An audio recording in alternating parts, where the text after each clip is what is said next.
You are now tuned into Then Radio. If you enjoy our videos, we ask that you consider joining our Patreon to support our channel. Don't forget to like and subscribe so that you never miss a new video. We hope you enjoyed today's episode, and as always, thank you for watching.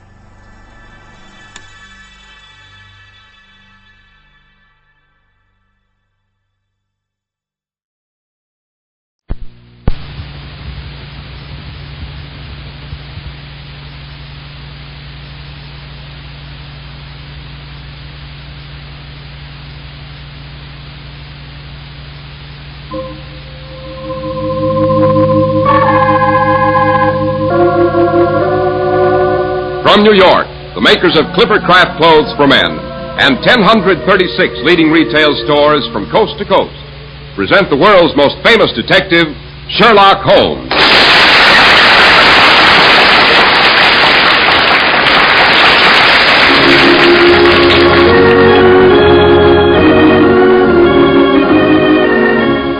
Our stories are based upon the character of Sherlock Holmes, created by Sir Arthur Conan Doyle. Sherlock Holmes is played by John Stanley, Dr. Watson by Alfred Shirley, and the dramatizations are by Edith Meiser. Well, here we are as usual, toasting our hands in front of Dr. Watson's crackling fireplace. Feels awfully good. Say, I thought my right hand would drop off. It got so cold tonight holding my hat coming down the street, Doctor. Let's see, Mr. Harris. Yes, that in it, perhaps, but no real signs of frostbite. Yes, reminds me of a patient I once had. Now, his hand was in a really bad way. Not from the cold, mind you, but from an encounter with a heavy and not too blunt instrument. Holmes always called it the adventure of the engineer's thumb. I thought you were leading up to a story, Dr. Watson. The adventure of the engineer's thumb sounds sufficiently bizarre. Oh, it was, Mr. Harris, it was. Strange in its inception and dramatic in its details. Yes, I don't think I can do better than tell you that one. It began with one of the goriest patients any doctor ever had collapse in his waiting room. And it ended with Holmes getting himself in the tightest spot he was ever called upon to get. But hadn't you better say a few words first? Thank you, Doctor. You'll go far and wide, and you won't find quality clothes so modestly priced as Clippercraft. Because even in the face of rising markets, Clippercraft has kept its prices down. This has been possible for just one reason, a big reason, the famous Clippercraft Plan. The Clippercraft Plan concentrates the buying power of 1,036 of the nation's finest stores from coast to coast, providing year-round economies in manufacturing and distribution. Cost of production is cut way down, and you are the gainer. That's why you pay less for Clippercraft. Only $40 and $45 for a Clippercraft suit. Only $40 for a top coat or overcoat, and only $26.50 for sport jackets.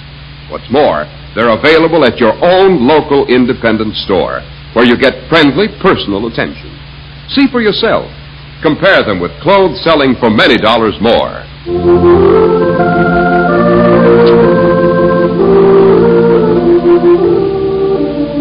And now, Dr. Watson, will you go on with your story? It was in the summer of '89, Mr. Harris. There was some little time. Then, you remember, I abandoned Holmes and our Baker Street rooms and returned to civil practice.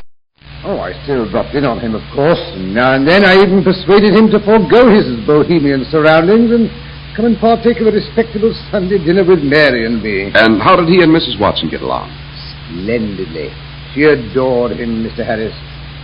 Well, I had settled down and become a respectable married man. Practice steadily increasing and all that. My house was no great distance from Paddington Station, and I had a few patients from among the officials. One morning, a little before 7, I was awakened by the maid rapping frantically at my door.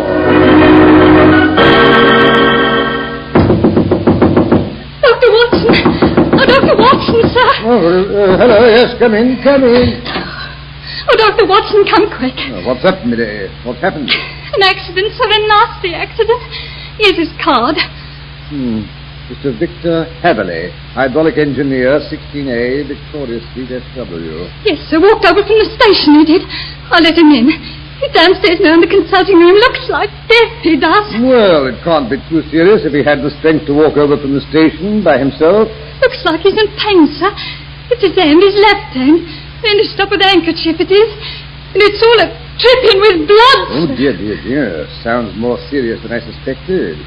Millie, you might go and heat some water. I'll go right down to him. Yes, sir. Severe hemorrhage. Wonder what the accident was. Oh, Mr. Victor Haverly. Good morning, sir. Good morning. I'm sorry to wake you up so early. I had a serious accident during the night.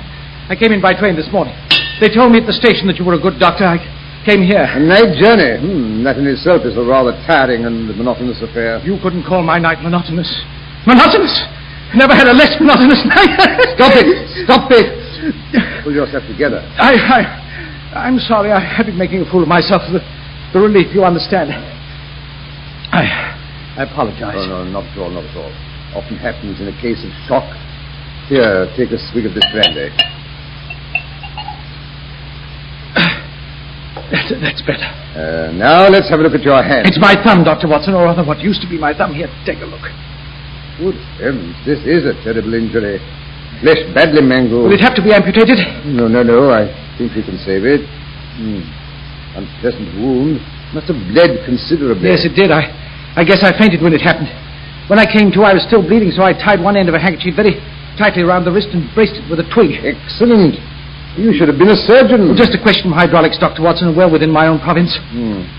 Must have been done by a very sharp and heavy instrument. A cleaver, Dr. Watson. Accident? No, an attacker. A murderous attack. Dear, that sounds serious. Yes, I shall have to tell my story to the police, I suppose, but between you and me, I doubt if they'll believe my statement. Problem, eh? Well, if it's anything of that nature you want solved, I strongly recommend my friend Mr. Sherlock Holmes. Mr. Sherlock Holmes? I've heard of him, of course. Do you think he'd be interested? Could you give me an introduction? Oh, I'll do better than that. I'll take you around to him myself. But first, let's attend to this thumb. Then we'll call a cab and drop in on Holmes for a bit of breakfast.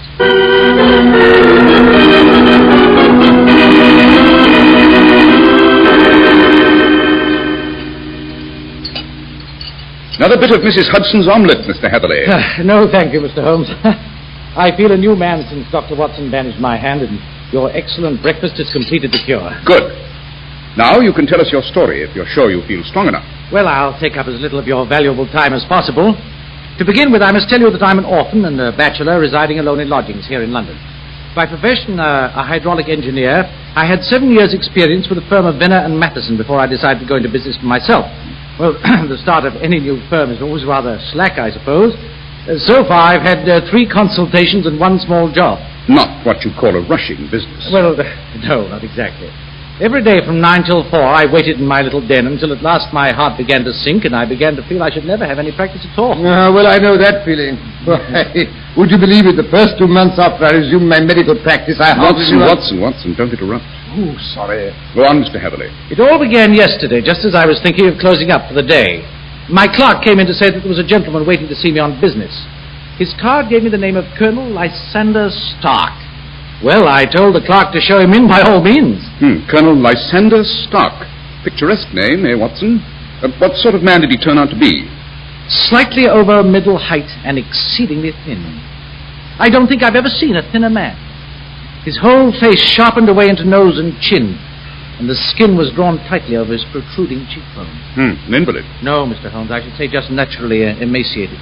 His eye was bright, a trifle too bright, I thought. His step brisk and his bearing assured. He spoke with a slight German accent.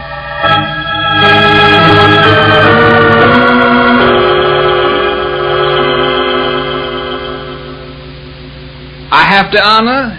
This is Mr. Victor Haverly, nicht wahr? Why, yes, Colonel Stark. Won't you sit down? Danke. You are recommended to me, sir, for a young man who is clever and also discreet. Thank you. Not at all. I know also that you are an orphan, bachelor, and you live alone.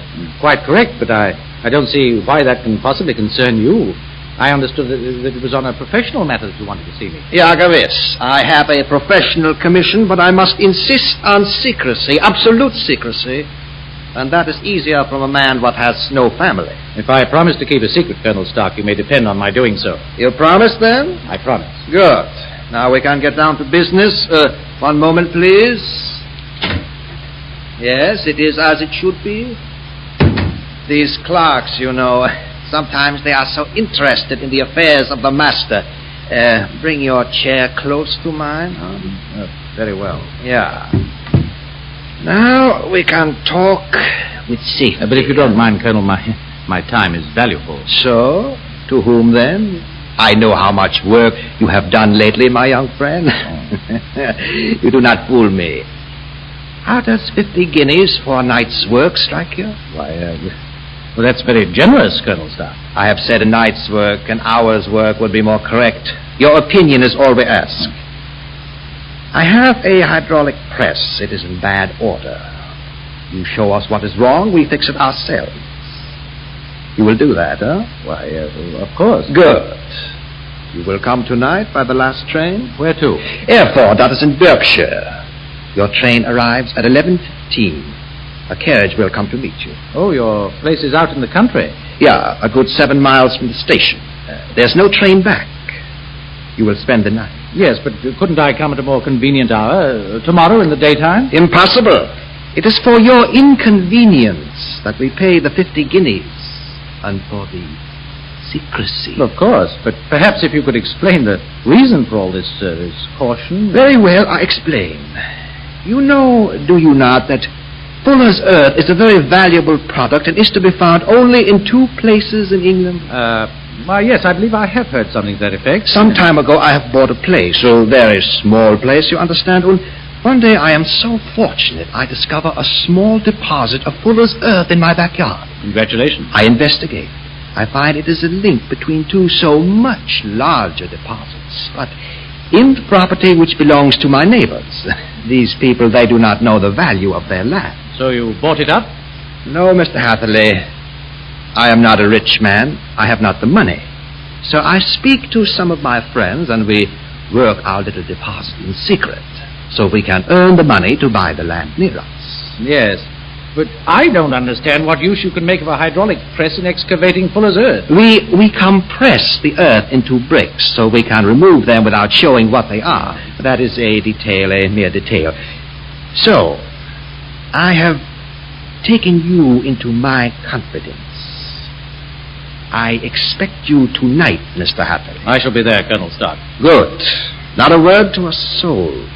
It is best you do not even tell anyone that you are going away. Very well, if you wish it. I not only wish, I insist. Here is 20 guineas in advance. Well, auf Wiedersehen, Mr. Hatherley.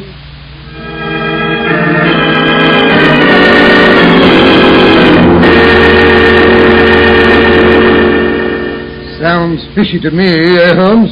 50 guineas is a suspiciously large fee for a small job like that. Quite, Watson, quite. Hydraulic presses, eh? Did this emaciated German colonel have a scar on his forehead? Why, yes, now you mention it, I believe he did. I thought so. Then you know who he is, Holmes? I can guess. But go on with your story, Mr. Hatherley. You reached Erfurt at 11:15? Yes, Mr. Holmes. As I passed through the station gate, I found Colonel Stark waiting for me. Without a word, he hurried me into a carriage which was waiting for his boat. We got in. He drew up the windows on both sides, tapped on the glass, and away we went as fast as the horse could go. One horse or 2? Only one, Mr. Holmes. You observed the color? Yes, I saw it by the carriage lamps as I was getting it. It was a chestnut. Tired looking or fresh? Oh, fresh and glossy. Well, we drove for the better part of an hour. And from the rate at which we were going, I should say the distance we covered was nearly 12 and 7 miles. Yes, interesting. What did the countryside look like? It was a dark night, Mr. Holmes. I saw nothing.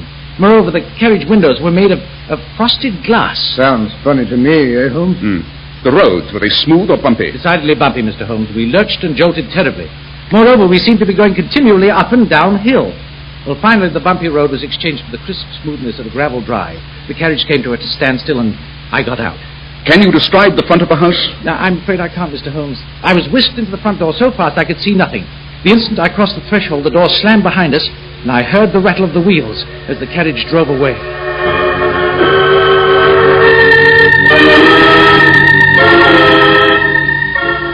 Minna! Ja, ich komme. Bring a lamp. That is better. It is not nice to keep our guests standing in the dark. So, ist gekommen. Javis, take the lamp into my study.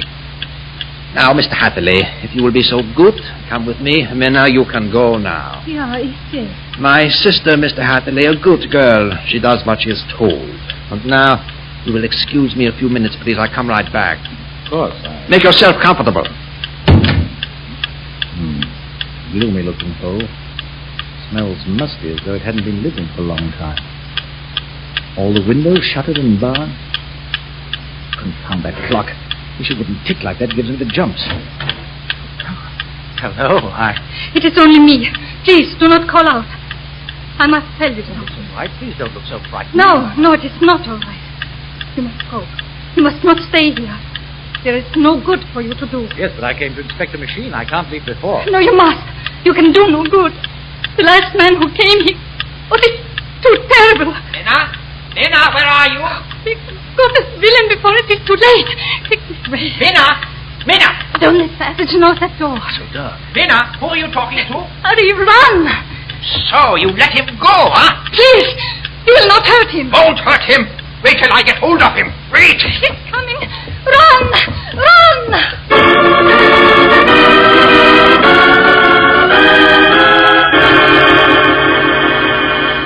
Well, I got a glimpse of him coming after me with a cleaver, and I ran for dear life.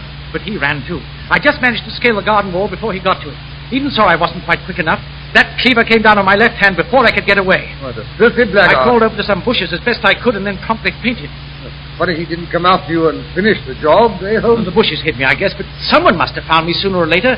It must have been the girl, or perhaps she bribed the coachman to help me. What makes you say that? Well, when I came to, the sun was just rising.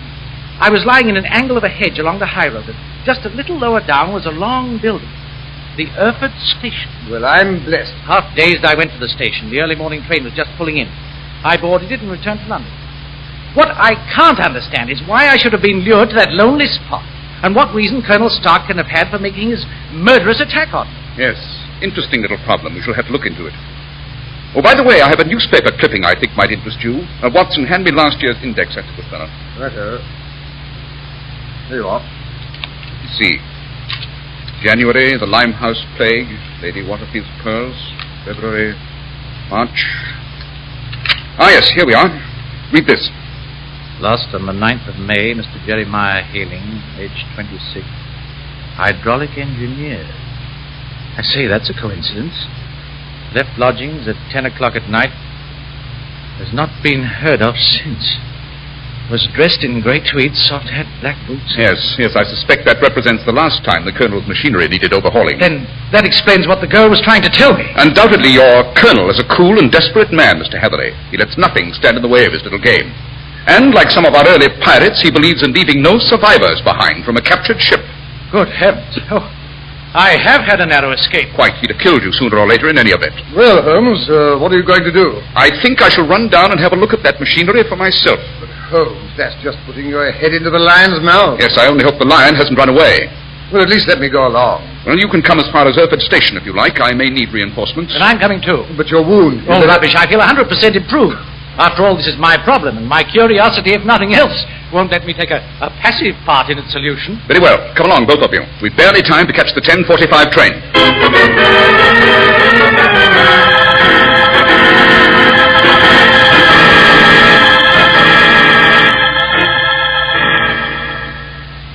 Well, here we are, Holmes.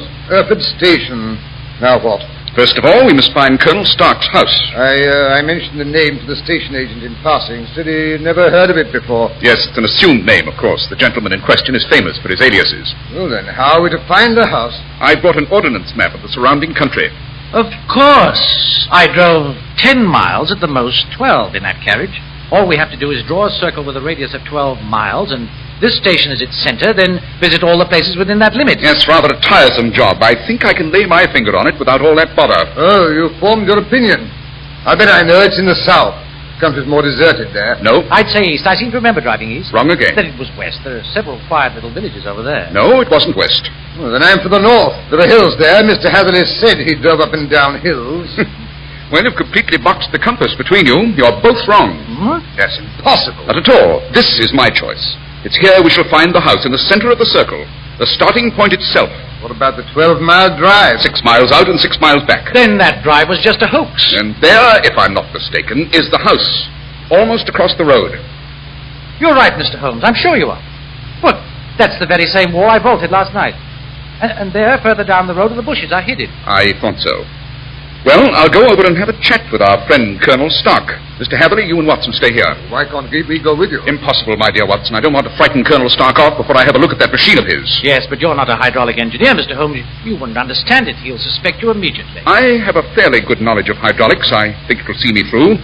However, if I'm not back inside of 15 minutes, you may come and get me. I may need assistance.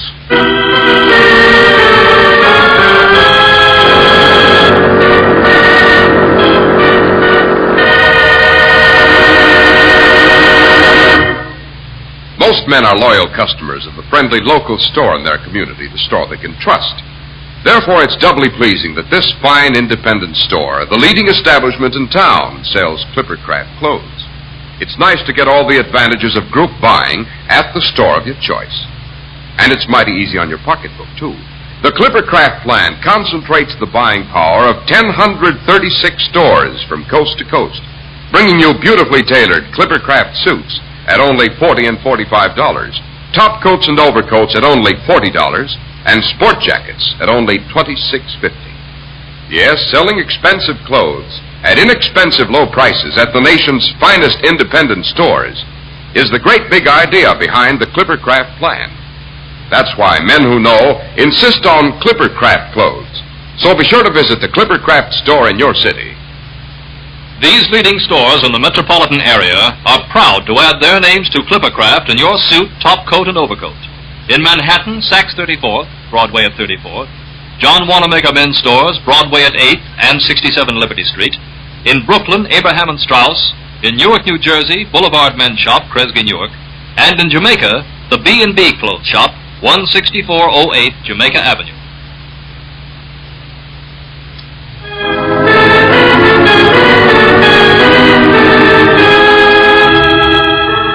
Now, back to Sherlock Holmes.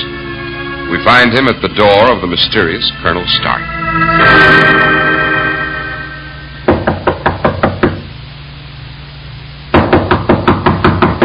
Confound it, you don't suppose he's made his getaway. Who are you? What do you want? Oh, how do you do? Colonel Stark, I presume? I've come to repair your hydraulic press. You... How dare you? Well, you see, a friend of mine, Mr. Haverly, told me of his experience here last night. I said I thought he was a fool to run away like that you must have mistaken him for someone else last night when you chased him in the dark. Yes, that is so. A suitor of my sister, a good-for-nothing scoundrel. It was all a mistake. Just as I suspected. And when Mr. Haverly said he wouldn't come back, and when I learned what a fine fee you'd promised him, I thought, why not come and have a look for myself? Of course, why not? You too are a hydraulic engineer? Naturally. Very well, you may come in.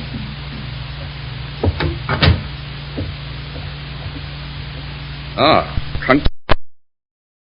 We're about to leave this neighborhood? Yeah, the English climate. It is bad for my sister's health. We go to the south of France. I wonder if I might see her. So sorry. She's in her room. She's not well. Oh, just for a moment. Haverly seemed to be worried about her, said he thought you might have mistreated her last night after he got away. Ridiculous. Of course, but if I could just see her, I could reassure him. He, seemed to want to call in the police. The foolish young man. But come, I'll let you see her. This way. She shall tell you herself that she is all right. That's very good of you, I'm sure. I wouldn't dream of troubling you myself, but you see, young Haverly is... This is her room. Minna? Minna? Yes? See, Minna, I bring a gentleman who is anxious to know if you are all right. Tell him how you feel, huh, Minna? I am well, thank you. I'm delighted to hear it.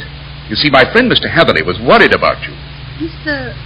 Haverly? The young gentleman I mistook for someone else last night. Oh, you see, he's all right. Why, yes, of course. Oh, I'm so glad. Hold on a minute. Here, those bruises on your neck and arms. Has anyone been treating you badly? That was from falling downstairs. Minna? Yes. I see. Welcome, Doc. Hydraulic press. Certainly. Of course. This way, please. Goodbye, Fräulein Stark. I hope you'll enjoy the south of France. The south of France? Yes. Lovely climate. Well, goodbye.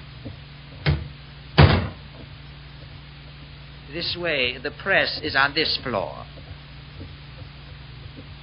Here we are. Gigantic affair, Colonel. Yes, it is capable of exerting enormous pressure. The sides are all of iron. Yes, very impressive. I pull the lever so. The water flows into the cylinders, you hear?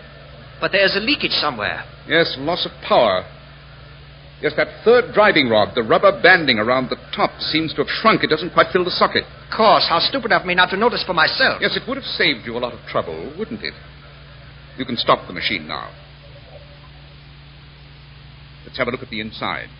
Very well, if you wish. You can enter here. Very impressive. Like prison. Hello, what's this on the floor? Metallic deposit.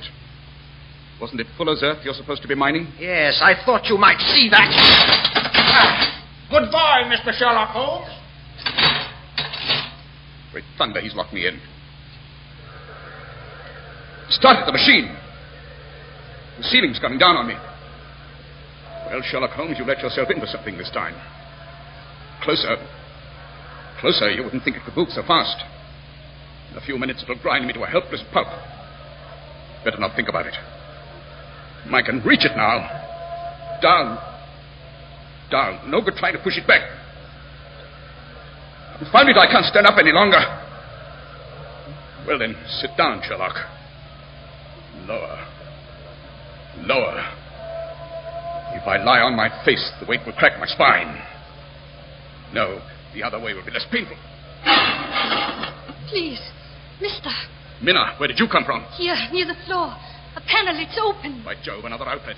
Hurry, hurry, do not talk so much. You can get out? The opening's pretty small. Quick, quick. Yes, I can just squeeze through. There. God thank you, are safe. Pretty close shave. Hear that? The presser has just hit the floor. Another minute in there, and I'd have been ground to a pulp.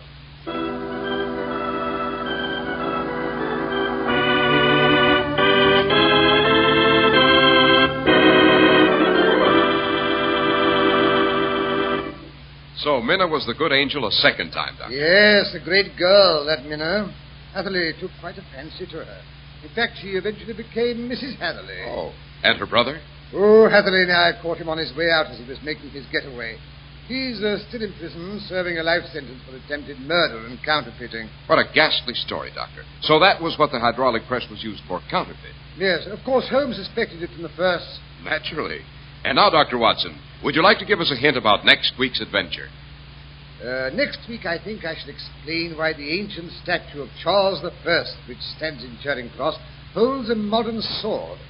I may even tell you how the original sword threatened the life of one of the premier dukes of England.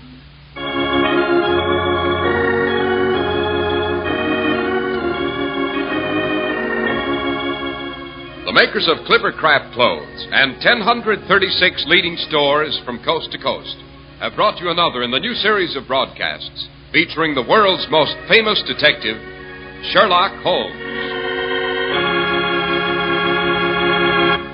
Sherlock Holmes is produced and directed by Basil Lochran, with special music by Albert Berman.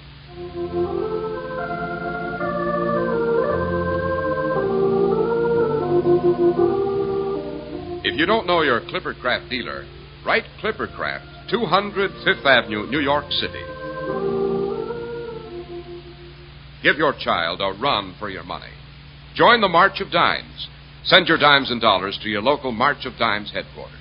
Keep your kids in the running. Join the March of Dimes.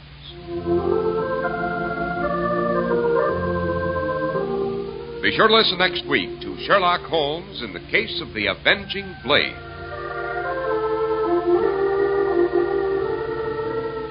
If you'd like to attend the Sherlock Holmes broadcasts in New York, See your local Clippercraft dealer, and he'll tell you how to obtain your tickets. This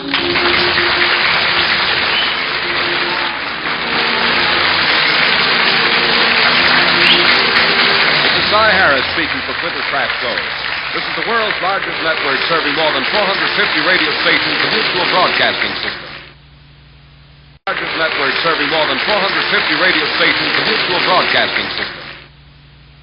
Largest network serving more than 450 radio stations.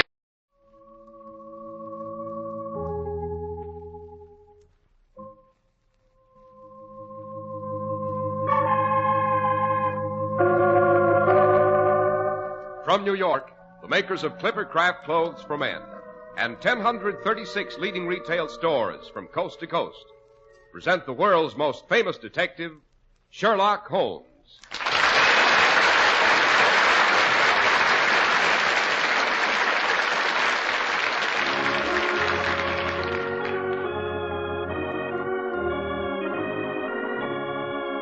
Our stories are based upon the character of Sherlock Holmes, created by Sir Arthur Conan Doyle.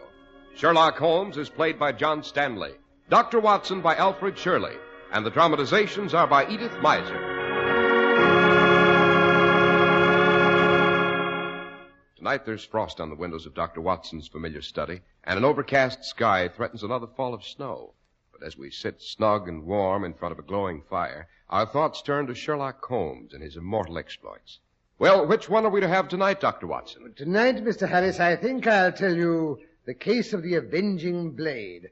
One of the most touch-and-go, not to say hair-raising adventures it was ever my privilege to share with the sage of Baker Street. Meaning Mr. Sherlock Holmes. I was certainly not referring to Mrs. Hudson.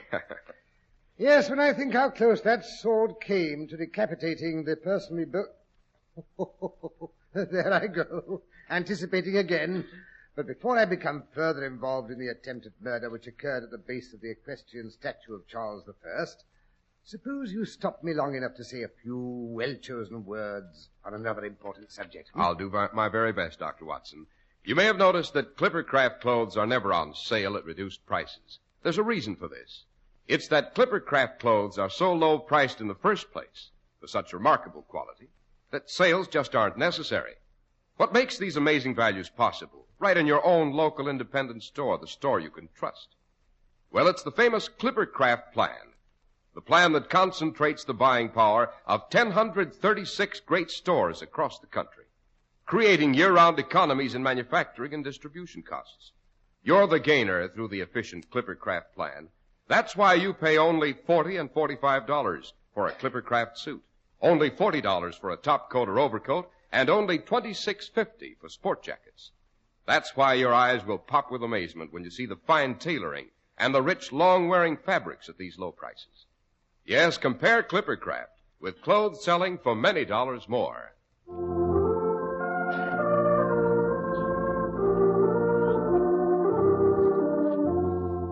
And now to return to the Avenging Blade, the attempted murder and the equestrian statue, Dr. Watson. Yes. The famous statue of Charles I stands in Charing Cross, which, as you know, is often called the center of London. Charing Cross, isn't that the open space to the south of Trafalgar Square, Dr. Watson? Correct, Mr. Harris. But to begin at the beginning, it is one of those clear, rare days in late January which now and then surprise the city of London. The sky was a brilliant blue, and the light, powdery fall of snow reflected the dazzling sunlight outside. Holmes was lounging on the sofa in a brilliant purple dressing gown, his pipe rack within his reach, ashes scattered on the floor, and the crumpled morning papers littering the room in all directions.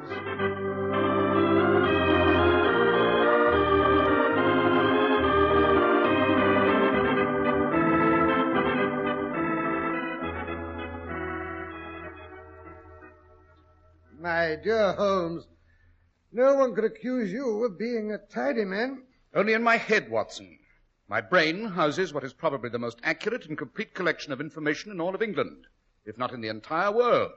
And it's all in meticulous and precise order. Conceit. Not at all, Watson, merely accuracy. But of what use are my unequaled mental abilities? For months there's been no crime worthy of my attention, no case with any originality, any imagination. Oh, I wouldn't say that. You found the Shah of Baghdad's missing emerald. You outwitted the band of nihilists who were threatening to blow up both houses of Parliament. Commonplace, strictly routine investigations. Oh, there's our front doorbell.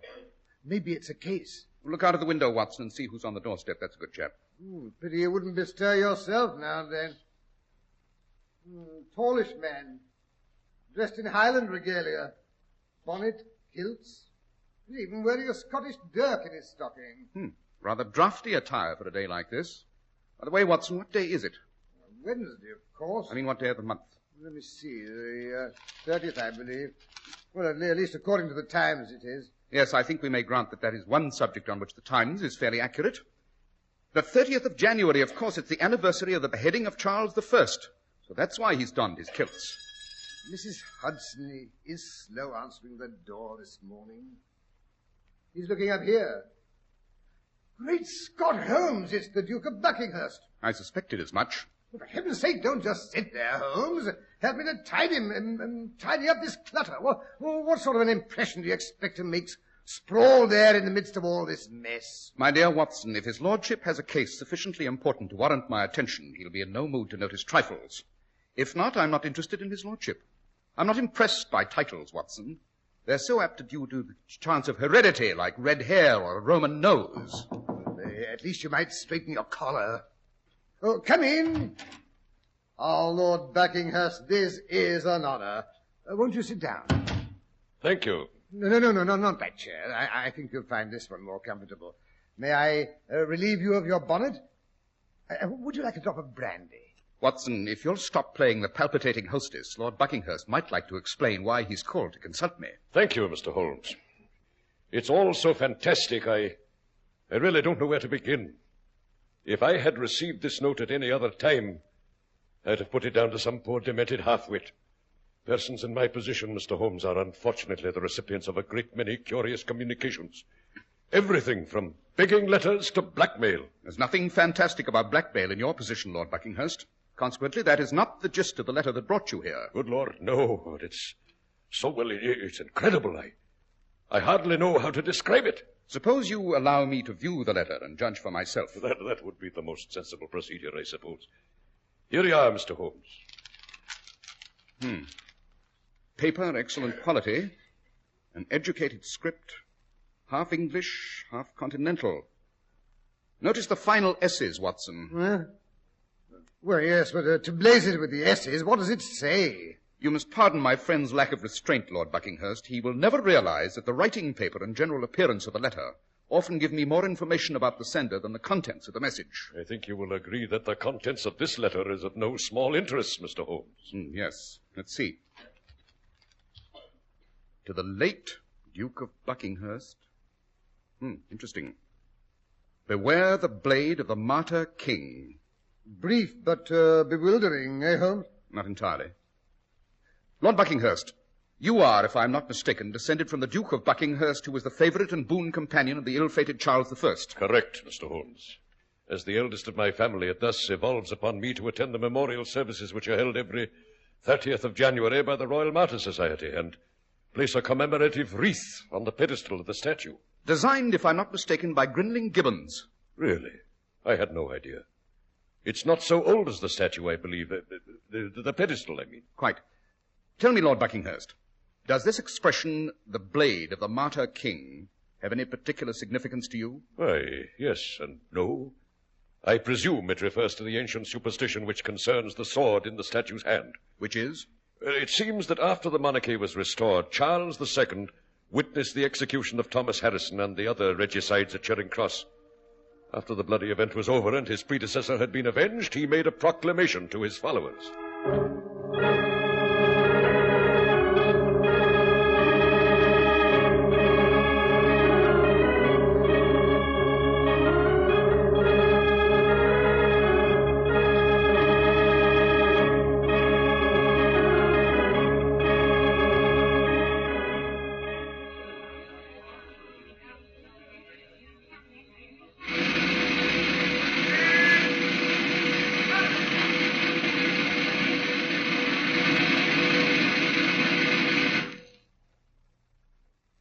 You have witnessed the fate which befalls those who dare to turn against the crown. And so that you shall be reminded thereof, I hereby decree that on this spot shall be erected the statue of my martyred ancestor Charles, and to his hand shall be restored the sword which he carried at Marsden Moor and Naseby, and which was taken from him by the Scottish friends who foully betrayed him to his enemies. If any man dare henceforth to plot against the crown, let him beware that sword.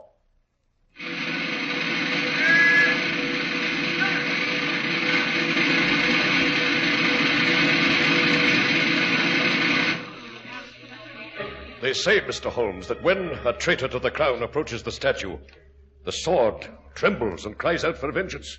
How is that supposed to affect you, Lord Buckinghurst? Lest if I know. And yet someone obviously wants you to believe that if you attend this ceremony today, there'll be a catastrophe of some sort. Actually, why not just send word you have a bad cold and can't attend?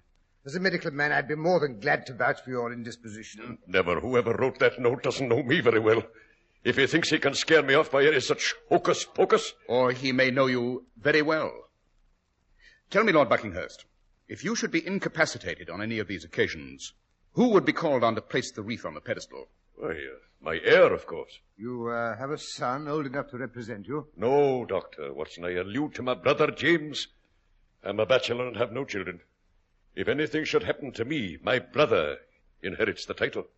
By any chance, Lord Buckinghurst, was your brother educated in France? Why, yes, Mr. Holmes. He attended the Sorbonne. It was while he was studying in Paris that he met Claire, his wife. Oh, I see what you're driving at. You think James may have written that note hoping to keep me at home so he would have the limelight in today's celebration? No. In the first place, my brother knows me too well for that. And in the second place, he's insufferably shy.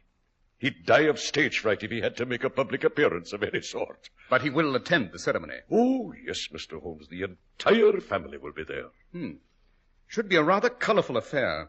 What do you say we accompany Lord Buckinghurst, Watson? Oh, with pleasure. And I promise you, sir, that whatever the danger is that threatens you, you'll be quite safe with Sherlock Holmes along. Don't be fatuous, Watson. Why do you think I dropped in this morning? But we'd better be getting along. The program begins in half an hour. Oh, there's no hurry. We have plenty of time for a stirrup cup. Scotch, I believe, would be appropriate to the occasion. Aye. Take my advice and drink it neat. Those breezes round Charing Cross are very brash this time of year. Shall I get the bottle, Holmes? No, Watson. I'll do the honours. You might fetch my greatcoat, however, and your service revolver. That's a good chap. Righto.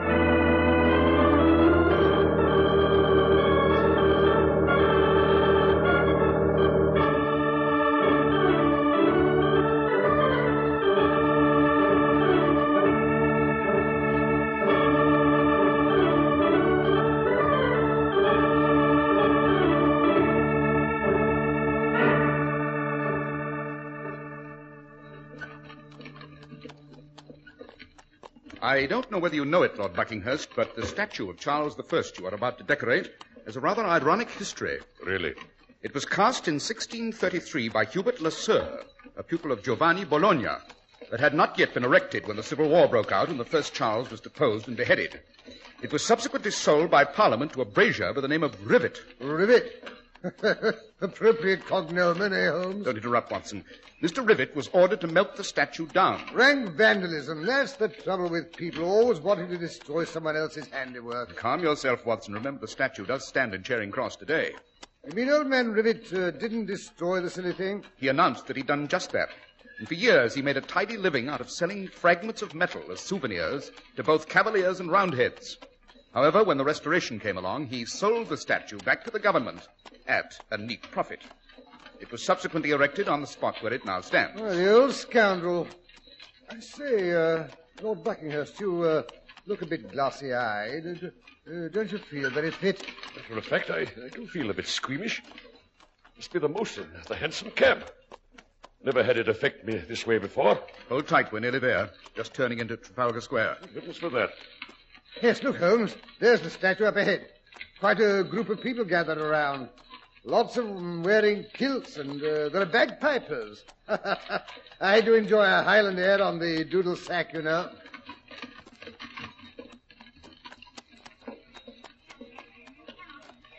Oh, here we are, Lord Buckinghurst. Good. Get me out of here. Be all right when I get my feet on terra firma.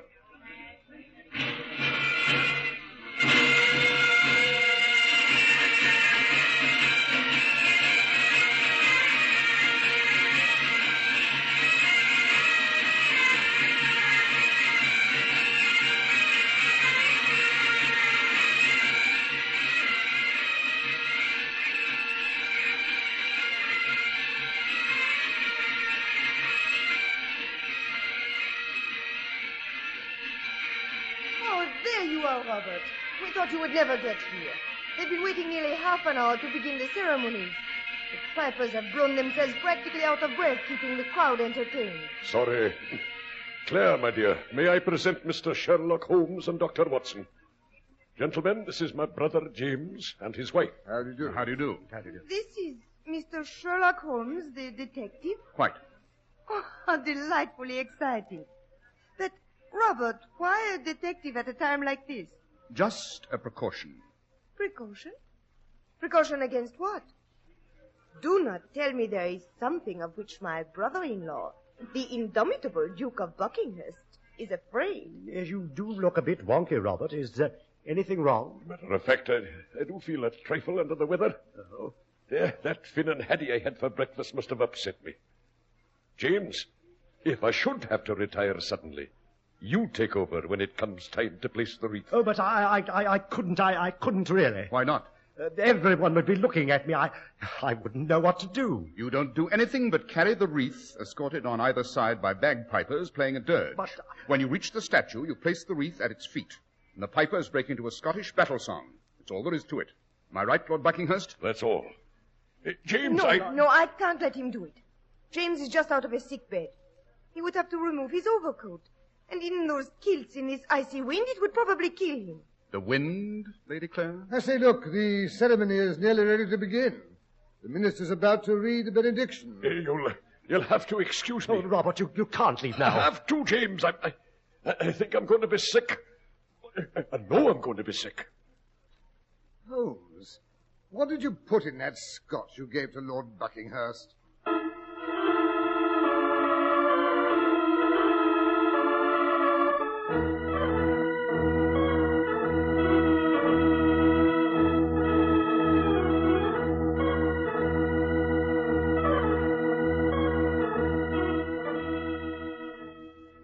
Here come the bagpipers with the wreath. Well, Lord Buckinghurst hasn't come back. Looks as though you'd have to carry on, Sir James. Oh, dear, I do wish Robert would come back. I'm not at all good at this sort of thing. James, I forbid you to do it. You can't take off your overcoat. Let someone else place the wreath. Let Mr. Holmes do it. Thank you, madam, but it's an honor to which I'm afraid I cannot aspire. My ancestors were mostly Roundheads, you know. I'm afraid King Charles wouldn't approve. I wouldn't want to come within striking distance of that famous sword. Oh, you are joking. Such an amusing man. Am I? Oh, dear. Yes, they've noticed Robert is missing. They're bringing the wreath to me. Here, somebody hold my coat. Oh, no, James, no. Sorry, madam. You know the expression noblesse oblige. Carry on, Sir James. Yes, I suppose I shall have to. Oh, dear, I wish I'd stayed in bed. James, you fool, you idiot.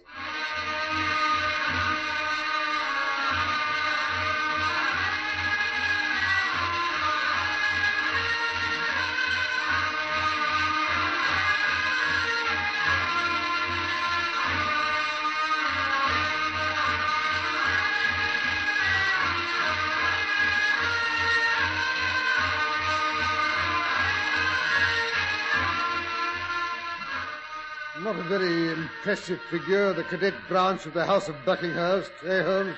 No man with knocked knees should wear kilts in public. Still, there are all kinds of courage, Watson.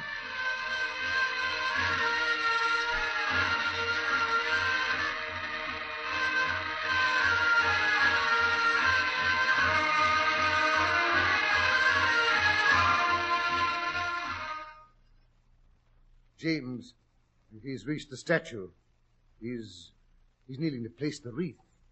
Watson, quick, hand me your revolver. Yes, but what will... I don't like the angle of the statue's sword over his head. Oh, Holmes, have you taken leave of your senses? We shall know when they start to play the battle cry. Yes, the pipers are filling their lungs. Here they go.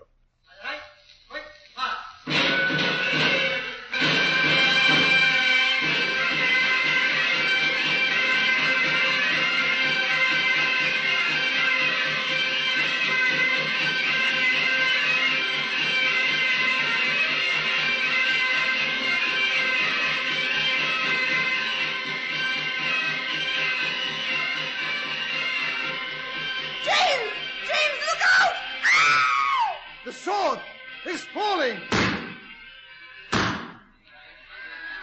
Good Lord, Holmes! The sword, you hit it in midair.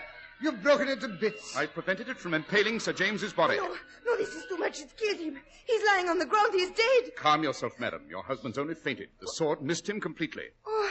Watson, will you go and revive Sir James? I'll attend to her ladyship here. Very well, Holmes. And now, madam. Now what, Mr. Holmes? Why did you attempt to kill your husband's brother? You knew the vibrations of the wild Stuart battle cry on the bagpipes would dislodge the loosened sword in the statue's hand. You knew it would probably pierce the back of anyone kneeling below. You screamed to warn your husband before the sword fell. Mon cher Monsieur Holmes, you are almost as clever as people say you are. I will not bother to deny your accusations. Why should I? There's nothing you can prove. What have I to be afraid of? The man you hired to loosen the sword in the statue's hand. With my sources of information, it shouldn't take me more than 24 hours to find him. With my powers of persuasion, it shouldn't take me more than 24 minutes to make him talk. What is that expression they teach the children in this country, Mr. Holmes? Do not count the chickens until they are hatched?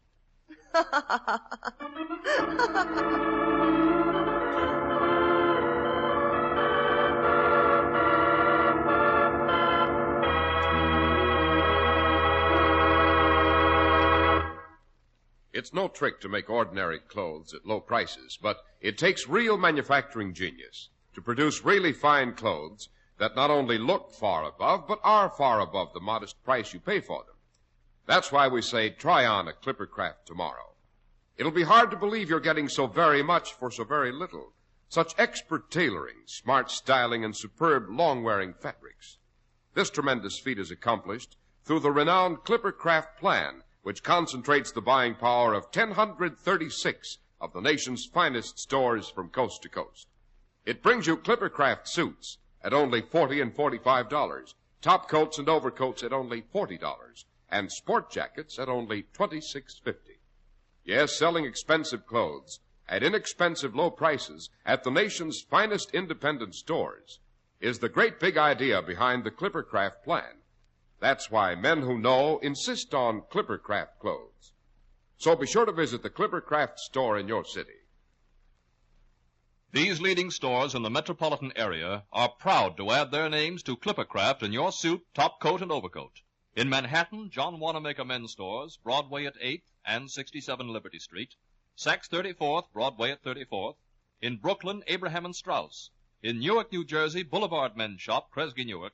And in Jamaica, the B&B Clothes Shop, 16408 Jamaica Avenue.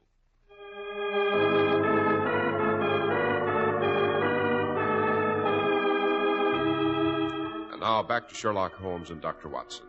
We find them standing in the dim light of a street lamp which marks the entrance to a crooked lane in Soho. Large flakes of falling snow intensify the expectant silence of the winter night.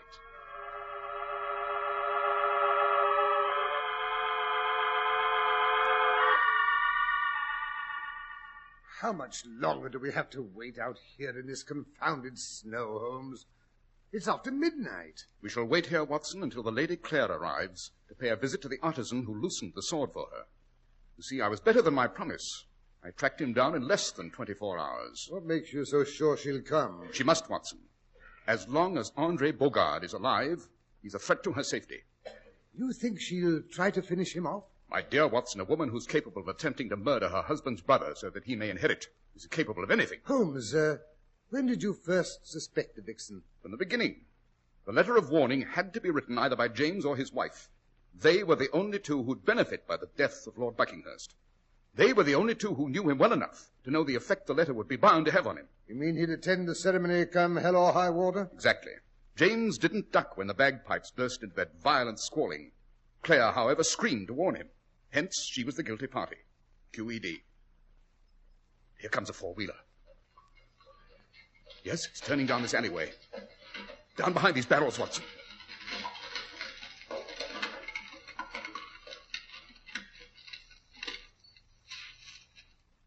It stopped in front of Bogart's shop. I say she's not getting out. No. She's seen Andre's shadow on the blind. Yes, she's lowering the cab window. A woman's hand comes out of the window. It's holding a revolver. Very well, Lestrade, you have your proof. You may come down from the driver's seat and arrest the lady.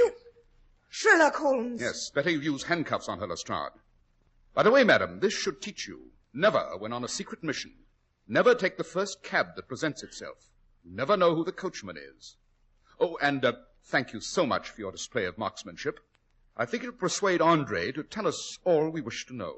Oh, no, Mr. Holmes. I never miss. It is too late for Andre to tell anyone anything. I'm so sorry to disillusion you, but it wasn't Andre's head your bullet hit. What? Merely a cleverly arranged silhouette of the man. I cut it out of cardboard myself only an hour ago. Oh. You see, Lady Claire, I have artistic blood in my veins. Or didn't you know? I think you are the devil himself. No, madam, only his second cousin. All right, Lestrade, you may take it away.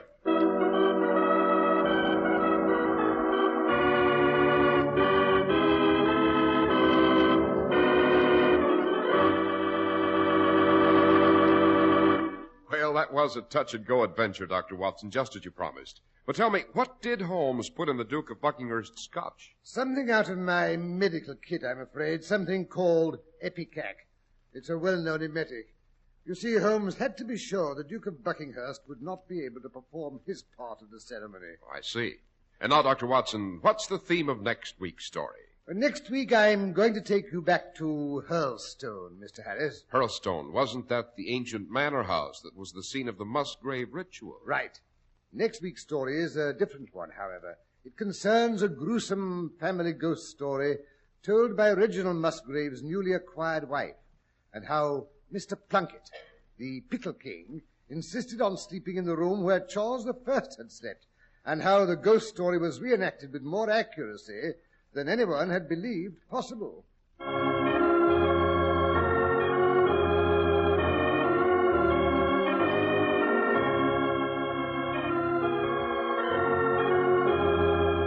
The makers of Clippercraft Clothes and 1,036 leading stores from coast to coast have brought you another in the new series of broadcasts featuring the world's most famous detective, Sherlock Holmes. Sherlock Holmes is produced and directed by Basil Lochran, with special music by Albert Berman.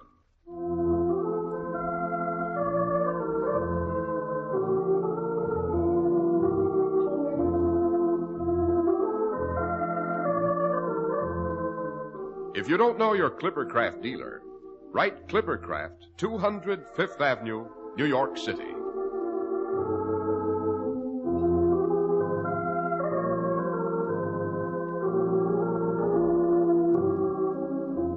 Be sure to listen next week to Sherlock Holmes in the case of the Sanguinary Spectre.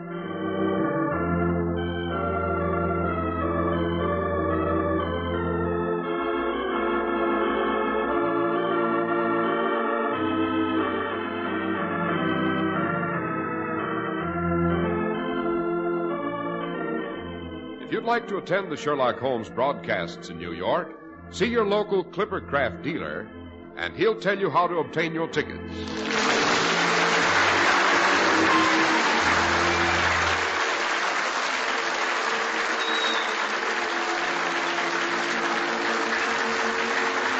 Eli Harris speaking for Clippercraft Clothes. This is the world's largest network serving more than 450 radio stations, the Mutual Broadcasting System. Be sure to hear Melvin Elliott reporting the latest headline news, which follows in just a moment. Fly Eastern Airlines' new type Constellation with 300 million passenger miles of dependability. Fly Eastern Airlines.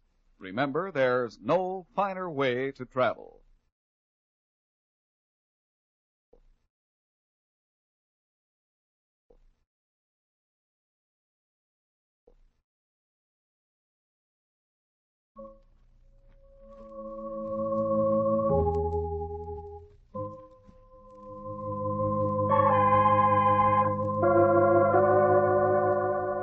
From New York City, the makers of Clippercraft Clothes for Men and 1,036 leading retail stores from coast to coast present the world's most famous detective, Sherlock Holmes.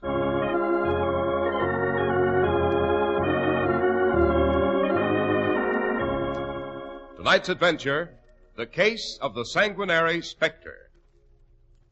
Well, here we are, Dr. Watson. This time it's a sleet storm we've waded through to reach your cheerful fireside. And a Sherlock Holmes adventure, Mr. Harris. Let's not forget that's the real lodestone that brings you on these periodic pilgrimages. Right, Doctor. Nor sleet, nor snow, nor dark of night can keep this Sherlock Holmes addict from his weekly story, believe me, to paraphrase a much more famous quotation. Very flattering, I'm sure, Mr. Harris. Well, what's tonight's adventure about, Doctor? Tonight I think I'll tell you how Holmes revisited the ancient manor called Hurlstone, and how the lady of the manor told a ghostly story which turned out to be more authentic than even she anticipated. What with the blood that dripped slowly out of the wainscoting. Dear me, speaking of authenticity and the like, reminds me that you have a word or so to say about one of the few genuine bargains still left in this world of soaring prices and disappearing values. Oh, you wouldn't by any chance be alluding to Clippercraft Clothes, Dr. Watson. What else, Mr. Harris? What else? Well, it doesn't take the American public long to recognize a fine product. No, true merit always gets a real spotlight. And Clippercraft Clothes have that kind of merit. Clippercraft's out-of-this-world values are recognized across the country. And for just one reason are these values superior. That reason, of course, is the famous Clippercraft Plan. The Clippercraft Plan concentrates the buying power of 1,036 of the nation's finest stores from coast to coast, providing year-round economies in manufacturing and distribution costs. Not only do you pay less for Clippercraft, but they're sold by your own local independent store where you get friendly personal attention. Think of it, truly fine Clippercraft suits for only $40 and $45, beautifully tailored top coats and overcoats for only $40, and sport jackets for only $26.50. Simply compare them with clothes selling for many dollars more.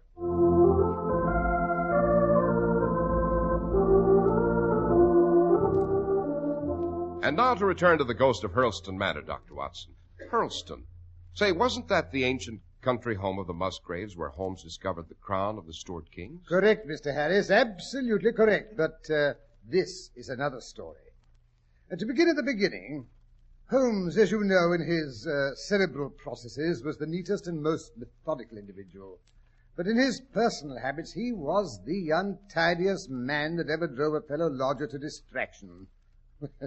Not that I'm what you'd call painfully tidy myself. Oh, now, Dr. Watson, you're always neat as a pin. With Clippercrafts, that's easy. But don't interrupt me. Where was I? Oh, yes.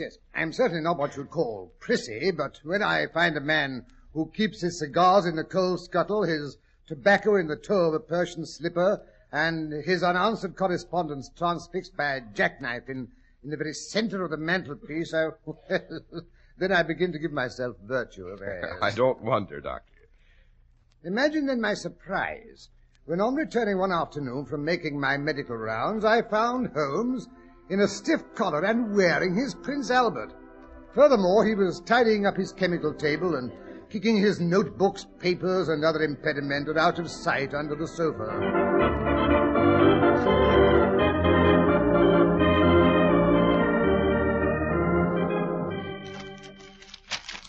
For I'm to be queen of the May, mother, for I'm to be queen of the May. Holmes! What in heaven's name is the... Watson, your overshoes. Kindly leave them outside. Can't have you tracking mud about. Holmes, have you taken leave of your senses? Aren't you feeling well? Certainly I'm feeling well. Never felt better. But don't stand there with your mouth open like a ninny. Help me clear this litter off the sofa. But what... Here, take this gasogene and the morning papers. And here's the microscope and your top hat. Oh, good Lord, there she is now. Who? Mrs. Reginald Musgrave, of course. She's coming to pay us a call. Well, don't just stand there with that stuff. Put it away somewhere. Oh, where, for the love of heaven? Behind the curtains or the door. No, wait. Chuck it here in the umbrella stand. Hurry. All right. There. All neat and shipshape. Not a thing out of place. Except your back hair, Watson. Do slap it down. There's a good chap. Oh, go to blazes. Well, open the door for Mrs. Musgrave. Open the door. Oh, Holmes, you are the most exasperating man, the most... How do you do, Dr. Watson? Won't you come in, Mrs. Musgrave? Why, it's not Mrs. Musgrave at all. It's the Honourable Alice Adair, Lady Maynooth's charming sister-in-law. I was Alice Adair, Dr. Watson, until Mr. Holmes introduced me to his old classmate, Reginald Musgrave, some months ago. It was one weekend last spring when he escorted Lady Maynooth and myself down to Sussex to view the Stuart crown. Right then and there, I fell in love with Hurlstone and determined to become its mistress. Of course, I had to marry Reggie to accomplish my purpose. Had him eating out of her hand inside of 20 minutes. One flutter of her eyelid and Reggie was a goner. And I never knew you even met the blighter. Sherlock, you mean you didn't tell him about the wedding? Now, really, that's too bad of you. Mr. Holmes was best man, Dr. Watson. Oh? Reggie and I were married in a registry office. You know how skittery middle-aged bachelors are about a big wedding. Well, my dear Alice, how are things at Hurlstone? Dreadful. I'm so annoyed with Reggie, I'm hardly speaking to him. If he goes through with it, I shall divorce him, whether I have grounds or not. Goes through with what? He's threatening to sell the estate. Oh, good Lord, no. Why, the Musgraves have always lived at Hurlstone. That's what I keep telling him. Well, besides, it's famous. It's the oldest inhabited building in the county. That's what he keeps telling me. He says it's too old to be inhabited any longer. He has absolutely no feeling for all those darling old mullioned windows and the beautiful old mantelpieces and panelling. Keeps on telling me it's damp and draughty. It's his rheumatism, of course, that makes him so unreasonable. That and that wretched Stuart crown you discovered for him, Sherlock. Did you have to do that? But, my dear Alice, he was delighted when we found the royal diadem. If I'd handed him £1 million, he couldn't have been more excited. Well, it's turned out to be a regular Frankenstein's monster. People come from all over to see the stupid thing. They come in droves, by carriage and charabanc and lorry. They come and bring their lunches. We haven't a moment's privacy. Why doesn't he send it off to a museum where it belongs? Because that's what the government wanted him to do in the first place. Well, things have been going from bad to worse. All those trippers tramping through the shrubbery were bad enough. But that dreadful boy yesterday afternoon, that's what really put the petticoats on the Queen. What boy are you referring to, Alice? That horrible little urchin we found in the tea garden, pulling up Reggie's prize petunia by the roots.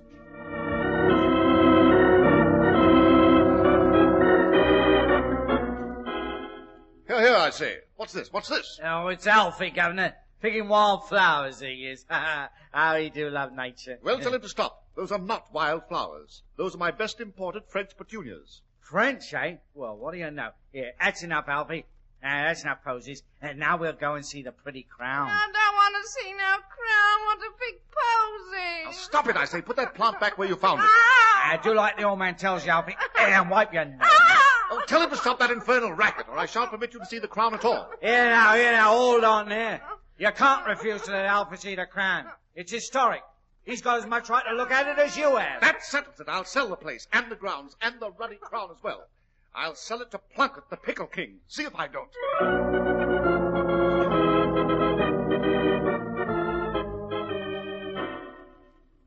Good Lord, don't tell me old Plunkett has offered to buy Hurlstone. So it seems, Sherlock. I told Reggie if he even thought of it, I'd never speak to him again. But that only made him more determined. You've no idea how obstinate he can be. Pig-headed is the word, my dear Alice. Yes, well, perhaps you're right. That's what comes of his staying a bachelor until he was pushing 40. Hear that, Watson? Let be a lesson to you. He was probably waiting until you happened along, Mrs. Musgrave. Why, Dr. Watson, what a charming thing to say. You must make Sherlock bring you down for the weekend. Thank you. What weekend? I'm attending no elegant weekend parties at Hurlstone. Oh, yes, you are. You're responsible for this brainstorm of Reggie's. If you hadn't discovered that wretched crown, he wouldn't want to sell the place. And if it weren't for the crown, I'm sure Hennessy Plunkett wouldn't dream of buying it. Hurlstone in the possession of Hennessy Plunkett, the Pickle King. It to be sacrilege. He even talks about putting out a new brand, Crown Pickles, with a picture of the Stuart crown on the bottle. Oh, shocking bad taste.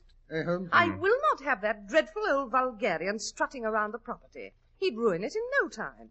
Sherlock, you and Dr. Watson simply must come down and help me to save Hurlstone from that pickle peddler.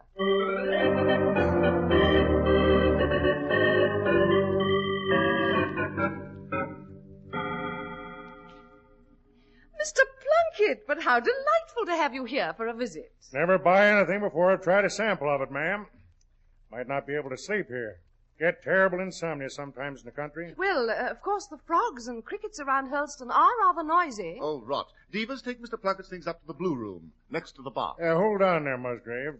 Is that the room King Charles hid out in when he was beating it up north to Scotland? No, the Stuart room is in the old wing, Mr. Plunkett. You wouldn't want to sleep there. There's no plumbing in that part of the house. Oh, look here, Miss Musgrave. I was a grown man before I even knowed there was such a thing as indoor plumbing. Besides, what's good enough for King Charles is good enough for me. Yes, but that is, if you're a light sleeper, well, the ghost might keep you awake. Ghost? Look here, Musgrave, you didn't tell me Hurlstone had a ghost. Why, of course. The Stuart room has always had a ghost. Oh, ridiculous. Charles didn't die there, Alice. He only hid there for a week or so. Pay no attention to Reggie, Mr. Plunkett. He doesn't begin to know all the historical facts about this house. Now, since I came here, I've been reading up on all the old documents in the library. This house has had a frightening and gory history, Mr. Plunkett. Oh, Alice, really? Well, what do you know? I guess those Britishers were kind of rugged in the olden days. So the place has a ghost. I've always sort of had a hankering to meet a spook. Don't have any where I come from. Really? No ghosts in Pittsville? Pittsburgh. Oh. That's where I hail from, Miss Musgrave. I was born in a shack in Shantytown. Imagine if I was to end up sleeping in the bed King Charles slept in. With a ghost besides. It's rather an unpleasant ghost, I'm afraid. The ghost of Lady Daphne, who shot her lover in the wainscoting. You don't say. Tell me about it. Well, it seems that Lady Daphne's husband was always going off to the wars, leaving her behind with her housekeeping and her needlework. Women didn't read in those days, you know, so she had no good books to divert her mind. Suddenly, one morning, a young huntsman, all in green, drove up on a chestnut stallion. Oh, nice color combination, my dear. Oh, don't interrupt, Reggie. Sorry. It seemed that he'd been gored by a deer or something, so Lady Daphne put him in the best guest room. The one King Charles had made famous. Oh, don't be stupid, Reggie. No? This was back in the days of the Plantagenets. The Stuarts hadn't even been heard of. Lady Daphne nursed the huntsman back to health and fell in love with him. It created quite a scandal, I guess, because pretty soon even old Lord Musgrave heard about it and came sneaking back from the wars one dark night. Very unsporting of them, eh, Musgrave? Rather, yes. Well, of course, you couldn't really sneak very successfully in the armor they wore in those days. So the Lady Daphne and her lover heard him tiptoeing up the hall. And quick as a flash, Lady Daphne shoved her lover into a sort of cupboard in the wainscoting. And when Lord Musgrave came clattering in, she was back in bed, sound asleep. She looked so pretty there, he didn't have the heart to wake her. He just called a couple of his serving men, and they boarded up the closet, with the lover inside. And the lady and her lover were so terrified they never said boo. And the poor chap just sat there and quietly suffocated to death. Reggie, I thought you didn't know that story. Yes, I fancy I've read that manuscript at some time or other. Well, finally, after several days, the Lady Daphne couldn't stand the strain any longer. She took out her husband's revolver and fired a shot through the wainscoting. And pretty soon a slow trickle of blood came out onto the floor. Well, that's a departure I hadn't read about. Lord Musgrave pretended not to notice, but went calmly back to the wars. The Lady Daphne's hair turned completely white, of course, and you can still see her wandering about the room, moaning and wringing her hands. So, dear Mr. Plunkett, I really don't think you should sleep in the Stuart room if you suffer from insomnia. Oh, don't you worry, Miss Musgrave. If anyone's going to be scared tonight, it'll be Lady Daphne, not me.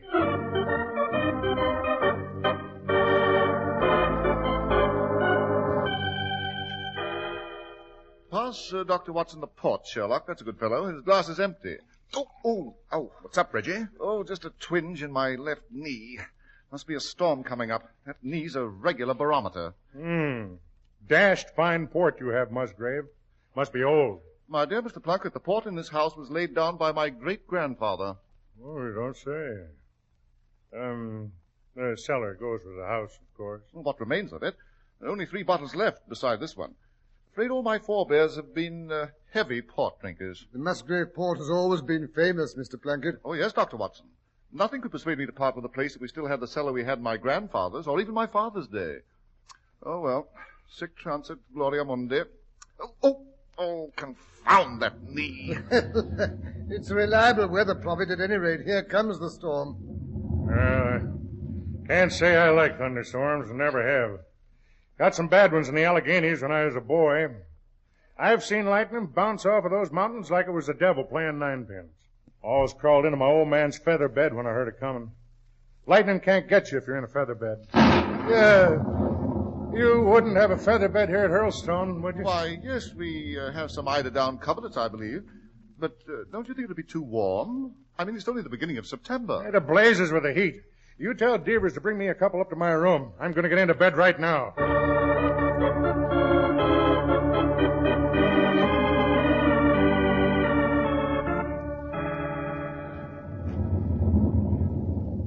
Devers, you can light the fire in that fireplace. Yes, sir, but if you're going to retire, Now, sir... don't give me an argument.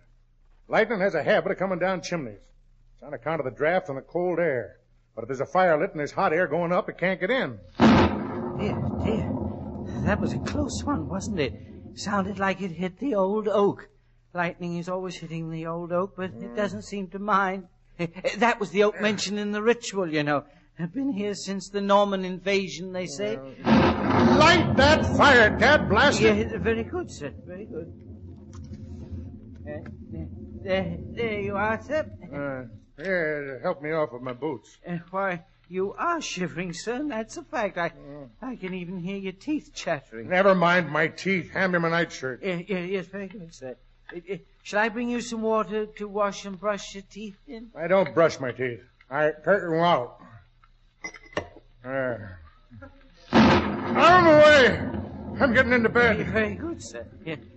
Anything else, sir? Just get out and leave me to get to sleep. Yes, sir. If you should want anything, I'm afraid you'll just have to yell, sir. There's no bell in this part of the house. Yell good and loud, sir, and maybe someone will hear you. Well, sir, I'll blow out the candle, huh? Good night, sir. Pleasant dreams.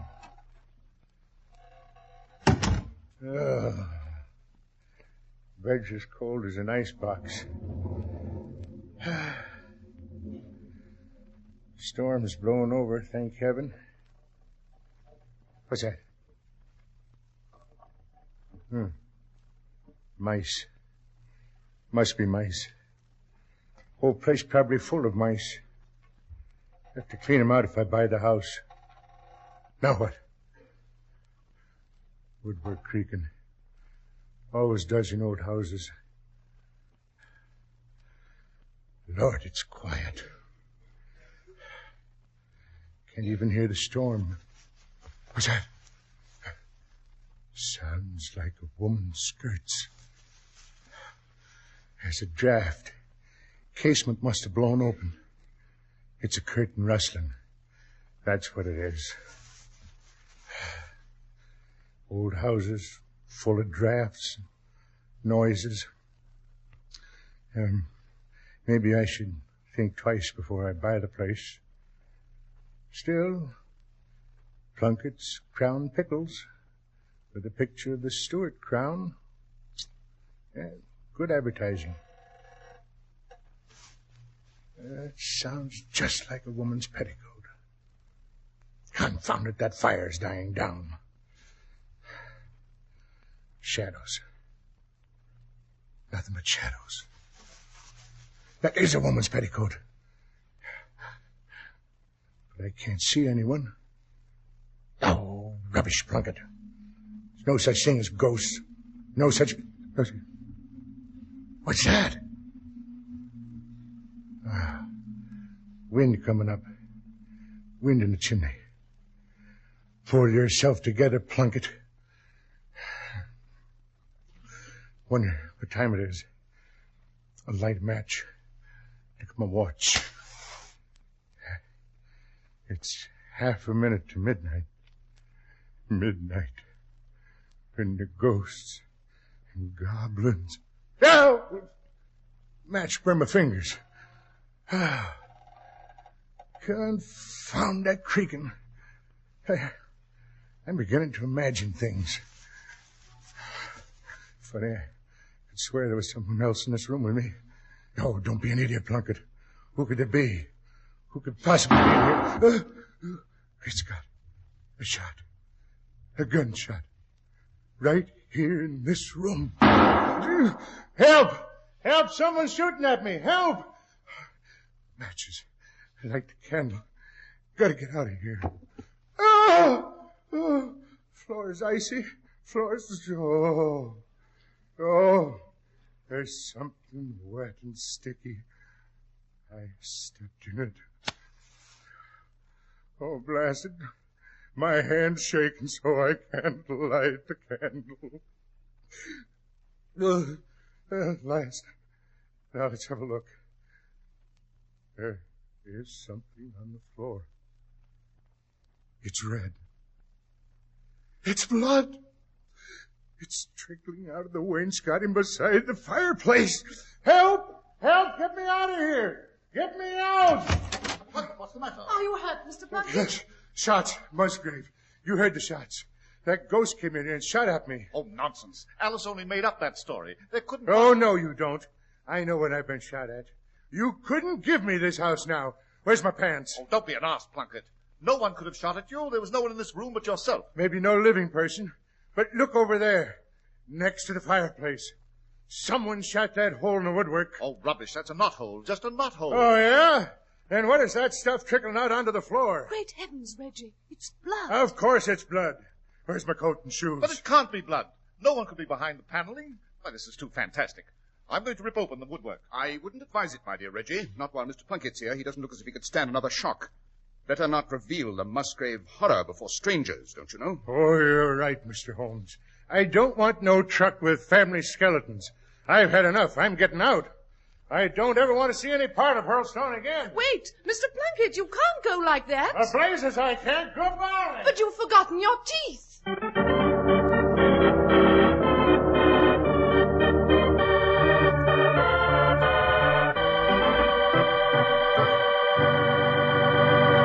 And now, before Sherlock Holmes and Reginald Musgrave discover what lies behind the wainscoting, may I give you a suggestion? Take an expert like your wife or your best girl along with you when you go to choose your new Clippercraft suit or overcoat. See her amazement when she sees the beautiful tailoring, the clean-cut smartness, and the firm, long-wearing fabrics that are yours at such modest prices. She'll say, how do they do it? Just as everyone else does when they're face-to-face for the first time with Clippercraft. $40 and $45 for Clippercraft suits, $40 for top coats and overcoats, and $26.50 for sport jackets are low prices that are the result of the famous Clippercraft plan. They'd be impossible without this wonderful idea that concentrates the buying power of 1,036 stores across the nation. Yes, selling expensive clothes at inexpensive low prices at the nation's finest independent stores is the great big idea behind the Clippercraft plan. That's why men who know insist on Clippercraft clothes. So be sure to visit the Clippercraft store in your city. These leading stores in the metropolitan area are proud to add their names to Clippercraft in your suit, top coat, and overcoat.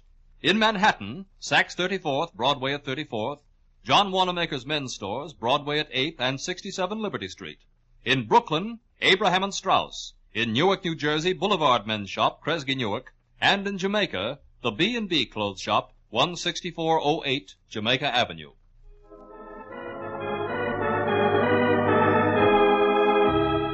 And now to return to Hurlstone Manor, where Sherlock Holmes and Reginald Musgrave are ripping away the wainscoting in the steward room.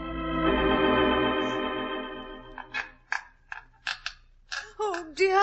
I do wish you wouldn't open up that paneling, Reggie. Better let sleeping dogs lie and all that. I had no idea that ghost story I made up would turn out to be true. Oh, stop blithering, Alice, and hand me that chisel. Oh, I wish I'd never thought up that ghost. I wish I'd never mentioned it to old Plunkett. I never dreamt there would be anything behind that paneling. Now, calm yourself, Alice. It's not as bad as you think it is. As a matter of fact, I suspect that Reggie is in for a rather pleasant surprise. But there was a shot. 2 shots. I heard them distinctly. 2 explosions, possibly. Shots, no. I rather imagine the heat of the fire caused them. Reggie, how long since you had a fire in that fireplace? Never. At least not as long as I can remember. And no one's used this part of the house since the other wing was built during the reign of William and Mary. Oh, confound it, this paneling won't budge. Now, yeah, I finally got a wedge in. Here, help me pry it loose. 1, 2... Oh, Reggie, I wish you wouldn't. 3... By Jove, Holmes, there is a closet back of the paneling. But it's filled with bottles. Dozens and dozens of bottles covered with dust and cobwebs. Yes, and 2 of the bottles have exploded from the heat of the fire. Oh, here, let's have a look at one of them. It won't be necessary. I can tell you what's in them. Port. Excellent port. I rather suspect, my dear Reginald, that your revered grandfather had a rather special hiding place in this room. But how do you know it's port? By the aroma. My olfactory nerves are rather highly developed, you know. The moment I entered the room, I knew that the ruddy fluid Mr. Plunkett had stepped into wasn't blood, but something far more interesting, a superior and venerable vintage of port wine. Good Lord, and to think I nearly sold the place to that old ruffian with all these bottles still in it. I'd never forgiven myself. He'd never have appreciated them, never. Oh, Reggie, then you're not angry with me for spoiling your sale? I just couldn't bear to think of leaving Hurlston. Oh, there, my dear, I forgive you. And the next time you think up a ghost story, do try to be a bit more original. Why, Reggie, what do you mean? If old Plunkett hadn't been a complete ignoramus, he'd have recognized the incident of the lover being bricked up in the woodwork. It's one of the most famous bits of French literature, you know. By Jove, of course. No wonder I thought it sounded familiar. I don't so much mind your swiping your plots, my dear Alice. The best storytellers do, you know. Ask Dr. Watson. Oh, now really, Holmes. You must try to be a trifle more accurate, you know. Anachronisms are taboo, my dear, in the best literary circles. Why, Sherlock, what do you mean? No Plantagenet lady would go popping at her lover with a pistol. Why not? They hadn't been invented.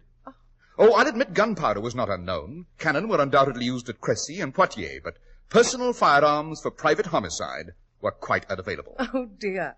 Next time I'll say she finished him off with a bow and arrow. Well, never mind the historical inaccuracies.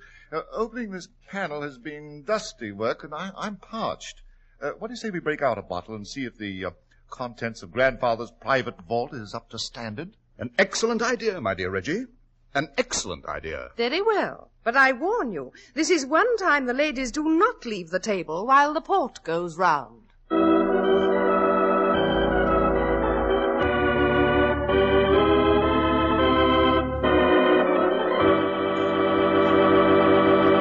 Well, Dr. Watson, that certainly was an unusual Sherlock Holmes adventure, when the stain on the floor turns out to be wine instead of blood. Oh, we had our lighter moments, Mr. Harris. We had our lighter moments, but don't get too relaxed, because next week's adventure is a real old-fashioned hair-raiser.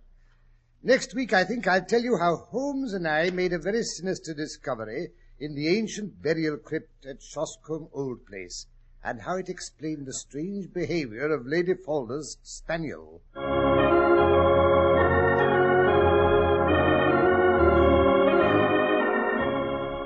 The makers of Clippercraft clothes and 1,036 leading stores from coast to coast have brought you another in the new series of broadcasts featuring the world's most famous detective, Sherlock Holmes.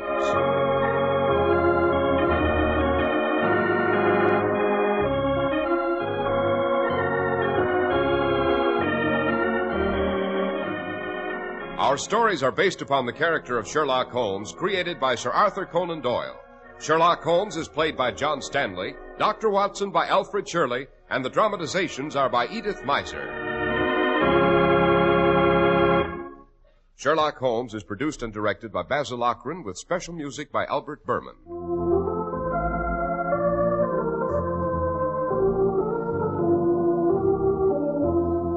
If you don't know your Clippercraft dealer, write Clippercraft, 200 Fifth Avenue, New York City.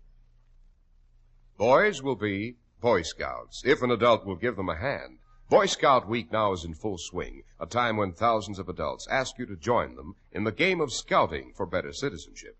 Full details from the National Council, Boy Scouts of America, at 2 Park Avenue, New York, 16, New York.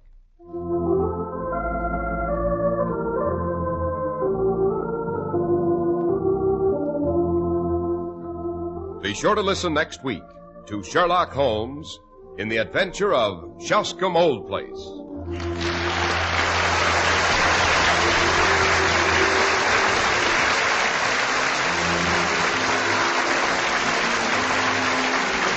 is Cy Harris speaking for Clippercraft Code. This is the world's largest network serving more than 450 radio stations and mutual broadcasting system. Stay with us for the news reported by Melvin Elliott, which follows presently. Elliott, which follows presently. Elliott, which follows presently. Elliott, which follows presently.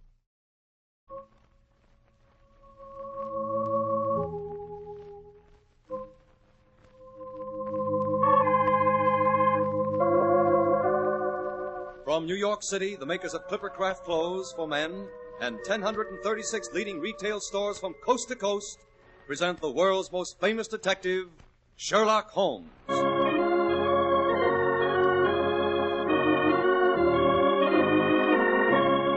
Tonight's story, The Adventure of Shoshome Old Place. And so once again we raise the familiar brass door knocker of Dr. John Watson. Well, well, Mr. Stark, come in.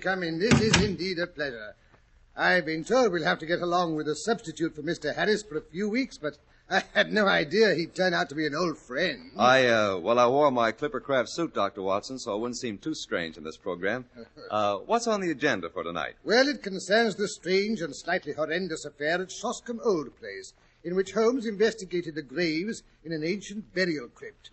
Sounds promising. And unearthed the fact that certain bones had been disposed of in the furnace. Wow, my hair's beginning to stand up on end already. Yes. The adventure began placidly enough one rainy morning.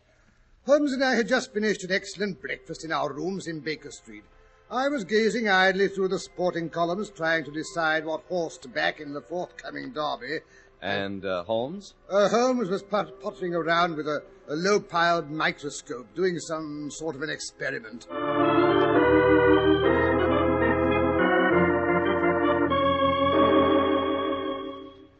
Daredevil quoted as favorite, eh? Up and Atom, odds 10-1. Shoshome Prince, 40-1. Wonder what's brought the odds down on that horse. Aha! Glue, Watson. It's glue. Jack Horner and Break a Day. What did you say, Holmes? I was merely telling you the phenomenal fact that the microscope showed that there's glue in this bit of dust. Glue? What difference does it make? Glue or paste or even sticking plaster? Can't you see I'm busy? Lucky lady, pride of Cornwall. The fact that there is glue in this dust is going to cost a man his life. And, I say cost a man's life? Glue? Now you're interested, eh, Watson? Well, come over here and take a peek through this microscope. It's nothing but a blur to me. Wait, let me adjust it. There. What do you see now? Some long, matted hairs. Those are infinitesimal fibers from a tweed cap, the criminal's tweed cap. The irregular grey masses are dust. These are epithelial scales on the left. Yes, but what are those shiny amber-colored crystals in the center? That is the glue. Yes, but how does a man's life depend on those? In the St. Pancras case, you may remember that a cap was found beside the dead policeman. The accused man denies it's his. The stuff under the microscope was taken from one of the seams of that cap and proves the man was lying. But how? The man is a picture frame maker who habitually handles glue. Well, that case is closed. I had a new client who was due to call at 10. He's late. By the way, Watson, you have some knowledge of horse racing, I believe. Well, I ought to. It's cost me about half my year's pension. Good. Then you can be my handy guide to the turf, as I believe you call your racing Bible. Well, what would you like to know?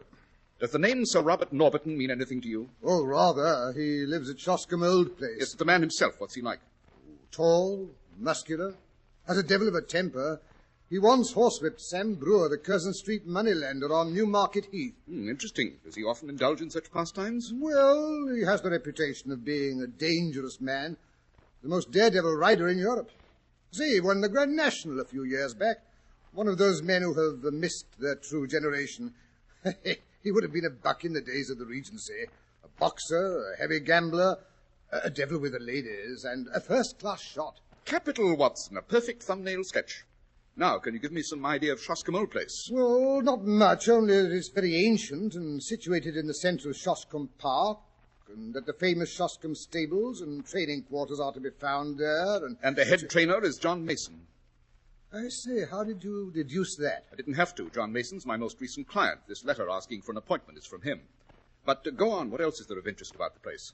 Well, there are the famous Shoshome spaniels. You hear of them in every dog show. Spaniels, eh? They're the special pride of the lady of Shoshome, old place. Sir Robert's wife? No, Sir Robert has never married. He lives with his widowed sister, Lady Beatrice Folder. You mean she lives with him? No, not at all. I said what I meant.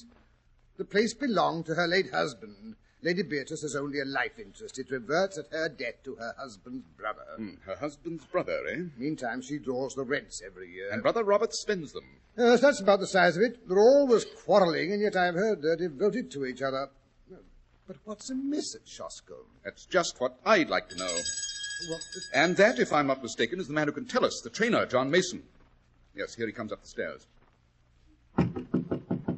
Come in, come in. Ah, Mr. Mason. I am Sherlock Holmes. Good morning, Mr. Holmes. You read my note? Yes, this is my friend and colleague, Dr. Watson, Mr. John Mason. How do you do, sir? Please be seated. Now, Mr. Mason, what's the difficulty? Your note explained nothing. The matter's too delicate for me to put on paper. Much too complicated. I had to see you face to face. We are at your disposal. Mr. Holmes, I think my employer has gone mad. My dear Mr. Mason, this is Baker Street, not Harley Street. We do not pretend to be brain specialists. Well, gentlemen, when a man does one queer thing, or even two, but when everything he does is queer, well, I believe Shoshome Prince and the Derby have turned his brain. Shoshome Prince? That's the colt you're running, isn't it? Yes, sir. The best in England, if I do say so. I'll be plain with you, because I know you're a gentleman of honor, and it won't go beyond this room. Sir Robert has got to win the Derby. He's up to his neck in debts, and, well, it's his last chance. Everything he can raise or borrow is on that horse. If Prince fails him, he's done for. Sounds like rather a desperate gamble, but that doesn't necessarily mean the man's insane. Where does the madness come in? First of all, his looks, sir. His eyes are wild. I don't believe he sleeps at nights. He's down at the stables at all hours. Then, sir, there's his conduct to his sister, Lady Beatrice. She loved the horses as much as he did. Every day she'd drive down to see him, and above all, she loved Prince. He'd prick up his ears when he heard the wheels of a carriage on the gravel, and out he'd trot to get his lump of sugar. But that's all over now. She drives by every morning without so much as a good day to you. You think there's been a quarrel? Yes. A bitter, savage one it must have been. Why else would he give away a pet spaniel that she loved as if he were a child? To whom did he give it? To old Barnes, what keeps the Green Dragon, 3 miles away at Crendell. Curious, eh, Watson? Of course, with her weak heart and dropsy, you couldn't expect her to get about much with her brother. But Sir Robert spent 2 hours every evening in her room. Now he never goes near her. She's taken it to heart, she has, sir. Brooding and sulky and drinking, Mr. Holmes. Drinking like a fish. Did she ever do that before this estrangement? Well, she took a glass regular every evening, but now, as often as not, it's her old bottle. There's something rotten about it, Mr. Holmes. Then there's the goings-on down at the old church crypt at night. The haunted crypt, we call it. Haunted? Yes, Mr. Holmes. There's an old ruined chapel in the park, so old nobody can fix its date. And under it there's a crypt. A crypt where all the ancestors of Lady Beatrice's husband lie buried, including the man himself. Well, sir, that crypt has got a bad name among us. It's dark and damp enough by day with the weeds breaking through everywhere, but at night it's worse. Standing there in the moonlight, its broken arches gleaming like ghosts. There's not many in the countryside that have the nerve to go near it at night. But I gather you did, or there'd be no story. Yes, sir. Me and the butler Stevens. We was taking a walk in the moonlight, smoking a pipe before going to bed, when all of a sudden we notices a light, sort of pale and unearthly like, shining in the old chapel. There we stood, Stevens and me, quaking in the bushes like 2 bunny rabbits.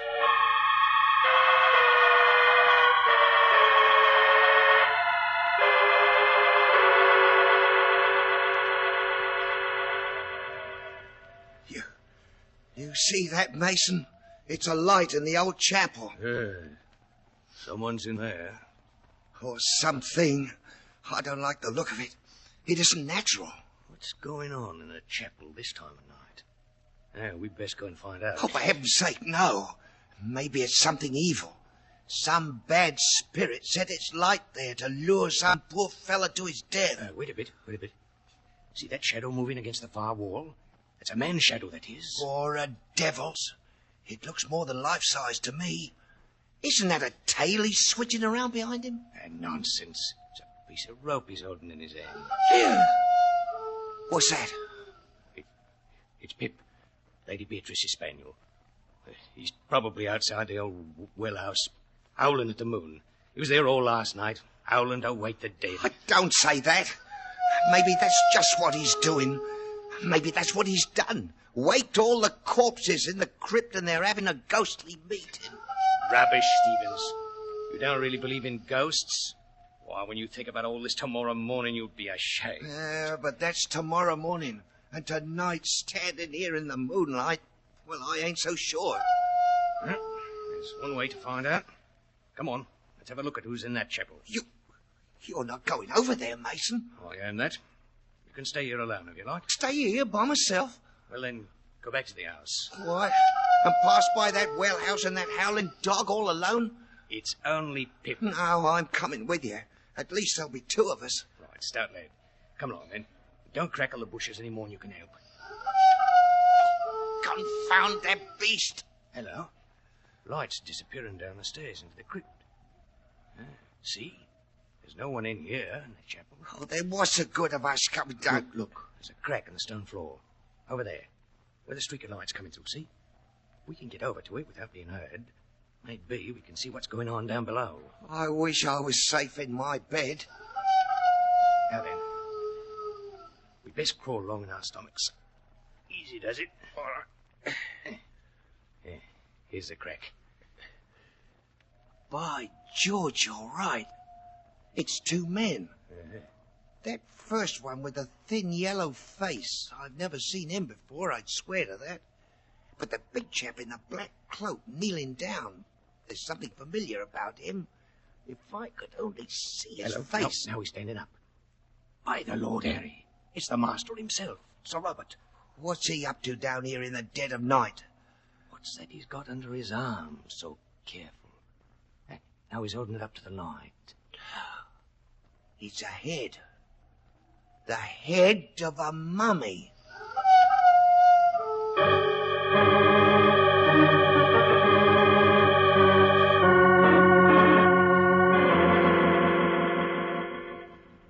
What an eerie experience, Mr. Mason. That it was, Dr. Watson. I'd have given me notice the next day, except that, well, I didn't want to leave Lady Beatrice alone at the mercy of that ruffian. I tried to see her ladyship and tell her what was going on, but she wouldn't see me. Sent out word by our maid, Carrie Evans, she wasn't feeling well enough. Not feeling well enough? Yes, Mr. Holmes. But she was well enough to go out driving all the same. How long has this maid, Carrie Evans, been with Lady Beatrice, Mr. Mason? Going on 5 years, sir. And she's devoted? She's devoted, all right. I won't say to whom. I can't be creating scandal. You don't have to. Sir Robert's reputation with the ladies is, shall we say, a trifle shady. Yes, scandal's been clear for a long time, I'm afraid. I say, Holmes, perhaps that's the cause of the quarrel between the brother and sister. Being an invalid, she has no way of enforcing her will. So the hated maid is still at Shoshome. Lady Beatrice sulks and takes to drink. Sir Robert becomes angry and gives away her pet spaniel. That explains everything, doesn't it? Everything but the nocturnal visit to the crypt, who the yellow-faced stranger was, and why Sir Robert was holding a skull in his arms. Just a few trifling omissions, Watson. Oh, go to blazes. Quite. Now then, Mr. Mason, you say Sir Robert gave his sister's spaniel away to the proprietor of the Green Dragon. Yes, Mr. Holmes. When was that? About a week ago, sir. Day after we saw him in the crypt. The very day Sir Robert left for London. Oh, he left for London, did he? Yes, sir. And has he come back? We're expecting him back tomorrow, sir. And has Lady Beatrice been taking her morning drives the same as usual? Yes, Mr. Holmes. 11 o'clock sharp. She and Carrie go out together. I'm not quite clear what you expect me to do in this matter, Mr. Mason. Maybe this will make it more definite, sir. Yes, I've been wondering what you had in that paper bundle. It's something Harvey. He's one of my lads. Found in the furnace up at the big house when he was raking out the cinders yesterday. A bone. Badly charred. I say What is it, Watson? Your knowledge of anatomy is more accurate than mine. That's part of a femur, a human bone. Exactly. When does this lad tend to the furnace? Every night he makes it up and then leaves it. Anyone could visit it during the night? Yes, sir. You don't think Sir Robert... Watson, you forget Sir Robert's supposed to be in London. These are deep waters, Mr. Mason, deep and rather dirty, but I'm beginning to see to the bottom. How is the fishing in the neighborhood of Shoshome Old Place? The fishing, Mr. Holmes? Yes, the doctor and I are famous fishermen, and we haven't had an opportunity to show our prowess this season, eh, Watson? Well, if it's fishing you're after, there's nothing can come up to the trout in the middle stream. Good. You may address us in future at the Green Dragon. We shall reach there tonight.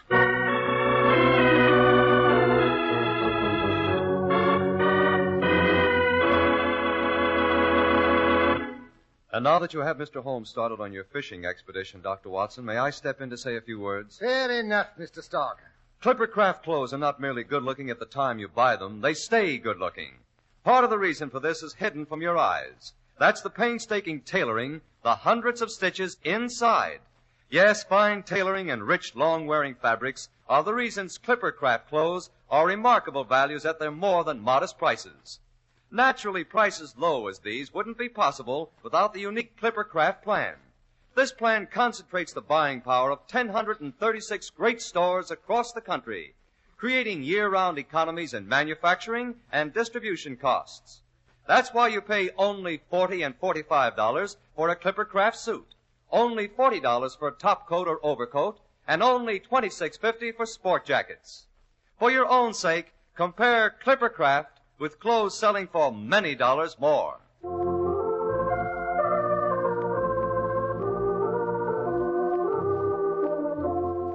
And now to return to our story, Dr. Watson. Well, suppose we pick up after Holmes and I had settled ourselves at the Green Dragon. Mid-morning found us tramping down the road leading towards Shoshome Old Place, carrying rods and reels and all the rest of the trout fisherman's paraphernalia. Holmes also had a shaggy black spaniel in tow. Ah, splendid weather for fishing, eh, Watson? The trout should be fairly jumping at the hook. Yes, I shall have a good opportunity to try that new fly of mine. If that confounded dog doesn't scare the fish away. What in thunder made you bring that spaniel along? You mean Pip? Yes. Down, boy, down. I saw him tied up in the front hall of the inn. Mine host says that they have to keep him on a leash or he runs straight back to his old home. Easy, Pip. Don't pull so, boy. The poor dog seemed to want to go walking, so I said I'd take him. Yes, but a dog on a fishing joggle, really, Holmes. Now, if we were going hunting, it would be different, eh? Yes, but it's not the hunting season. You never know. We may get in a little hunting before we get to our fishing. Ah, that is the entrance gate to Shoshome Old Place, I presume. Handsome old ironwork. And tightly locked, too. Dear Sir Robert is very jealous of his privacy, eh? You would be, too, if you had a horse you expected to win the derby. I understand he's very vicious with touts or any stranger he catches snooping around his property. I say, look. Here comes a big yellow open barouche. Yes. Lady Beatrice returning from her morning's drive, I fancy. I thought we should have some hunting this morning. What do you mean? Pip and I are going to hide behind this hedge. When the footman gets down to unlock the gates, I want you to engage him in conversation. Yes, but I don't understand, Holmes. Holmes, where are you? Where did you go? Here, behind the hedge, trying to keep this confounded dog quiet. Here they come. I say the old girl must be 1,000,000 years old, all bundled up in shawls and veils and things. That must be Carrie beside her, the one with the suspiciously blonde hair. They've stopped. The footman's getting down off the box. The gates are swinging open. After him, Watson, after him. Hello there. I say, my good man, can you tell me how to get to the mill stream? Now then, Pip, out you go, old boy. It's your mistress. After her, boy, after her. There he goes. He leaps into the carriage onto his mistress's lap. By Jove, he's snarling. He's trying to bite the woman. Get that confounded dog out of here! Drive on! Drive on!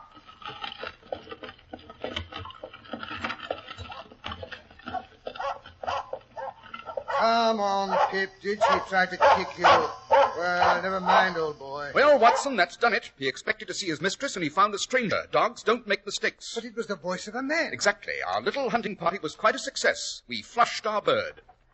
Now, come along, Watson. The fish are waiting for us. Look here, Holmes. You're not going to give up this clue. Not exactly. But our hunting must be postponed until after dark.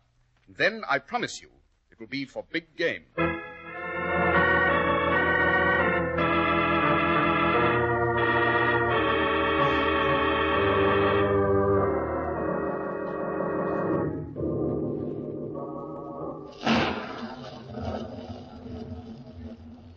Here, Holmes, that storm is going to break any minute now.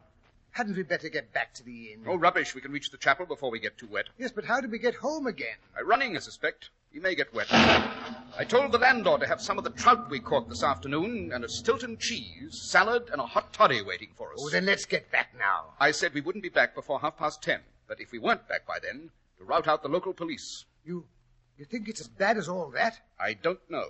It all depends on what we find in that crypt. There, that must be the chapel up ahead. I saw it in the last flash of lightning. Here comes the rain. Run, Watson, run! I say, don't go so fast. Good Lord, it's as black as the inside of my pocket. I've lost the chapel. No, there it is. Over here, Watson, over here. There's an entrance. Right. Oh, great thunder. I'm soaked to the skin. It's coming down in torrents. Here, this must be the stairs leading down to the crypt. I say, Holmes, you have eyes like a cat. I can't see a blasted thing. Take my hand. Easy now, easy. Don't fall and break your neck. There. Now you can light the lantern. Yes, if I can find a match that's dry enough to light. They all feel like spaghetti.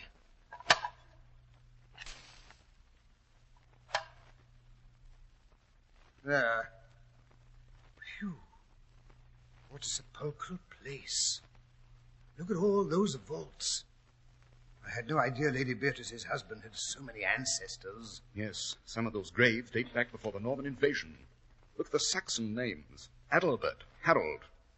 And here are the Normans. Long line of Hugos and Odos and Percys.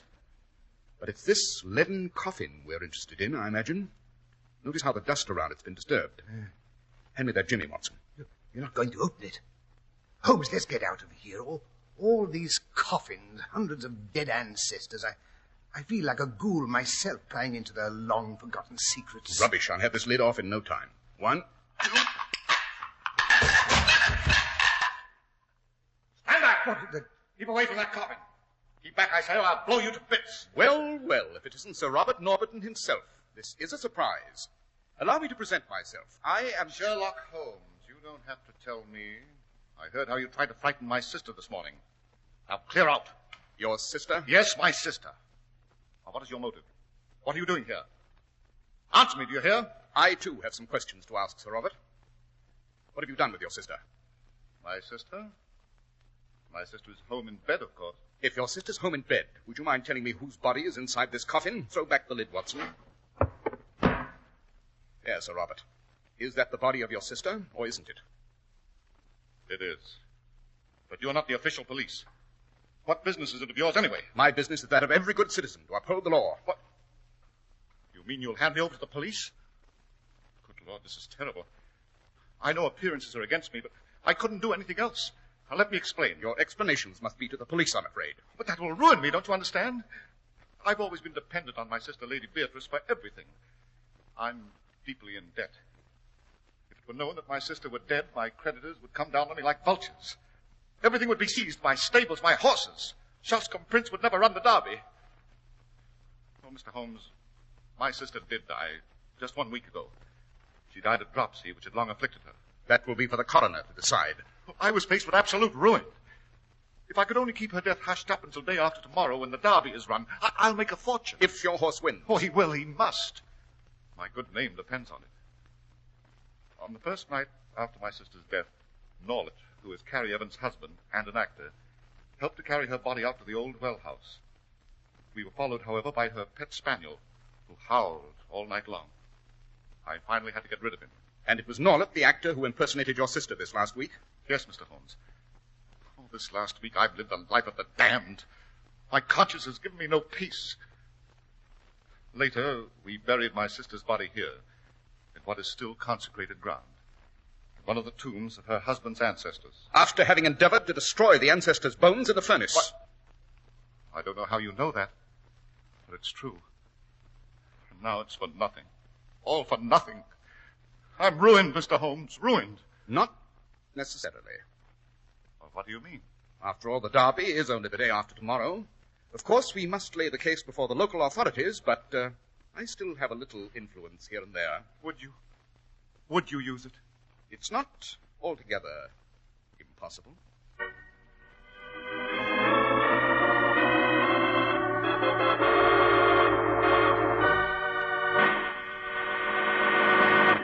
And now, Dr. Watson, before you tell us Holmes' rather surprising decision in the case of Sir Robert, I'd like to make one more speech on behalf of Clippercraft. Go ahead, Mr. Stark. When you advertise anything as extensively as Clippercraft, the product's got to be good. Clippercraft clothes really have to have it, and they have. They're the most amazing clothes you've ever seen at prices so very modest. Remember, Clippercraft suits are only $40 and $45, top coats and overcoats only $40, and sport jackets only $26.50.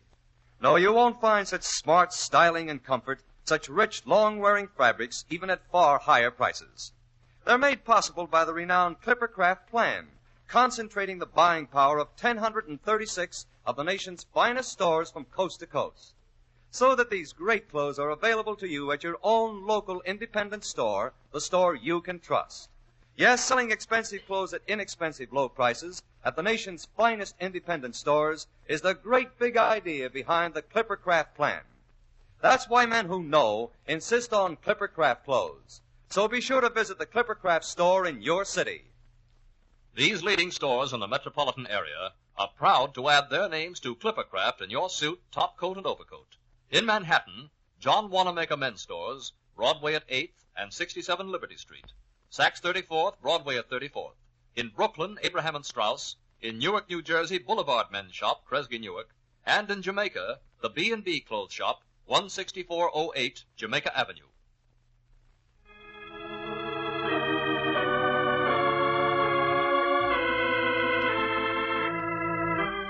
And now, Dr. Watson, did Sherlock Holmes use his influence in Sir Robert's behalf? Yes, indeed, Mr. Stark. We went back to the inn, and Holmes routed the local constable and coroner out of bed. They discussed matters over the trout and coffee and cheese. Luckily, our catch had been a fairly big one. Moreover, the creditors were all Londoners, and Sir Robert was a local man. Pride of county, you know. And besides, the constable and the coroner had both placed bets on Shoshome Prince, and they wanted to see him win. And did he? He did, and netted his owner £80,000. Sir Robert paid his debts and bought a small place in the neighborhood of Shoshome, where he threatens to end his days in an honored old age. He and Holmes have become great friends. Holmes often visits him when he wants a bit of trout fishing. Well, all this talk of trout and salad and cheese has given me the most tremendous appetite. I had hoped it would. I've a special treat in store for you tonight. Just ring the bell, will you?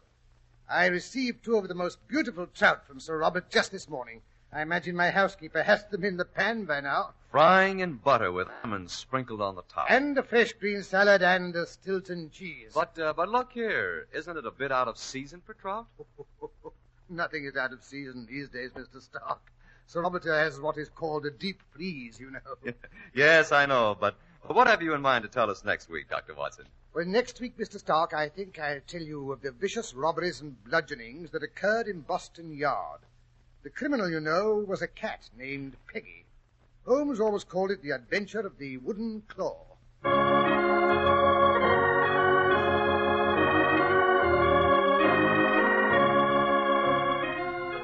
The makers of Clippercraft clothes and 1,036 leading stores from coast to coast have brought you another in the new series of broadcasts featuring the world's most famous detective, Sherlock Holmes.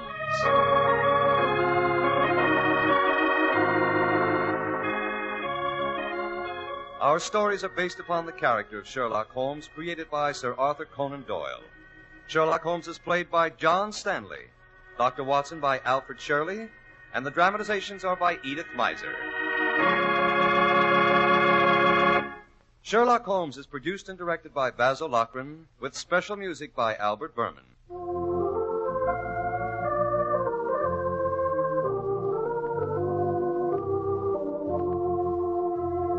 If you don't know your Clippercraft dealer, write Clippercraft, 200 Fifth Avenue, New York City.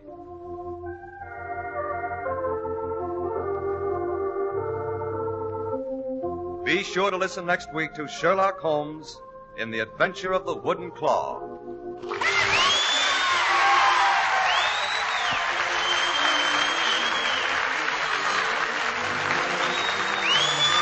Charles Stark speaking for Clippercraft Clothes. This is the world's largest network, serving more than 450 radio stations. The Mutual Broadcasting System. In just 25 seconds, you'll hear Melvin Elliott reporting the latest news.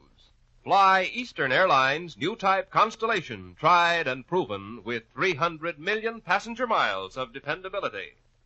Fly Eastern Airlines.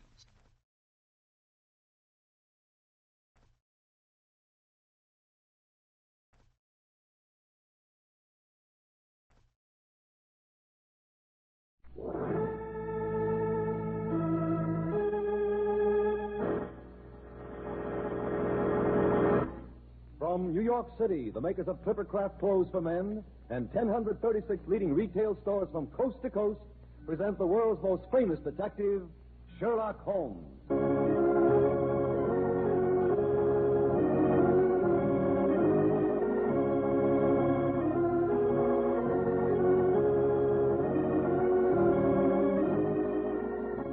Tonight's story, The Adventure of the Wooden Claw. Well, here we are again, sitting in front of Dr. Watson's hearth. The coals have burned low, and over the rosy glow, we face our favorite medico and storyteller. What's tonight's adventure to be, Dr. Watson? Suppose I tell the one, Mr. Stark, in which Holmes suggested I present myself as the next victim of the individual called the cat. Victim of a cat? Yes, Mr. Stark. The cat was an unpleasant person who went about bashing in the skulls of bank messengers in Boston Yard, which, as you know, gives onto Hogarth Lane, of course. Oh, naturally. Yes. A ruthless and cunning criminal, that cat, sometimes called Peggy. Aha, so it wasn't a tomcat. There you go, Mr. Stark, jumping to conclusions. Just for that, I shan't tell you any more of the story until you say a word on behalf of our sponsor. Fair enough, Dr. Watson. Clippercraft welcomes comparison. Compare the style, compare the tailoring, compare the all-round quality of Clippercraft with any clothes anywhere near their modest prices. That's why today's demand for Clippercraft's amazing value is so great. Ask the fine local independent store that sells Clippercraft.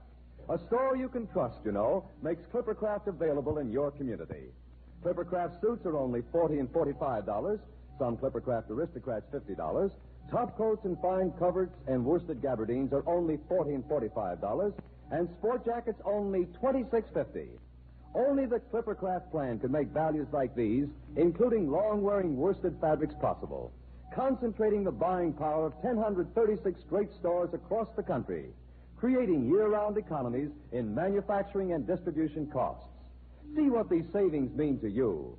Compare Clippercraft with clothes selling for many dollars more.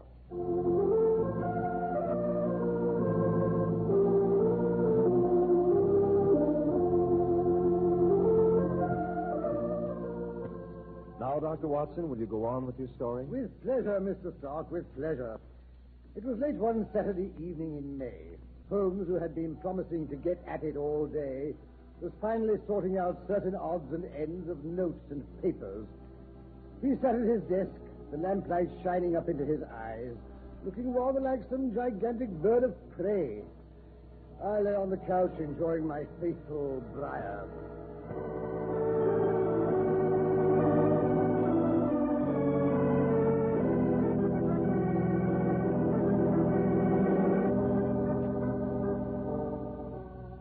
Watson, you'd better put out your pipe if you're going to drop off to sleep.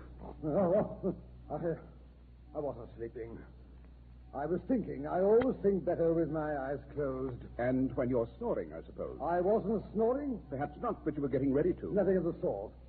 Some people can't endure seeing anyone else relaxed and at ease while they have a job of work to do.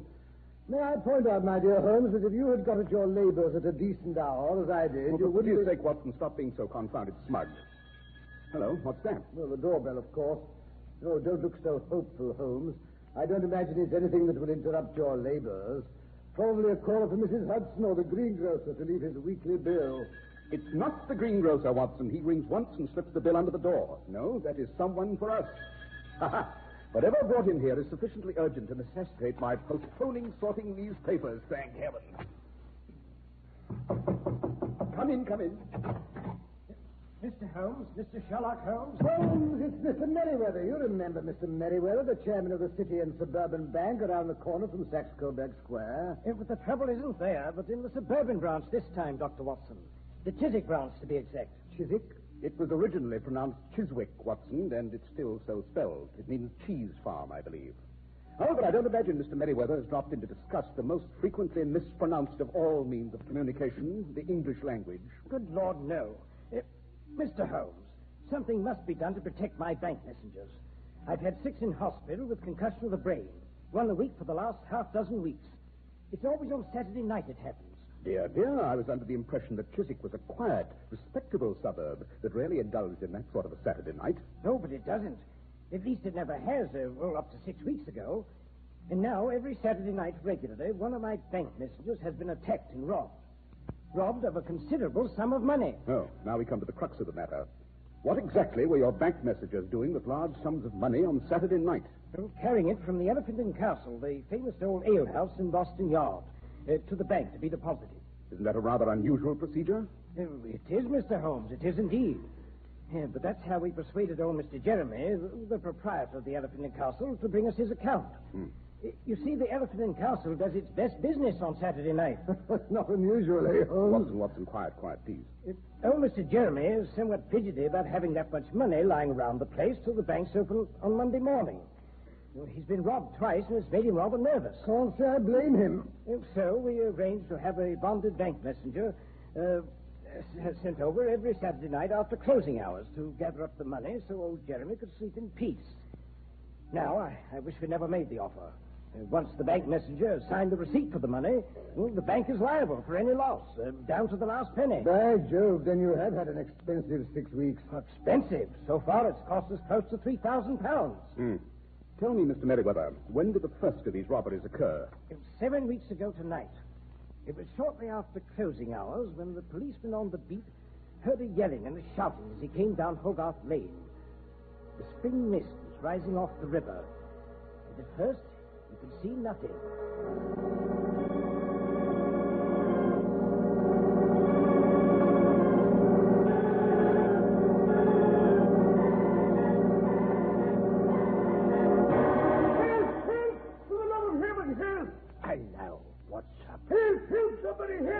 Somebody calling, but I can't see a blessed soul.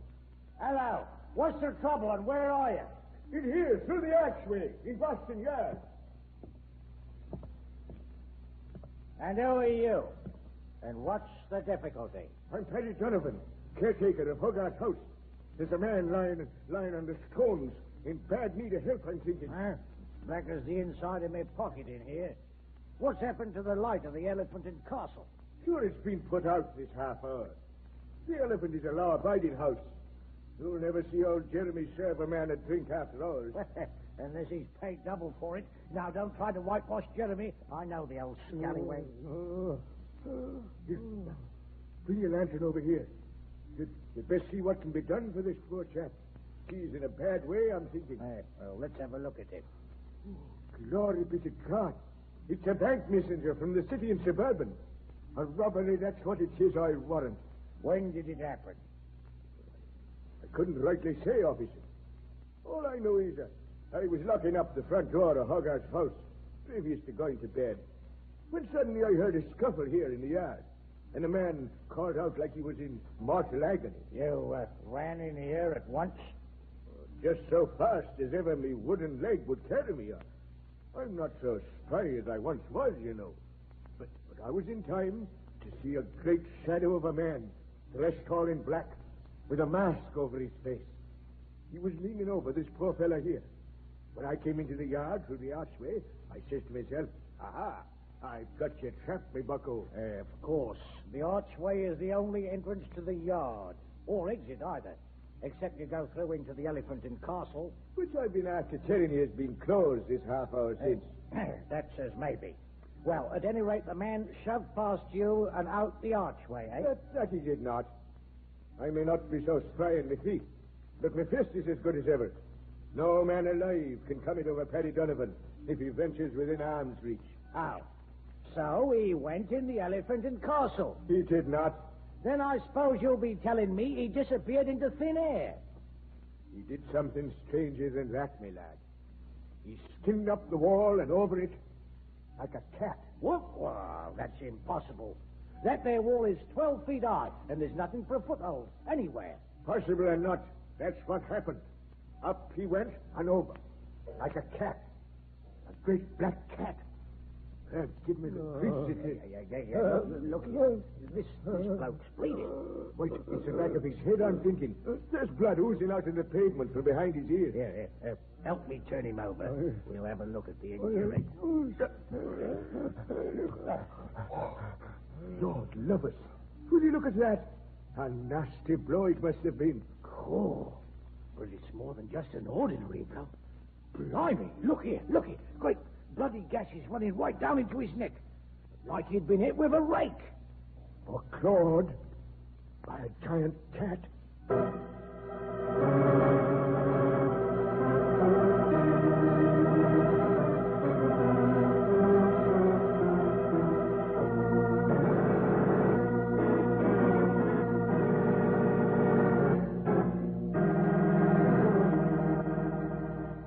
I saw those wounds, Mr. Holmes. I promise you, that's what they look like. The claw marks of a gigantic cat. A cat man, eh? Who scales 12-foot walls and whose blow leaves deep gashes. Interesting, Mr. Merriweather.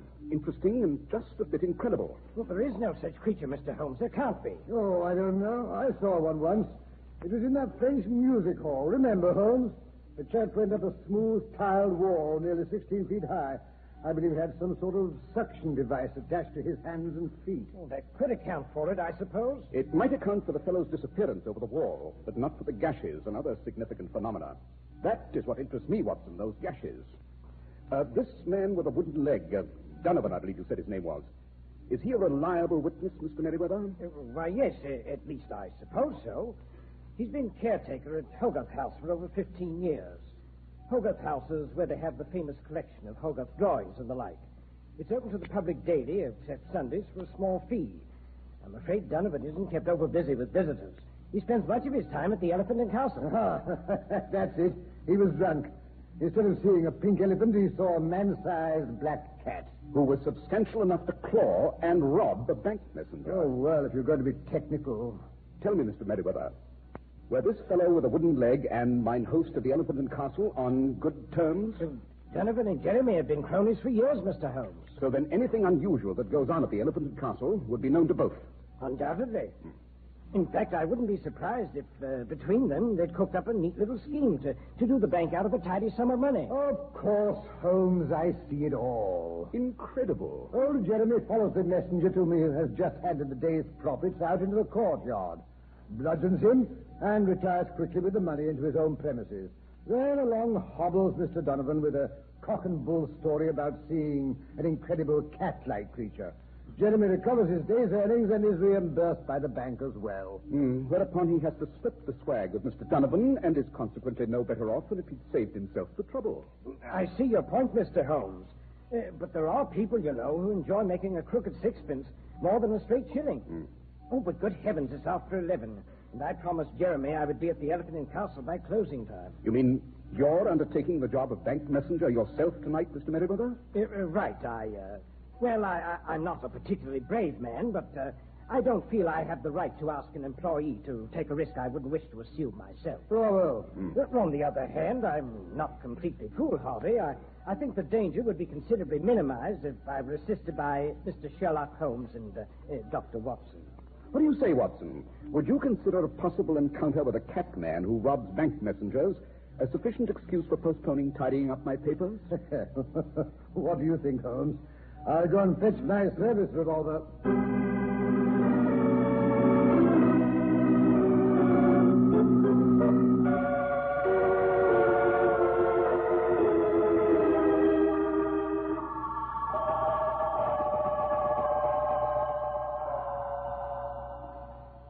Thank heavens there's a moon tonight and no fog.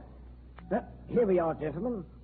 Hogarth Lane takes its name, of course, from William Hogarth, whose country residence was here situated from 1749 Who to... goes there? Good heavens, who? I mean, what was... Calm yourself, Watson. It's merely a police officer on duty, if I'm not mistaken. Yes, they station an officer at either end of the lane every Saturday night now. They've never caught anyone or prevented the numerous repetitions of the first crime. Not so far. Well, tonight it'll be different, because Scotland Yard has personally taken over. Well, if it isn't Inspector Lestrade, my favorite watchdog of the public safety. And what do you think you're doing here, Holmes? Endeavoring to stop the robbings and bludgeonings, which the official minions of the law and order don't seem to be able to terminate. Well, you'll not go one step nearer the scene of this crime. No one's allowed in Boston Yard tonight without a permit. Which I have duly obtained for myself and bodyguard.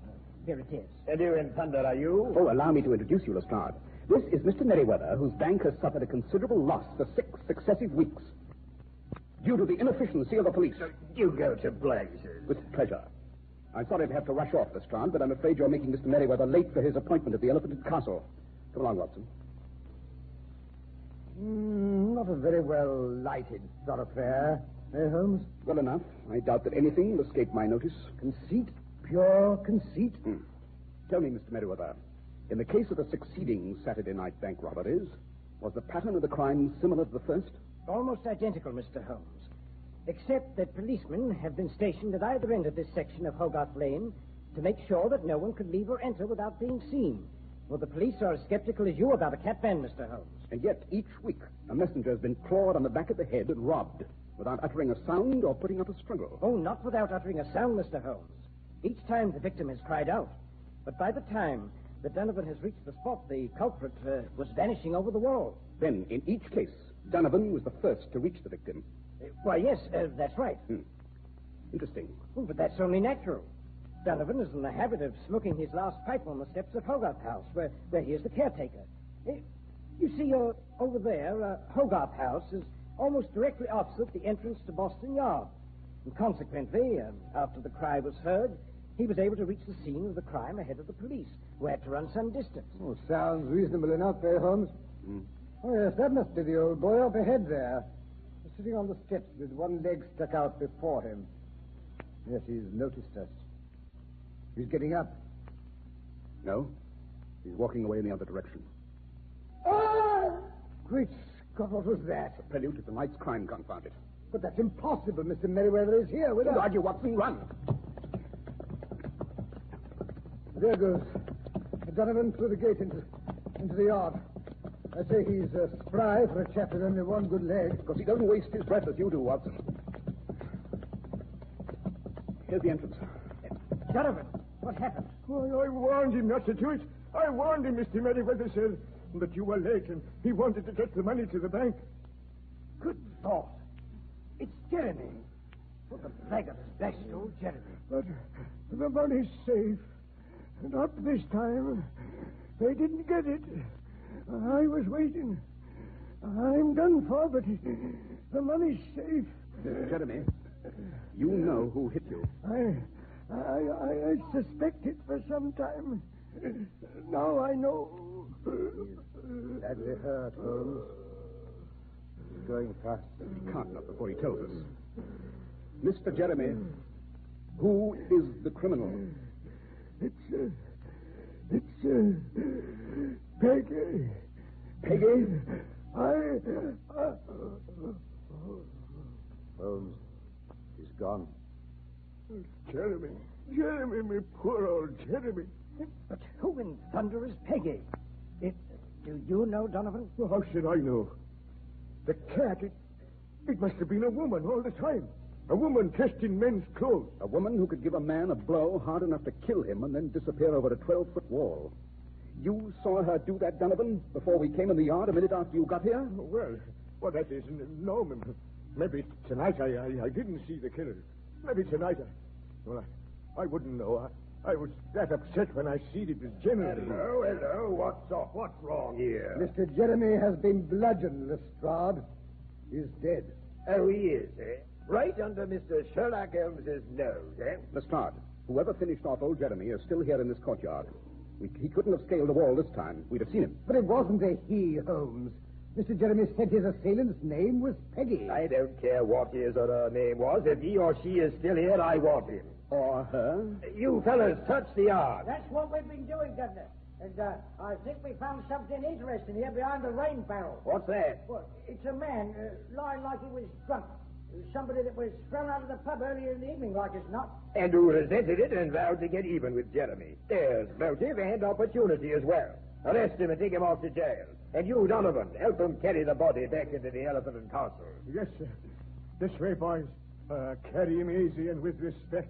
My poor Jeremy. My poor Jeremy. Well, Holmes, you can't say Scotland Yard hasn't acted with dispatch and efficiency. And with its usual lack of intelligence and concern for truth and justice. If this man isn't guilty, I suppose you can tell us who is. Quite. However, you wouldn't believe me. You see, I have no proof of my theory. It will take until next Saturday night to acquire that.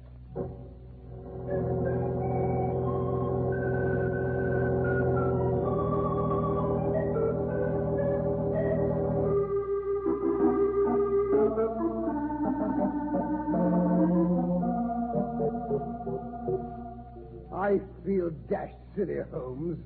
Dressed up in this bank messenger's outfit. What's the point to it all? Watson, we're dealing with a sly and devious criminal. The only way is to catch him red-handed. During your service in the Far East, I believe you've taken part in a tiger hunt. Oh, what of it? You know the procedure. The hunter tethers a kid or a lamb to a tree and then retires to a nearby blind to wait for the tiger to attack his prey. Only this time, it's not a tiger we're after. It's a cat named Peggy. And I'm the goat. Quite. Yes, I think you may start on your journey across Boston Yard, Watson. Pity it's raining tonight. Lowers the visibility. However, perhaps that's just as well, or the killer might recognize you. Well, I'll open the door, and out you go. You've got the earnings of the Elephant and Castle safe in your pouch? Well, naturally, you put them there. Well, good luck, Watson. Don't be too nervous. Remember, Lestrade is hidden behind the rain barrel. A fine lot of comfort that is. Well, let's get it over with. Now, chin up, old boy. And whatever you do, fall sideways when I call out. Into a mud puddle, probably. Don't argue. Do as I say. Your life may depend on it.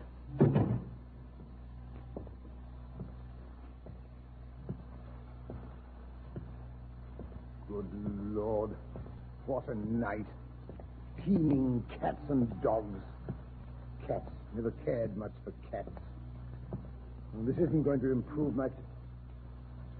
What's that shadow slinking along the wall over there? Oh, confound this rain. I can't see a thing. What was that? Someone's coming this way. He's running through the gate. Donovan. Hey, Donovan, what's up? He stopped. He snatched up his wooden leg. What's in that? Now then, Donovan, I'll take that wooden leg if you don't mind, one with which you bludgeoned 7 people. So it's you, Mr. Sherlock Holmes. Something told me this was my unlucky night. You can come out, Lestrade, and take the criminal in charge. You needn't crow, Holmes. I saw the whole thing. Well, got you red-handed this time, Donovan. Yes, you've got the criminal and his weapon. Notice the spikes in the upper end of this wooden leg. No wonder the victims looked as if they'd been clawed by a giant cat. Well, no use hanging about in this blasted rain. Come along, Donovan. You've slugged and robbed your last bank messenger. And it reminds me, Watson, where are you? Flat on the ground in a puddle, of course. Look at me. Nice mess. I say, Holmes, I'm still perplexed, you know. Why? Well, who was the man who screamed just now? Why did Jeremy say the cat's name was Peggy? And when did you first suspect Donovan was the criminal? The answers to those questions can wait, Watson, until I get you safely home in a hot tub. That puddle has soaked you to the skin. And besides, this is Saturday night.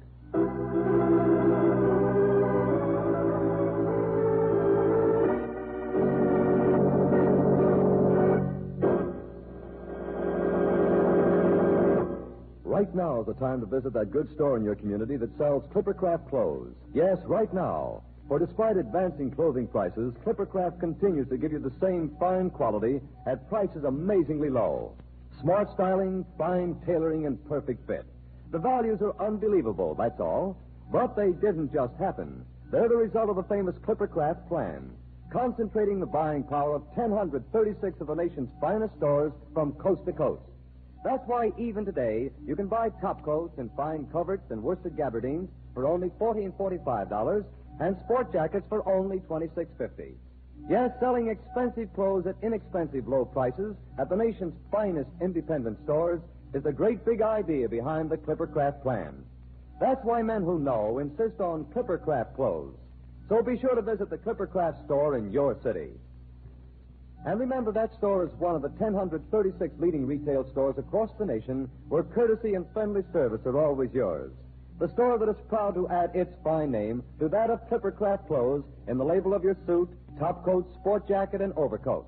And remember also, not every pattern is always available in your size, but keep on trying.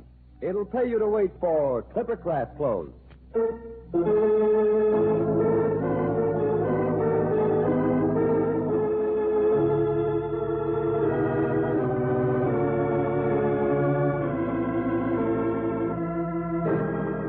And now, back to Baker Street.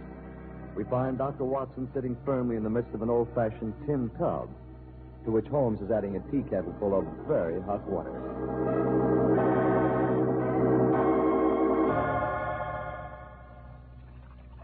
No! That's enough. Do you want to scold me? Yes, you are beginning to look nicely parboiled. I think you'll do. Then, how about answering my questions? Oh, very well. 1. The man who screamed was never the victim, Watson. It was old Donovan who was building himself an alibi. He screamed when he saw his victim cross the yard. Then he dashed in, took off his leg, and bashed him, while the police were running down the street in answer to his shouts for help. 2. Jeremy said the cat's name was Peggy, because that's what he called Donovan. Many a peg-legged man is nicknamed Peggy, you know. And lastly, I knew Donovan was the criminal when Mr. Merriweather told us how distinctly he described the cat man who crawled over the fence on the night of the first robbery. But why was that suspicious? Elementary, my dear Watson. It was a dark, foggy night. He couldn't have seen the criminal in detail. Remember, it wasn't until the policeman had turned his dark lantern on the victim that he could tell he was a bank messenger. Q-E-D. I see. It's all so remarkably simple once you explain. It always is, Watson. It always is. Well, don't just stand there puffing yourself up. You might get dizzy and scud my back, you know.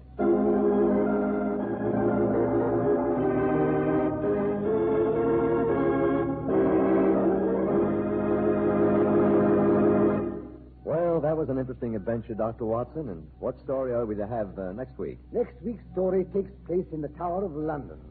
It tells how Holmes and I rescued a damsel in distress and reformed a stony-hearted army officer and recovered a golden platter that should, by rights, have remained with the crown jewels.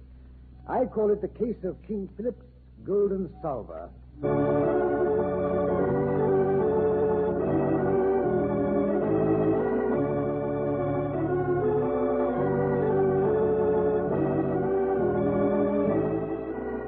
The makers of Clippercraft clothes and 1,036 leading stores from coast to coast have brought you another in the new series of broadcasts featuring the world's most famous detective, Sherlock Holmes.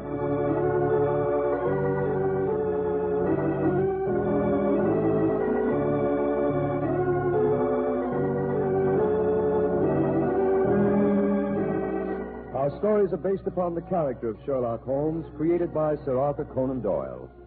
Sherlock Holmes is played by John Stanley, Dr. Watson by Alfred Shirley, and the dramatizations are by Edith Meiser. Sherlock Holmes is produced and directed by Basil Lochran, with special music by Albert Berman.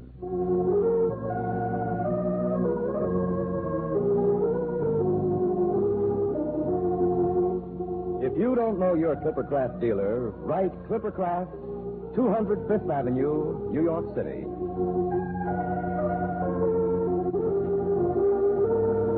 Be sure to listen next week to Sherlock Holmes in the case of King Philip's gold and salver.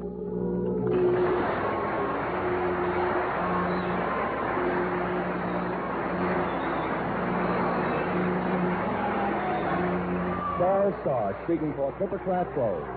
This is the world's largest network serving more than 450 radio stations, the Mutual Broadcasting System.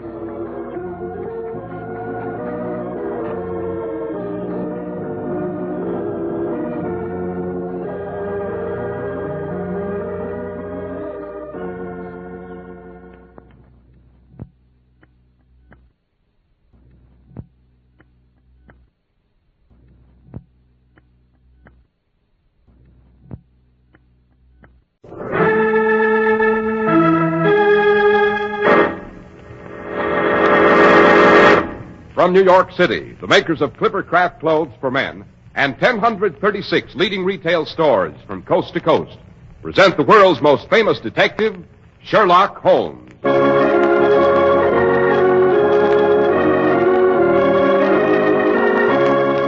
Tonight's adventure, the case of King Philip's golden salver.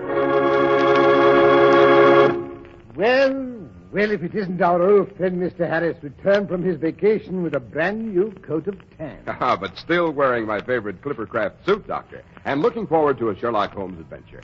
What's it to be tonight, Dr. Watson? Well, Mr. Harris, it concerns the strange disappearance of an elaborate golden platter sent to Queen Elizabeth by Philip of Spain. It was, of course, a priceless historical masterpiece which belonged by rights with the rest of the crown jewels in the Tower of London. The Tower of London. What a fabulous place that is, Dr. Watson. It is indeed, Mr. Harris. Dating from William the Conqueror, it has been a citadel, a royal palace, a state prison, and a mint. It is still a fortress, an armory, and a treasury with a resident military garrison. Quite a setup. It represents the most glorious as well as the most bloody pages of English history. And does tonight's story live up to the Tower's reputation, Doctor? But I suppose I answer that question after you've said a word or two in behalf of Clippercraft. Fair enough, Dr. Watson. Wherever you go in America, fine stores sell Clippercraft clothes. Yes, proudly sell them, and recommend them to men who demand the most for their money. Now, that's because truly fine clothes, especially in these days of high prices, are nowhere else available at such modest prices. You see, it's the Clippercraft plan that makes these amazing values possible. By concentrating the buying power of 1,036 fine stores from coast to coast, tremendous savings are made in manufacturing and distribution costs.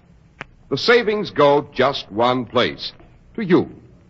At a friendly local independent store, you get superlatively fine Clippercraft suits at the incredibly low price of $40 and $45. Beautifully tailored top coats and fine coverts and worsted gabardine for only $40 and $45, and sport jackets for only $26.50. Compare them tomorrow with clothes selling for many dollars more.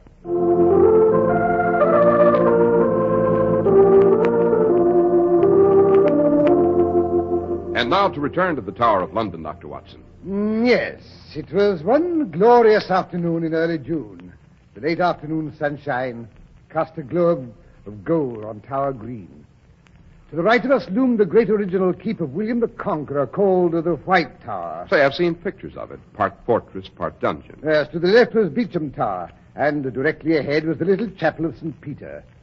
Holmes was enjoying one of his favorite forms of relaxation, feeding raw beef to the ravens who still inhabit that spot. The same spot where once stood the scaffold on which was poured out the lifeblood of some of the greatest names in English history.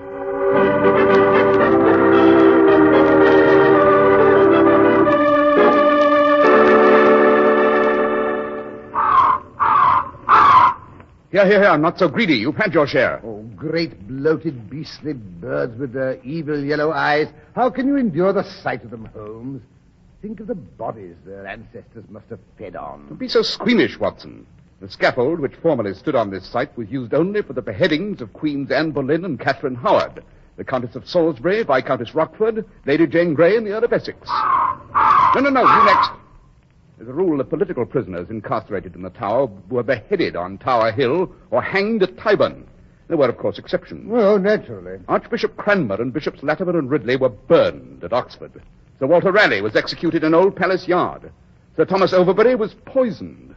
The two little princes, Edward V and the Duke of York, were strangled in the bloody Tower.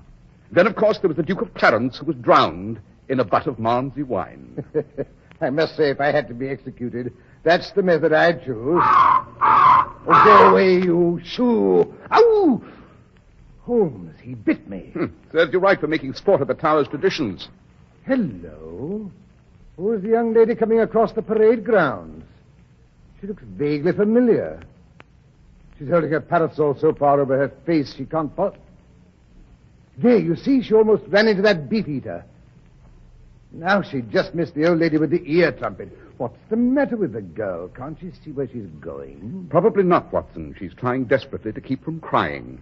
Great Scott, it's Lady Cynthia, sister of that ass Bobbison Simon and daughter of the Duke of Balmoral. Now, what do you suppose a pretty thing like that has to cry about? Life isn't all beer and skittles, Watson, even to those in Burke's peerage. Yes, unless I'm very much mistaken, she's upset because her fiancé, young Lieutenant Ronald Backwater, has been chucked in the guardhouse and threatened with court-martial and dismissal from the Tower Guards. Good Lord, whatever for? Stealing, Watson. He's accused of purloining a precious golden platter. Yes, I rather thought we might run into the Lady Cynthia if we visited the Tower this afternoon. Holmes, you fraud. And I thought you came here to feed the ravens. Here she is. My dear Lady Cynthia, is there anything I can do? No, thank you. I'm quite all right. A cinder in my eye. There's nothing.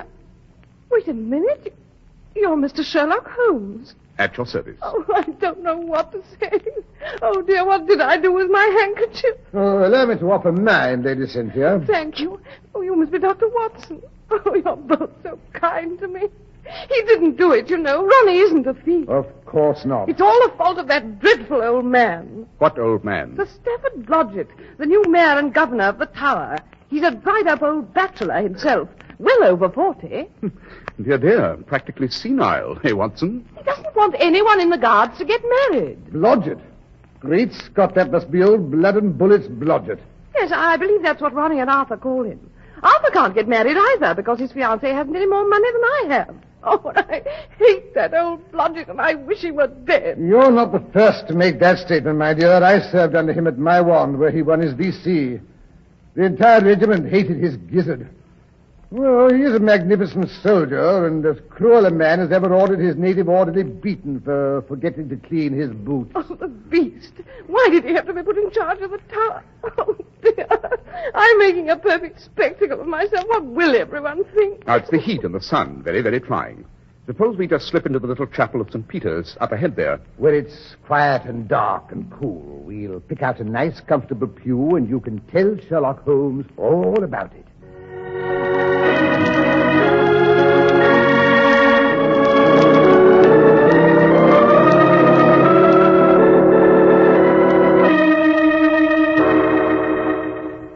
There we are, my dear. Suppose we take the third pew. Oh, thank you. Watson, you might offer the lady a whiff of smelling salts and a fresh handkerchief. I'm sorry to be such a nuisance. I'll be all right in a minute. Quite. As you know, Watson, the premises known as the Tower of London are completely surrounded by the City of London. It's a self-ruled and regulated community. Its gates are locked at night, and its ancient moat, although it's drained to make a parade ground, is still capable of being flooded. Sounds fairly medieval. And the absolute ruler of the entire place, the individual whose word is law, is the mayor and governor. In this case, old Blood and Bullets, alias Stafford Blodgett. Correct. He resides on the premises, as do his officers and men. That's right, Mr. Holmes. Well, last night, Sir Stafford Blodgett invited 5 of the younger officers to his quarters for dinner. The ones who had petitioned to marry this June, you know. Good Lord, do they have to get permission from him to do that, too? Oh, no, not to get married, exactly. But he does say whether or not he considers the young ladies suitable, you know. And if he decides they're not? Oh, then the prospective bridegroom is advised to give up the whole idea or resign from the guards. How perfectly barbaric. Quite. So you can imagine how dithery the poor chaps were when it got round they'd been summoned to hear the verdict. Dinner was to be at 8, and promptly at 3 minutes past, they sat down at Sir Stafford's oak table in his sitting room in the Byward Tower. Byward Tower?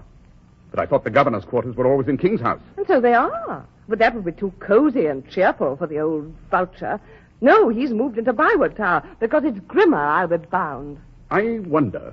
It has other rather strategic advantages, you know. Byward Tower. It's a curious appellation, eh, Holmes? I wonder how he got the name. Byward was formerly a synonym for password, Watson. Byward Tower has always been the main entrance to the Tower of London. Of course. That's why he's moved there. So he could spy on his men as they went in and out. There could just possibly be another reason, you know. However, suppose you finish telling me about the dinner party. Oh, it was a very elegant dinner party. Properly chilled white wine with the turbot, and excellent burgundy with the roast. Not that anyone but old Blood and Bullets had much appetite. He eats like an anaconda. Well, finally they came to the suite. It was served on an enormous golden platter, which Sir Stafford had specially brought in for the occasion.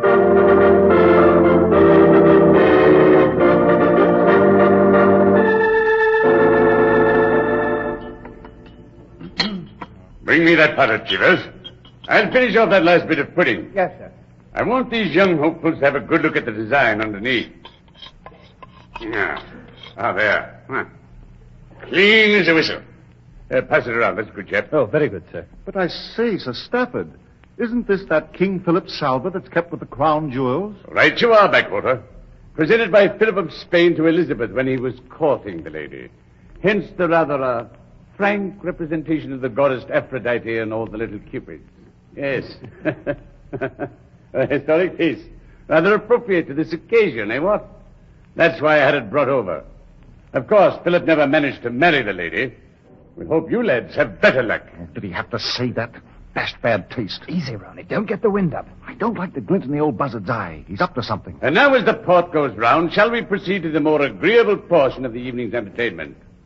Yes. I have here a list of the young ladies on whom you have bestowed your affection for one reason or another. That's not a joke, Backwater. Oh, sorry, sir. Personally, I've never believed that marriage was a help to any man's army career.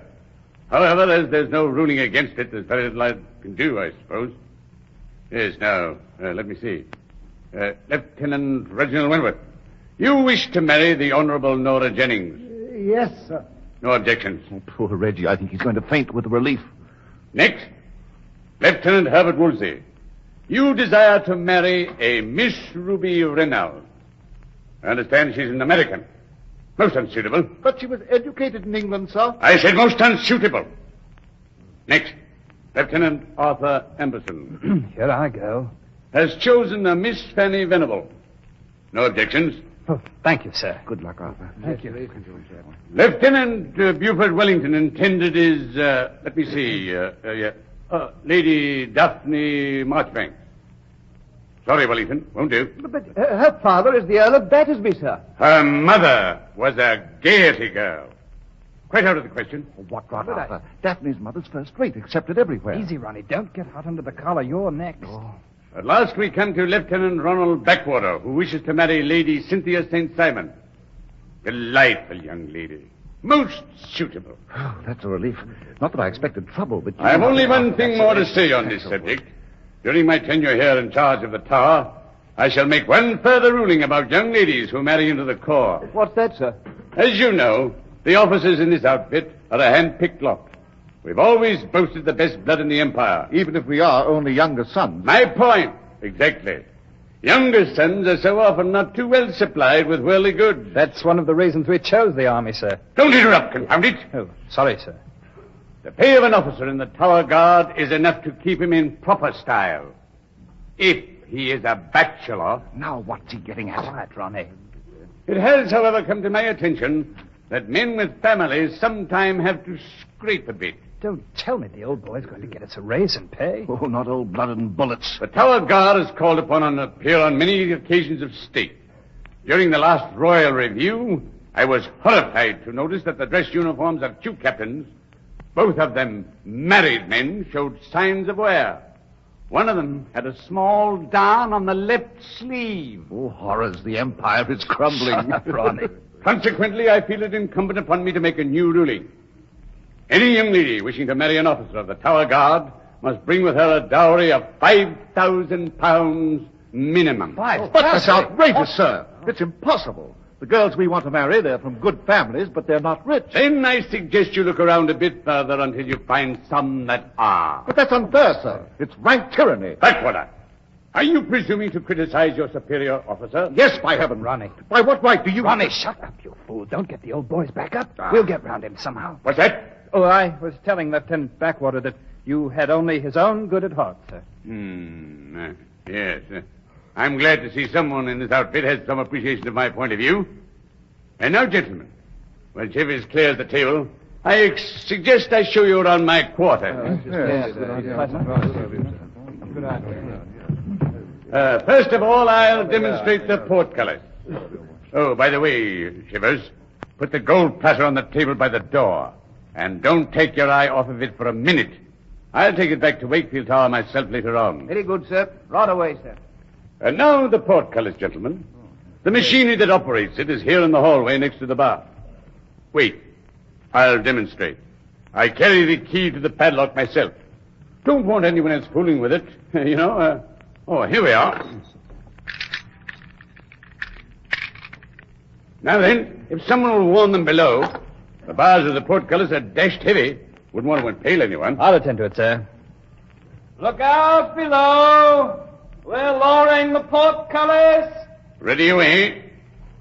Here she goes.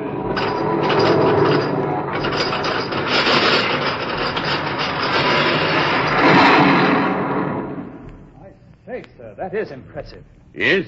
This portcullis here in Bywood Tower and the one in the Bloody Tower are the only two in England still in working order. Must make you feel quite safe, sir. Once that's down, no one can get in. And no one can get out, either. But come along, gentlemen. I'll show you my sleeping quarters.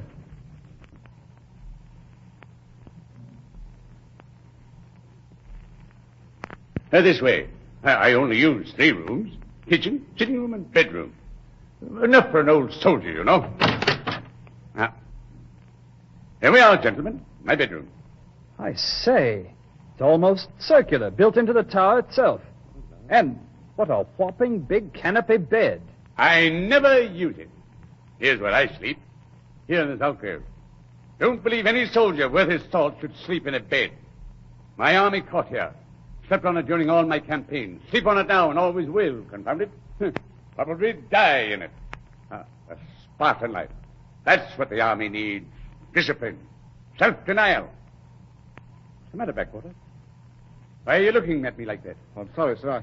I feel a bit under the weather. If you'll excuse me a moment, sir, please. Typical. Typical of the younger generation. No intestinal fortitude. Can't even carry their liquor.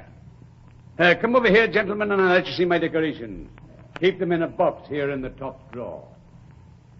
Cheapers, I'm sorry, but the bathroom door seems to be locked. Oh, yes, sir. The governor keeps the key in the sideboard. I'll fetch it for you. He's a very cautious chap, the governor is. He keeps everything locked up, even to the whiskey. Now, which... Oh, yes, in the bottom drawer. Here it is. Here it is, sir. What? What's the matter, sir? You look so stiff and funny, like you was on parade. Oh, it's nothing, Cheapers. I've just had an idea. A perfectly brilliant idea.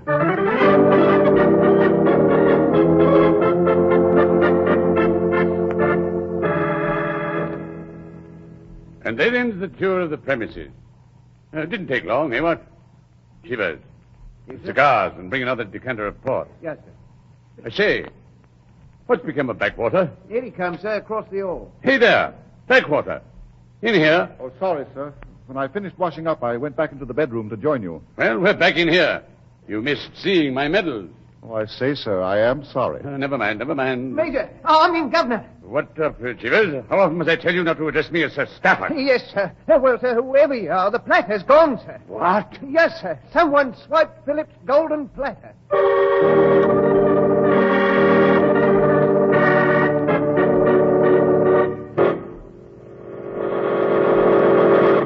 Women have an eye for value, so take a lady along when you select your new Clippercraft suit. For there isn't a test Clippercraft clothes can't pass. Note how comfortable you feel in a long-wearing Clippercraft worsted suit. Here's downright amazing value, and in the fine local independent store that sells Clippercraft clothes. These sensational values, in the face of today's high prices, are the result of the Clippercraft plan, concentrating the buying power of 1,036 of the nation's finest stores from coast to coast.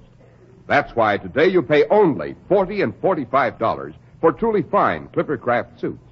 Only $40 and $45 for top coats, and only $26.50 for sport jackets.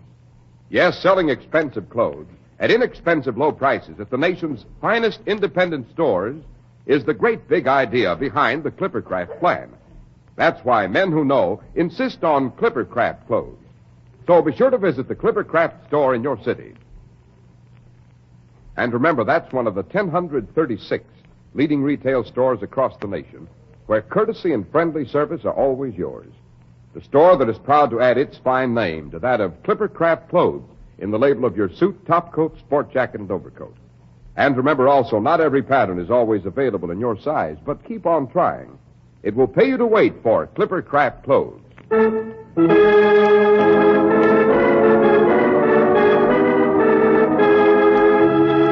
Now back to our friends in St. Peter's Chapel. Lady Cynthia is just finishing her story. Well, you can imagine the commotion, Mr. Holmes.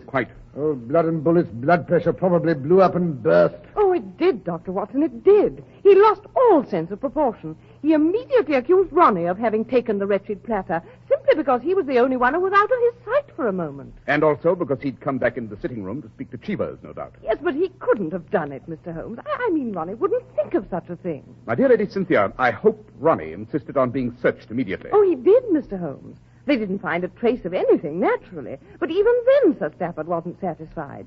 He said Ronnie had probably dropped it out of the windows to an accomplice. Sir Stafford's a fool. The presence of an accomplice would mean the theft was premeditated.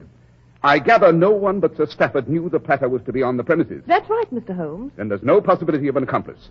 Whoever stole King Philip's salver was present at the dinner party. Well, what's to prevent an outsider sneaking up the stairs when everyone was in the bedroom admiring Sir Stafford's medal? You forget, Watson, the portcullis had been lowered. No one could get in or out. No, the golden platter was undoubtedly still on the premises when it was found to be missing. But that's impossible. Arthur and the rest insisted on being searched, too. And Sir Stafford Blodgett went over the rest of the premises himself. Very interesting. Eh, Watson? And yet the platter must be there. It's probably still there, in the most obvious place. Why, Mr. Holmes, what do you mean by that? Ever read the Purloined Letter, Lady Cynthia? No, I can't say I have. If you had, you'd realize at once what probably happened to the platter. Yes, Watson, I suggest you and I go round to the guardhouse and have a chat with the incarcerated Lieutenant Ronald Backwater. But, Mr. Holmes, they won't let you see him. They won't let anyone see him. Endurance vile, eh? Yes, I'm afraid the British Army doesn't always observe the rights of the individual as set forth in our common law, especially when there's a blowhard like Sir Stafford Blodgett in charge. Oh, dear, then you can't do anything for Ronnie? On the contrary, Lady Cynthia. By tomorrow morning, Dr. Watson and I shall arrive at the guardhouse with a note that should get us by St. Peter himself. You mean Ronnie has to stay in that dreadful place another night? One more night should strengthen, not weaken his case. But be of good cheer, my dear. I think I can safely promise that within 24 hours, the platter will have been found, and Ronnie and all his brother officers shall have obtained full permission to marry the ladies of their respective choice. Oh, Mr. Holmes, you're wonderful. Quite.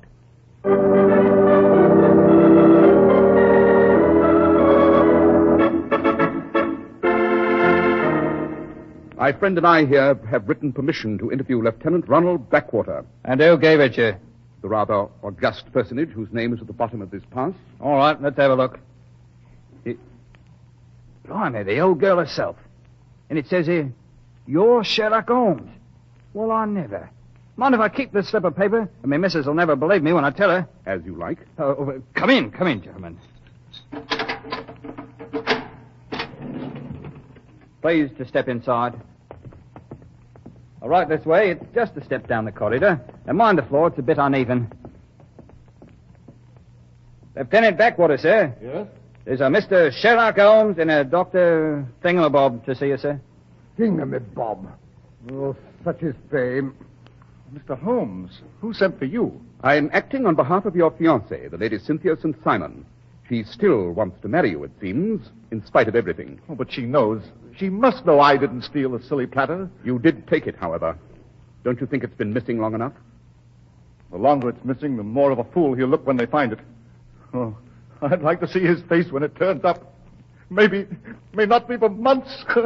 Not at all. Watson and I are about to go across to the Byward Tower and find it for him. Oh, good hunting, Mr. Sherlock Holmes. Good hunting.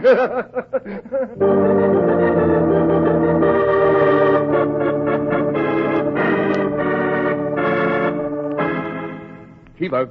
Your name is Cheevers, I believe. Oh, yes, sir. Tell Sir Stafford that Sherlock Holmes and Dr. Watson have come to trace King Philip's missing trencher. Oh, you can't do that, sir. Why not? Don't tell me it's already been found. Oh, no, sir. Nobody's seen hide nor hair of it since I put it over there on that table by the door the night before last. Oh, just meant you couldn't see old Blood and the governor because he's dressing for review. Always puts his medals on for review. Rules is rules with Sir Stafford. He don't never break any of them. Worse luck. Interesting. Very interesting. I'm afraid the illusions of the tower guards are about to be shattered. Eh, Watson? I haven't the remotest idea what you're blithering about, Holmes. Uh-oh. Here comes old Blood and Bullets himself. What's all this commotion in here? Who in blazes are you? Sherlock Holmes and Dr. Watson. Dr. Watson. Weren't you attached to my regiment in the Second Afghan War? I joined the Berkshires just before my wand. Then why did you stay with him? Because my shoulder was shattered by a Jezebel bullet, and you needn't shout at me. I haven't been in the army for some years now, and it doesn't amuse me. Bravo, Watson. Watson, who is this uncouth individual? The most famous consulting detective in the entire world, Mr. Sherlock Holmes. Never heard of him. Well, he's here to solve the mystery of King Philip's missing Salver. Rats. I've looked everywhere. Jeeves has looked everywhere. It's not here. Oh, but it must be. It couldn't be anywhere else. You probably don't know how to look. And I suppose you do. Oh, I don't have to look. I know where it is. You don't say. It's in the only place it could be, you know. Young Ronald Backwater did remove it from the table. He took it with him to the bathroom, and later, when the bedroom was clear, he hid it in your bed. But that's preposterous.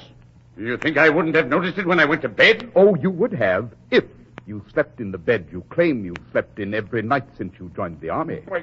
Shall we investigate your army cot, Sir Stafford? But, I think we'll let Cheevers do it. Cheevers, would you mind bringing me the platter that's hidden in Sir Stafford's army cot? Yes, sir. Right away, sir. Sir Stafford, I strongly suspect that you are neither a Spartan nor a celibate, as you claim to be. Where in thunder did you get that idea? The next time you have a midnight visitor, I suggest you remind her not to leave her garter hanging on the samovar. Yes, a portcullis is a handy device to ensure privacy, isn't it? You won't give me away, Mr. Holmes. I'd be the laughingstock of the entire British Army. Think of my reputation. Think of the battles I've won. Think of the men you've browbeaten and bullied. Think of the young ladies whose hearts you've tried to break. But I'll change all that. I'll turn over a new leaf. I'll be kindness and consideration itself. Here it is, Mr. Holmes. The blinking platter. Just where you said it was. You go to places. Now, Sir Stafford. Thank you, Chivers. Thank you very much.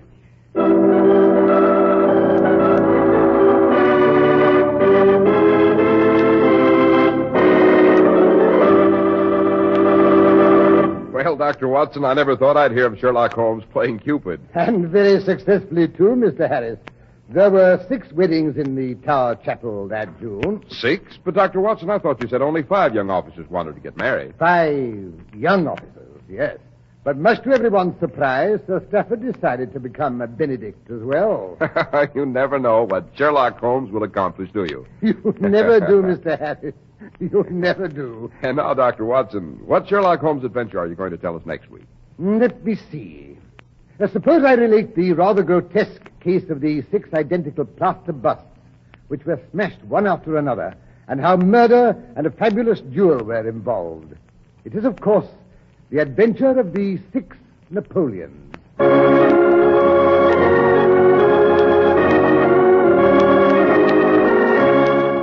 The makers of Clippercraft clothes and 1,036 leading stores from coast to coast have brought you another in the new series of broadcasts featuring the world's most famous detective, Sherlock Holmes.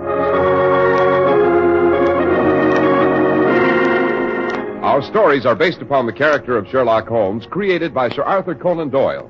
Sherlock Holmes is played by John Stanley, Dr. Watson by Alfred Shirley. The dramatizations are by Edith Meiser. Sherlock Holmes is produced and directed by Basil Lochran, with special music by Albert Berman.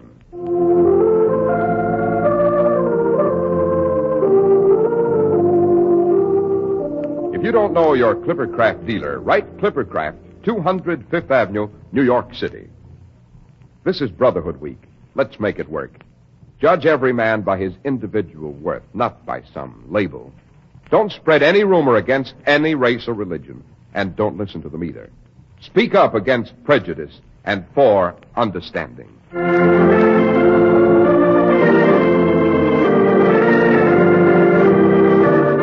Be sure to listen next week to Sherlock Holmes in the adventure of the 6 Napoleons. This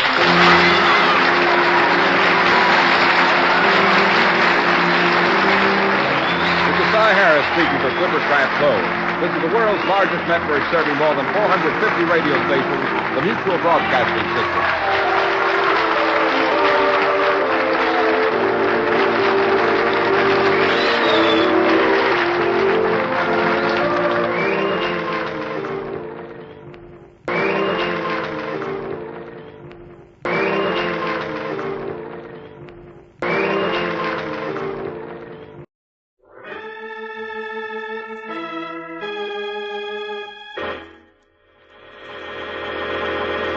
From New York City, the makers of Clipper Craft Clothes for Men and 1,036 leading retail stores from coast to coast present the world's most famous detective, Sherlock Holmes.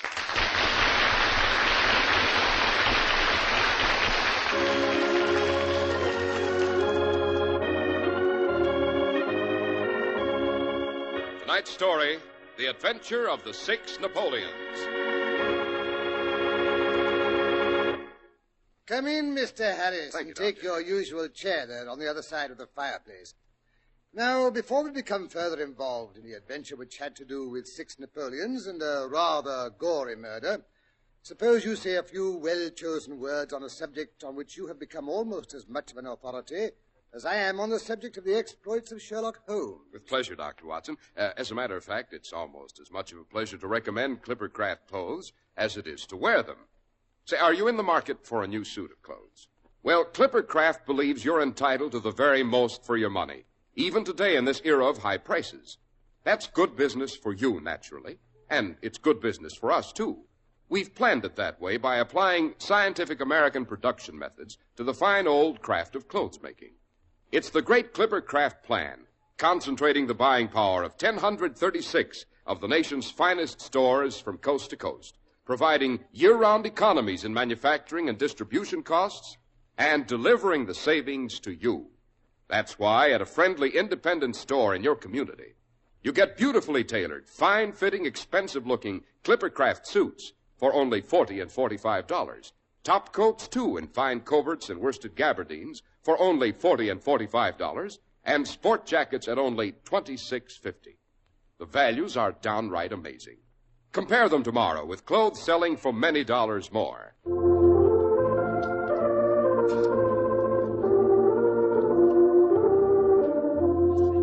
And now, Dr. Watson, to return to your specialty, the adventures of Mr. Sherlock Holmes. Thank you, Mr. Harris. Yes, I must say it's an enthusiasm I seem to share with a great many friends and critics. As you probably know, there is a collection of erudite gentlemen all over the United States of America who are ardent Sherlock Holmes admirers, and who call themselves the Baker Street Irregulars. Why, would you believe it, they even argue with me about the accuracy of some of my stories. Do they ever win the arguments, Dr. Watson?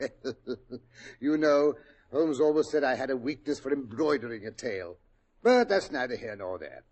So here's tonight's adventure, the 6 Napoleons. 6 Napoleons? Why, good grief, Doctor. I should think one gentleman of that caliber was all the world could stand at a time.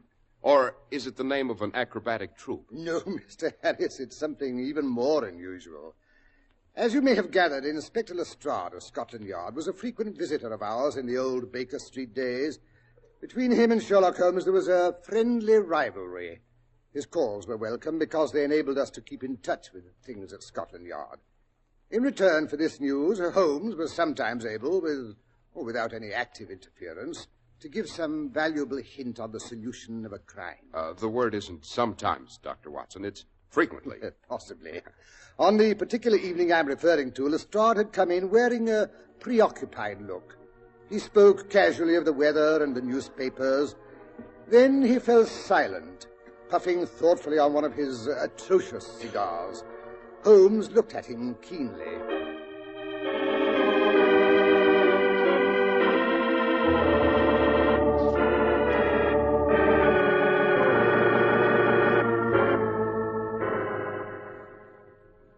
Nothing remarkable on hand, I suppose, Lestrade? No, nothing in particular.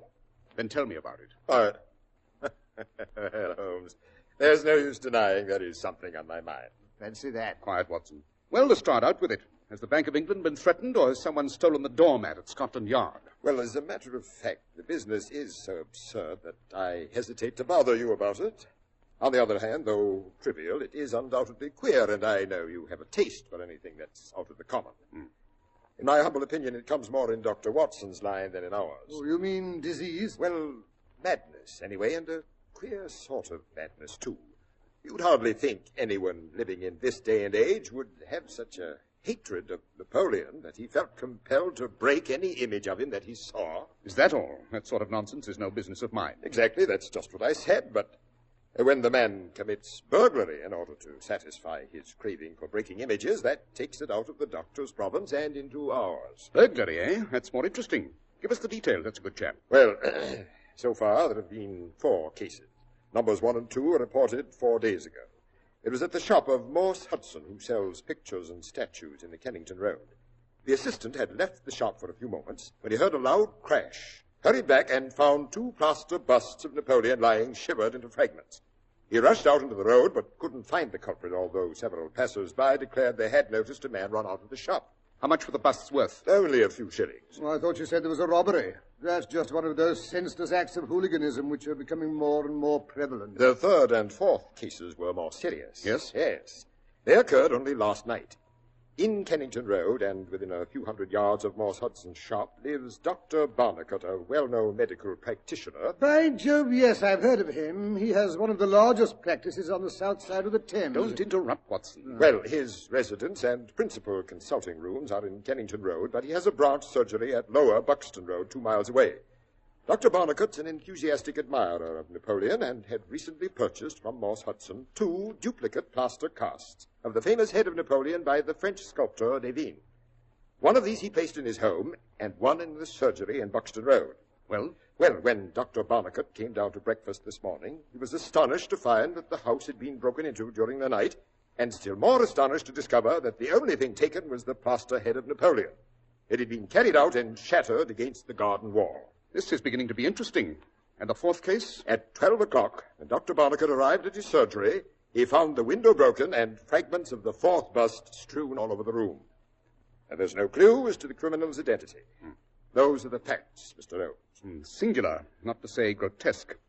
Were the 2 busts smashed in Dr. Barnacut's rooms exact duplicates of the ones destroyed in Morse Hudson's shop? They were taken from the same mold. That's a coincidence, eh, Holmes? Yes, and it tells against the theory that the man who breaks these busts is influenced by a general hatred of Napoleon. How do you make that out, Mr. Holmes? Considering how many hundreds of statues of the great emperor must exist in London, it's too much to suppose that a promiscuous iconoclast would chance to begin with 4 specimens from the same mold. I thought that way myself at first, but on the other hand, this Morse Hudson's the only purveyor of busts in that part of London, and these 4 were the only ones of Napoleon that have been in his shop for years. Therefore, it seems logical that a local fanatic would begin with them. What do you think, Dr. Watson? Well, there are no limits to the possibilities of monomania, Lestrade. For example, there is the condition which the French psychologists call the idée fixe, which may be trifling in character and accompanied by complete sanity in every other way. A man who had read deeply about Napoleon might conceivably form such an idée fixe and, under its influence, be capable of any fantastic outrage. No, it won't do, my dear Watson. It won't do. Oh, why not? No idée fixe would enable your interesting monomaniac to find out where these busts are situated. All right, then, how do you explain it? I don't attempt to do so, yet. But one thing is obvious. There's nothing abnormal about this bust smasher. There's too much method in his eccentric proceedings for that. In what way? But consider. In the Barnicot house, where any sound might arouse the family, the bust was taken outside before being broken. Whereas in the surgery, where there was less danger of an alarm, it was smashed where it stood. The affair seems absurdly trifling, and yet some of my most classic cases have had the least promising beginnings. You'll remember, Watson, how the dreadful business of the Abernethy family was first brought to my notice by the depth which the parsley had sunk into the butter on a hot day. I can't afford to smile at your broken bust, Lestrade. On the contrary, Hello, what's that? The front doorbell, of course. For a great detective, you do have your obtuse moments, Holmes. Naturally, I know it's the front doorbell. What I want to know is why it's ringing in the middle of the night. Come in. Hello, Mrs. Hudson. What's the matter? A policeman downstairs, sir, says Mr. Lestrade is wanted right away. What's up now? He said as how I was to tell you there'd been another bust busted. He said you'd know what he meant. Becoming an epidemic. Confound it, why couldn't they have waited till morning to rout me out? He says you're to come right away because this time there's a murder.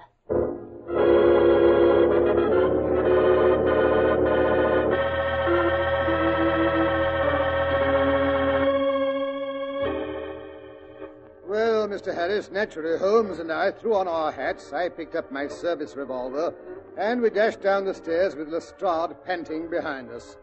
Fortunately, a policeman had a cab waiting. We piled in hurriedly and drove off to Pitt Street, the scene of the crime.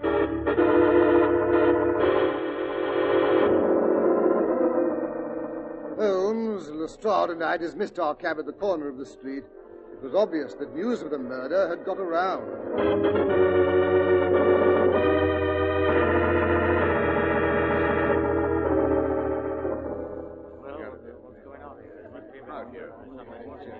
Here we are, Holmes, number 131 Pitt Street. That must be the house where the crime was committed. Yes, and a first-class murder it must have been. Nothing less would draw such a crowd in the middle of the night. Notice the look of horrified delight in that messenger boy's face. Here, let us through. Let us through, I say. We're from Scotland Yard. Oh, it's the police. Please. That's it. Come in, gentlemen, come in. Ah, Mr. Lestrade, thank heaven you got here at last. Well, if it isn't Mr. Horace Harker of the Central Press Syndicate. It's an extraordinary thing, Lestrade. All my life I've been collecting other people's news. And now that a real piece of news has come my own way, I'm so confused and bothered that I can't put two words together. If I'd come in here as a journalist, I should have interviewed myself and had 2 columns in every evening paper. Mr. Harker... you remember when the Stand fell in Doncaster? Well, I was the only journalist in the Stand, and my journal was the only one that had no account of it, for I was too shaken to write it. And now I'll be too late again with a terrible murder done on my own doorstep. You'd better tell us just what happened. Wait a minute, I'll call my wife. She was with me. Minnie! Minnie! The police have come. Oh, God be praised. What a night we've had. I was just saying to Horace, this is what comes of staying up late. If we'd been safe in our beds, we never should have heard the commotion. Mrs. Harker, Mr. Harker, may I present my friends Dr. Watson and Sherlock Holmes? How do you do? Sherlock Holmes? Dearie me, is it as bad as all that? You see, Horace, I told you. Next thing you know, he'll be suspecting you of the murder. Now, Mother. I assure you, Mr. Harker, I am only here unofficially. Inspector Lestrade has charge of this case. Well, that's a relief anyway. Oh, well, I mean... Well, you see, Mr. Lestrade knows Horace, and that's something. I mean, well, you understand. That is... Of course. As a matter of fact, the thing that interests me most of all isn't the murder. No? No, it's the broken bust of Napoleon. Yes, that's it. It all started with that bust. I never did like the man, Napoleon, I mean, and why Horace wanted a bust of him sitting in the living room, I'll never... We know, Mother. But perhaps I'd better tell the gentleman just what did happen.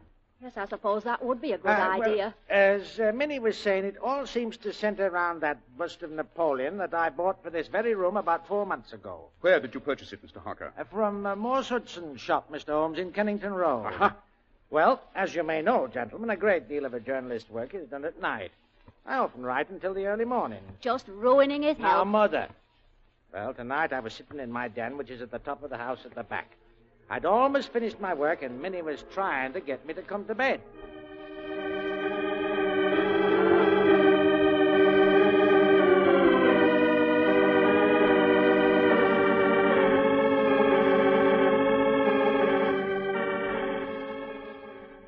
Just a few minutes, Mother. I'm almost through. But here it is after 12 again. What must the neighbors think, seeing your light burning all hours of the night? What does it matter what they think? Besides, you'll ruin your eyes. Now, Mother.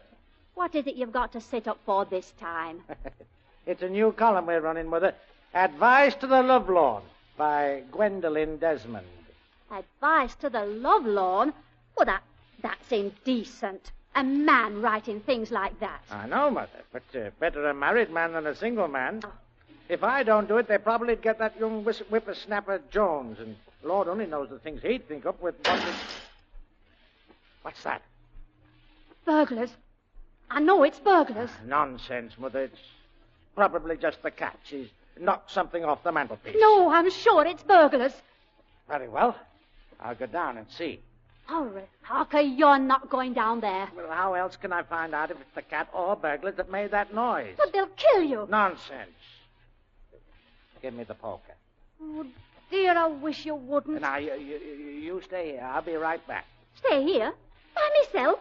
No, sir, I'm coming too. All right, Mother, but let go my coattails. I can't. My knees are all of a tremble. Don't go so fast, Horace. Mother, don't talk so loud. If it is burglars, you'll scare them off. That's just what I'm trying to do. Well, here we are. You see? It's just something that fell off the mantelpiece. Oh, the hand-painted bonbon dish that Aunt Susie gave us for a wedding present. Smashed to bits. You see?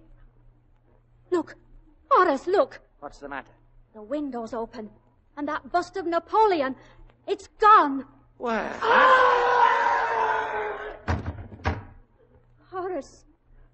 Horace, did you hear that? sounded like someone falling against the front door. Oh, it's horrible. Oh, Horace, don't go. Yeah, I've got to find out. Just a minute till I get the door open. Hello, there's something heavy pressing against it. Heaven protect us. That's it. It's a man lying on the doorstep. And his throat is slit from ear to ear.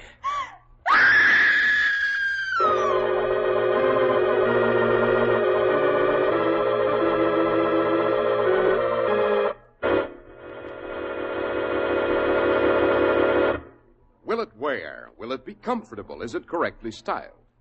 Clippercraft Clothes answer these questions emphatically by delivering even today in this era of high prices the most amazing values you've ever seen. You'll wonder how it's done.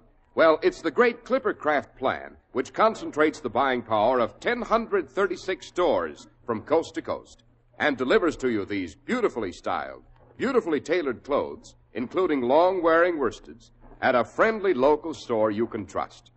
Fine Clippercraft suits that look much more costly are only $40 and $45. Top coats in fine coverts and worsted gabardine are only $40 and $45, and sport jackets are only $26.50. Yes, selling expensive clothes at inexpensive low prices at the nation's finest independent stores is the great big idea behind the Clippercraft plan.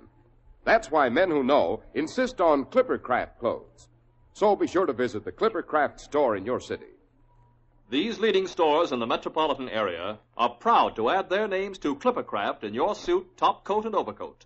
In Manhattan, Saks 34th, Broadway at 34th. John Wanamaker Men's Stores, Broadway at 8th and 67 Liberty Street.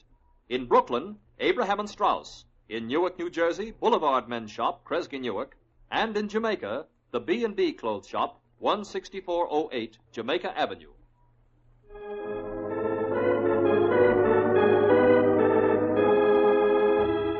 And now, suppose we return to the house of Horace Harker, where Holmes is helping Inspector Lestrade to solve a bloodthirsty murder. Did you know the murdered man, Mr. Harker? No, Mr. Holmes, I did not. They've taken the body to the mortuary. What did he look like? Tall, dark, and powerfully built. Poorly dressed, but he didn't have the hands of a laborer. A horn-handled knife was lying in a pool of blood beside him. But whether it was his or whether it was the knife that did the deed, I don't know. Anything in his pockets? No card or letters of identification, if that's what you mean. Just an apple, some string, a shilling, a map of London, and a photograph. Here it is. Excellent. A rather simian countenance, eh, Watson? Ugly-looking brute. And vicious, too, I should say. Yes, but look here, Holmes. What's become of the bust? Ah, the bust. Yes, of course, the bust. He wouldn't dare carry it very far. Someone might see him and identify him. Are there any empty houses around here, Mr. Harker? There's one right next door. No, that wouldn't do. Too dark. He had to have light. Dr. Barnicot's statue was found smashed in the passageway where the light from his front door illuminated it. There's just one other vacant house in this block, Mr. Holmes. Fifth to the right, under the street light. Excellent. That must be the one. Come, Watson, let's see what we can find. Wait a minute, I'm coming too. Very well. Oh, but you must come back, Mr. Holmes, all of you. You must be famished. Dear me, where's my sense of hospitality? I'll go and put the kettle on right away. Splendid. We'll be back before it's had a chance to come to a boil.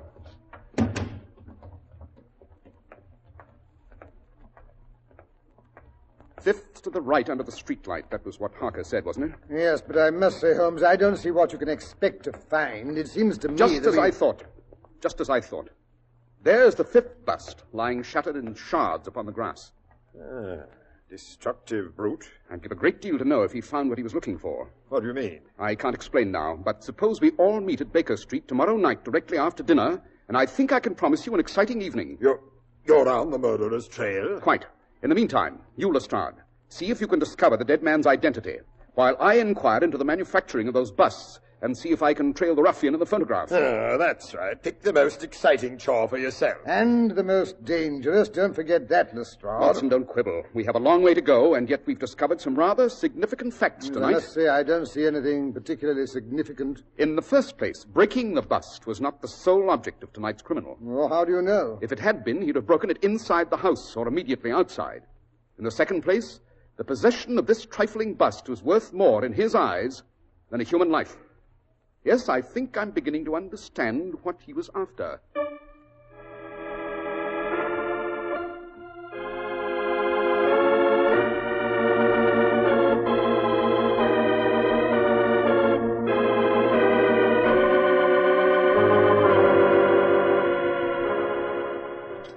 Well, Lestrade, how about another cup of coffee? No, thanks. 2 cups is enough for any man. I'm not the coffee addict you are. What a pity. It might stimulate the brain. Now, look here, Holmes. You may think you see your way clear in this matter, but I have my own ideas. Yes? Yes. The dead man was Pietro Venucci. They knew him down at the Yard, all right. He was one of the greatest cutthroats in London, a member of an Italian Black Hand Society, too. How reprehensible. A society that punishes its offending members by death. Well, this chap in the photograph was probably a member, too. The whole thing's just one of those Italian feuds. How simple. But where do the busts come in? And was it just a coincidence that the murdered man was working in the shop of Morse Hudson? I don't see why the busts have to be brought into the question of the murder. Oh, but they do, Lestrade. Those busts contain the motive for the murder. Oh, that sounds like plain lunacy, if you ask me. No, it's really quite simple. I found this morning at Mr. Morse Hudson's shop that the murdered man had been an employee of his for the last 6 months, previous to which time he'd worked for the firm of Gelder and Company, the firm which molded those busts of Napoleon which someone had been so avidly smashing. Yes, but Gelder and Company are an old firm. They must have made thousands of busts of Napoleon. Quite, but it's only the 6th of this particular batch with which we're concerned. I must say I still don't see. Naturally. Well, one afternoon over a year ago, the very afternoon those 6 busts had come from the mold, and while they were still wet, in fact, Beppo, another employee, was chased into the workshop by the police. It seems he'd tried to knife Pietro in a street brawl. Beppo? But who was Beppo? Oh, didn't I tell you? No. Dear me, how absent-minded of me. Beppo was the man in the photograph. The man he tried to knife that day, as you know, was the same fellow found dead on Harker's doorstep last night. You see, I told you it was a feud. The most curious part of the incident is that Beppo was holding something very carefully in his hand when he ran into the workroom. And yet, when the police overtook him, they discovered nothing of any interest on him. Beppo was taken off to prison, of course, and was released 2 weeks ago, the day before the first 2 busts were smashed. Yes, but Holmes, look here. You said there were 6 busts in that particular batch. So far, only 5 have been smashed. Where's the other one? The sales book of Mr. Morse Hudson shows that it was sold over a month ago to Mr. Joseph Brown of Laburnum Lodge, Chiswick. And now, suppose we pay that worthy gentleman a visit. If luck's with us, it should be an interesting evening. Yes, but Holmes, isn't it a bit late to go calling? Perhaps Mr. Brown's gone to bed. I hope so, Watson. I sincerely hope so.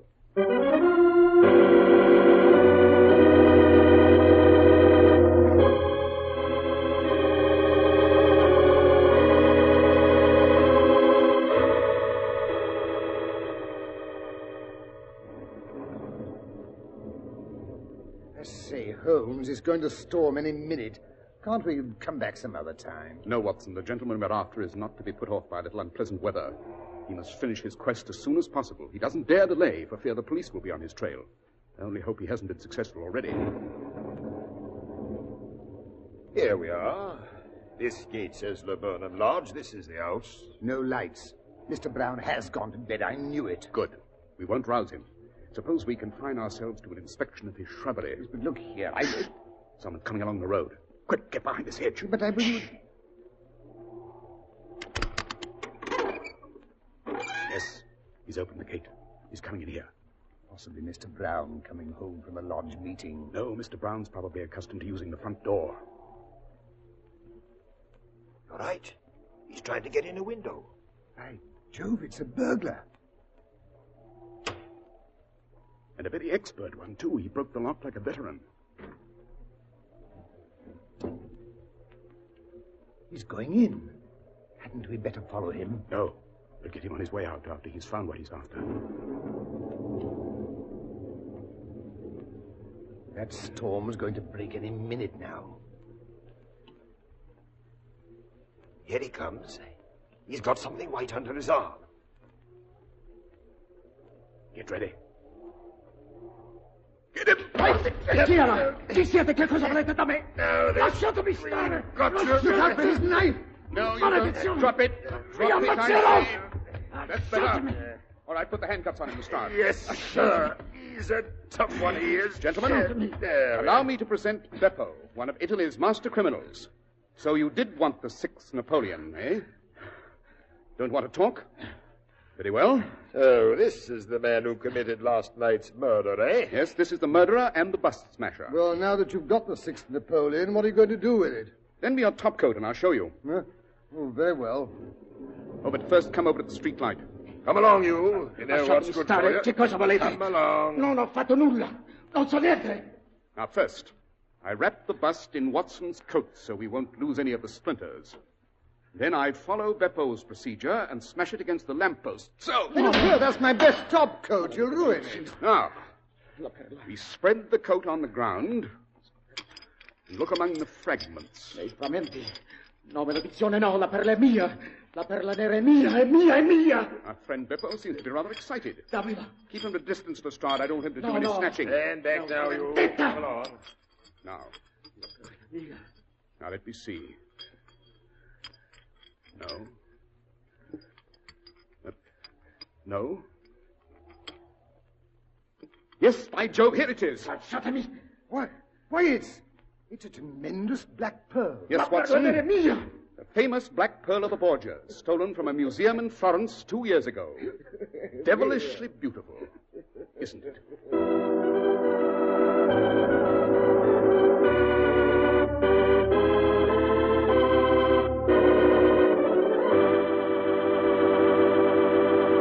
Well, that was an exciting discovery, Dr. Watson. But look, there are 1 or 2 points I don't understand. How did Pietro figure in the story? Why did they quarrel? How did the pearl get into the bust of Napoleon? That pearl had been stolen by Beppo and Pietro. They quarreled, and Beppo tried to kill the other chap.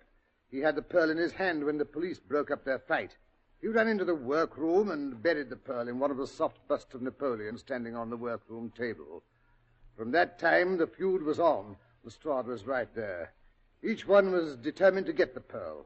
Pietro didn't know where the pearl was hidden, and Beppo was in jail, so the odds were fairly even until Beppo got out. Pietro knew his only chance was to shadow Beppo, which he did, and met his death. And that disposed of both of them very neatly. And now, Dr. Watson, do you think you'd like to give us an idea about next week's story? I think I could be persuaded, Mr. Harris. I think I could be persuaded. Let me see. Next week, I think I'll take you down to the port of London, where Holmes and I discovered a fantastic East Indian temple among the wharves and warehouses. There, in front of a hideous idol, we ran into our old friend, Professor Moriarty. I call it the adventure of the Serpent God. My hair, what's still left of it, stands on end when I remember it.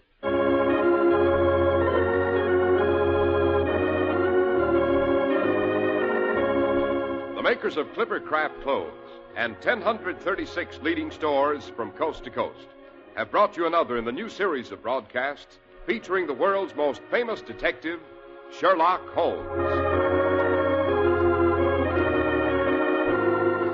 Our stories are based upon the character of Sherlock Holmes, created by Sir Arthur Conan Doyle. Sherlock Holmes is played by John Stanley, Dr. Watson by Alfred Shirley, and the dramatizations are by Edith Meiser. Sherlock Holmes is produced and directed by Basil Lochran, with special music by Albert Berman.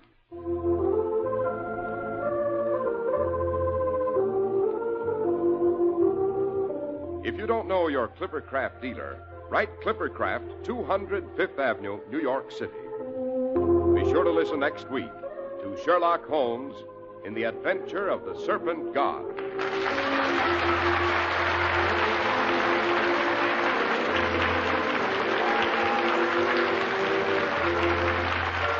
This is Cy Harris speaking for Clipper Craft Clothes. This is the world's largest network serving more than 450 radio stations and mutual broadcasting systems. Stations and mutual broadcasting systems. Stations and mutual broadcasting systems. Stations and mutual broadcasting systems.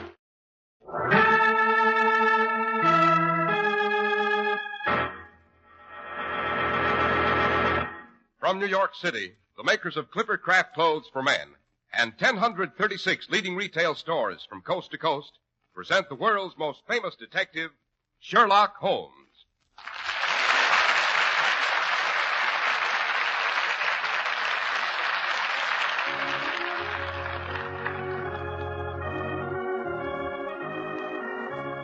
Tonight's story, The Adventure of the Serpent God. And so here we are once again in Dr. Watson's cheerful book-lined study. But let's not keep our Sherlock Holmes fans waiting. What's tonight's adventure to be, Doctor? Tonight, I think I'll tell you how Holmes prevented a bloodthirsty Hindu uprising. It all occurred because we unearthed the meeting place of an East Indian cult who worshipped the Serpent God. Sounds promising. Yes, it was a weird and unearthly setting for one of our most hair-raising encounters with that arch-criminal, the notorious Professor Moriarty. Professor Moriarty. Sherlock Holmes always got a run for his money when he matched wits with Professor Moriarty. And that reminds me, if any of our friends and listeners are thinking of investing in a new spring suit or overcoat, I think we can safely promise them more than a run for their money if they'll take a look at the clothes that Clipper Craft is now showing in their favorite local store. Right you are, Mr. Harris. And, you know, you'll get something else very important from the great Clipper Craft plan, besides remarkable quality and downright sensational value. You get uniformity. The assurance that every Clipper Craft suit, top coat, or sport jacket you buy is equal to all the others in smart appearance and performance. As you know, the Clipper Craft plan concentrates the buying power of 1,036 of the nation's finest stores from coast to coast. Its operation is year-round, resulting in tremendous economies in manufacturing and distribution costs. And that's how you get fine-fitting, beautifully tailored, expensive-looking Clipper Craft suits for only $40 and $45. Outstanding top coats in fine coverts and worsted gabardine for only $40 and $45, and smart sport jackets for only $26.50. Take a look around. Compare Clipper Craft with clothes selling for many dollars more.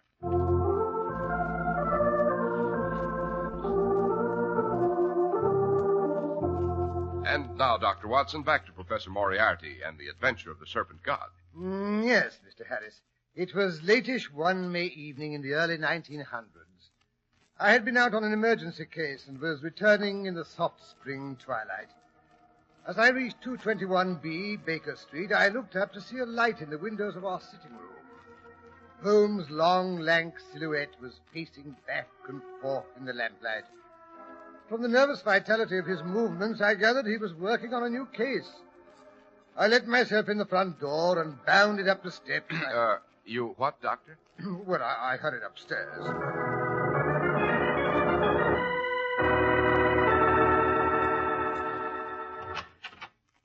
Evening, Holmes. What's up?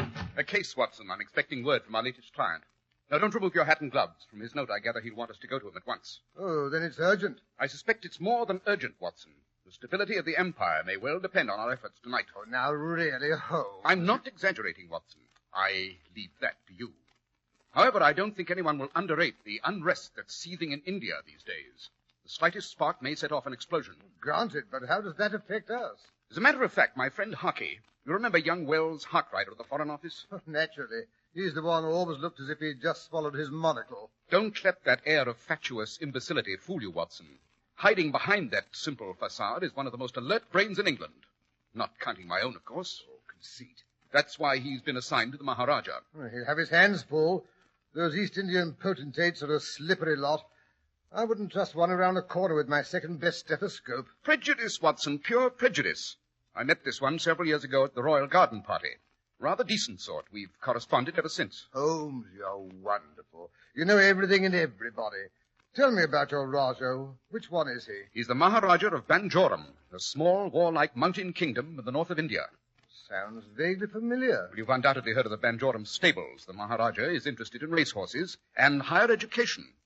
He leads a rather quiet life in his villa outside of Paris, where the famous professors from the Sorbonne come to give him advanced lectures in private. Sounds placid enough. Quite. His life, I may say, was completely serene and uninteresting until his heir came to visit him. Well, nothing abnormal about that. Sons frequently upset the even tenor of their father's ways. Oh, but Prince Jinnah is not the Maharaja's son. He's his half-brother. Different mothers and all that, you know.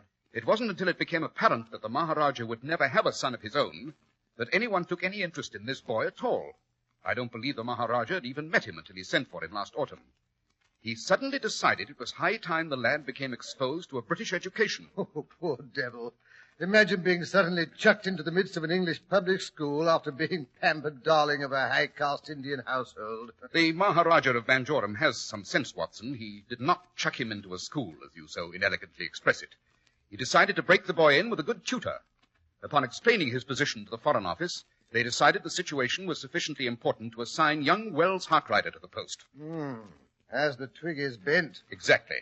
The Maharaja of Banjoram has always been quite well disposed toward our government. Unfortunately, that's more than can be said for some of the gentlemen who have managed to ease their way into high positions in his country. How did the Maharaja and his young half-brother get along? Very well indeed. That is, until 3 weeks ago, when Harkrider and the young prince had their first encounter with the dark-faced man with burning eyes. It was shortly after tea time. Harky and the prince were just emerging from the Strand entrance of the Savoy Hotel, where they have a suite of rooms.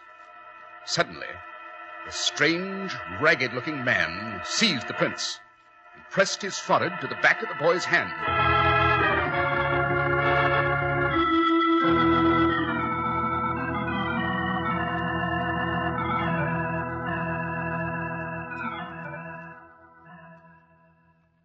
Salutations, O true son of the father of all lizards. You followers await you. For you the god will speak. Do not fail him. Do not fail. Who was that man, Gina? I do not know, Mr. Harkrider. But you saw his eyes and his head. It moved from side to side like a great snake. What's the matter, boy? You're trembling. Your hands are as cold as ice. Your hand. What is that mark on the back of your hand? Aye! It is the sign.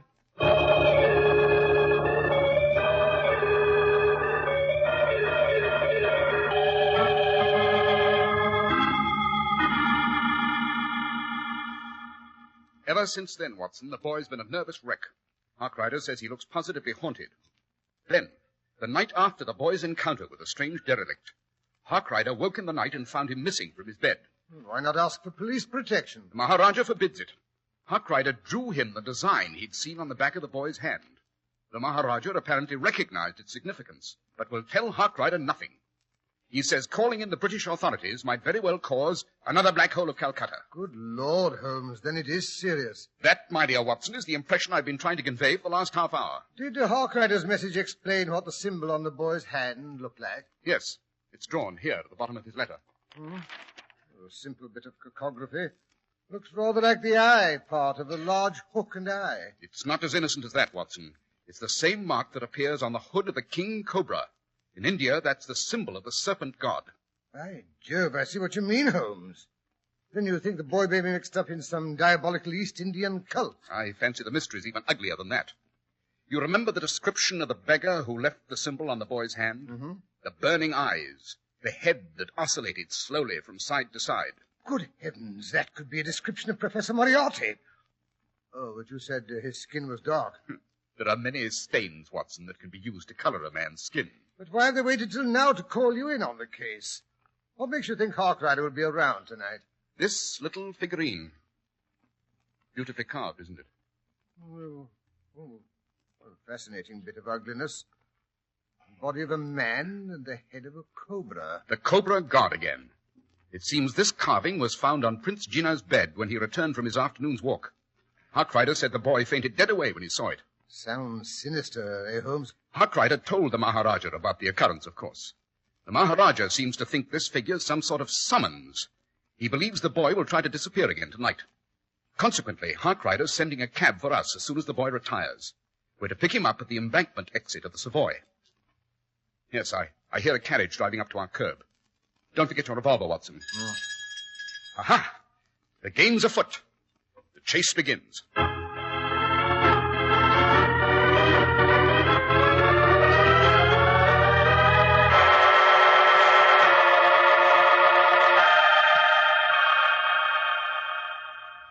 Holmes, we've been sitting out here in this blasted cab for over an hour. What's happened to Harkrider? What if the boy slipped out to the other entrance? Calm yourself, Watson. Harkrider's stationed behind some potted palms in the lobby inside, where he can watch both doors. And what if the boy decides to stay quietly in his little bed? I say, Holmes, that's the third time that policeman has flashed his lantern at us. First thing you know, he'll be asking some embarrassing questions. Well, don't answer them. Just pretend we're gentlemen in from the country who've had a bit of a celebration.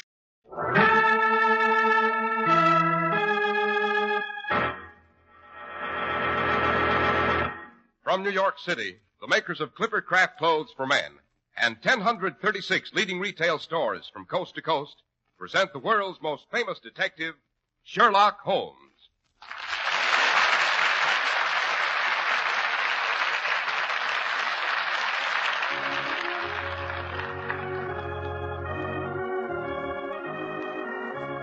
Tonight's story, The Adventure of the Serpent God. And so here we are once again in Dr. Watson's cheerful book-lined study. But let's not keep our Sherlock Holmes fans waiting. What's tonight's adventure to be, Doctor? Tonight, I think I'll tell you how Holmes prevented a bloodthirsty Hindu uprising. It all occurred because we unearthed the meeting place of an East Indian cult who worshipped the Serpent God. Sounds promising. Yes, it was a weird and unearthly setting for one of our most hair-raising encounters with that arch-criminal, the notorious Professor Moriarty. Professor Moriarty. Sherlock Holmes always got a run for his money when he matched wits with Professor Moriarty. And that reminds me, if any of our friends and listeners are thinking of investing in a new spring suit or overcoat, I think we can safely promise them more than a run for their money if they'll take a look at the clothes that Clipper Craft is now showing in their favorite local store. Right you are, Mr. Harris. And you know, you'll get something else very important from the great Clipper Craft plan, besides remarkable quality and downright sensational value. You get uniformity. The assurance that every Clipper Craft suit, top coat, or sport jacket you buy is equal to all the others in smart appearance and performance. As you know, the Clipper Craft plan concentrates the buying power of 136 of the nation's finest stores from coast to coast. Its operation is year-round, resulting in tremendous economies in manufacturing and distribution costs. And that's how you get fine-fitting, beautifully tailored, expensive-looking Clipper Craft suits for only $40 and $45. Outstanding top coats in fine coverts and worsted gabardine for only $40 and $45. And smart sport jackets for only $26.50. Take a look around. Compare Clipper Craft with clothes selling for many dollars more.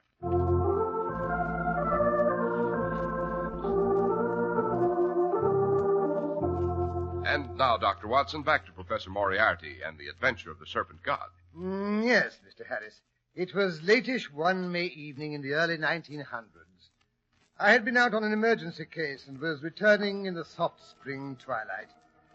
As I reached 221B Baker Street, I looked up to see a light in the windows of our sitting room. Holmes' long, lank silhouette was pacing back and forth in the lamplight. By Jove! I see the wall is opening. I saw no sign of a doorway. Now it's closing after him. But it works mechanically. Quick, Watson. Don't let it shut. It's our one chance to follow the boy. Stick your foot in the crack. Hurry. Oh! Now what? I did as you told me. The blasted door's killing me. Harkrider, take the cab and go back to the Savoy and get the Maharaja of Banjoram. Bring him here. Shall I fetch a platoon of police as well, just in case? I don't imagine he'll let you. Here, make a mark on the wall so you can find the door again. Done. Now then, Watson, slip inside the door. Right. Quick, before the guard finds it's not closed. Hurry back, Harkrider. Chin up, Holmes. Be back in a jiffy.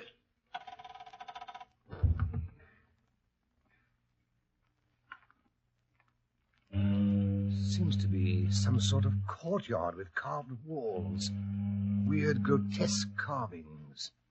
Holmes, they look horrible in the light of that flickering lantern up ahead. Those carvings represent East Indian deities. As you say, Watson, they are not nice. Look, Holmes. A tall man in a fierce beard and wearing a turban has stepped into the light of the lantern. Yes. He'll be a Sikh. A very warlike tribe, Watson. I imagine he's on sentry duty. There must be an entrance through that archway. What of it? We'll never get by him. I only hope he doesn't discover us. Right. I don't think he'd hesitate to use that large knife he has sticking in his belt. I say, what's that? Another customer's arrived at the door in the wall, I imagine. Yes. Here comes the sentry to let him in. What can we do? He'll find us. No, there's an empty niche above our heads. Step on my hands, Watson. Right. Up you go. Now, give me your hand. Heave-ho! But won't he see us up here? I don't think so. It's a well-established fact that a man seldom looks above his head. Yes. Here he comes. Pretend to be a statue. Look grotesque. It shouldn't be too difficult.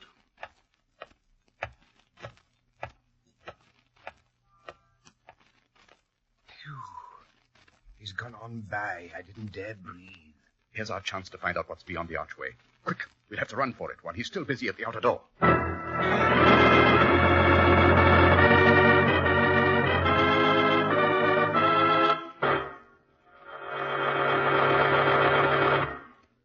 And so while our two friends are trying to sneak past the guard, let's discuss your spring wardrobe. Will it be comfortable?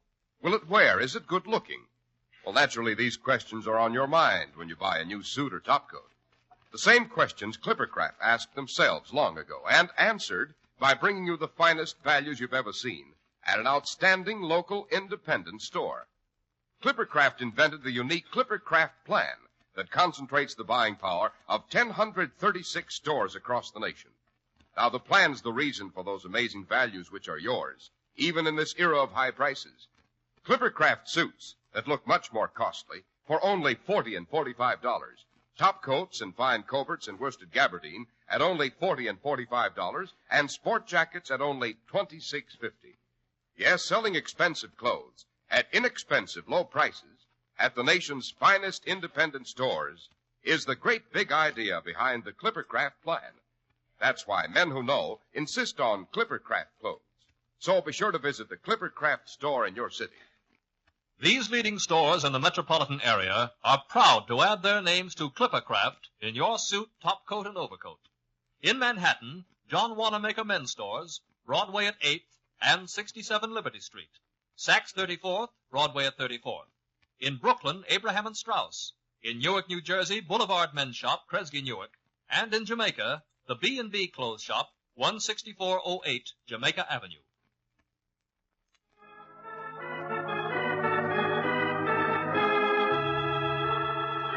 And now back to Sherlock Holmes and Dr. Watson, who have managed to sneak inside the unguarded doorway.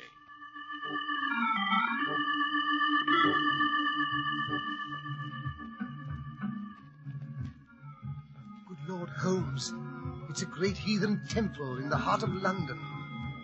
The incense is almost as thick as the fog outside. There must be hundreds of people in here, all bowing before that horrible idol. More than horrible, Watson. It's the Serpent God, servant of Shiva, the destroyer. Now what? I don't know. Here, hide behind this wall curtain.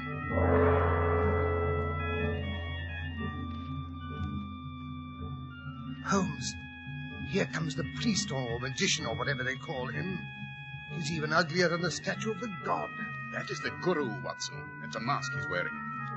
Aha! Notice how his head moves from side to side. We shall soon know, Watson. We shall soon know.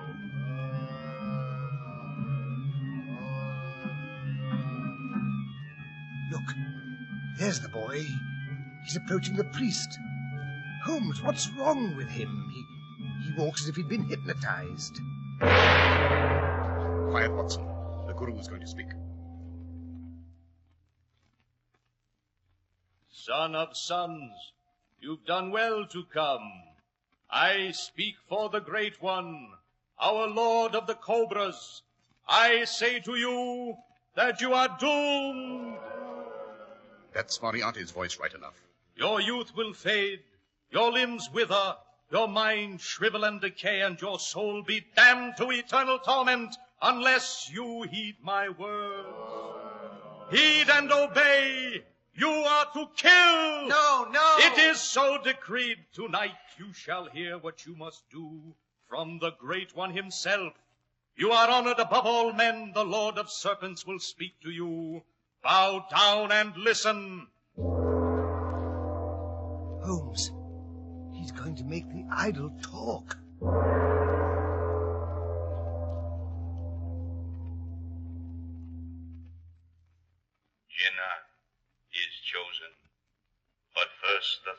must be purified.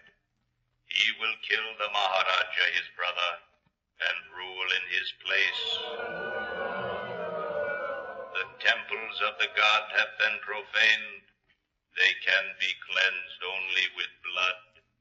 Rivers of blood. The blood of all white people who live in Banjoram. Holmes, this is outrageous. How do they make the idols say such horrible things? It's Moriarty. When he bows to the ground, he puts his mouth to a sort of grill work. Unless I'm very much mistaken, it hides a speaking tube. But what does he expect to gain by all this hocus-pocus? Quiet, Watson. He's getting ready to speak again in his own voice. When you are on the throne, O son of the Serpent, you will need advice and wise counsel. The god of the cobras has spoken to me in the night. He has appointed me to be your advisor. Now we come to the point of the argument. Holmes, we must warn the Maharaja. We can't leave now, Watson. We shall have to wait until everyone else is gone.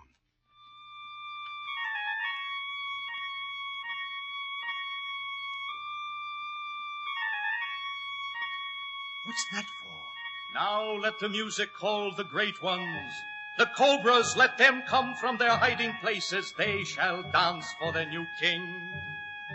Holmes, they have cobras, live cobras in this place. Look, they're coming out those little windows along the wall near the floor. How perfectly vile. Look at them writhing and swaying to the music. Steady, Watson, steady. Holmes, we are standing in front of one of those little windows.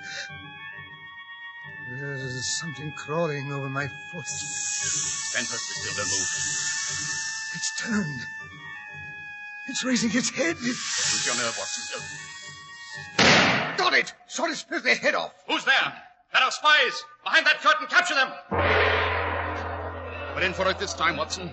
Give me your revolver. I'll stand them off as long as possible.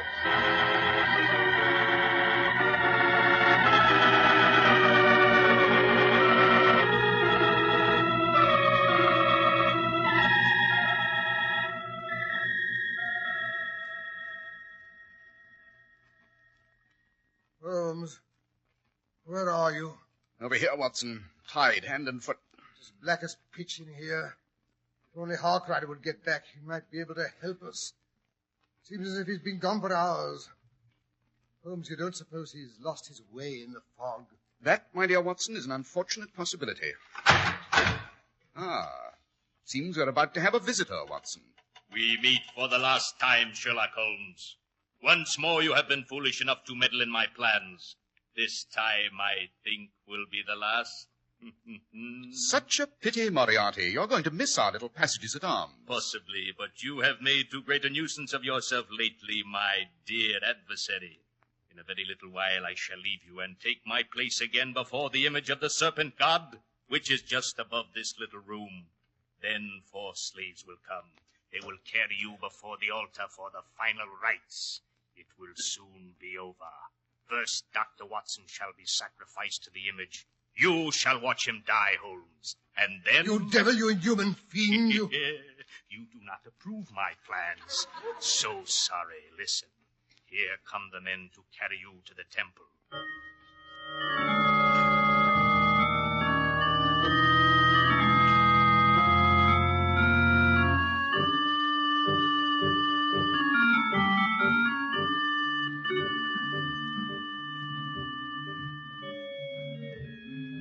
First, the fat one. Place him on the ground. Now bring the box of cobras. It's all my fault, Holmes. Chin up, Watson.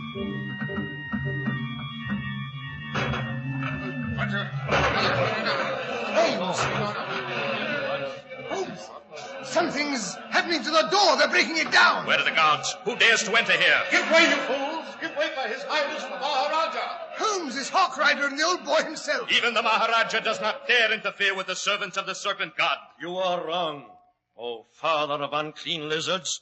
If you were a real serpent of your cobra gods, you'd know that I am the earthly arm, the voice and the will of the god who rules your gods, the most terrible of all.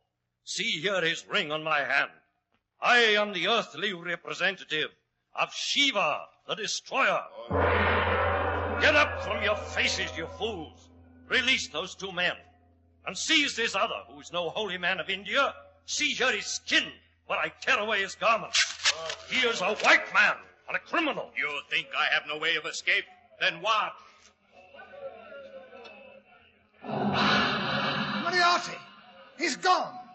He had a secret door in the base of the idol. After him, all of you! I say, do you think they'll catch him? Oh, possibly not, but I must say I'm tremendously grateful that you've shown the faker up and demonstrated to Jenner here how easily one can be led astray by superstition and ignorance.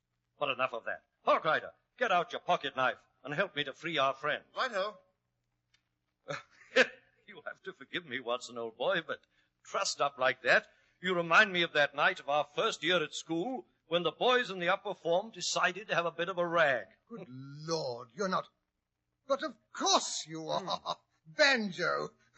Dear old Banjo. Well, I mean, Your Highness. Oh, not to my friends, Johnny.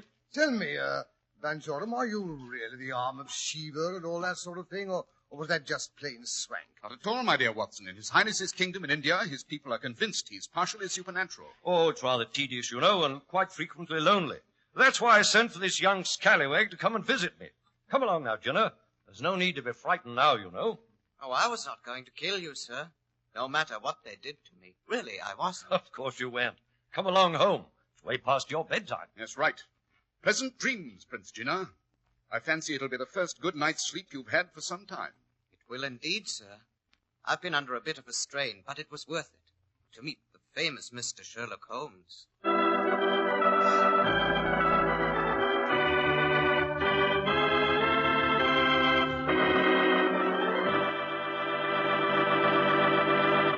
Wow, that was a narrow squeak, Dr. Watson. My hair fairly stood on end. Good for you, Mr. Harris.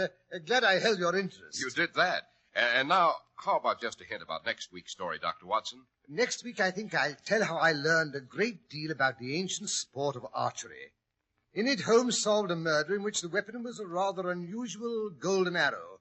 He solved it, I may say, by catching the murderer literally red-handed.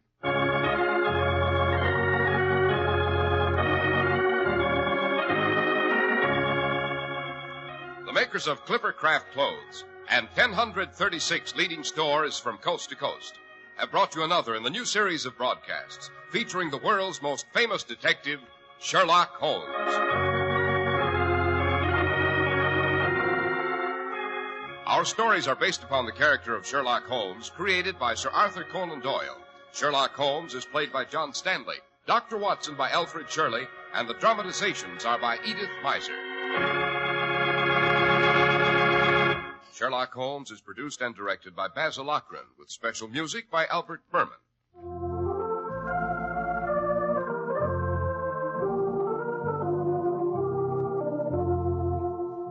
If you don't know your Clippercraft dealer, write Clippercraft, 200 Fifth Avenue, New York City. Once again, it's your privilege to aid in the increasing fight against suffering, disease, and disaster. Once again, your American Red Cross confidently appeals to American generosity to support its humane work. This year, then, give a little more, because the need is greater.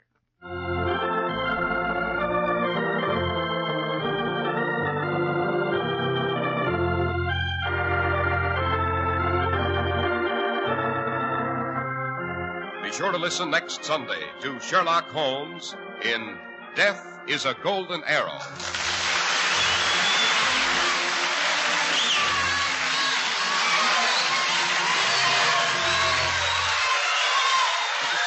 Speaking for Clippercraft Holmes, this is the Mutual Broadcasting System.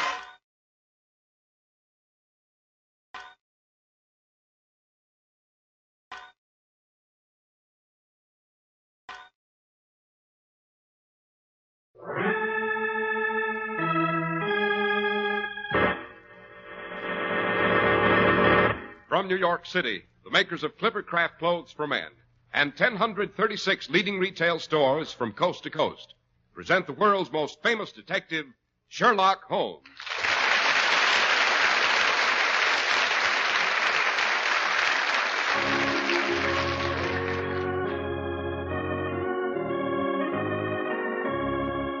Tonight's adventure, Death is a Golden Arrow. And so here we are, as usual, in front of Dr. Watson's cheerful fireplace. There's a hint of spring in the softness of the air, but a fire still feels mighty comfortable after sundown, eh, Dr. Watson? Right, Mr. Harris. It's rather like a man who wants to show off his new spring suit, but still hasn't managed to do without his overcoat. Well, if they're both Clippercrafts, chances are one is as impressive as the other, Dr. Watson. Right you are. And next Sunday is Easter. And because Clippercraft prices are so low, this week's a good time to buy your Clippercraft suit and topcoat. These low prices, you know, are the result of the unique Clippercraft plan that concentrates the buying power of 1,036 of the finest stores across the nation. It's a year-round operation that results in substantial economies in manufacturing and distribution costs. It puts money in your pocket, even in these days of high prices, through the tremendous savings that result. And this is important, too, at a friendly local independent store, a store you can trust. Fresh new assortments of spring Clippercraft clothes, including long-wearing worsteds, are ready now at your Clippercraft dealers. Beautifully tailored, finely styled, expensive-looking suits at only $40 and $45. Top coats in fine coverts and worsted gabardine at only $40 and $45, and sport jackets at only $26.50. Seeing is believing. Simply compare Clippercraft with clothes selling for many dollars more.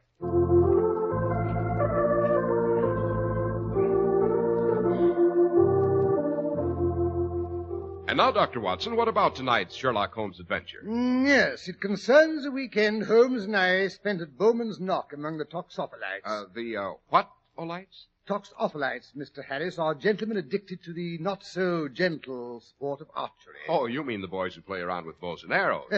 I suppose you might express it that way. Bowman's Knock was the country home of Sir Timothy Fletcher, who was at that time president of the Royal Toxophilites Society. The Prince of Wales, of course, was its patron. Oh, naturally. However, he wasn't present at this particular house party. Besides Holmes and myself, there were only 4 other guests. Major and Mrs. Cheltenham, Professor Philpotts, and a South American millionaire, Senor Juan Vendrigo. Oh, little did I think when I first made their acquaintance on Sir Timothy's shooting green that before the next sunrise I should see one of them dead as a doornail. Well, it sounds as if your Toxophi, whatever you call them, took their sport seriously, Dr. Watson. Yes, a bit too seriously, Mr. Harris. It was a beautiful sunny afternoon in early spring when Holmes and I alighted from our train at Helmsley-on-Wilton, which is the station for Bowman's Knock. Sir Timothy Fletcher had come to meet us in a dog cart drawn by a handsome cob. Doctor, I thought a cob was a male swan. In sporting circles, Mr. Harris, a cob generally refers to a small, stocky horse having a high, stylish leg action. Well, then, a dog cart is not drawn by dogs. Certainly not. A dog cart's a very, as you'd say, a snappy 2-wheel conveyance with seats placed back to back. Doesn't sound particularly comfortable to me. Oh, this mechanized age. It wasn't supposed to be comfortable. It was dashing. Oh. Well, as I was saying before being certain interruptions, our host piled us and our somewhat battered assortment of luggage into the cart, and off we started. The birds were singing, the sun was warm and gentle, the trees were covered with tender green foliage. Only Sir Timothy seemed at odds with nature.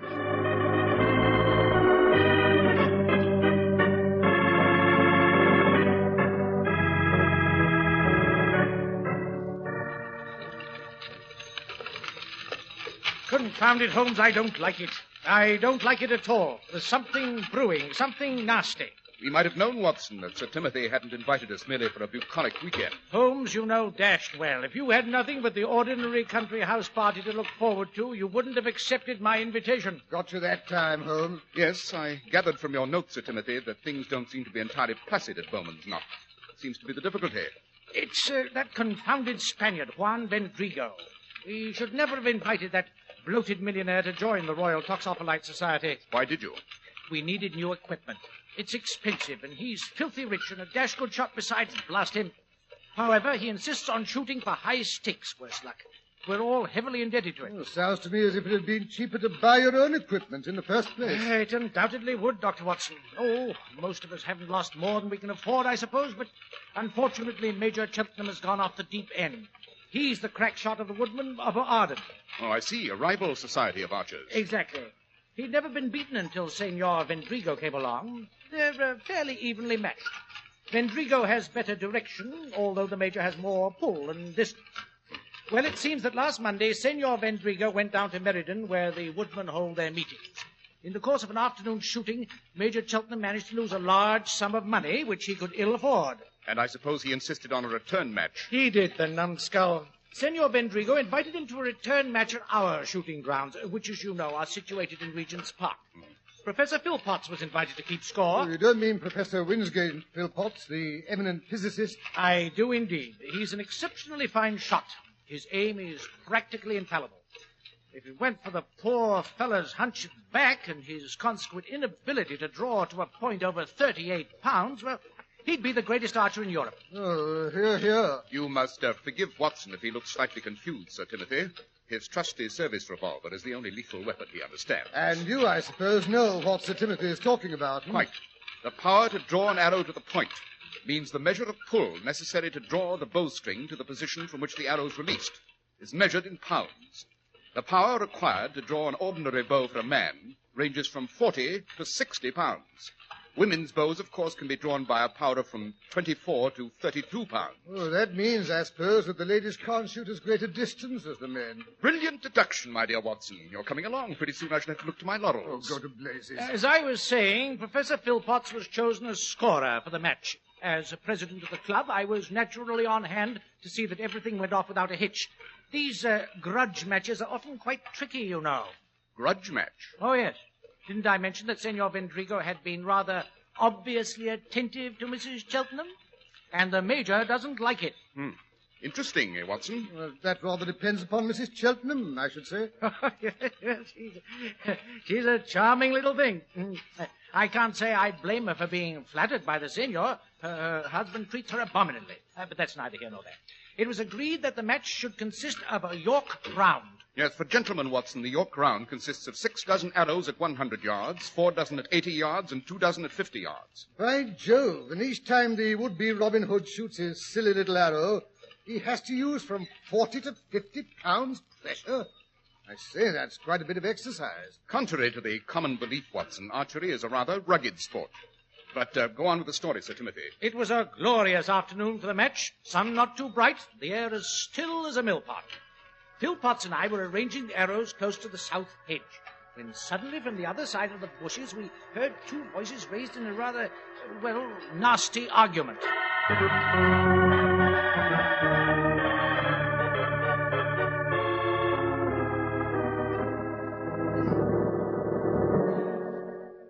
My advice to you, my dear Major, is to, cut down on the consumption of alcohol, or you will not be able to see the target, let alone hit the goal. Mind your own business, you dirty Gently, Major, gently.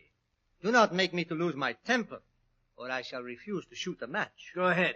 What's it to me? Only this. If you do not win back what you have lost to me, you must pay what you already owe. But that you cannot do. You would have to go into bankruptcy.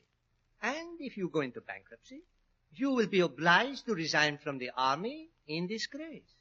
No. Why, you dirty young... You have said that once already.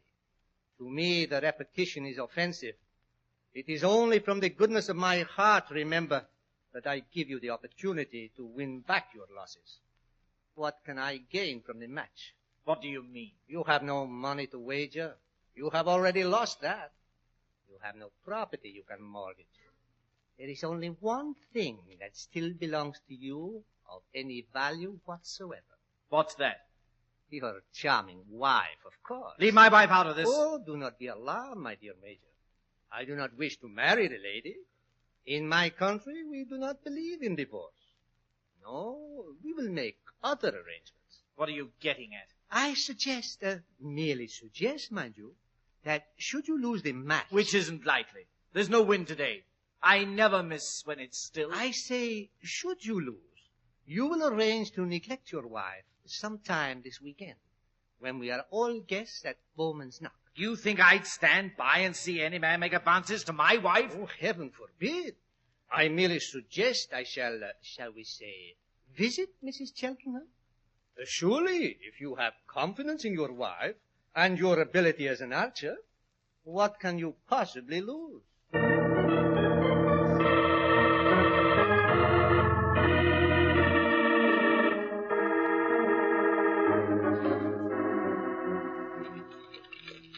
It's outrageous, eh, Holmes? Of course, I suppose the Major refused to go on with the match. How could he, Watson? I had a good mind to call off the match myself, Mr. Holmes, until Professor Philpotts pointed out that if we took any cognizance of the matter, everyone would know we'd been eavesdropping, which would have been embarrassing all around, don't you know? Very. Moreover, the Major and Senor Vendrigo would have probably gone off and shot the match somewhere else without proper supervision. Unthinkable. What happened? The match was nip and tuck all the way. Senor Vendrigo had a slight advantage at the beginning. Due no doubt to the Major's use of spirituous liquors. Quite, but by and by, as he became more sober, his aim became absolutely deadly. Moreover, as the afternoon wore on, Senor Vendrigo began to tire. And the Major didn't? The Major, my dear Holmes, is an ox. Well, believe it or not, when it came to the final shot, the score was absolutely even. Vendrigo shot first and hit the gold. The gold, that's a bullseye, Watson. Did the Major equal the shot? They were now shooting at 50 yards. It shouldn't have been too difficult. I tell you, my heart was in my mouth, and I could see the sweat pouring down Philpotts' face. But just as the Major drew his arrow home, Senor Vendrigo sneezed. Dashed unsporting. Well, of course, the arrow went wide of the mark. No, Dr. Watson. If it had done so, I should have insisted the Major take the shot over. But he hit a red. Vendrigo claimed the Major had already released the arrow when he sneezed. Otherwise, the shot must have gone much wider off the mark. No, we were obliged to give Vendrigo the match. He won by a single point. Under doubtful circumstances. Is the Major a man to take things lying down? Why do you think I asked you down to Bowman's knock, Mr. Holmes? I'm expecting an explosion, and I think I can promise it won't be nice.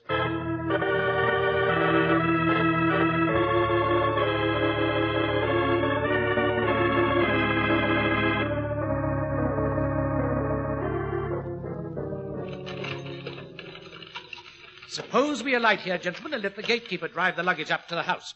Here you are, Rogers. Yes, sir. Tell Parsons the bags go in the tower bedroom. Yes, sir. Get up, you, but...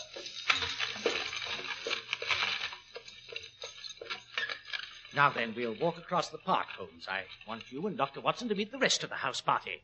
I left them clout shooting on the south green. Clout? What sort of bird or animal is a clout? It's neither, Watson. A clout is a small white target placed near the ground. Right. Clout shooting is an informal variety of archery. Don't hold with it myself, but it gives Major Cheltenham a chance to show off his confounded Norman bow. It's an atrocity, if you ask me. Nearly 6.5 feet long. And would you believe it? It takes over 70 pounds to draw the silly thing. It's been in the Cheltenham family for years. The Major claims it goes back to the Norman invasion and probably belonged to William the Conqueror. Yes, I believe he was supposed to have had a bow that no one else could draw. It couldn't be the same bow, Holmes, not after all these years. Quite. I beg you, don't say that to the Major. It would be sacrilege. Tell me, Sir Timothy, how is your party getting on? Any signs of violence so far? None whatever. They arrived in a group by the early morning train. Apparently the trip down had been completely amicable. Well, maybe the storm has blown over. I doubt it.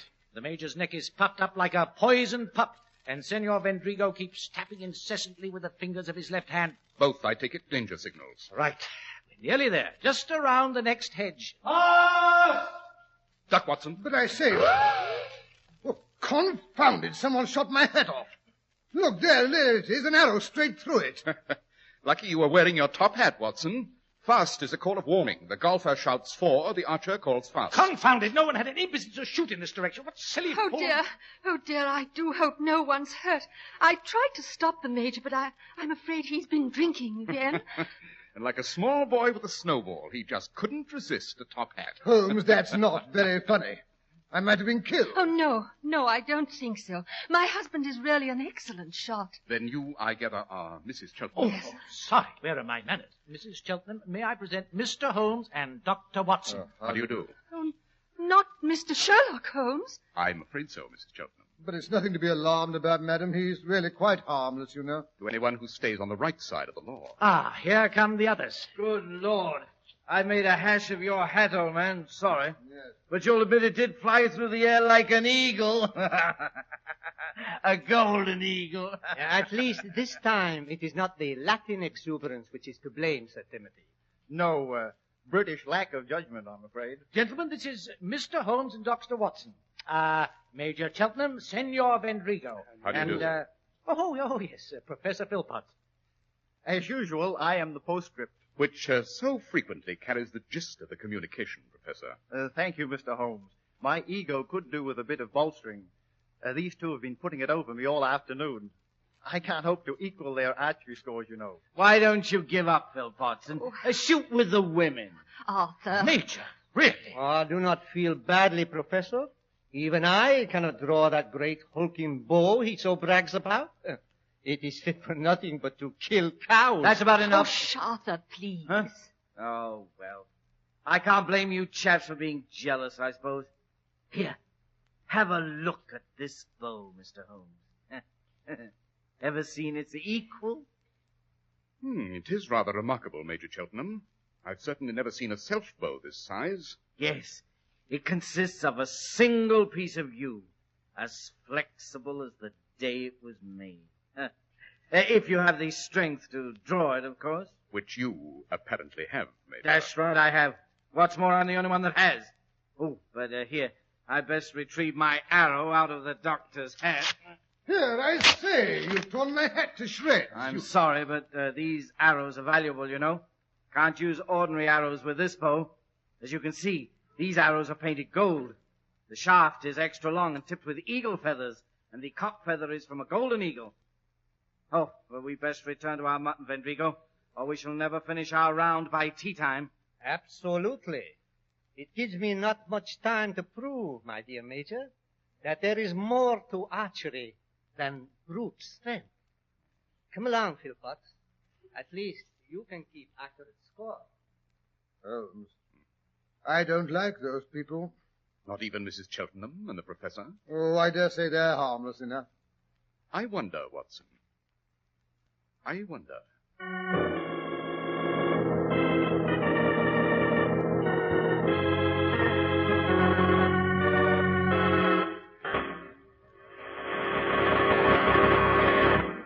You want to do a friend a real favor. Simply tell him to hurry to the store in your community that sells Clippercraft clothes.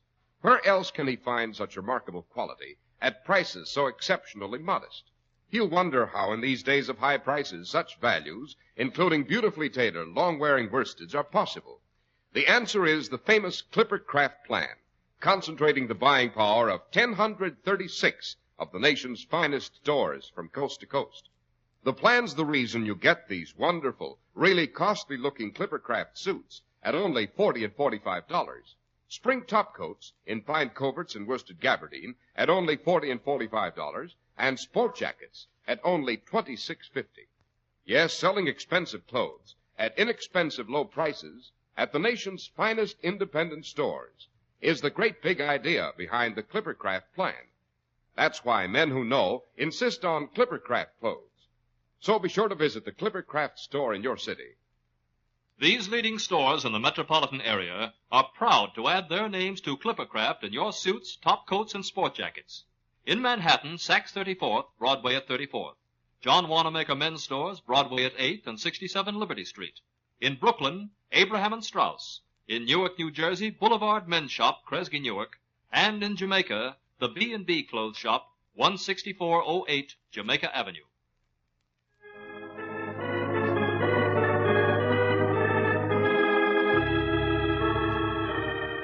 And now back to our story. Night has fallen. It is past midnight. Holmes and Watson are hiding in an upstairs closet. I say, Holmes, why are we sitting here in this darkened linen closet?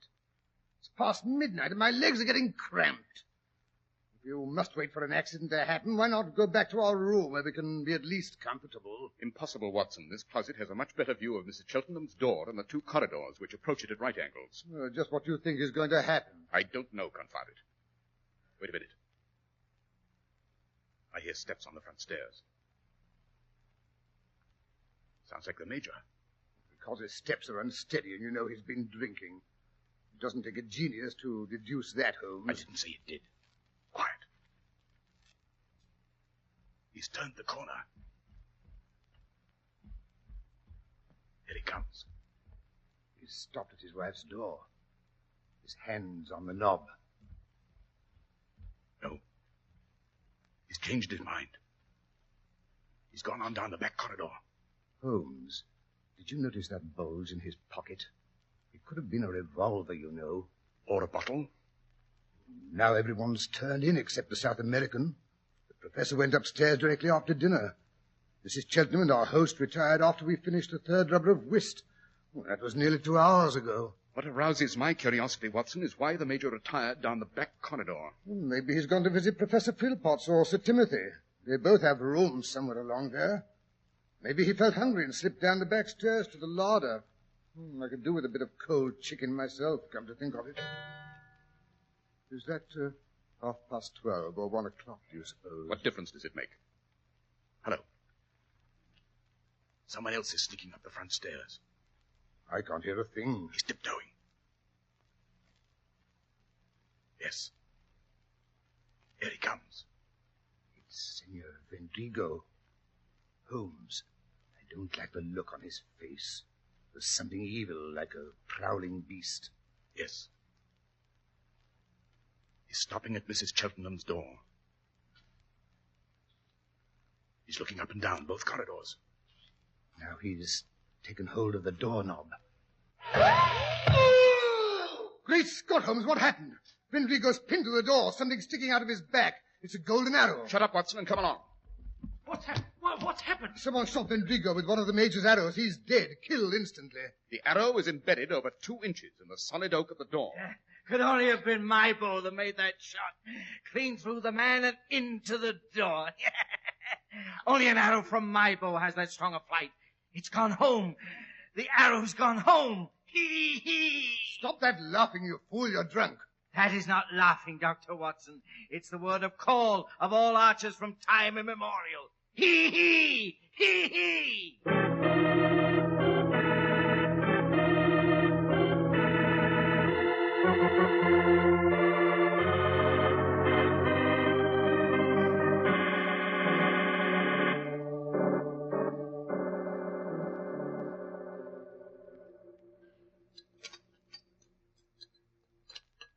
Better let Dr. Watson give you another cup of coffee, Mrs. Cheltenham. I don't need it, thank you, Mr. Holmes. I'm glad my husband shot that brute. I knew he wouldn't let him come into my room. Now, my dear, we all realize there are extenuating circumstances. I'm sure the law won't punish him too severely. I hope you understand. I had to give him in charge. I understand. All the same, Sir Timothy, I think you were just a bit hasty in handing him over to that fool of a constable. What do you mean? It should have been obvious to a child of 4 that Major Cheltenham was too drunk to have made that neat a shot. Straight through the heart, wasn't it, Watson? But it was his bow that was used. We found it at the end of the corridor. He's the only one that has the strength to draw it. Besides, he didn't deny he'd killed Vendrigo. Again, he probably was too hazy to realize exactly what did happen. Oh, but here comes Philpotts. His cane sounds unusually staccato this morning. Good morning, Professor. You don't look as though you'd had too good a night. I must admit that I didn't shut my eyes after I awakened and was informed what happened. But you did manage to sleep through the murder. Yes. Can't explain it. Usually such a light sleeper. Probably all that sun and fresh air yesterday. No, I won't have an egg, thank you. Just coffee. Can't face an egg this morning. Yes. Committing a murder does take away the appetite. Doesn't it, Professor? What do you mean? I'm suggesting that you were the man who shot Senor Vendrigo at 5 minutes past 1 last night. With the Major's famous bow?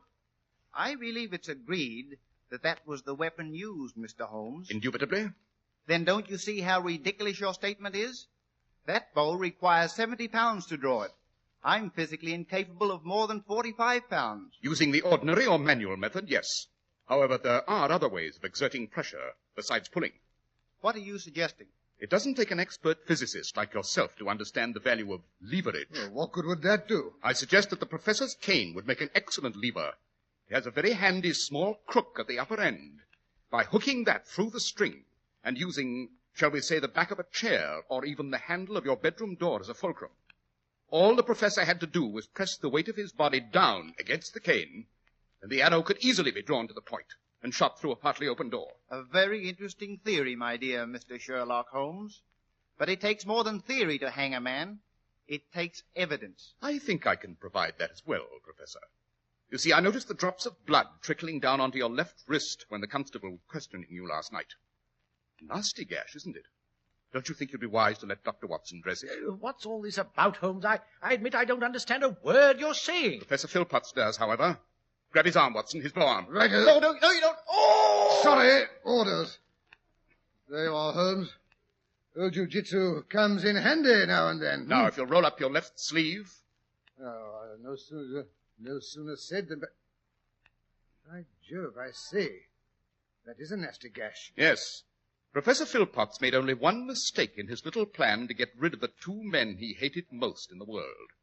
The seigneur, to whom he owed money, and the major, who was always bully-ragging him.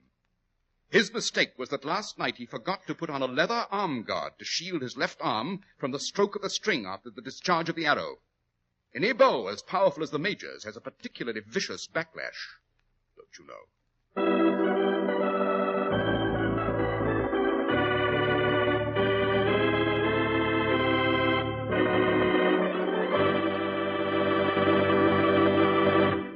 Well, Dr. Watson, that was certainly an exciting and instructive adventure. You know, I feel I know almost as much about archery as Robin Hood. Well, that's not so vital, Mr. Harris. The important thing is you know all about Clippercraft clothes. Well, thank you, Dr. Watson. I hope you profit as much from my dissertations on that subject as I do from yours. Wait till you see me next week in my new Easter suit. I think you'll agree I'm your prize pupil. And now, Dr. Watson, how about a word about next week's story? With pleasure, Mr. Harris. Next week I'm going to tell you how I chased all over Europe trying to find a wealthy and lovely lady who had mysteriously disappeared, and how Holmes stepped in at the last moment and prevented a double funeral. We always call the story The Disappearance of Lady Frances Carfax.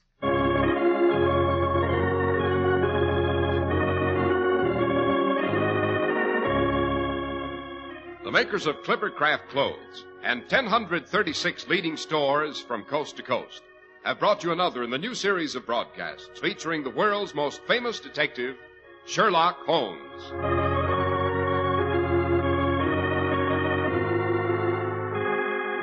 Our stories are based upon the character of Sherlock Holmes created by Sir Arthur Conan Doyle. Sherlock Holmes is played by John Stanley, Dr. Watson by Alfred Shirley. The dramatizations are by Edith Miser. Sherlock Holmes is produced and directed by Basil Lochran, with special music by Albert Berman.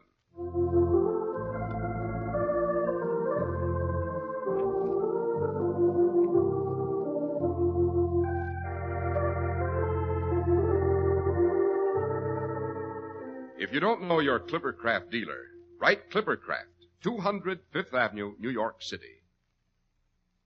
Wouldn't you give a lot if Jimmy, the youngster next door, could be free from crutches and join in the ball game with the gang? Well, there's a way you can help Jimmy and all crippled kids by bringing services through Easter Seals today.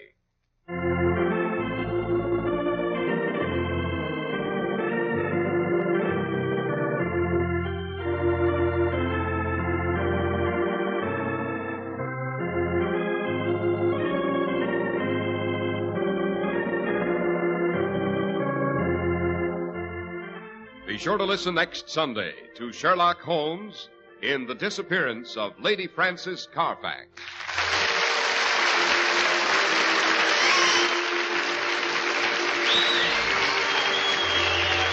This is Cy Harris speaking for Clippercraft Clothes. This is the Mutual Broadcasting System. The Mutual Broadcasting System. The Mutual Broadcasting System. The Mutual Broadcasting System.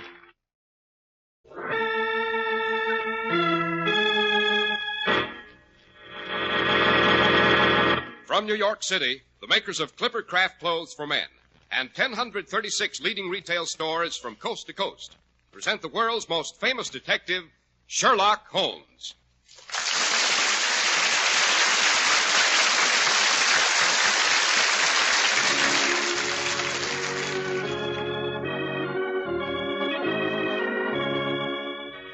Tonight's adventure, The Disappearance of Lady Frances Carfax.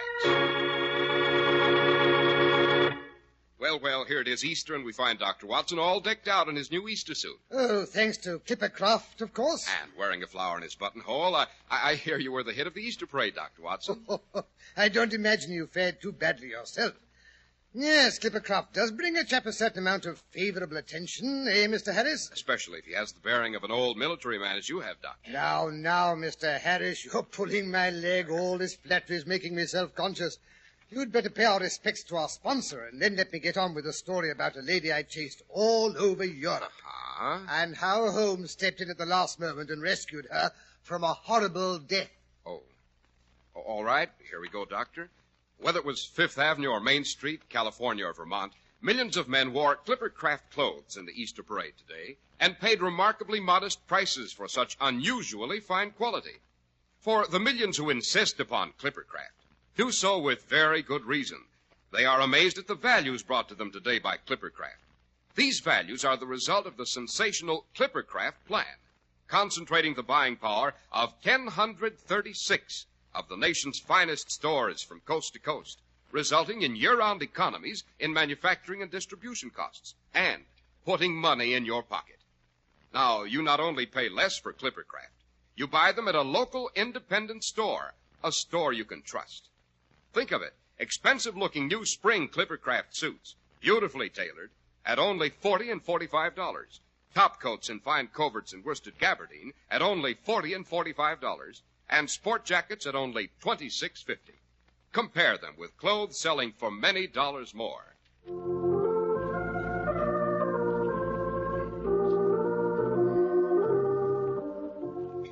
And now, Dr. Watson, I think we're ready for tonight's story. Yes, it was one evening in the fall of, let me see.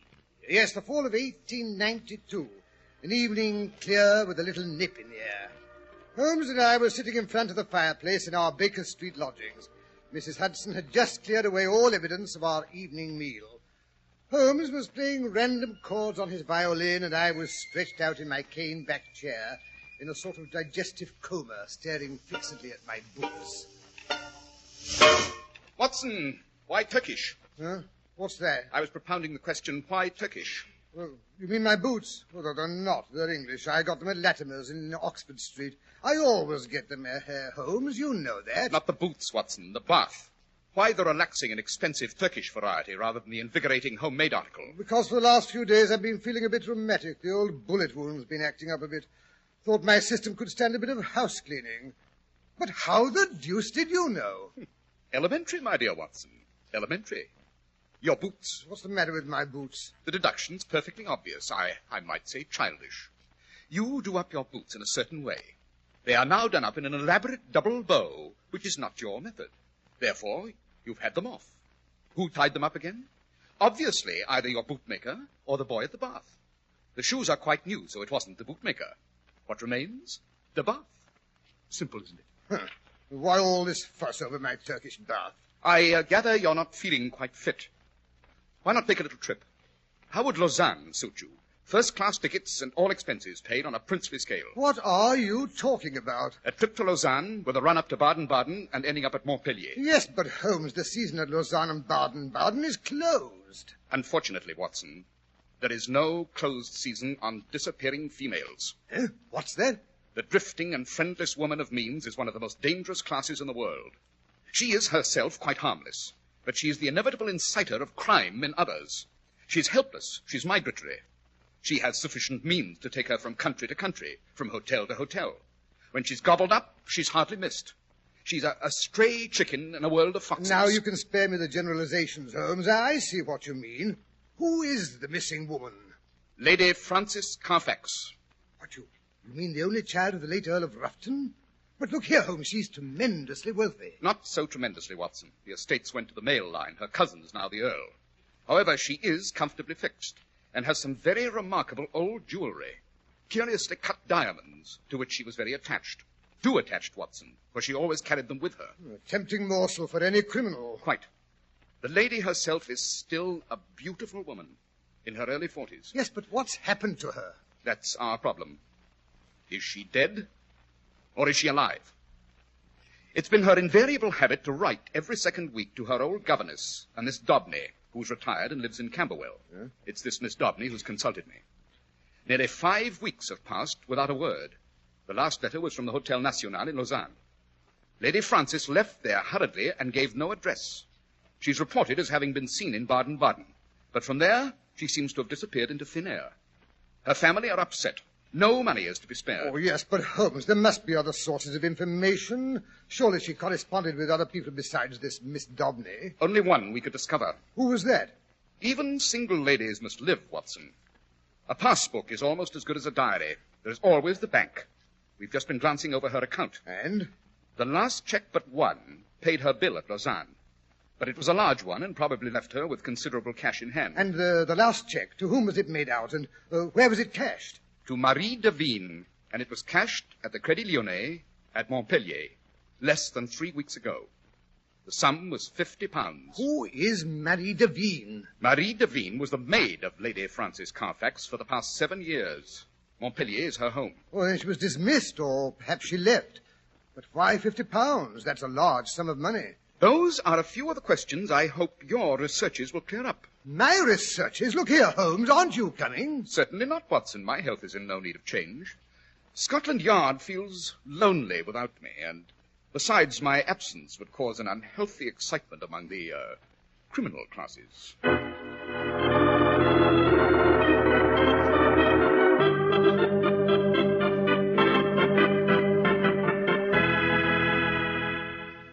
Pardon me, gendarme. I say, can you direct me to the home of Mademoiselle Marie Devine? Oh, but certainly, monsieur. The little house on the corner, the one with the red geraniums in the window. Oh, thank you very much. Not at all.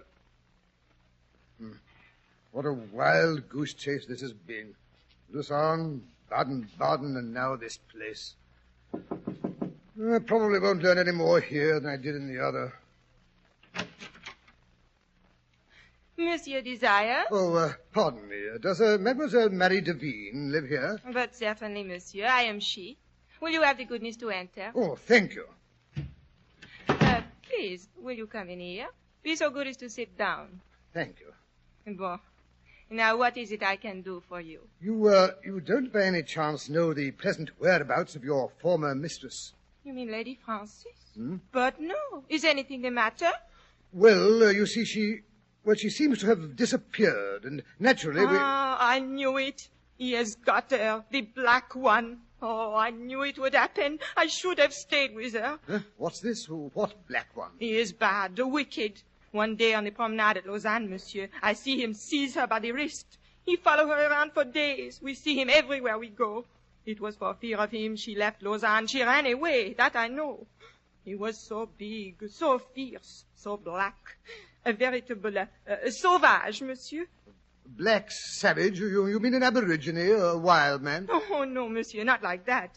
He was English, but I think he was wild all the same. But you said he was black. Yes, black, from the sun, black. Oh, you mean tanned. Oui, tanned. Oh, yes. But his eyes, they are blue. Do you know his name? Oh, no. Madame, she will never speak of him. But I think she knows him from before. Oh, she's afraid. She trembles all over like a leaf every time she sees him. So you left Lausanne to escape him? Yes, we go suddenly, so we cannot follow. We go to Baden-Baden. Oh, yes, I followed the trail that far. You stayed at the Englischerhof for a fortnight. Did you see anyone there that Lady Frances knew? At first, no. But in a few days, Madame made the acquaintance of a Dr. Schlesinger and his wife. He's a missionary from South America. Schlesinger?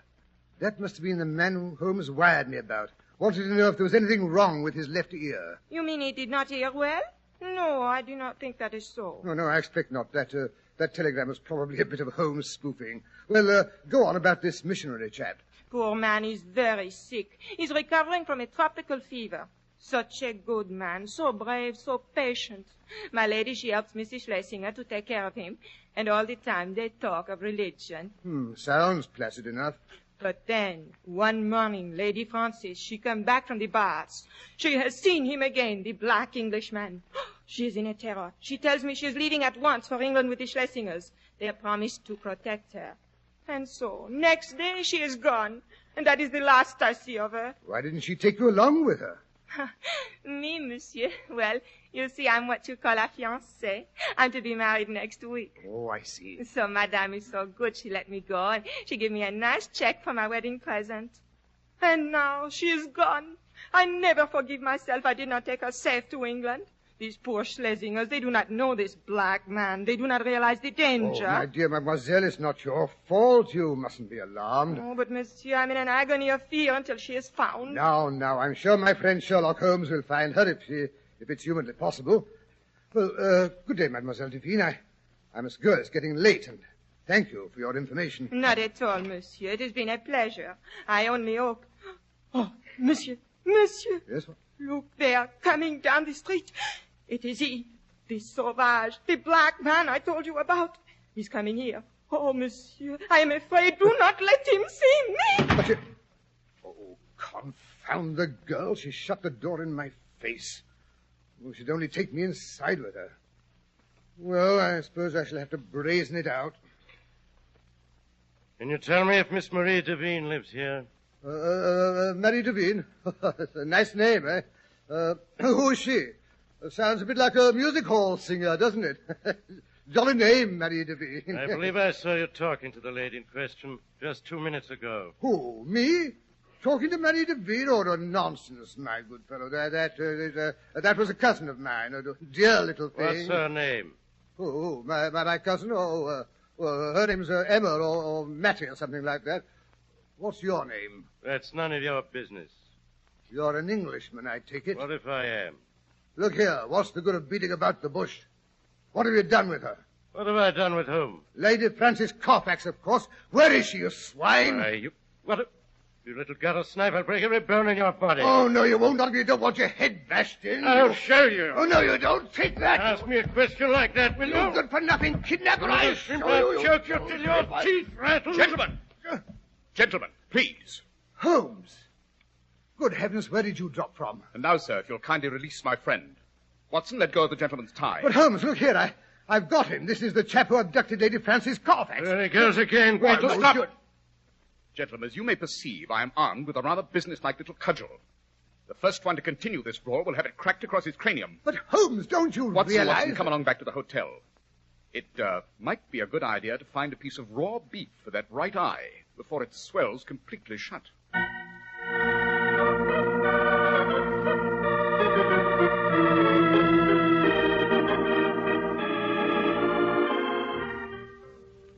Well, Watson, how does it feel to get back to Baker Street after your little, vacation?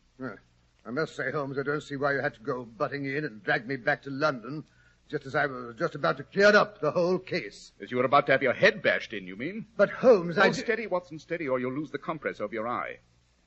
A singularly consistent investigation you've made, that I must say, Watson. Ah, so you admit I've done rather well, eh? Well, I cannot at the moment recall any possible blunder which you've omitted. Now, really, Holmes, You've managed to give the alarm everywhere and yet have discovered nothing. Perhaps you think you could have done better. I have done better, my dear Watson. I have done better. What do you mean? From the hotel keeper in Baden-Baden, I discovered the interesting fact that our missionary friend's left ear was jagged or torn. Oh, rubbish. What can the shape of a man's ear have to do with a lady's disappearance? My dear Watson, that mutilated ear is the crux of the whole case. Well, what does it prove? It proves that we're dealing with an especially astute and dangerous criminal. The Reverend Dr. Schlesinger from South America is none other than a character known internationally as Holy Peters. His particular specialty is preying upon lonely ladies by appealing to their religious feelings, and his so-called wife is a worthy helpmate. They're an infernal couple who'll stick at nothing. I see.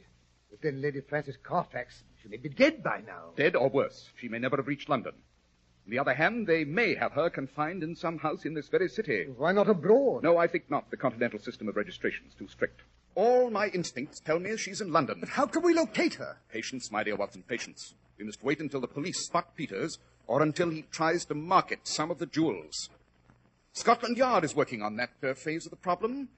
Scotland Yard may not be any too lively, Watson, but they are thorough. Yes, but in the meantime, Schlesinger may have killed the poor lady. That's the Yard's responsibility, not mine. But the black-haired Englishman, you let him slide through your fingers. Surely he must have had something to do with the disappearance. Right again, Watson. Then why let him escape? Escape, Watson? Escape? The fellow's been hounding me to death. Come in. Come in, I say. Ah, there, Lestrade.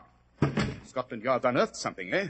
You look as excited as a terrier that smells a rat. We're on his tail, all right, Mr. Holmes. I take it you mean Holy Peters. Who else? Here, Mr. Holmes, take a look at this. Aha! An earring. Old Spanish. Gold with diamonds and emeralds. Yes, that belongs to Lady Francis. Where did you find it? Pawned yesterday afternoon in a shop in Westminster Road by a stout man with a piece out of his left ear. Excellent, Lestrade, excellent. Yes, but how does that help? I don't imagine he left his address. No, but he will return to pawn the other jewels, mark my word. Come along, Watson. Suppose we keep an eye on that shop.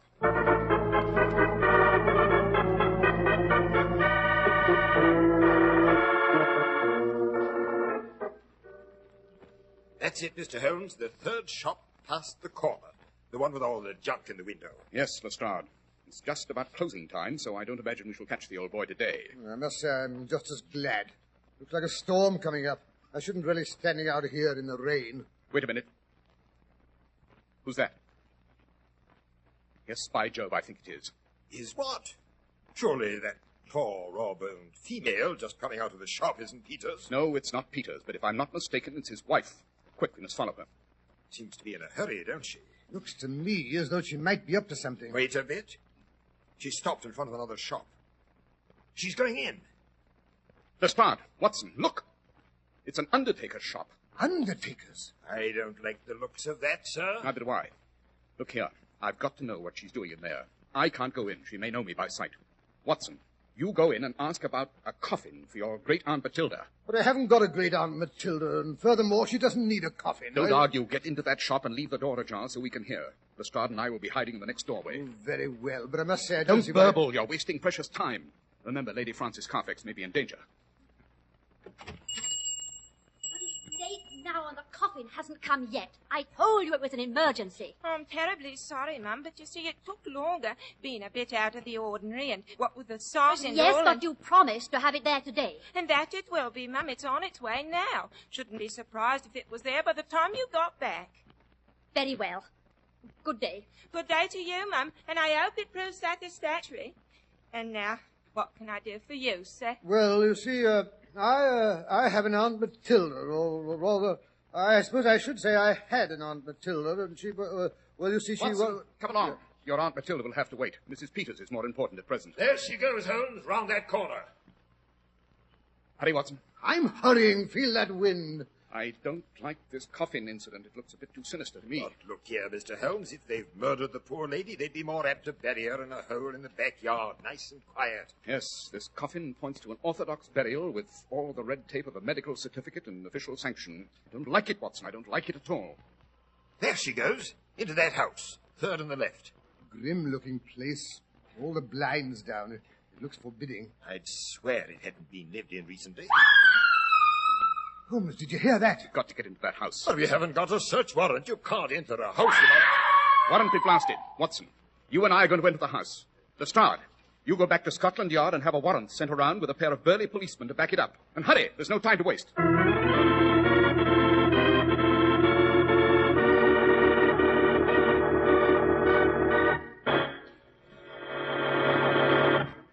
When you buy your first Clippercraft, perhaps you'll wonder how truly fine clothes can be made today at such modest prices.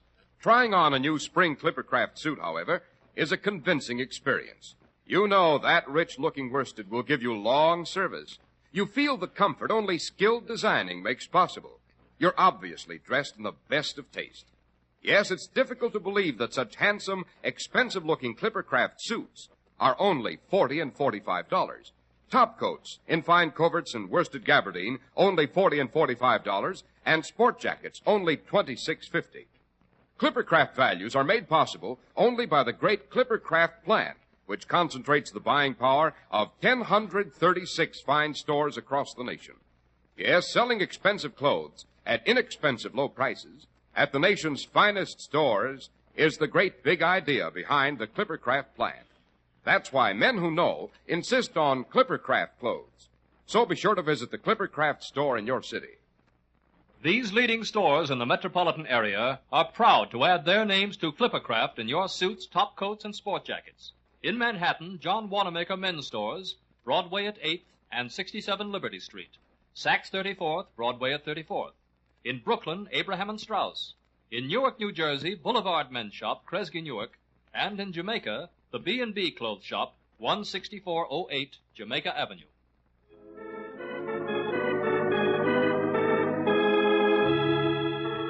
And now back to Dr. Watson and Mr. Holmes, who are about to force their way into a strange house in which a woman has been screaming.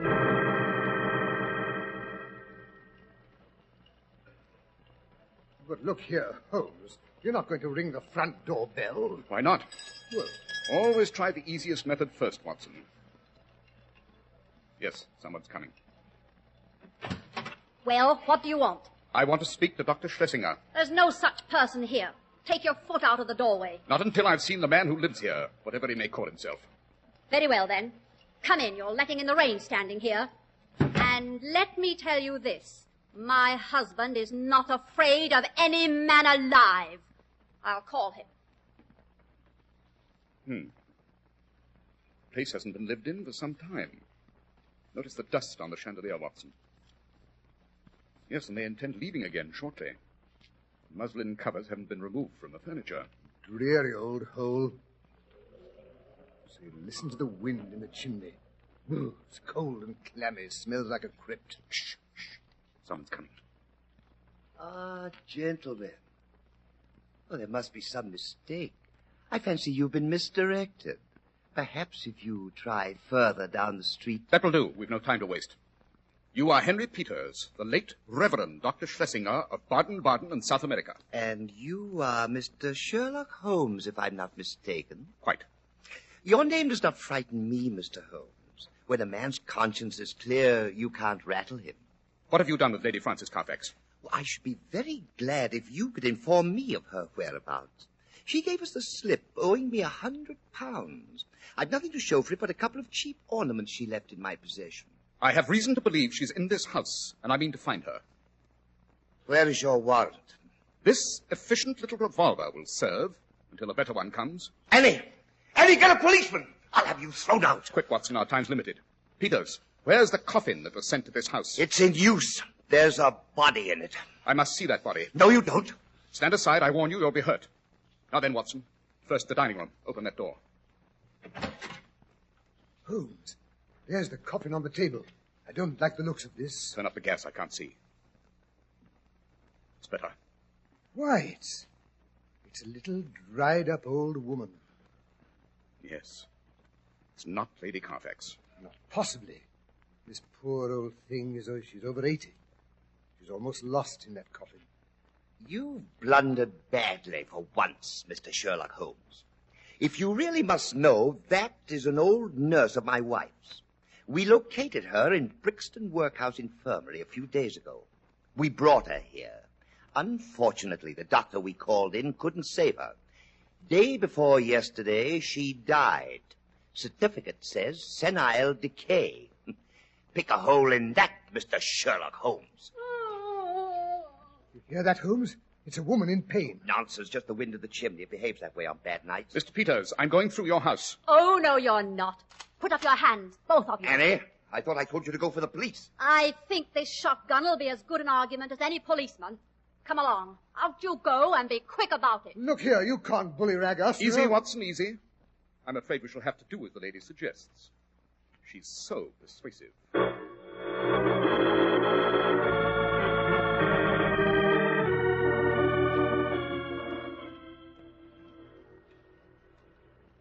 I say, Holmes, I'm drenched to the skin.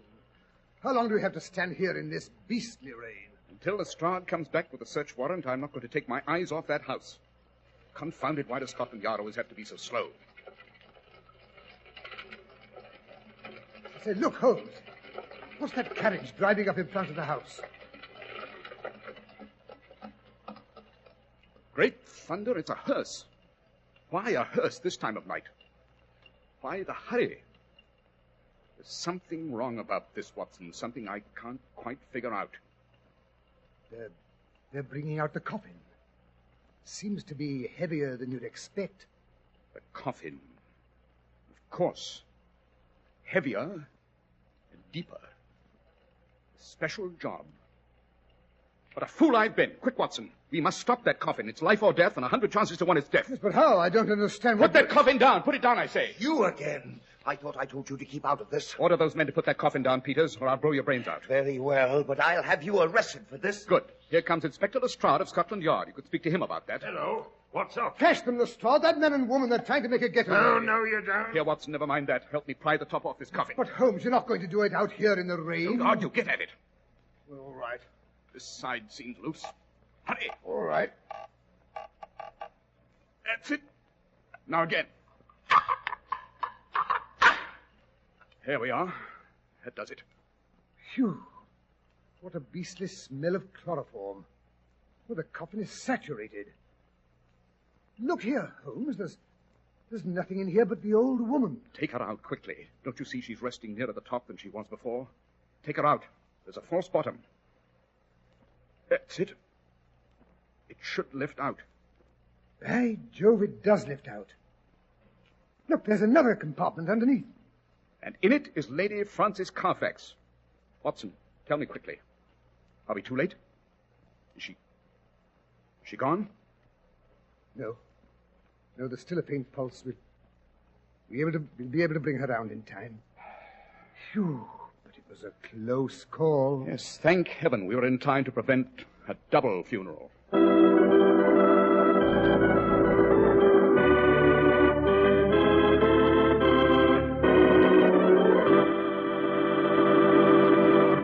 Yes, but look here, Dr. Watson, you haven't explained the mystery of the dark gentleman, the one who gave you the black eye. Well, he turned out to be the sheep in wolf's clothing, a boyhood sweetheart of Lady Frances Carfax. I believe they had had a lover's quarrel many years before, and the Honorable Philip Green, that was his name, he'd biffed off to South America, bought a coffee plantation, and proceeded to become disgracefully wealthy. After many years, he discovered that the lady had never married, possibly because she was still in love with him. So back he came to try his luck the second time. His wooing was a trifle tempestuous, I fancy. But the lady finally relented, so the story has a happy ending. And now, Dr. Watson, what about next week's story? Next week, I think I'll tell you about a famous family who had a monster locked up in their tower room, and how that monster later threatened the true heir to the succession, and by what quick-witted means Holmes showed up a gigantic swindle.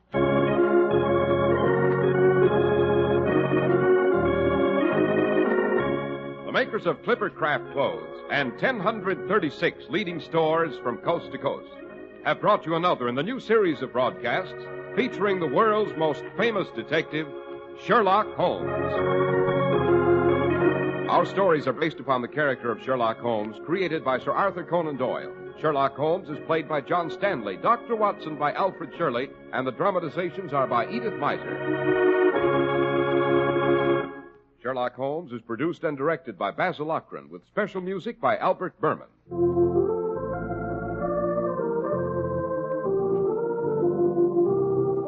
If you don't know your Clippercraft dealer, write Clippercraft, 200 Fifth Avenue, New York City. Be sure to listen next Sunday to Sherlock Holmes in The Return of the Monster.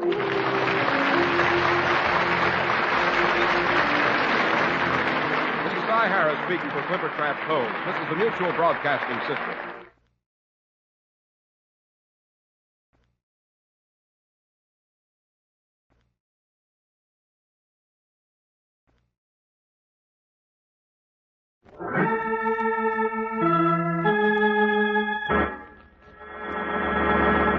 From New York City, the makers of Clippercraft Clothes for Men and 1,036 leading retail stores from coast to coast present the world's most famous detective, Sherlock Holmes.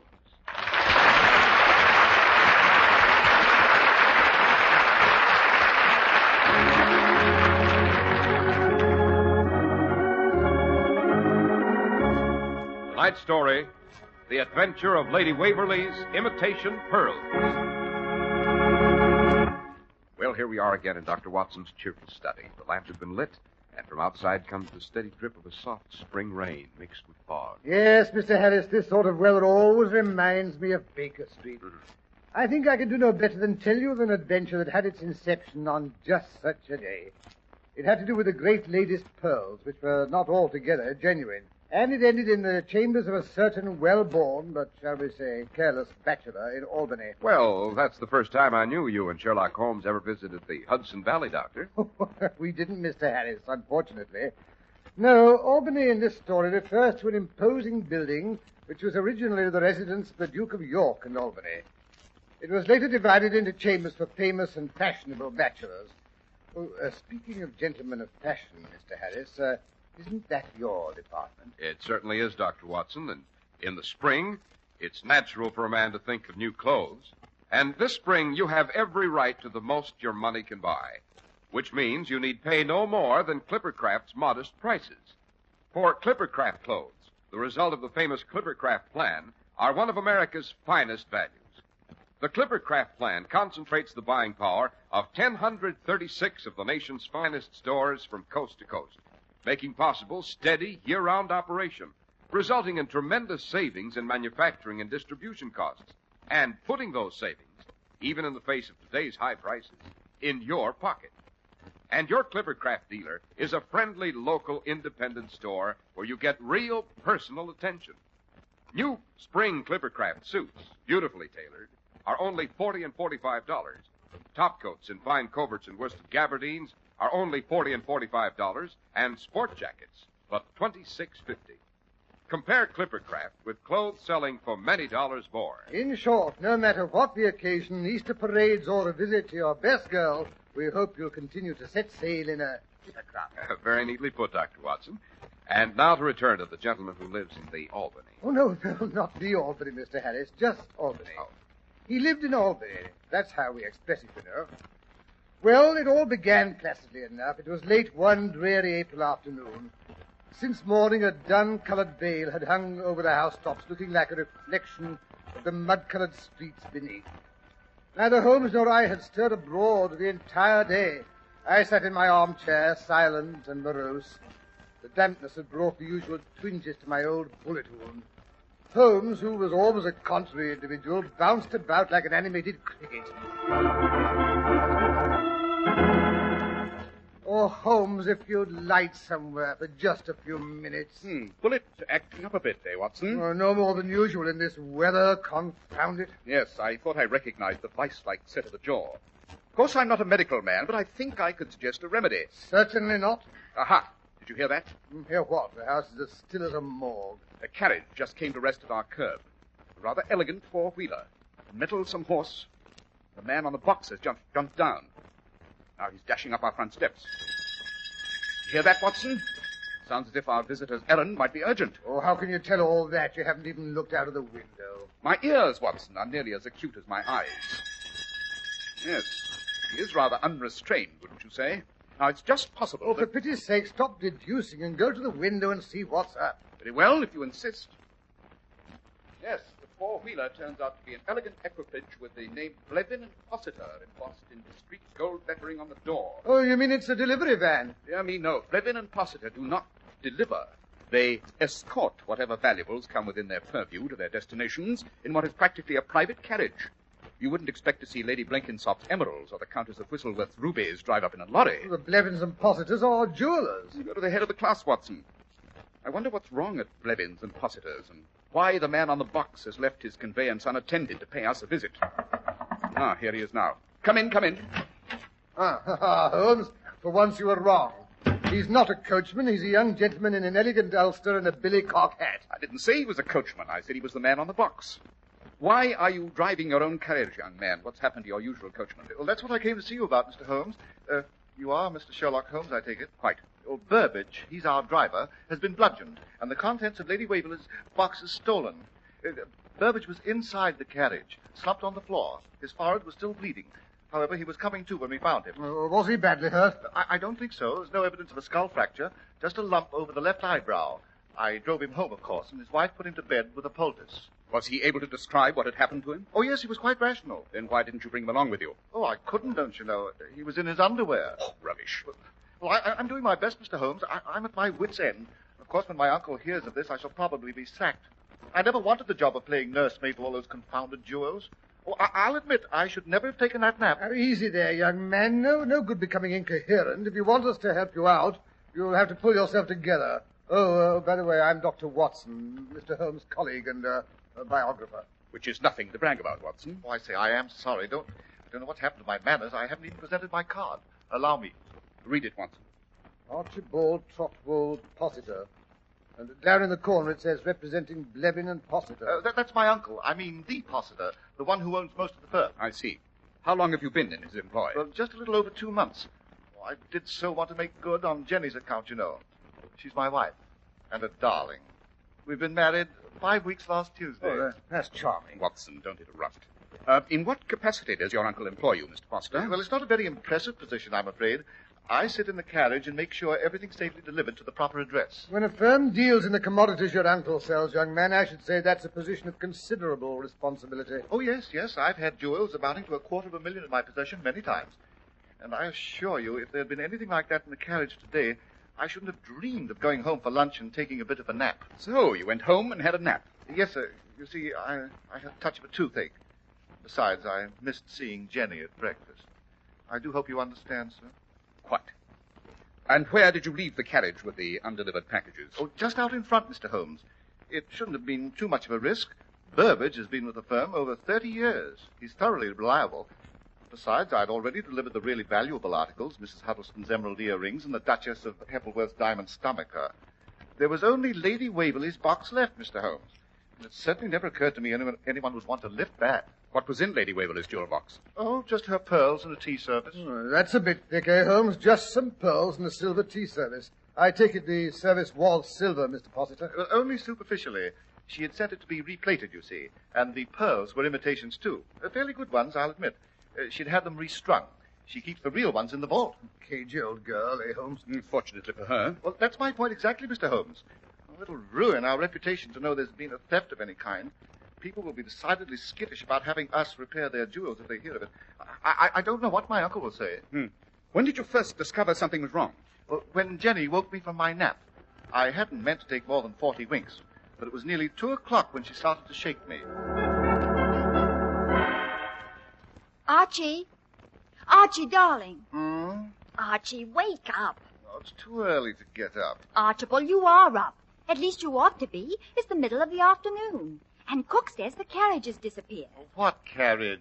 Blevins and Positives, of course. Cook says she thinks something's happened to Burbage. She took a look out the window while she was washing the dishes. She says she saw Burbage talking to a tall gentleman in a top hat. Next thing she noticed, Burbage seemed to be taken ill or something, because the gentleman was helping him into the cab. Cook says she was just fixing a cup of hot tea to take out to him when she looked up again and saw the carriage disappearing down the street with Burbage on the driver's box. So he must have recovered, I guess. Oh, but that's impossible. I mean that he'd drive off like that. Maybe he wasn't feeling very fit and decided he'd go home, too. Oh, don't be ridiculous. Burbage wouldn't do that, not without letting me know. Well, he has. So there. And I'm not ridiculous. Oh, there, darling. I didn't mean it. You did so. You just don't love me anymore. Oh, I do. I love you madly. I haven't time to discuss it now. Where's my hat? I've got to go out and find that confounded carriage.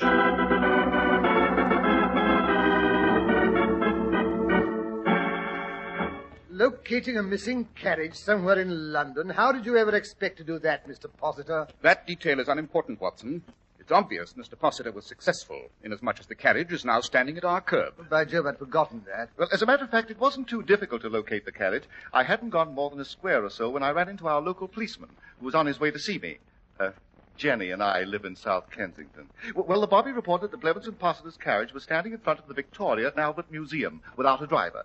And would I be so good as to remove it, as it was impeding traffic? But you say you found Burbage inside the carriage. Why hadn't the policeman noticed it? Well, he was on the floor, covered by the horse blanket, Mr. Holmes. Well, it's fortunate the Metropolitan Police has us to assist them, eh, Holmes?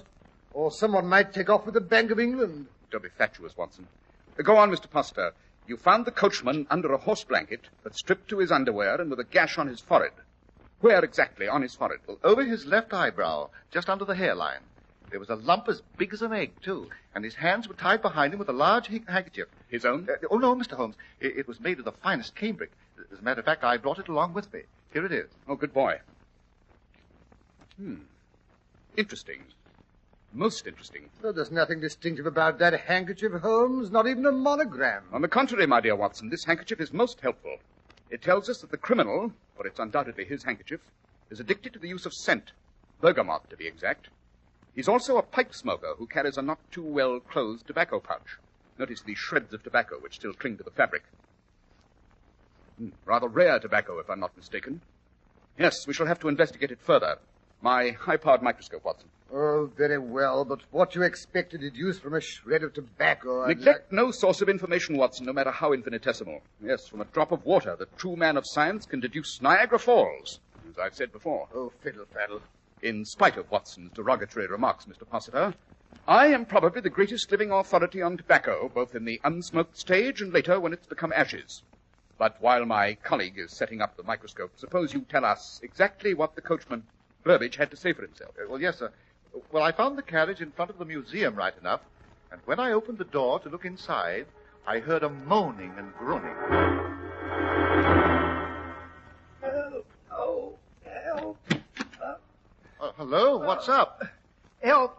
Get this blanket off of me. Burbage, whatever are you doing there and in that condition? No, close the door, Mr. Possitor, sir. I wouldn't want to draw a crowd. Not in my underwear. Now then, what's happened? I've been conked, sir. What? Stood behind me, he did, when I wasn't looking. Then he stripped me of my driver's uniform, got up in the box in it, and drove us away. I've always said you could trust a man that was fond of horses, but not anymore, I won't. Oh? That's how we got to talking, sir. I was giving Bessie her midday oats, when down the street he comes, twirling a silver-headed cane, just as nonchalant as you please. Fine animal. That she is, sir. I like horses. You mind if I give her a lump of sugar? If she'll take it, sir. Bessie don't make up to everybody. Oh, I think she'll accept homage from me, Bessie. That's a good girl. Well, now, will you look at that? The J. She seems to be favoring this hind foot. Oh, really? I hadn't noticed. Maybe she's got a pebble in her shoe. Do you want me to investigate? Oh, no, sir. That's a familiarity she won't stand for. I'll do it. Here, Bessie. Nice girl. Give me the hoof. Easy now. Easy. That's right. Oh! Sorry, old chap. Had to be done. Just a love tap. Into the carriage you go. I want that uniform. Oh. Still conscious, eh? Have to work fast. Yes. Off for the coat. Aha.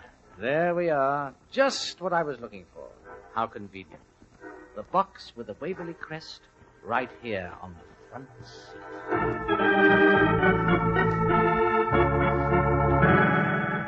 And so he stripped poor old Burbage, Mr. Holmes, and tied his hands with that handkerchief.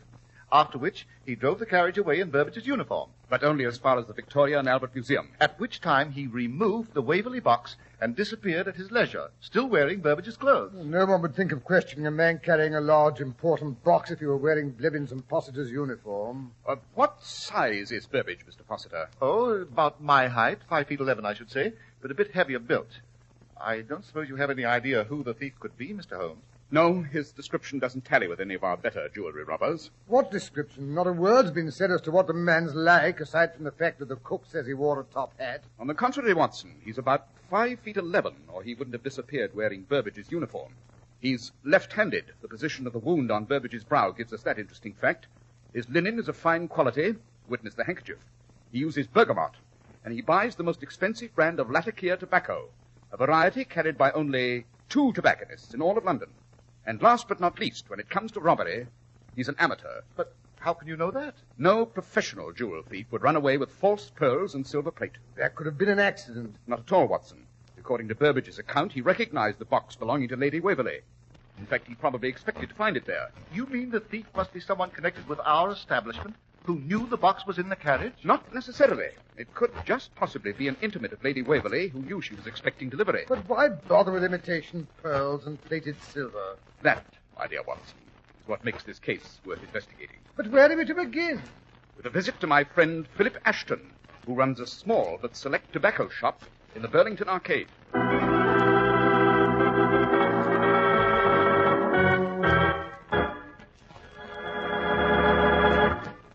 Naturally, there's a reason for Clippercraft's sensational values. It's applying the world's most modern production methods to the fine old craft of clothes making. That's how we bring you truly fine suits for only $40 and $45. Suits that look really expensive. And top coats, fine coverts and worsted gabardines for only $40 and $45. And sport jackets for only $26.50. Smart new spring fabrics, including long-wearing worsteds, are ready for you right now. You'll be delighted, too, with their smart styling and the designing skill that assures your comfort. It's all the result of the unique Clippercraft plan, which concentrates the buying power of 1,036 of the nation's finest stores from coast to coast. Yes, selling expensive clothes at inexpensive low prices at the nation's finest independent stores is the great big idea behind the Clippercraft plan. That's why men who know insist on Clippercraft clothes. So be sure to visit the Clippercraft store in your city. These leading stores in the metropolitan area are proud to add their names to Clippercraft in your suits, top coats, and sport jackets. In Manhattan, Saks 34th, Broadway at 34th. John Wanamaker Men's Stores, Broadway at 8th and 67 Liberty Street. In Brooklyn, Abraham and Strauss. In Newark, New Jersey, Boulevard Men's Shop, Kresge Newark. And in Jamaica, the B&B Clothes Shop, 16408 Jamaica Avenue.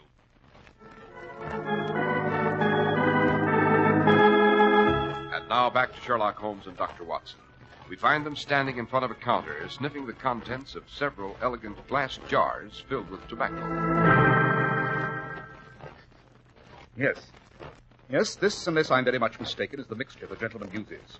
Mr. Ashton, are there many gentlemen who buy this variety of tobacco? Why, no, Mr. Holmes. It's rather special. Besides being expensive, I sell it to only 4 gentlemen in all. Tell me, among those 4, is there an individual who's about Watson's height, well-dressed, who carries a silver-headed cane, is left-handed, and has a weakness for bergamot scent?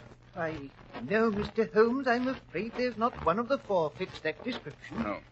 Mr. Hopworth has a silver-headed stick, but he's taller than you are. Mr. Eubanks is very short and can't abide scent. The Honourable Clarence Beswick is right-handed, a crack tennis player, you know. Colonel Jameson never appears out of uniform. That says it, Holmes. Maybe your confounded deductions aren't so infallible after all. Hold on, though. There was a young gentleman came in yesterday answering that description. He purchased some of this tobacco? No, the young lady bought it for him. She buys it for all her admirers. He seemed rather shy about accepting a present from a lady, but she laughed and said she expected a present from him in return. Said he had never given her a proper present like some of her admirers. Can you remember the gentleman's name? I'm afraid not, Mr. Holmes. She didn't mention it. Just called him Freddie. But I do know the lady's name, sir. Fine lot of good that'll do, eh, Holmes? One blind alley after another. Stop burbling, Watson. What is the lady's name, Ashton? Violet DeVille, the new prima donna at the Gaiety. The one there's been all that talk about. Of course, Holmes. That's the girl the King of Portugal was supposed to have been so crazy about. Showered her with jewels. She's supposed to be one of the reasons he lost his throne. So is every publicity-hungry actress in Europe. You mustn't believe everything you read in the papers, Watson. Oh, balderdash. Well, what do we do now? Now, let me see. It's just half an hour till curtain time. Dear little Violet should be putting on her makeup. I think if we drop around to the Gaiety, we might persuade the lady to show us the latest addition to her jewel collection.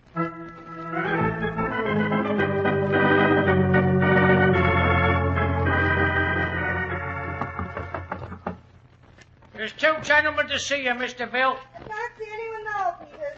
Take the flowers or whatever they've brought and tell them to come back after the show. They haven't brought anything, Mr. Bill, just themselves. It's Mr. Sherlock Holmes. Mr. Sherlock Holmes, the detective? In person. Oh, just a moment till I throw on my opening costume.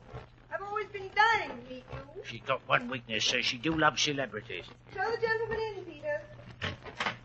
Mr. Sherlock Holmes and friend.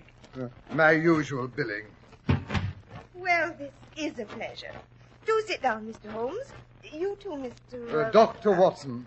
Oh, yes, of course. How stupid of me. I've read all your darling stories. So exciting. I do love to be thrilled. You do it so beautifully, you know. Why, Miss DeVille, that is, I'm quite overwhelmed. I mean that a young lady of your obvious discernment... But, of course, I suppose no one could help making the exploits of the great Mr. Sherlock Holmes exciting. Yes, of course. Back among the also-rans. And now, Mr. Holmes, I'm just bursting with curiosity. What brings you here? I've always understood you were practically a woman-hater. Not hater, my dear Miss Violet. I'm just, shall we say, on to their little tricks. Oh, dear. And I was so hoping to try mine out on you. I've some very effective ones, you know. Save them for some more susceptible victim. Oh, dear, I've always had a weakness for rude, self-sufficient men. Got you that time, Holmes. Don't interrupt, Watson. My dear Miss Violet, if I may call you that. I'd love it, unless you'd rather call me Vi. Miss Violet will do. I've come to warn you not to accept a present of jewelry from a certain fashionable young man. Gracious, I wonder which one you can mean. A girl in my position gets so many presents, you know. Suppose I specifically warn you against accepting pearls from a gentleman whose name is, shall we say, Freddie. Oh, this is fascinating. Why shouldn't I accept them, Mr. Holmes? Because he acquired them in a rather unorthodox fashion. I do believe you're trying to tell me Freddie stole them. Oh, but that's delicious. If you only knew how deliciously ridiculous. Freddie just couldn't possibly have stolen those particular pearls. Then you have already accepted them. What makes you jump to that interesting conclusion, Mr. Holmes? My dear Miss Violet, you will never make a great dramatic actress until you learn to control your reactions. When I first mentioned the pearls, your eyes darted quickly to your makeup box to see if they were in sight. Then when I intimated they might have been stolen, you couldn't resist closing the lid. This is ridiculous, Mr. Holmes. Freddie wouldn't steal anyone's pearls. Oh, I'll admit he's hot-headed and impulsive, but he wouldn't steal. Are you sure? How well do you know Freddie, Better than you do, at any rate, Mr. Holmes. I may not be a great dramatic actress, but I do recognize the gift when I see it. You didn't come here to warn me not to accept any pearls. You came here to find out who gave them to me. You don't even know Freddie's last name. Sorry, but you won't get it from me. Don't you think you're getting a bit rash, my dear Miss Violet? I mean, why risk getting on the wrong side of the law for a string of imitation pearls? Imitation? Yes. Don't be silly, Mr. Holmes. Freddie's pearls are real, right enough. They've been in the family for years. What makes you think he's given you the real ones, Miss Violet? Surely you must know Freddie has other, interests. If you mean that bandy-legged little soubrette at the Savoy, I know all about that. It was all over months ago. Then why did he give her the real pearls just half an hour ago? Mr. Holmes, you're a brilliant detective. But you should not underrate feminine intelligence. It was a beautiful trap, Mr. Holmes, but just a bit too obvious. Now, if you'll excuse me, I hear the overture. My public is waiting. Do come again, Mr. Holmes, when you've thought up some more tricks. Now, if you don't mind leaving. Not at all. Thank you. We've quite finished. Yeah, interesting female, eh, Holmes? I don't know when I've more thoroughly enjoyed an interview.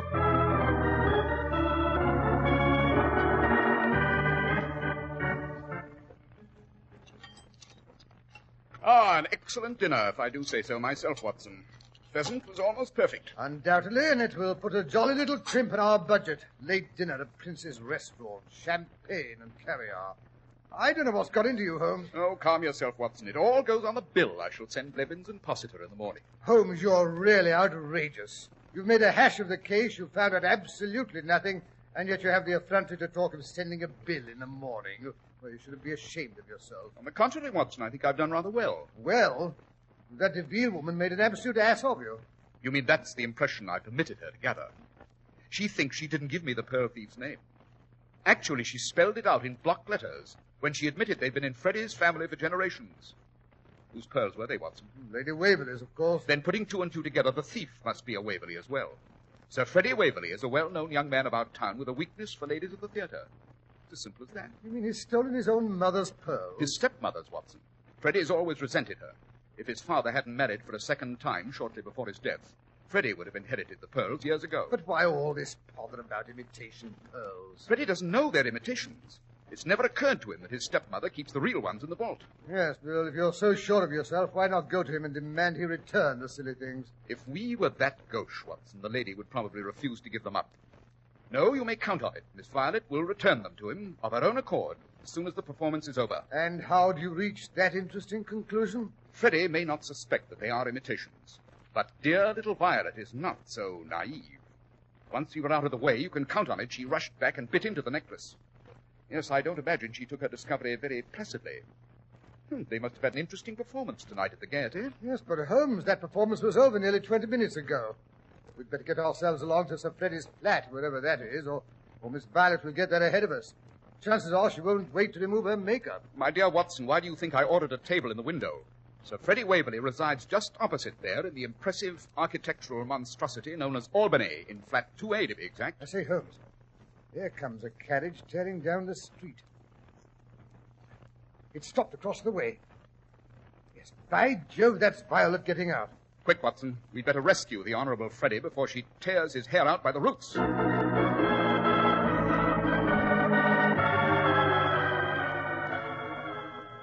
Down this corridor, Watson. Yes, there's Miss Violet. Just going to 2A now. Violet, darling.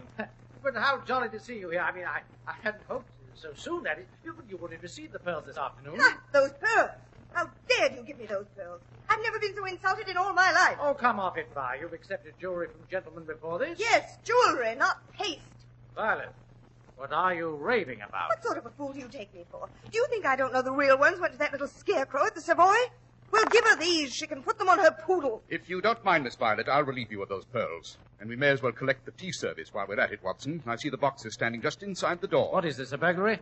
You should recognize the symptoms, Sir Freddie. If you think I've got to stand here and let two Oh, don't be a bigger idiot than you can help, Freddie. This isn't a thief. Sherlock Holmes. And don't be alarmed, Sir Freddie. These are not the Waverly pearls. Those are quite safe in Lady Waverly's bank vault.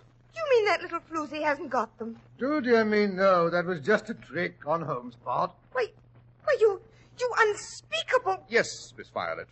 You should never underrate the masculine intelligence, you know. Particularly when it belongs to Sherlock Holmes.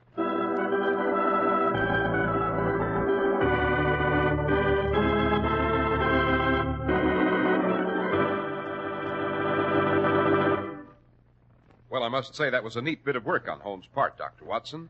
And now, how about a hint about next week's story? Right. Well, next week I'll tell you how Holmes made a startling and dramatic appearance after several years' absence, and how we stalked a tiger who carried one of the most ingenious and deadly weapons Holmes was ever threatened with.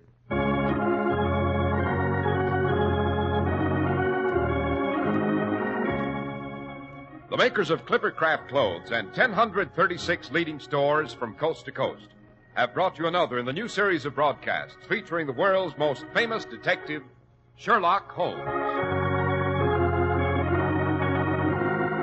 Our stories are based upon the character of Sherlock Holmes, created by Sir Arthur Conan Doyle. Sherlock Holmes is played by John Stanley, Dr. Watson by Alfred Shirley, and the dramatizations are by Edith Meiser. Sherlock Holmes is produced and directed by Basil Lochran, with special music by Albert Berman.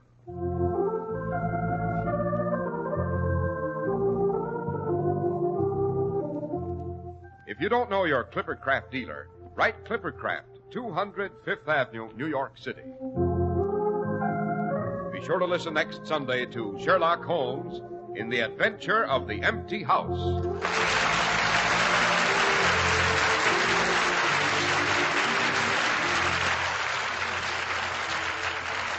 This is Cy Harris speaking for Clippercraft Clothes. This is the Mutual Broadcasting System. Melvin Elliott with the news will follow station identification. Will follow station identification. Will follow station identification. Will follow station identification.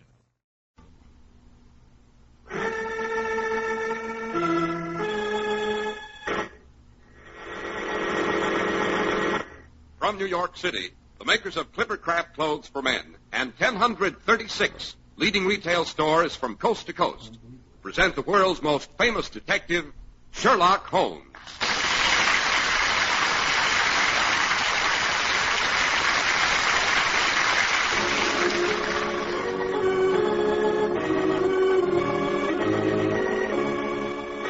Tonight's story, The Adventure of the Empty House. Well, here we are as usual in Dr. Watson's hospitable study, all ready and waiting for our weekly treat. What's it to be tonight, Dr. Watson? Well, tonight I think I'll tell you how Holmes made an unexpected and, I may say, dramatic return after many years' absence. You know, I've always said it's a good thing to absent yourself from time to time. Makes people appreciate you when you come back. That's what Holmes said the time he was missing for 3 years. 3 years? That's a pretty long lapse of time. Yes, it was rather. Everyone thought he was dead. What a horrible time that was. I couldn't bear to live in our old lodgings in Baker Street. Associations and everything. Yes. It's funny how sentimental we all are underneath. I'd taken up my quarters in a more fashionable part of town and resumed my medical practice. It was after Holmes had succeeded in driving Professor Moriarty out of England. We all believed Holmes had sacrificed his life to rid society of that evil spirit. That sounds terrifically exciting, Doctor. Won't you tell us how Holmes managed to put a finish to Moriarty? What? Kill off Professor Moriarty before I've told you the rest of our adventures with him? Well, I should say not. Never catch me throwing away good material. But let's get down to cases. Fair enough. Very well. It was in the spring of the year 1894 when all of London, the fashionable world in particular, was dismayed by the death under most unusual circumstances of the Honourable Ronald Adair. That likeable young gentleman was the second son of the Earl of Maynooth. He lived, together with his mother, the Countess of Maynooth, and his sister Hilda, at 427 Park Lane. The youth moved in the best society, but was very fond of cards, played continually. Aha. Piling up gambling debts he couldn't pay. Well, as a matter of fact, it came out in evidence that he had actually won as much as £420 in one sitting at his club the week previous. From Godfrey Miller and Lord Balmoral, I believe it was. His partner was a certain Colonel Moran. But then he must have been well ahead of the game. Oh, quite. And yet it was to this easygoing, likeable, I might even say lucky young aristocrat that death came in a most strange and unexpected form on the night of the March the 30th. He returned from his club shortly after 10, his mother and sister having gone to the opera. The butler, Peter, swore that he heard him enter the front room on the second floor, generally used as his sitting room. The night being chilly, he had lit a fire, and as it showed a tendency to smoke, one of the front windows had been opened about 4 inches. Nothing further was heard from this sitting room until 11:30, the hour of the return of Lady Maynooth and her daughter. Peters testified that her ladyship seemed rather agitated.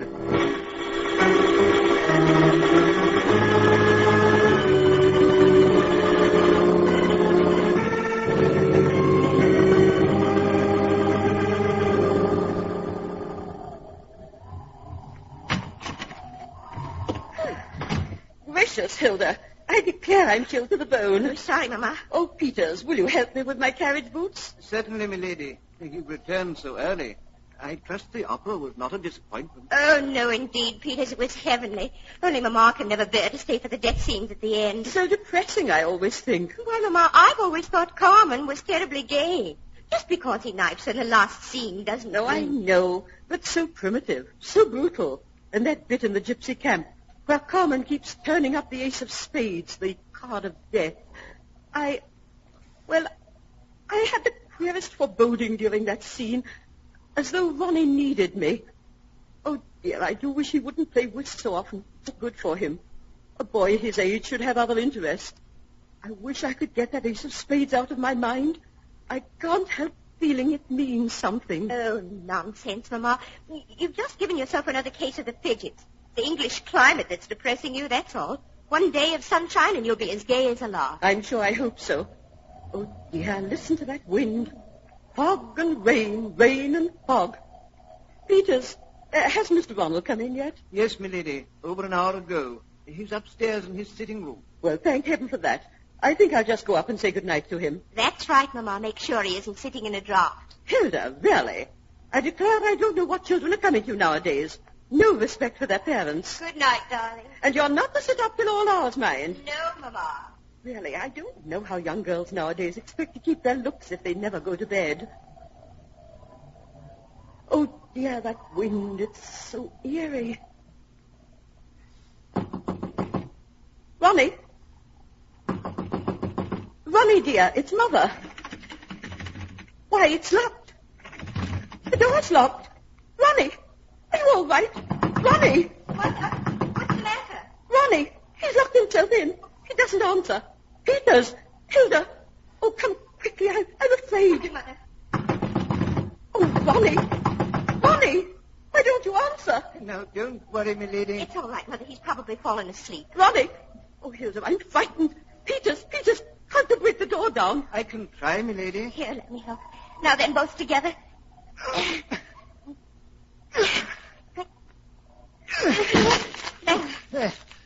There he is, milady. Fallen asleep at the desk. But he looks so strange. Cards scattered everywhere, and look there. The ace of spades. There's blood on it. Blood dripping onto the carpet. Ronnie! Oh. Peters, quick, help me. She's fainted. Oh, dear. Here, put her on the couch. No, poor Lady Maynooth. Oh, dear, Mother. Shall I call the doctor, miss? Oh, never mind, Mother. It's Ronnie we have to worry about. Maybe it's not too late. Oh, Ronnie. Oh, his head. How horrible. Shot with a soft bullet. Better not look, miss. It's not nice. Oh, Ronnie, darling, why did you do it? He didn't, miss. Oh, but Peters, he must have. The door was locked on the inside. It's not suicide, Miss Hilda. It's murder. Mr. Ronnie couldn't have done it. There's no weapon anywhere in the room.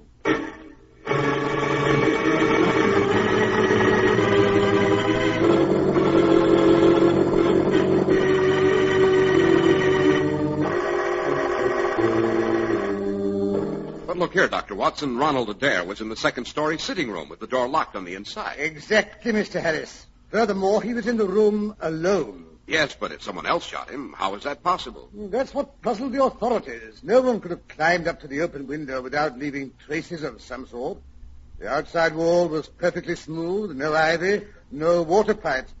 Furthermore, there was a drop of over 20 feet from the window to the ground. Well, then the murderer couldn't have been in the room with young Adair. He must have shot at him from the street below. Remember, the window was open only 4 inches, and the glass was not shattered. That would be a pretty remarkable shot, Doctor. Furthermore, Park Lane is not an unfrequented thoroughfare, and there is a cab stand within 50 yards of the house, and yet no one heard a shot. Nice little problem. Yes, exactly. Scotland Yard was at its wits' end. Our old friend, Inspector Lestrade, even went so far as to consult me in the matter, knowing how familiar I was with Holmes' methods of deduction. And so I promised to have a look at the facade of Lady Maynooth's house in Park Lane to see if anything suggested itself to me. And did it? Now, Mr. Harris, you're anticipating again. I'm sorry. Well, so it was. But around 6 o'clock that evening, I found myself at the Oxford Street end of Park Lane. A heterogeneous collection of loafers on the pavement, all staring up at a particular window, directed me to the house I had come to see.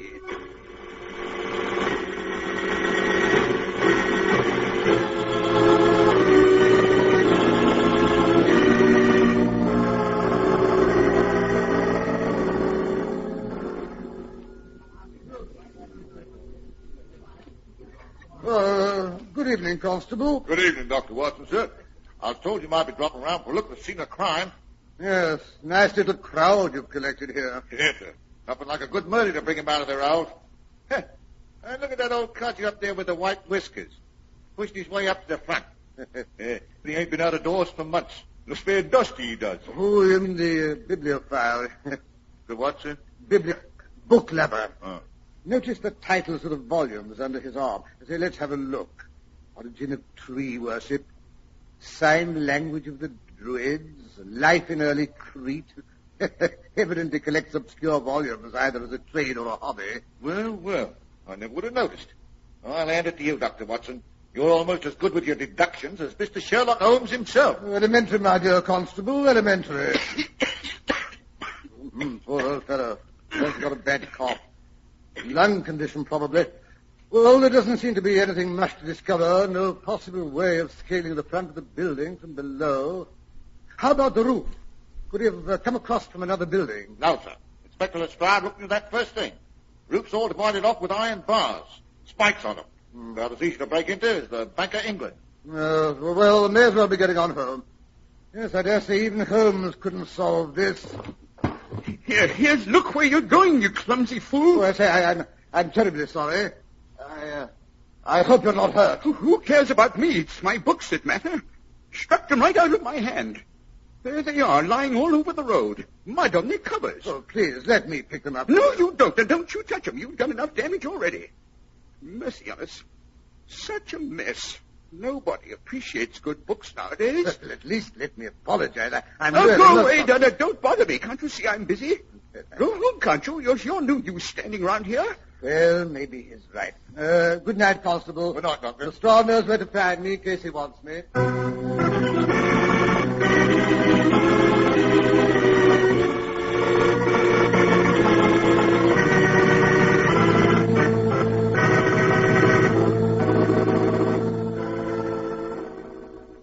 Calls while I was out, Rosie? No, sir. Oh, good. Maybe my luck is in tonight.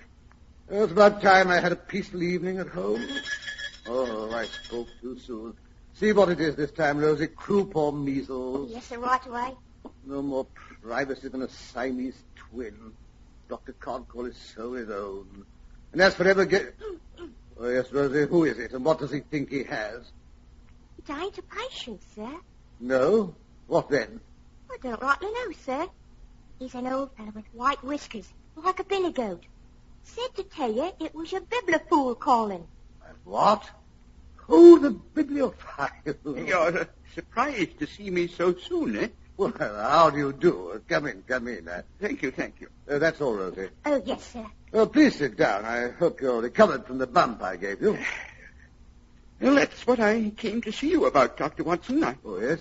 I've got a conscience, sir, and when I chanced to see you come into this house, I came hobbling after you because I said to myself, I'll just step in and see that kind gentleman and tell him I'm sorry I was a bit gruff a while back and no harm meant.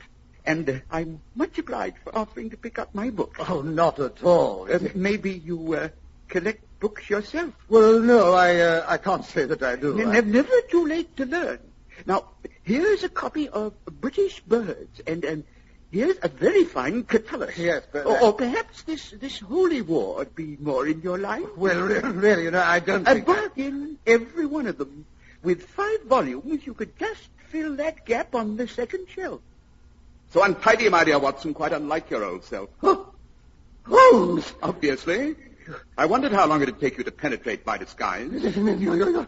You're not dead. Your reasoning, my dear Watson, as usual, is faultless. I'm... For heaven's sake, Easy, Watson, easy. My dear Holmes, I think I'll sit down. It's a very good idea. I'd better have a nip of this brandy. Yes, I could do with a brace, sir. My dear Watson, 1,000 apologies. I had no idea you'd be so affected. Well, I'm not made of chilled steel like you, Holmes. Where's my brandy? Here you are. That's so it's really you standing here in my study. Well, thank heaven, why, you old reprobate, you. How in heaven's name did you ever come back alive out of that dreadful chasm where Professor Moriarty met his death? It's quite simple. I was never there. Yes, but good heavens, Holmes, it's been 3 years. You let us believe you were dead all that time. Now, was that nice? Not nice, Watson, but necessary. You see, Moriarty's gang was still to be dealt with. I was much safer if they believed I'd met my death at the same time as their leader. For 3 years, I've been living in disguise, tracking the members of that foul brotherhood to the ends of the earth. And now I'm happy to say there's only one left to be dealt with. But look here, Holmes. Why didn't you let me know who you were when I bumped into you in Park Lane just now? Because, my dear Watson, you were being watched by the man I'm after. The last of Moriarty's gang. Good heavens, who is he? Someone you doubtless know, Watson. You may have even played whist with him on numerous occasions. And lost. Most people lose when they play with the tiger, as Moriarty used to call him. A clever man, Watson. Very clever. He not only suspects that I'm alive, he even guesses I've returned to London. Good Lord. Yes, but I mean to take advantage of this cleverness. I've set a trap for him. I expect to catch my tiger tonight. Tonight? Exactly. I, don't suppose you'd care to come along? You just try to prevent me, that's all I have to say. Just wait till I get my hat and stick. I think you'll find your old army revolver a little more appropriate, Watson.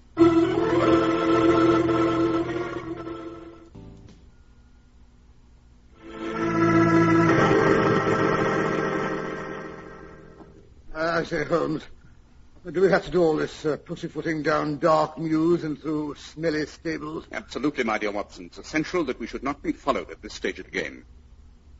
Yes, we've passed Manchester Street and Blandford Street. Here, down this narrow passage. Good Lord. It's as dark as the black hole of Calcutta. Here, scale this fence. Scale the fence? Now, don't tell me you've let yourself get out of condition during my absence. Certainly not, only, do you think it's quite dignified? Probably not, but who'll ever know? Up with you. All right.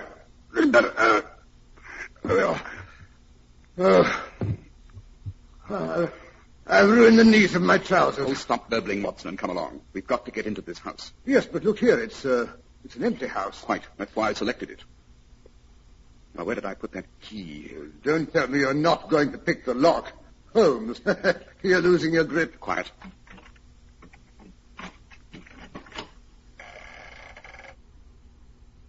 Come in. Easy does it. Shut the door after you. Gently, my dear Watson. Gently? Well, I'm doing my best. There was a draft. Well, now what? Come along upstairs.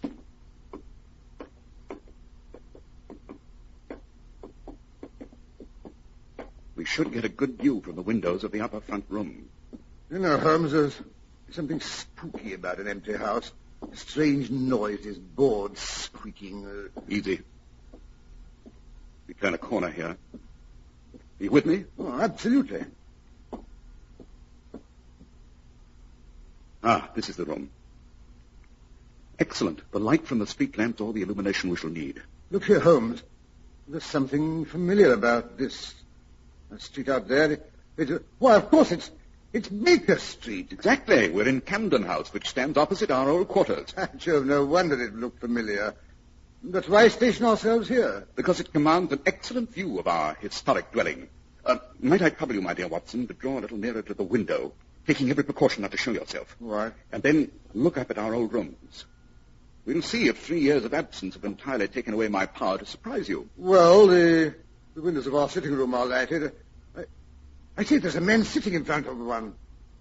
Well, look here, it's you, is it? Well, that is, at least it's your silhouette. It's a bus stop, to be exact. Anything else of interest in Baker Street? Let's see. There's two disreputable-looking fellows leaning against a lamp-post. Excellent, Watson. I expected them. Holmes, good heavens, your head. I mean the dummy. It moved. Of course, our old friend Mrs. Hudson has orders to move it from below from time to time. Listen, what was that? Sounded like a door closing. Yes. I felt a draft. By all that's holy, he's going to operate from inside this building. I expected he'd work from the street as he did before.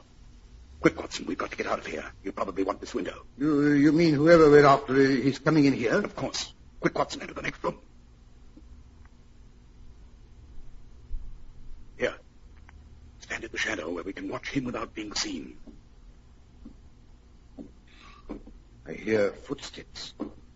He's coming. Quiet if you value your life. Standing in the doorway. His face is in the shadow of his hat. Great Scott, his eyes blaze in the dark like a cat's. Like a tiger's, Watson. He's crossing to the window.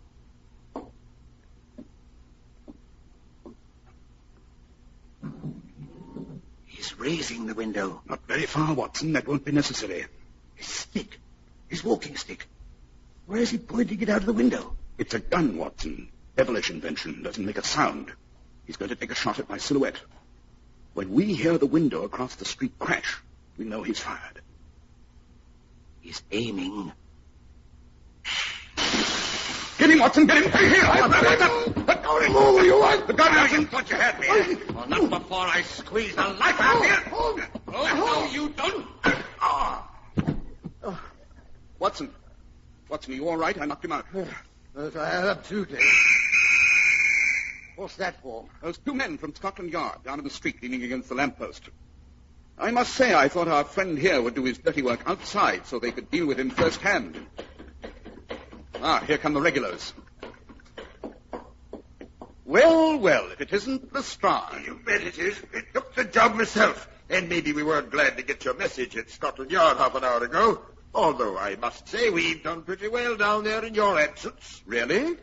Solved the Ronald Adair mystery yet? Oh, well, that is... our sleeping beauty seems to be coming too. Gentlemen, allow me to present Colonel Sebastian Moran, late of Her Majesty's Indian Army. I believe I'm correct, Colonel, in saying that your bag of tigers still remains unrivaled. You go to blazes. Yes, a remarkable shot. You and your air gun were invaluable to the late Professor Moriarty, eh? I might have known that wasn't you in the window. Quite. I'm surprised that such a simple stratagem could deceive so old a shikar. What do you mean by that? How often, Colonel, have you tethered a goat to a tree, lain above it with your rifle, and waited for the bait to attract your tiger? This empty house is my tree. You are my tiger. The only difference being that I did not care to be the goat myself. Take him away, Lestrade. Just a moment. You can't arrest me for taking a shot at a dummy, not even if it's the dummy of Sherlock Holmes. That's quite right. I arrest you for the murder of the Honorable Ronald Adair. Because you are the only man alive capable of shooting a man through the slightly opened window from the street below without being heard. A truly remarkable shot, Colonel. A bit too remarkable. That's how I knew you were the murderer. And I'll come along, you. Frank, bring that stick along. Right, sir. We'll need it as evidence. Well, Watson, what do you say? Shall we step across the street to our old quarters? Right-o. I think you'll find everything just as it used to be, and I'm sure Mrs. Hudson is anxiously awaiting us with sandwiches and a steaming pot of coffee. Ah. You see, I remember your weakness. My weakness? I like that.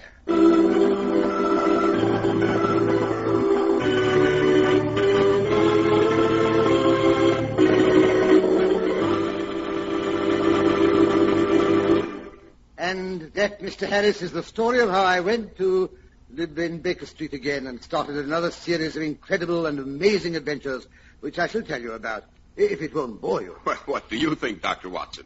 You know, there's just one thing I don't understand about tonight's story, though. Why did Colonel Moran kill Ronald Adair? Because Adair had discovered Moran was cheating at cards and threatened to expose him. You remember that I said Adair had won £400 at whist the week before with Moran as his partner. Yes. That amount made Adair suspicious. He discovered the cards were marked. The very cards, by the way, which were found beside the desk. He examined them again to be sure he'd made no mistake. That's why the door was locked on the inside. He didn't want anyone to interrupt him.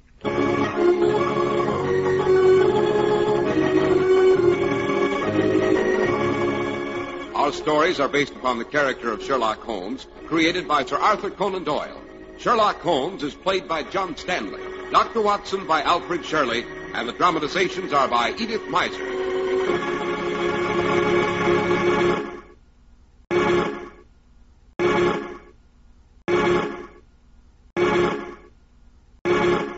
WOR, New York. 7 o'clock by Longines, the world's most honored watch. A Longines Whitnor product.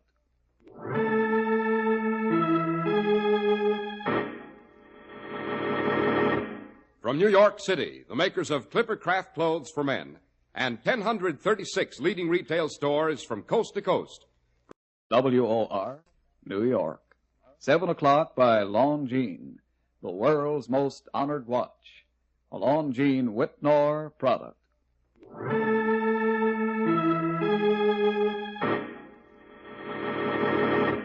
From New York City, the makers of Clipper Craft Clothes for Men and 1,036 leading retail stores from coast to coast. Study. The lamplight streams over the handsome bindings of his library, and the fragrance of many bowls of hyacinths fills the room. The curtains move gently in a slight evening breeze. And I, for one, am glad to sit down and just listen, Doctor. Sounds like a bad case of spring fever, Mr. Harris. Yes, I have an idea tonight's story may make you forget that.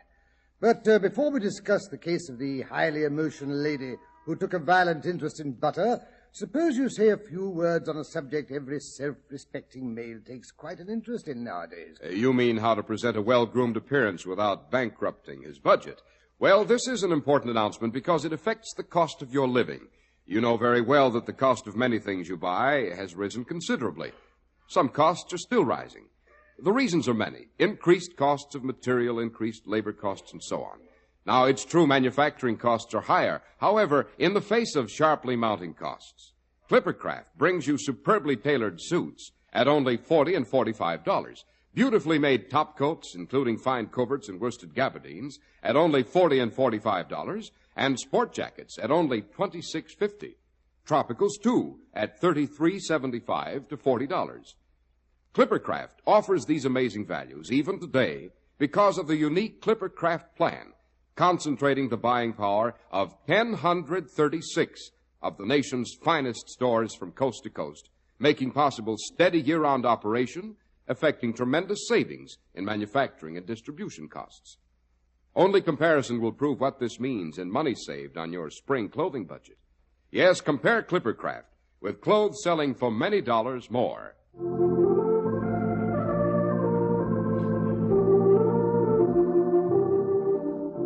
And now, Dr. Watson, back to the lady who was so interested in butter. Yes, it occurred while I was sharing lodgings with Holmes at 221B, Baker Street.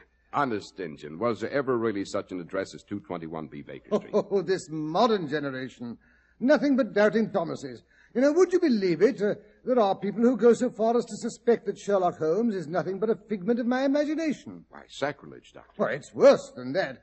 So to silence all skeptics once and for all, I'd like to read a small item from that guidebook to end all guidebooks, the well-known Baedeker. It's right here on the first shelf somewhere. Yes, Baedeker's Paris, Baedeker's Rome. Oh, here we are, Baedeker's London and the environs. Don't tell me Baker Street is actually mentioned in Baedeker. Oh, it is indeed. Yes, I have the page marked somewhere. Yes, just Marylebone Road, Queen Charlotte's Maternity Hospital. No, that's not it. Baker Street Station. Yes, here we are. Baker Street. Chief thoroughfare between Oxford Street and Marylebone Road. Mrs. Siddons lived from 1817 till her death in 1831 at number 27 Upper Baker Street. House demolished. Tablet.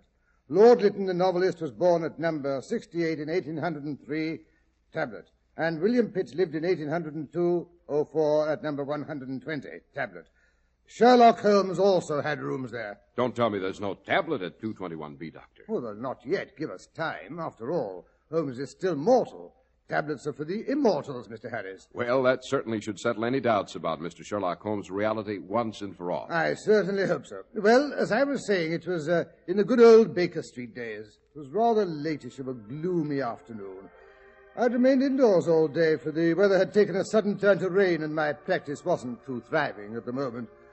With my body in one easy chair and my legs upon another, I listened with growing irritation to Holmes as he practiced interminable scales, roulades, glissandos, and what have you on his violin.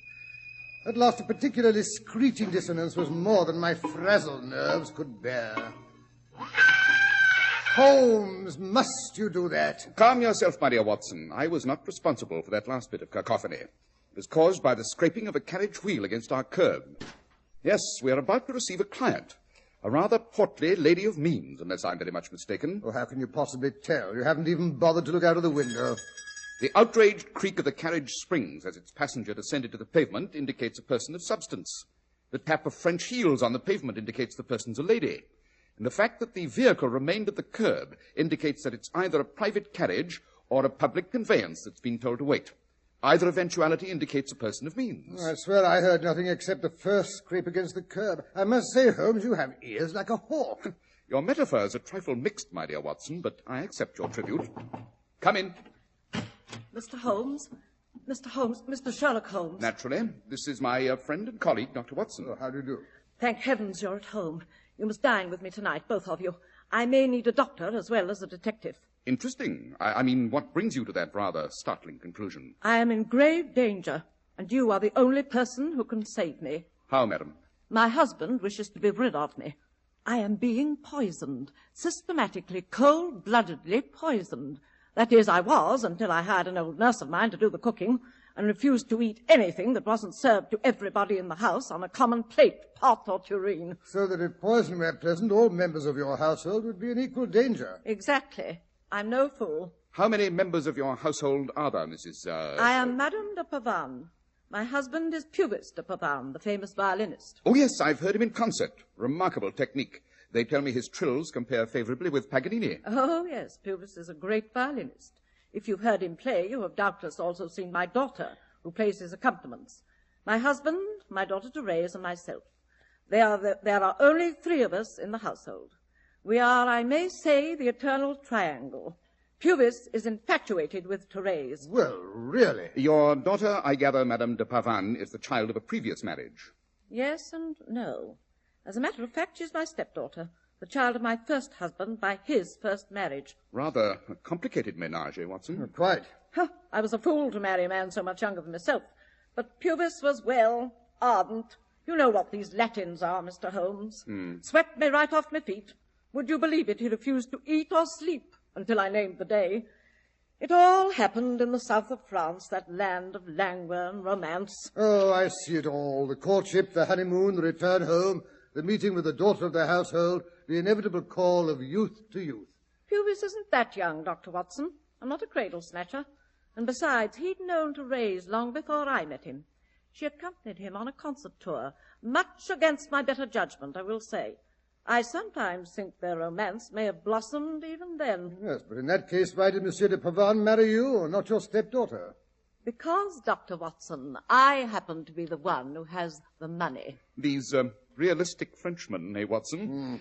Tell me, Madame de Pavane, when did you first suspect you were being poisoned? About a month ago, I began to have a marked distress after every meal. You don't think it could have been flatulence brought on perhaps by overeating? Certainly not. I have an extraordinarily good digestion plus an excellent appetite. Obviously. I will say Puce has tried to persuade me to eat less of the fattening foods, but I tell him that here in England men appreciate fine figure of a woman. No, Mr. Holmes, I know the difference between flatulence and a definite and even painful burning sensation in the pit of my stomach. And I can guess what causes it when I see that the weed killer I keep for the garden is disappearing in the middle of the winter. Weed killer? But that's full of arsenic. I know that. I'm no fool.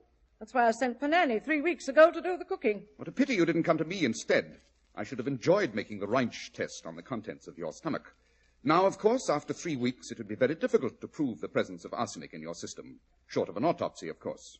Well, I'm not giving anyone a chance for that.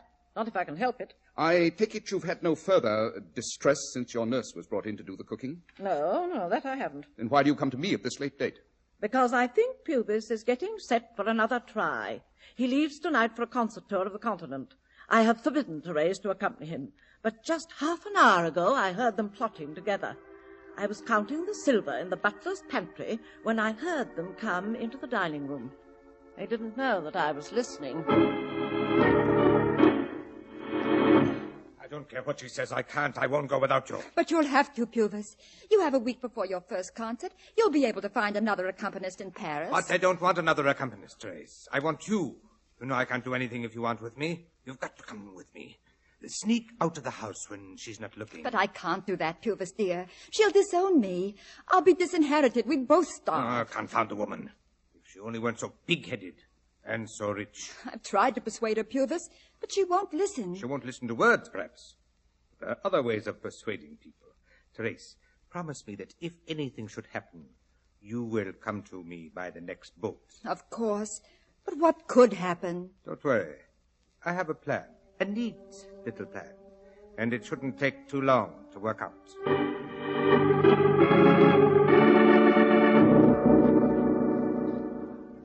A rather ambiguous conversation, if you'll permit me to say so, Madame de Pavane.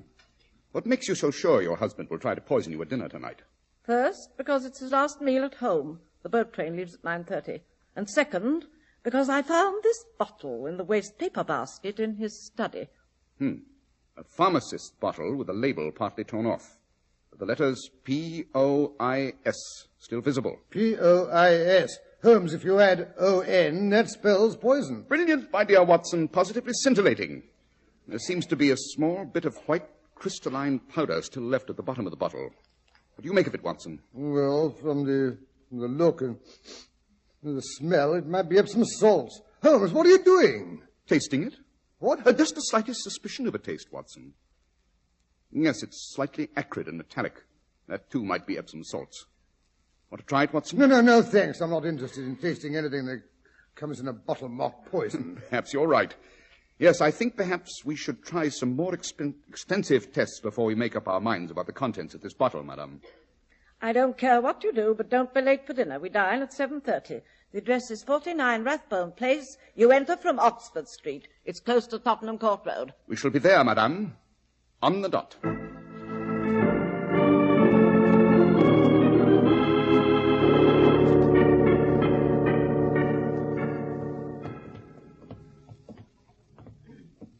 Well, here we are, Holmes. Rathbone Place. The name sounds vaguely familiar. Yes, you may have heard me mention it, Watson. The street is named after a distant, connection of mine. I say, just what did you find in the bottom of that bottle, Holmes? Antimony. Antimony? But that's deadly poison. Quite. It's also a constituent of many crack pills. Monsieur de Pavane may be dosing himself for anything from blood pressure to hangnails. Well, just the same, it doesn't improve my appetite to know we're dining at a house where there's poison about. What if he gets in the wrong person's soup? Perhaps we should have brought your stomach pump. Don't be indelicate, Holmes.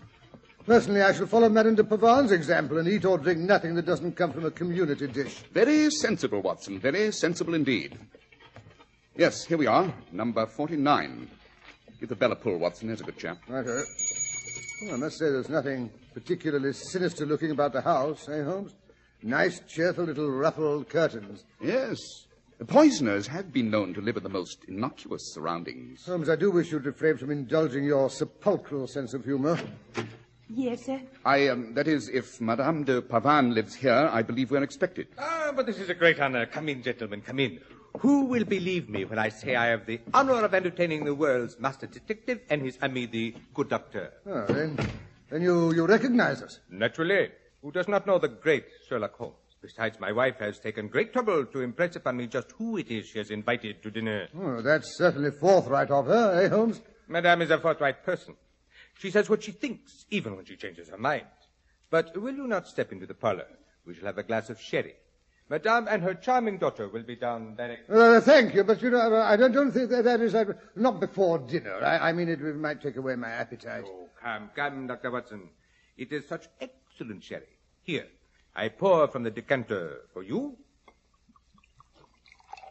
for the great Mr. Sherlock Holmes, and for myself. Oh, well, in that case, eh, Holmes? Sunday, monsieur, to your continued good health. But what do you wait for? Bottoms up, as they say. I see. You wish to see if I drink first. Very well, so. You see, it is quite harmless. Oh, that's a relief. May I say, monsieur, it is no secret to me why you are here. My poor wife thinks she is being poisoned, and she suspects me. Well, that's dashed frank of you, I must say. Why not be frank, Monsieur Doctor? I've nothing to hide. Yes, you are a medical man. You must realize that many women, particularly if they are well-bred, and shall we say, a bit high-strung, when they come to a certain age, they develop curious ideas. You do not know how quickly Madame Pavin recovers from her little eccentricities. You know how these things are, Dr. Watson? Oh, yes. I must say if the lady is suffering from, an idée fixe, you're very wise to go away and give it a chance to blow over. You are planning to go alone, Monsieur de Pavin? But of course. What about an accompanist? Oh, you mean Therese. I think at this time it is best she stay with her mother. After all, I do not want to leave her entirely alone. She might develop a melancholia. Very understanding of you, Monsieur de Pavin. But I am a man of the world. I have traveled. You see, I know many women. I understand them better, perhaps, than you, Englishmen. Perhaps. And now, if you will excuse a moment, I must see if Madame needs my assistance.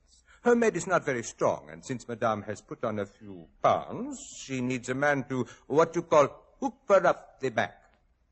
Please to pour yourself more sherry in my absence. Now that you know it is safe. Au revoir, monsieur. Well, Watson, what do you make of our friend, the violinist? Well, you know, Holmes, he may be perfectly right. Madame de Pavin may be suffering from a slight form of female hysteria. Then in that case, why has he booked 2 passages to France? See, here are the tickets sticking out from beneath this blotter. One is for tonight. The other is for a week from now.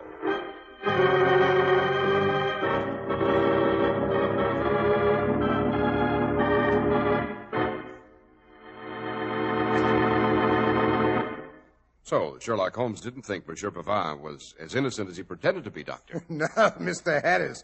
Don't ask me what Holmes thought. No one ever knew that, not even I, until afterwards. Well, pretty soon the maid announced... Here you are, sir. What's that? The sherry flips you ordered, Dr. Watson, for you and Mr. Harris. Oh, yes, thank you, Kitty. Right on cue. Well, Dr. Watson, this is what I call hospitality. Yes, I thought we might take a breather and drink a toast to our sponsor's continued success. Righto. Fine local independent stores in every community report increasing demand for Clippercraft. So every day, even more millions of men are becoming acquainted with unrivaled Clippercraft values. These values are the result of the Clippercraft plan, which is just about the best possible example of the true American way in production. The famous Clippercraft plan concentrates the buying power of 136 of the nation's finest stores from coast to coast. Perfectly amazing economies result, and here's the answer. You can secure truly fine Clippercraft suits this spring for only $40 and $45. And superb top coats in fine coverts and worsted gabardine at only $40 and $45. Sport jackets for only $26.50. And tropicals at $33.75 to $40. See these remarkable values tomorrow. Yes, selling expensive clothes at inexpensive low prices at the nation's finest stores is the great big idea behind the Clippercraft plan. That's why men who know insist on Clippercraft clothes. So be sure to visit the Clippercraft store in your city.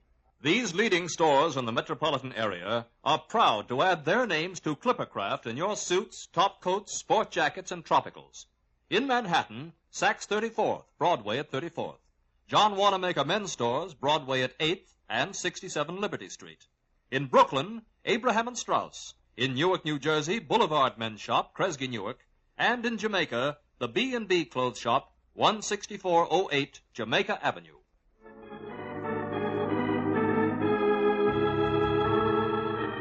Well, now that we've had our pause for refreshment, suppose we return to our story, huh? Fair enough, Doctor. Well, as I was saying, pretty soon the Pavan's little parlour maid announced dinner.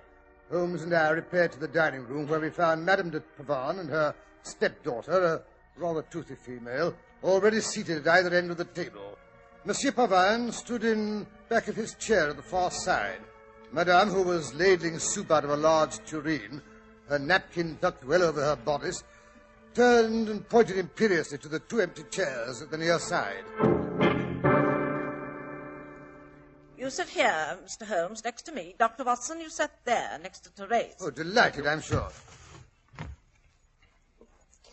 I'm afraid this soup isn't as thick as it should be. Old Nanny isn't the best cook in the world, but at least I know that it won't give me a stomachache. Oh, darling, you have such a delightful sense of humor. Soup of the evening, beautiful soup.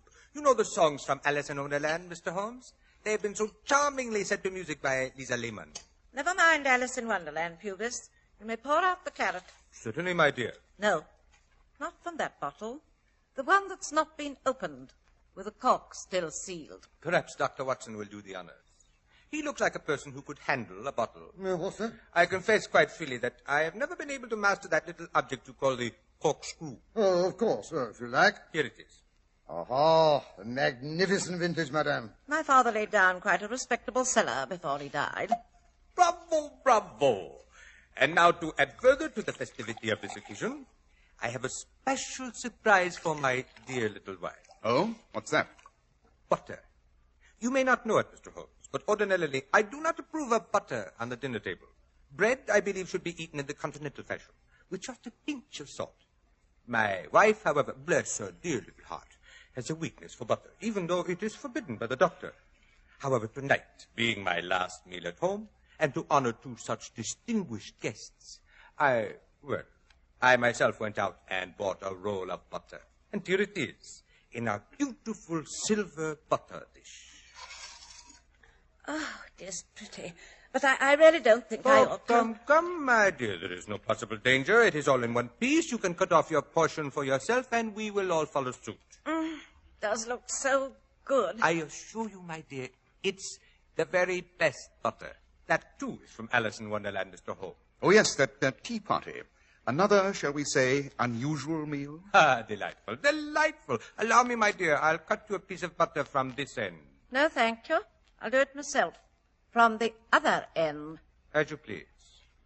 And now, for our guests. 1, 2 pieces. And another piece for little Therese, who is almost as fond of butter as her charming mamma. Oh, Pubis. And last but not least, I too shall indulge. There. Now, my dear, if you will pass the bread. Oh, well, allow me. Oh, my gown. Watson, how could you? You've spilled your wine all over Mr. Rains's Clumsy fool. But I wasn't anywhere near the Your glass. best blue frock, Therese. It's an outrage. That will do, Pubis. Therese's frock isn't that important. If it's spoiled, I'll buy her a new one. I apologize to my friend, madame. There are times when he's like a great big Newfoundland dog. What? I know you didn't mean to, old boy. No, as my wife says, what is a dress? Therese will have many more.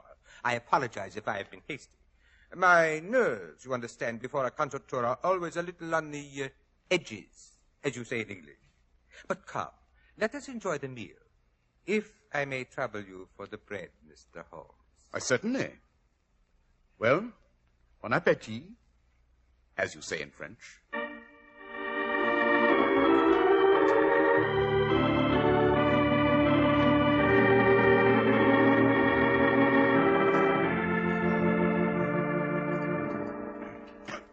Another cup of coffee, Pubis? No, my dear. Many thanks. Excellent meal. I only hope I shall not regret crossing the channel. Let us hope that you will not regret many things crossing the channel. A very cryptic remark, Mr. Holmes. But if by any chance anything should occur, you are here to prove my conscience is clear, n'est-ce pas? Nothing like having the greatest of all detectives as a witness to one's innocence. You two may know what you're talking about, but I assure you it's gibberish to the rest of us. Beg pardon, madame. Yes, what is it? The master's carriage, the one he ordered to take him to the station, is waiting outside. Yes, I must not miss my train. Pardon my hasty departure, but you know how it is. My dear, did you pack my goggle? It's in your medicine case, Pubis, with your toothwash and your hair tonic and your bismuth and your eye wash. My husband, Mr. Holmes, is a veritable traveling chemist shop. I hope he carries the antidotes for all of his medicines. Antidotes? You speak in parables, Mr. Holmes. And why should I use an antidote? I have merely one of my wretched sore throats coming. Well. Au revoir, Dr. Watson. Au revoir, Mr. Sherlock Holmes. Bon voyage, Monsieur de Pavane.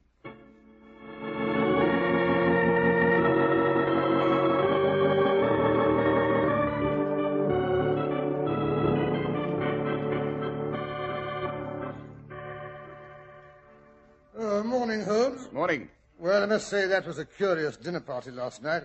What's for breakfast? Kippers, and don't monopolize them. Tasty. Well, I gather Madame de Pavane survived the evening. I left word that she was to send for me immediately if she felt the slightest qualms. If you ask me, Monsieur de Pavane was quite correct in his diagnosis. Pass the toast, please. Yeah. The old girl's stomach aches and suspicions were probably a mild form of female hysteria. I wasn't concerned in the least for Madame de Pavane's safety, Watson. It was her husband I rather wondered about. What do you mean? You haven't read the morning papers, I take it. Here, take a look at this item. Famous violinist dies in Channel crossing. Puris de Pavane succumbs to nausea and convulsions. Good Lord, what? Yes, I rather thought he might. As I suspected, the butter was poisoned. Antimony. Poisoned? Careful, Watson, you spilled your coffee. But I ate some of that butter. You ate some of it. So did everyone else. Calm yourself. The poison was all in the end portion where Monsieur de Pavane so carefully put it. The piece that Madame de Pavane cut off for herself. Yes, but he offered her the other end. Naturally, Watson. He knew she'd be contrary. Monsieur de Pavane was a very shrewd judge of his wife's character. Oh, but great Scott, suppose she hadn't turned it around. One of the rest of us might have had the poisoned slice. No, Watson, I rather imagine if that had happened, Monsieur de Pavane would have continued serving from the harmless end and left the poison bit instead of serving from the other end. It was this, shall we say, change of direction that made me suspect he was up to no good. Yes, but look here, Holmes, it still doesn't make sense. It wasn't Madame de Pavane who died, it was her husband. Naturally. Why do you think I upset that glass of claret over the daughter's dress? I might have known it was you. I did it in order to create a diversion, so I could shift Monsieur and Madame's butter plates without anyone being the wiser. Of course, even there was no proof that the butter was poisoned. I did it just in case. Then you didn't actually know the butter was poisoned until you read the morning's paper? Oh, no, Watson, but antimony, as you doubtless remember, is rather a slow-acting poison. One of the first symptoms, however, is a soreness of the throat. I suspected the little Frenchman had taken a dose of his own poison when he inquired about his gargle. That's why I advised him to use an antidote, remember? You think he understood that warning? Quite. Well, but then why didn't he take the antidote? He knew we were onto him, Watson. Rather than face the consequences of his crime, he decided to let nature take its course. Yes, spare me another kipper, Watson, if you can spare it.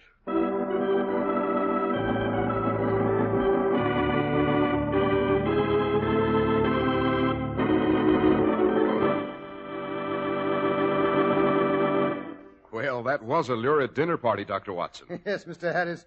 Meals with Sherlock Holmes were often rather rough on the nervous system. Oh, the doses of bicarbonate I used to consume.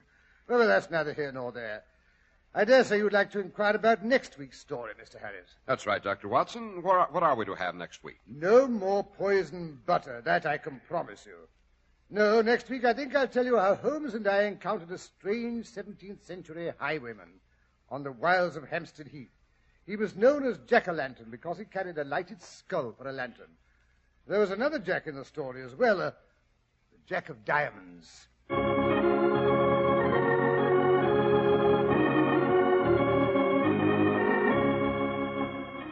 The makers of Clippercraft clothes and 1,036 leading stores from coast to coast have brought you another in the new series of broadcasts featuring the world's most famous detective, Sherlock Holmes.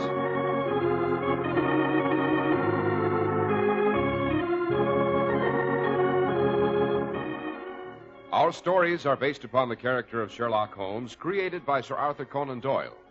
Sherlock Holmes is played by John Stanley, Dr. Watson by Alfred Shirley, and the dramatizations are by Edith Meiser.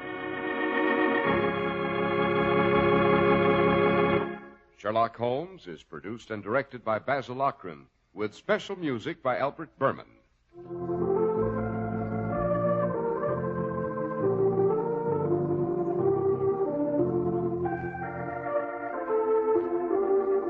If you don't know your Clippercraft dealer, write Clippercraft, 200 Fifth Avenue, New York City.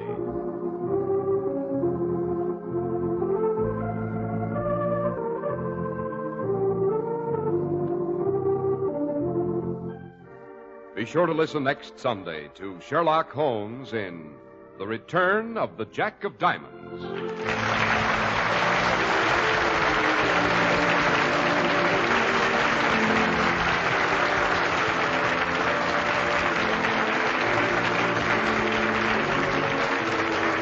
Cy Harris speaking for Clippercraft Clothes. This is the Mutual Broadcasting System. This is the Mutual Broadcasting System. This is the Mutual Broadcasting System. This is the Mutual Broadcasting System.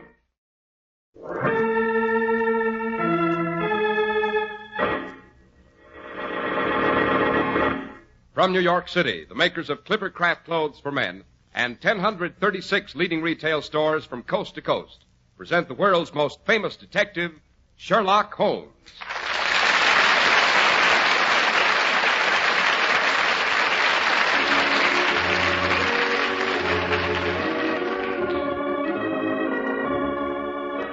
Tonight's story, The Adventure of the Sinister Crate of Cabbages. Well, here we are, ready for our usual weekly tete-a-tete with our favorite storyteller, Dr. Watson.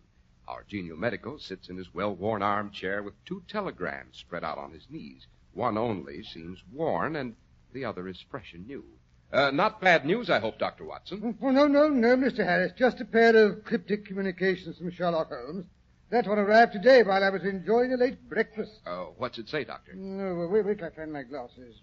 Here we are. Why not tell the radio public about your aversion to the Oleracea capitata? Regards, Holmes. Olera, or whatever you said. What's that, Doctor? Cabbage, Mr. Harris. Plain garden variety cabbage. Oh, I know plenty of people who can't cope with boiled cabbage, Dr. Watson, but why Sherlock Holmes should suggest you give us a treatise on your particular weakness, Oh, my aversion to cabbage, Mr. Harris, has nothing to do with my digestion, which is excellent. Oh? Oh, no, indeed. It's concerned with a crate of garden produce with which I came in rather intimate contact after a personal tussle with Professor Moriarty. You had a hand-to-hand battle with Professor Moriarty? Oh, I did indeed. As a matter of fact, the case is one in which I acquitted myself with a certain degree of distinction. Good for you. Why not tell us about it? I think I shall, after you tell our listeners how they can acquit themselves with distinction, as far as personal appearance goes, I mean. Right. If you want to put your best foot forward, if you want to look neat, self-confident, and Ship-shape is the word, Mr. Harris. Yes. Why, naturally, you'd be interested in Clippercraft clothes. When it comes to a man's clothes, you want to get a real run for your money. And you're entitled to it. You're entitled to clothes that are honestly made, fairly priced. Well, these days, with increased costs of materials and labor, the best way to make sure of getting full value for your dollar is to deal with people who make a business of giving you more for your money. That's the fine store in your community that sells Clippercraft clothes. Teamwork does it. 1,036 of the nation's finest stores from coast to coast concentrate their buying power in the unique Clippercraft plan. This gives a steady year-round operation, reduces manufacturing and distribution costs, gives you truly amazing values. That's why fine Clippercraft suits are only $40 and $45, superb tropical suits only $33.75 to $40, and sport jackets only $26.50. These days, the Clippercraft plan really goes to work for you, and you can prove it by comparing Clippercraft with clothes selling for many dollars more.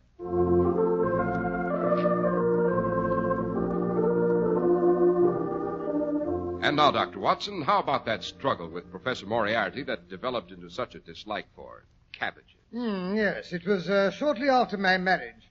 Mary and I were seated at breakfast one fine spring morning when the maid brought in a telegram. This one here, to be exact. It reads, have you a couple of days to spare? Have just been wired for from west of England in connection with Upper Tottenham mystery. If convenient, meet me Paddington at 11:15. If inconvenient, come all the same. Holmes. What did your wife say to the summons, Doctor? Oh, she urged me to go as usual. I suspect she was even more interested in Holmes' cases than I was. Consequently, in no time at all, she had me hustled into a cab with a hurriedly packed valise, and away I rattled to Paddington Station. I suppose you arrived long before Mr. Holmes. No, on the contrary. I found him pacing up and down the platform, his tall, gaunt figure made even gaunter and taller by his long travelling cloak and close-fitting cloth cap. As it turned out, the train was not too crowded, and by dint of giving the porter a scandalously large tip, Holmes managed to obtain us a first-class carriage to ourselves. The autocrat as usual. Oh, quite. He acknowledged my presence with a snort and surrounded himself with an immense litter of newspapers and periodicals. Among these he rummaged and read until we had passed Reading. Then he suddenly rolled them into a gigantic ball and heaved them up onto the rack.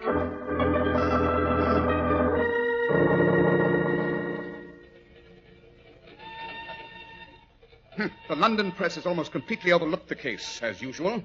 Have you read anything about it, Watson? Oh, my dear Holmes, I'm a busy man. I haven't seen a newspaper for days. The whole affair is one of those simple outbursts of antisocial behavior which is so extremely difficult to get to the bottom of. That sounds a little paradoxical. Yes. The local banker, who up until the age of 63 has led an exemplary life, elopes with his wife's hairdresser and most of the bank's funds. The vicar of St. James's, Tottingham's most conservative church, kicks over the traces and joins a band of gypsies. The president of the Ladies' Temperance League delivers a speech on the joys of Bacchus on the village green. And the head of Miss Mellish's select seminary has taken to moonlight bathing in her shift. Good Lord. Yes. How would you go about explaining such an epidemic of unconventionality? Well, that sounds like a pack of horses that has gotten into a patch of local weed. That explanation is not as fantastic as it sounds, my dear Watson. Holmes, you're not serious. When the mayor of Upper Tottenham called for help from Scotland Yard, they were inclined to pooh-pooh the whole affair, until I suggested that Inspector Lestrade send down one of his bright young men to have a look around.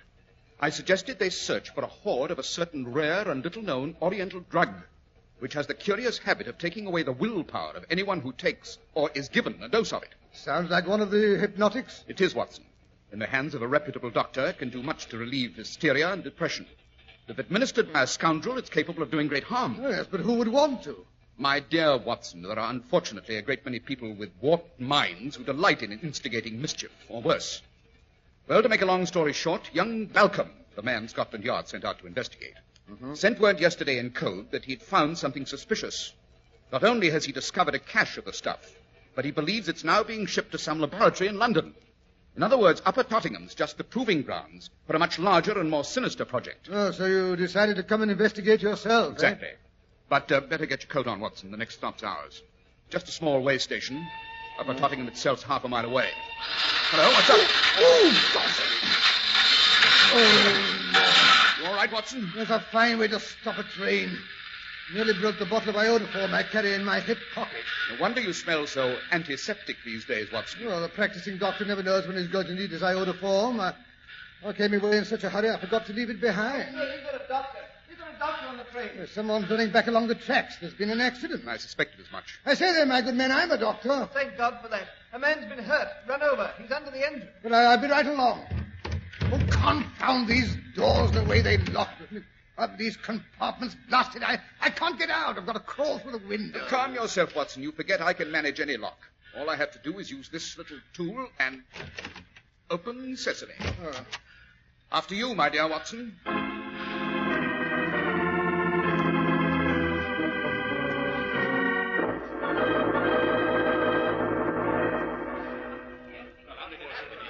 I say, let me through, will you? I say, I'm a doctor. Thank the Lord you've come. Not that there's anything you can do for the poor chap, I'm afraid. Well, I'll take a look anyway. I couldn't stop the train. Whistle I didn't. Shoved on my brakes the first thing I saw him lying there across the tracks. Why did he have to go and pick my train if he wanted to commit suicide? Then you, I take it, are the engineer. That I am, sir. Tim Gregory, that's me. Been driving this here train for 27 years. The first time I ever had an accident like this. If a man wants to commit suicide, why don't he go and drown himself or take poison or something neat and tidy? Why throw himself under a body's train? I blew my whistle, you heard me, you all heard me. Yes, it wasn't your fault. There he lay across the tracks. He had plenty of time to get out of the way. He was lying on the tracks? What makes you think he wasn't dead already? His arm. When I whistled, he moved his arm. Moved his arm? Yes, I think I'll just take a look at that body myself. And what good will that do? My good man, I happen to be Sherlock Holmes. Sherlock Holmes, the detective? Well, why didn't you say so before? Here, you clear the way, clear the way. Sherlock Holmes wants to take a look at the body. Here he is, sir. Poor chap. Well, Watson, what's the verdict? Dead, right enough. Not too badly mangled, however. Here, have a look, Holmes. Well, what's the matter? Why do you look like that? Did you know the man? Maybe then you can tell us why he committed suicide. This isn't suicide. It's murder. Murder? But that's ridiculous, Holmes. There are no wounds except those made by the train. And yet he was unconscious when the train ran over him. He must have been. You mean drugged? But there's no smell of chloroform, no sign of drugs. The pupils of his eyes are neither dilated nor contracted. Maybe if you look in his pockets, you'll find a clue. I doubt it. Here's his wallet. No identification papers. No, there wouldn't be. But there's quite a bit of money. And his watch is here in his pocket. At any rate, it wasn't robbery. What makes you so sure it wasn't suicide, Mr. Holmes? His glasses. But he isn't wearing glasses. Exactly. Young Balcom always wore glasses. Couldn't walk 2 feet without them. Balcom? You mean this is young Balcom from... The land agent who was going to show us the property we were interested in. Yes, Watson. Good Lord. Yeah, but look here, Mr. Holmes. Even if he wore glasses, they could hardly be on him now. Why, they'd have been knocked off and crushed like as not. And the fragments of glass would be scattered about. There is no broken glass and no rims. Mr. Balcom always wore gold-rimmed glasses. Watson, you'll go ahead to the station. It's only 200 or 300 yards up the track. Righto. Tell the station master to send a stretcher. I'll be along in a minute. Wait for me in the waiting room.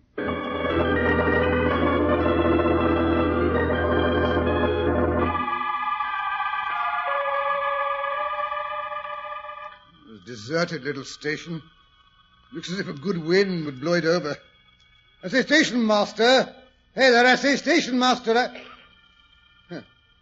Probably gone on down to have a look at the accident. Hello. This platform is crowded with crates. Crates of cabbages. From the looks of it, Upper Tottenham could be the cabbage-producing centre of the world. Phew, I feel a bit dizzy. Oh, probably too much sun. All that blood. That's stupid of me. The doctor should be used to blood. Oh, I'd better go into the waiting room and sit down for a bit. Door's open. Looks cool in there. Deserted as the tomb. Smells musty in here. Everyone's gone down to enjoy the accident. What a rotten way to spend a beautiful day. Sit down, Watson, old boy. Stop thinking about it. Over there on the bench. Hello. Stepped on something. Pieces of glass. Broken glass. Wait a minute, let's have a look at it. Yes, by Jove, broken lens. Broken spectacle lens. There must be more somewhere. Yes, over by that door. Doors lead into an inner room of some sort. Probably baggage room. Let's have a look, Watson, my lad. Yes, baggage room, right enough.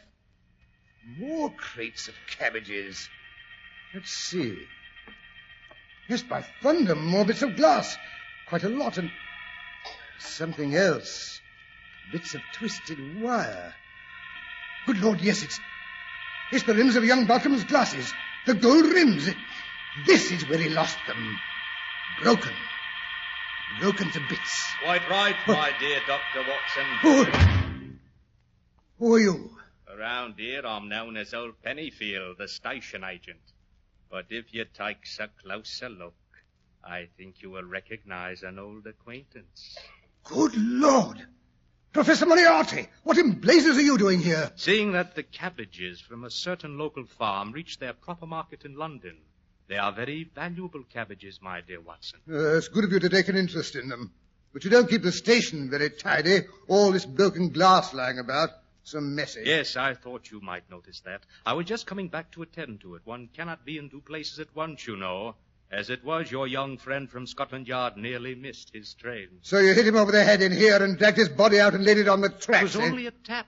He was just coming to when the train arrived. What you would call a close squeak, eh? Well, you murderer! Why did you kill him? He was becoming too interested in my dear little cabbages. I don't like people who come in here and poke around my cabbages. Well, I'll tell them about the cabbages. I'll tell them who killed Balcom. I'll tell them you're the notorious Professor Moriarty. Oh, no, you won't, my dear Watson. Oh, I wouldn't try to kill me if I were you, Moriarty. I'll shout the house down. There's quite a crowd gathered. They'll hear me down by the train. You wouldn't have time to dispose of the body before they came pouring in here, led by my friend Sherlock Holmes. Don't too. alarm yourself, my dear Dr. Watson. I have no intention of killing you. Oh, no, I'm not that stupid. Oh, well, now you're showing some sense. No, I shall reserve you for another purpose.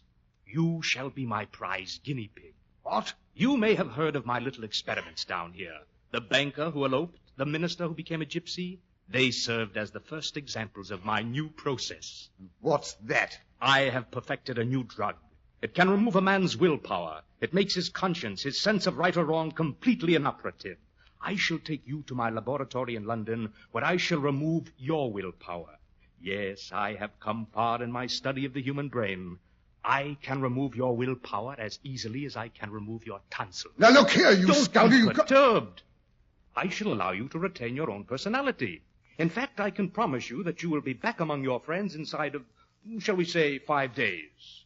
The only difference will be that you will have no scruples about reporting everything to me, particularly the activities and investigations of our mutual friend, Mr. Sherlock Holmes. I won't do it, and you can't make me. You have very little choice. Oh? Well, I'll yell the roof off. You've missed the chance for that, I'm afraid.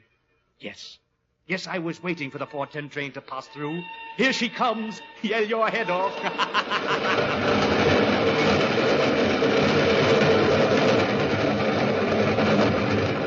How convenient. One of my cabbage crates was still open. How neatly the good doctor fits inside. Ah, so cozy. Looks quite comfortable. Now a few cabbages to cover him up, so he won't catch cold.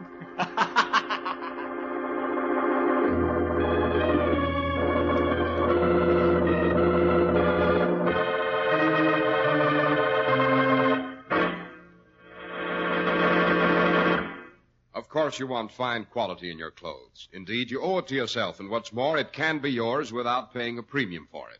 Because we concentrate on giving you outstanding value, you can't go wrong at the fine store in your community that sells Clippercraft clothes. We planned it that way a long time ago. Your local independent store is part of the remarkable Clippercraft plan, the plan that concentrates the buying power of 1,036 of the nation's greatest stores from coast to coast. That's why you can buy beautifully tailored suits at only $40 and $45, handsome tropicals at only $33.75 to $40, and sport jackets at only $26.50. Yes, selling expensive clothes at inexpensive low prices at the nation's finest stores is the great big idea behind the Clippercraft plan. That's why men who know insist on Clippercraft clothes. So be sure to visit the Clippercraft store in your city. And remember, that's one of the 1,036 leading retail stores across the nation, where courtesy and friendly service are always yours. The store that is proud to add its fine name to that of Clippercraft clothes in the label of your suit, topcoat, sport jacket, and tropical. And remember also, not every pattern is always available in your size, but keep on trying. It will pay you to wait for Clippercraft clothes.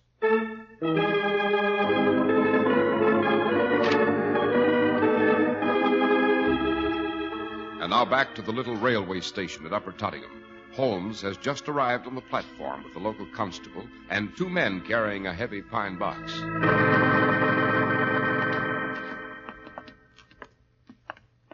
Thank you, Constable. Have the men put it there. Yes, sir. Hey there, lads. Put the coffin there on the platform so Mr. Sherlock Holmes can take it up to London by the next train. Right, easy now, Albert. Do seem such a pity. You coming down here on purpose to see the poor chap, Mr. Holmes.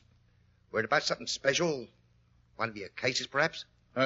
Nothing like that, I'm afraid, Constable. Just a friend of mine going to show me a piece of property he thought I might be interested in. Then why do you suppose he had to go and get melancholy and do away with himself at a time like that? I'm sure I wouldn't know.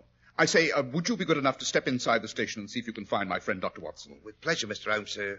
What would he look like now? Rather settled sort of chap. Top hat, slight moustache, getting a bit portly. Oh, yes, he had a flower in his buttonhole. Married man. His wife grows pansies and stuff. Righto, Mr. Holmes. I understand, sir. Waiting room's empty as my pocket. Hey, you, station master. I say, Pennyfield. What you want now? I'm busy counting up before the night man comes on. Have you seen a fat man about? Top hat with a pansy in his buttonhole? I have that. Said he was a doctor. Said he'd been to see the man they killed. Told me all about it. Nasty accident it must have been. Well, it wasn't nice. Yes, must have been right unpleasant. He acted like it had turned his stomach. So I told him why not have a bit of a lie down over there on the bench by the window. But the bench is empty. Where's he gone off to? How, didn't I tell you? Well, when the 412 came along, I helped him aboard. He said he'd best be getting back to London. Said to tell his friend Mr. Sherlock Jones not to wait for him. Sherlock Holmes, you ninny, not Jones. The Mr. Sherlock Holmes. Who's he? The greatest detective in the world, that's all. Why, he can deduce your whole life history by looking at your pocket handkerchief. Well, then why don't he come and deduce his friend has gone back to London when he sees me waiting room's empty? He's got more important things to do, that's why. He's taken the victim of today's catastrophe back to London in a pine box. Seems he was an acquaintance. Well, he'll have a bit of a wait. There won't be another train until the 6:10. Well, I'll go tell him. Right. Mr. Holmes, sir. Yes, Constable? It seems your friend Dr. Watson got tired of waiting and went back to London by the 4:10. Confound it, why do you suppose he did that? Well, the station master said he looked a bit wonky. Sent word you wasn't to wait for him. That's not like Watson. To leave me sitting here alone with a coffin. By the way, how long do I have to wait for the next train up to London? Well, I'm afraid there won't be one along until the 6:10. That's a bit of a wait, sir.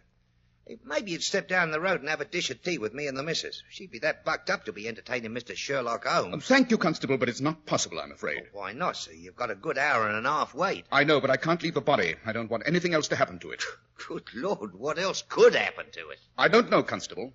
I don't know. But I have a very definite suspicion that today's adventure isn't finished.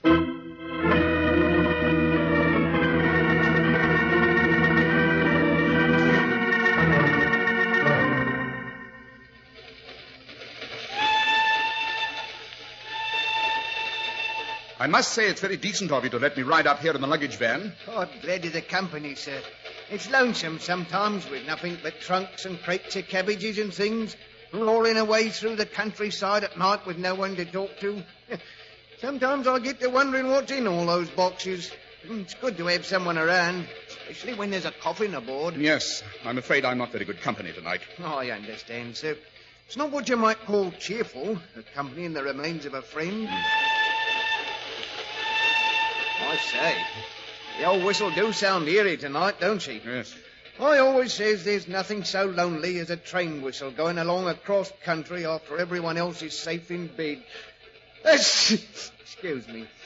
Was it a close friend of yours, sir? I mean the deceased. No, I knew him only slightly, but I felt responsible for him, don't you know? Confounded, I'm the one that suggested he come down to Upper Tottingham. If he hadn't come, he'd probably be alive and well. Now, don't you take on about it, sir. It's fate, that's what it is. When a chap's number's up, why, it's up, that's all. I was wondering if... It's a bad cold you've got there. No, it's not a cold, sir. It's just that whenever they ship those full cabbages up from London, they makes me sneeze. Aha! You're probably allergic to cabbages. What's that? A new theory of sensitivity I'm working on. Mark my words, in a few years from now, people will be bragging that they're allergic to all kinds of things. Wait, Scott, aren't there enough plagues in the world now that you scientific chaps have to go and think up more? Why, time was... Yes, it certainly is draughty here. No wonder you get the sniffles. I feel a bit sneezy myself. Here, I'll fix your place out of the breeze. Here, on this crate of cabbages, between these eye trunks. Yes, that's better. More sheltered. I could almost swear... I say, guard, do you smell something over here? No, I suppose that's asking too much with that cold. Yes, sir.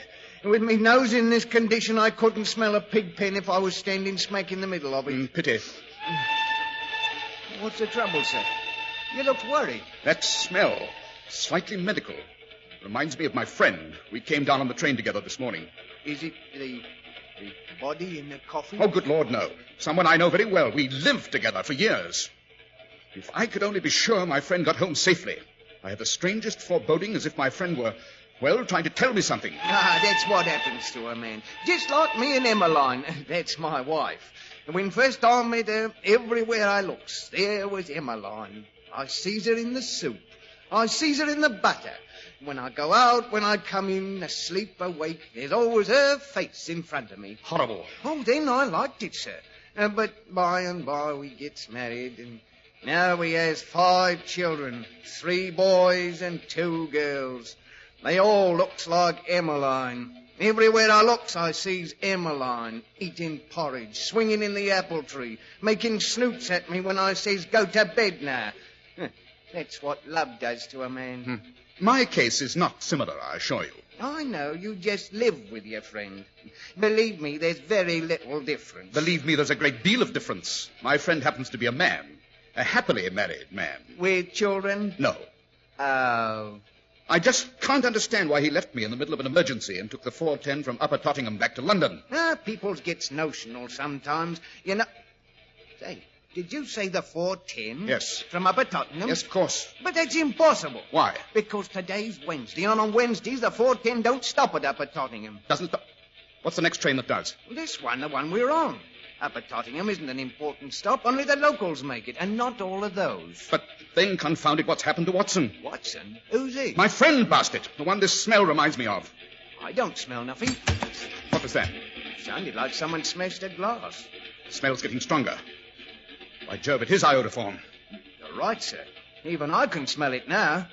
Look here. Something's dripping out of this crate of cabbages. It's dark.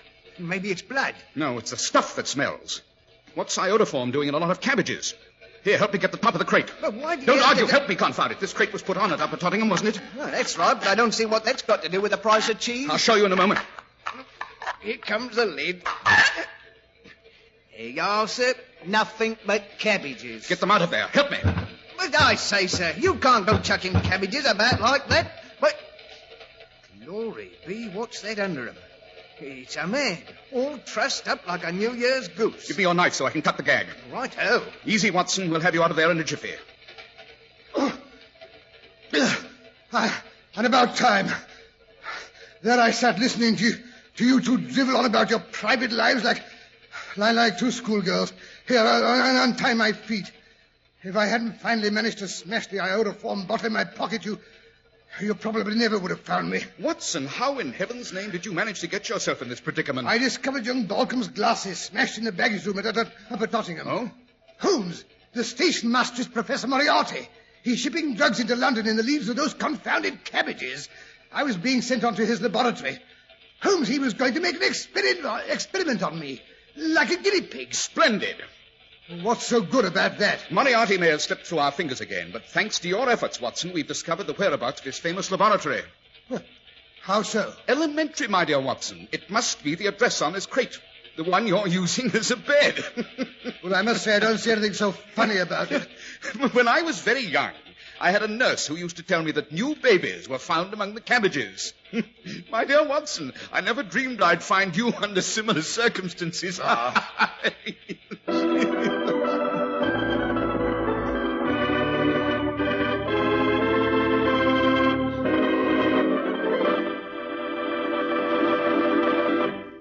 that was an experience, Dr. Watson. No wonder you don't like cabbages. Yes, I did acquit myself rather well under the circumstances, don't you think so, Mr. Harris? Oh, brilliantly, Dr. Watson, brilliantly.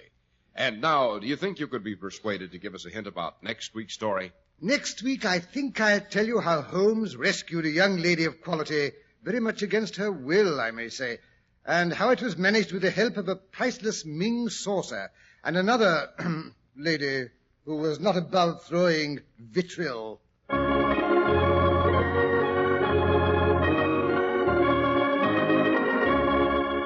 The makers of Clippercraft clothes and 1,036 leading stores from coast to coast have brought you another in the new series of broadcasts featuring the world's most famous detective, Sherlock Holmes. Our stories are based upon the character Sherlock Holmes, created by Sir Arthur Conan Doyle. Sherlock Holmes is played by John Stanley, Dr. Watson by Alfred Shirley, and the dramatizations are by Edith Miser. Sherlock Holmes is produced and directed by Basil Lochran with special music by Albert Berman.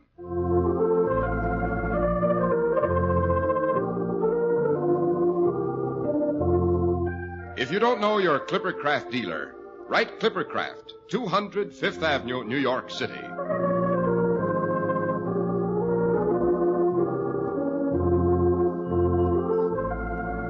Be sure to listen next Sunday to Sherlock Holmes in the Adventure of the Illustrious Client.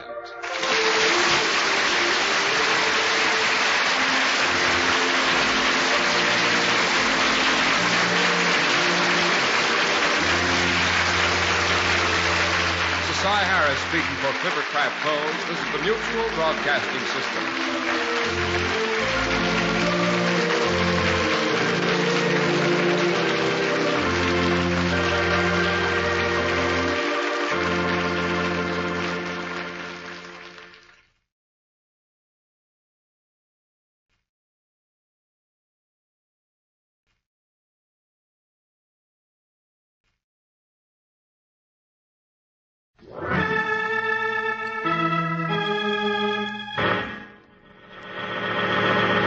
From New York City, the makers of Clippercraft Clothes for Men and 1,036 leading retail stores from coast to coast present the world's most famous detective, Sherlock Holmes.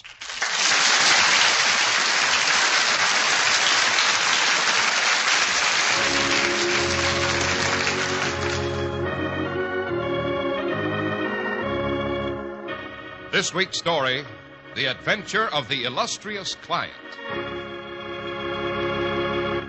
Well, here we are again in Dr. Watson's famous study. He has just given us a tall frosted glass that clinks pleasantly and is now rearranging his notes and papers. There now, Mr. Harris, we're all set, as you say in America. Good. Then let's get on with it, as you say in England, Doctor. Yes. But tonight I think I'll tell you how Holmes disillusioned a charming young lady and consequently saved her from what is commonly called a fate worse than death. Oh, yes, but before we begin to get too involved in that rather complicated affair, Mr. Harris, you'd better say a few words on a subject that's very appropriate at this particular season of the year. A very good idea, Dr. Watson. Here's a fact you ought to know. There's no reason in the world for you to pay high prices for a beautifully tailored, smartly styled suit of clothes. Not with Clippercraft available. Clippercraft clothes feature long-wearing fabrics, are superbly made, and better than fairly priced, despite rising costs of materials and manufacturing. There's a big reason Clippercraft clothes are priced so modestly. It's the famous Clippercraft plan, concentrating the buying power of 1,036 of the nation's finest stores from coast to coast, providing steady year-round operation, lowering manufacturing and distribution costs. It makes available the finest suits you've ever seen for only $40 to $47.50.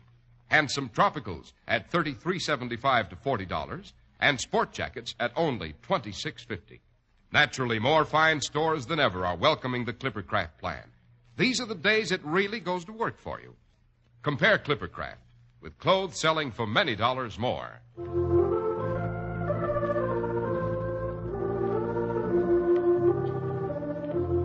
And now, back to the young lady who was about to be rescued by Mr. Sherlock Holmes, no less. Right. It was September the 3rd, 1903.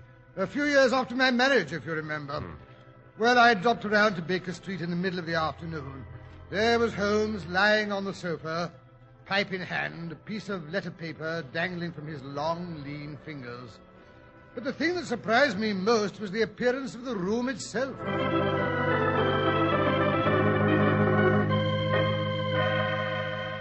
Hello, I say, Holmes, what's up? Have we reached the millennium? What do you mean? Well, I'm alluding to the unprecedented tidiness of the room. Oh, that. It's Mrs. Hudson's doing. Oh. She's got wind of the fact that I'm expecting a call from Sir James Damery this afternoon, and she took a mean advantage of my being out of the house this morning to commit this atrocity. Oh, not a bad idea, either. I won't be able to find anything for weeks. And my hair, look at it. Oh, don't tell me Mrs. Hudson made you brush it. Women are tyrants, Watson. Tyrants. Oh, rubbish.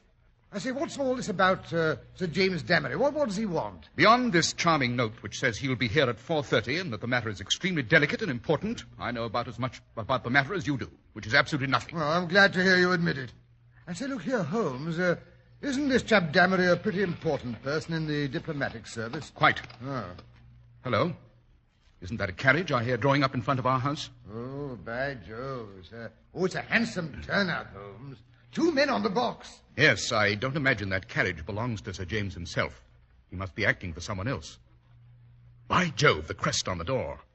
Aha, so it's as serious as that. I say, Holmes, you've got deuced good eyesight. I can't make out the crest at all. That's just as well, my dear Watson. Just as well. Ah, here comes Damery himself. Oh, I say, he is a handsome fellow, eh? Yes, a splendid fellow. Honest and understanding and clever.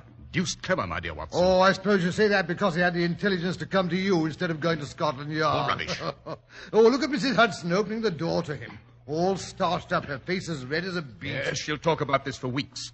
Dear, dear women. She'll go into raptures over the colour of his eyes, the fit of his coat, Come in, come in.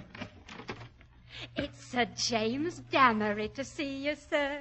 Well, ask him to come in. Yes, sir. Just be so good as to step this way, your lordship. Thank you very much. Yes, sir. Don't forget to close the door, Mrs. Hudson. Oh, no, sir. You've created quite a little flutter in our household, Sir James, as you can see. It's so good of you to see me, Mr. Holmes, and... Oh, this, I take it, is Dr. Watson. I hope to find you here. Delighted to make your acquaintance, my dear doctor. The pleasure's mine, I'm sure. Won't you sit down, sir? Thank you. Dr. Watson's collaboration may be vital, Mr. Holmes, for we are dealing on this occasion with a violent and ruthless man. I may safely say there is no more dangerous man in Europe. I have outwitted several opponents to whom that flattering term has been applied. Who is this paragon, Sir James? Have you ever heard of Baron Gruner? The Austrian murderer. So, you have already sized him up as a murderer. It's my business to follow the details of continental crime. I'm as sure that he killed his wife at the time of the so-called accident at Flugen Pass as if I'd seen him do it. Yes. I knew also that he'd come to England and was convinced that sooner or later he'd find some work to do. Then you sympathize with the client in whose interest I'm acting? Yes. And I guessed you were only an intermediary. Who's the principal? Mr. Holmes, I must beg you not to press that question. It is important that his honored name should not be dragged into the matter. I'm accustomed to have mystery at one end of my cases, Sir James, but not at both. I fear I must decline. May I at least lay the facts of the case before you? By all means. You have no doubt heard of General de Merville? Oh, de Merville, the Iron General of Khyber fame, the old bulldog. Why, I remember the great day of... Watson, don't interrupt. Oh, very well. Well, the old bulldog has a daughter, Violet de Merville, young, rich, and beautiful. It is this daughter, this lovely, innocent girl whom we are endeavoring to save from that fiend Gruner. He has some hold over her? She's in love with him, Mr. Holmes. At least she thinks she has a mad infatuation. She's obsessed by the man and proposes to marry him next month. Well, there's very little her family can do as she is of age and has a will of iron. Oh, her father's daughter, eh? Watson. Oh, sorry. Does she know about the Austrian episode? The rascal has told her every unsavory public scandal of his past life. Foolhardy, eh, Holmes? But always in such a way as to make himself out to be an innocent martyr. Cunning devil. But surely, Sir James, you've let out the name of your client. It must be General de Merville. I could deceive you, Mr. Holmes, by saying so. My dear Damery, it takes more than that to deceive me. Yes, I suppose so. Let us say, then, that my client is an old friend who has known the General intimately for years and has taken a paternal interest in the girl since she wore short frocks. It was his suggestion that you should be called in. Very flattering. Your problem interests me, Sir James. I'm prepared to look into it. Excellent. In case of developments, you can reach me at the Carlton Club. And the Baron's address? Vernon Lodge near Kingston. It's a large house. He has been fortunate in some shady speculations and is a rich man, worse luck. Yes, that makes him all the more dangerous as an antagonist. Can you give me any further information about him, his personal habits, I mean? He has expensive tastes. A horse fancier, plays polo, collects books, women. And is a recognized authority on Chinese pottery, has even written a book on the subject. Chinese pottery, a complex mind like most great criminals. Well, Sir James, you will inform your client that I am undertaking the case of the Baron Gruner. I am exceedingly grateful, Mr. Holmes. Not at all. Well, good luck, gentlemen, and good afternoon. Good afternoon. Oh, dear me, this is a delicate situation, eh? Well, Watson, any news? Well, I should think you'd better see the young lady herself. De Merville's daughter? No. That's more or less of a last resort. No young woman in love is ever very reasonable. And Violet has her father's determination in all probability. No, first of all, I think I shall consult Shinwell Johnson. Shinwell Johnson? Who's he? Well, suppose we meet for lunch tomorrow at Simpson's. I'll ask him to drop around with any information he's been able to pick up. Don't disappoint me, Watson. Oh, no. I think I may be able to introduce you to a colorful personality. Oh, I'll be there, never fear.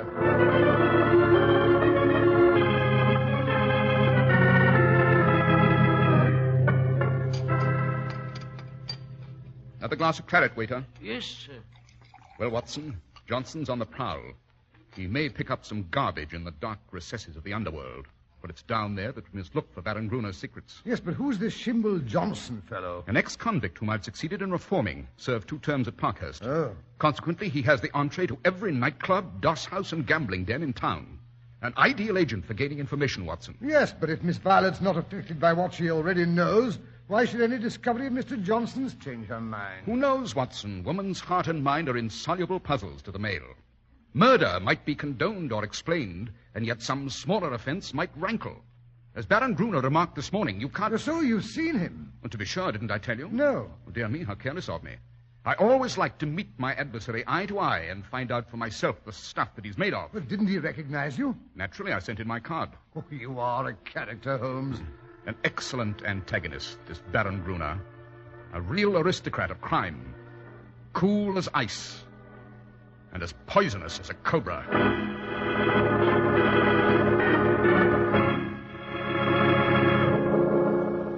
I rather thought I should see you sooner or later, Mr. Holmes. I understand you have been engaged to prevent my marriage to the daughter of General de Merville. Quite, Baron Gruner. My dear fellow, you will only ruin your famous reputation. Let me advise you to draw off at once. Dear me, that was the very advice I was about to give you. If you persist in this marriage, you'll raise a swarm of powerful enemies. Is the game worth it? Surely you'll be wiser if you let the lady alone. You can hardly wish certain facts about your past to be brought to her notice. Oh, pardon my amusement, Mr. Holmes. But it's most amusing to see you trying to play a hand with no cards in it. So?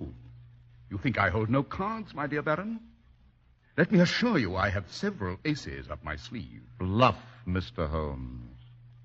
Perhaps you don't realize that I hold the affection of this lady in spite of all the unhappy incidents of my past.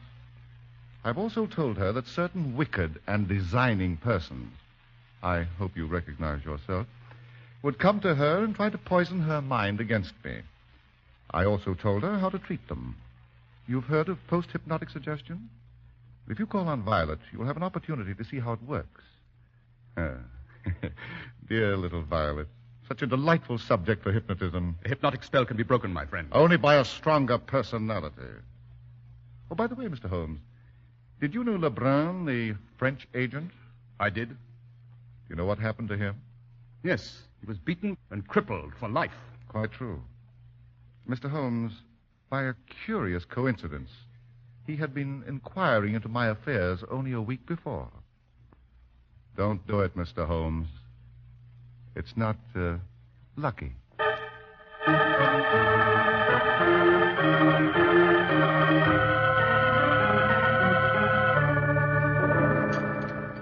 Nasty brute. I say, Holmes, you better watch yourself. He'll stop at nothing. Quite. 2 attempts have already been made on my life, Watson. I always disregard the blusterer, but this is the sort of chap who says rather less than he means. Oh, but look, here comes Shinwell Johnson. Huh?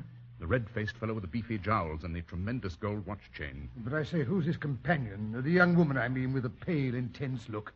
She looks as if she'd lived a bit, Holmes. Yes, a dark page from Baron Gruner's past, I imagine. Ah, good afternoon, Shinwell. Good afternoon, Mr. Holmes. Waiter, bring an extra chair for the lady. Yes. That's better. This here is Miss Kitty Winter. Oh, how do you do? What she don't know about the Baron, but she'll speak for herself. I found her within an hour after I heard from you. Quick work, eh, Mr. Holmes? I'm easy to find. The gutter, London, gets me every time. Same address for Porky Shinwell, but by cripes, Gruner ought to be... Yes. Then I gather we have your good wishes, Miss Winter. Look at me. What I am, Albert Gruner made me. If I can help put him where he belongs, I'm yours to the death rattle. You know how the matter stands? He's after some other poor fool. Wants her to marry him this time, eh? Don't you know enough about him to keep any decent girl in her senses from... She's not in her senses. She's in love. She knows pretty much all about him. She knows about the murder? Yes. Good Lord, she must have a nerve. She puts it all down to slander. We want proofs. Can you help us? Proofs? I think I'm proof enough. Let her take a look at me and listen to what I can tell her. Would you be willing to do it? Wouldn't I, though? Remember, he's told her most of his past. I'll wager he didn't tell her all. I'll bet she don't know he's got a book. A brown leather book with a lock. He must have been drunk that night or he wouldn't have showed it to me. What kind of a book?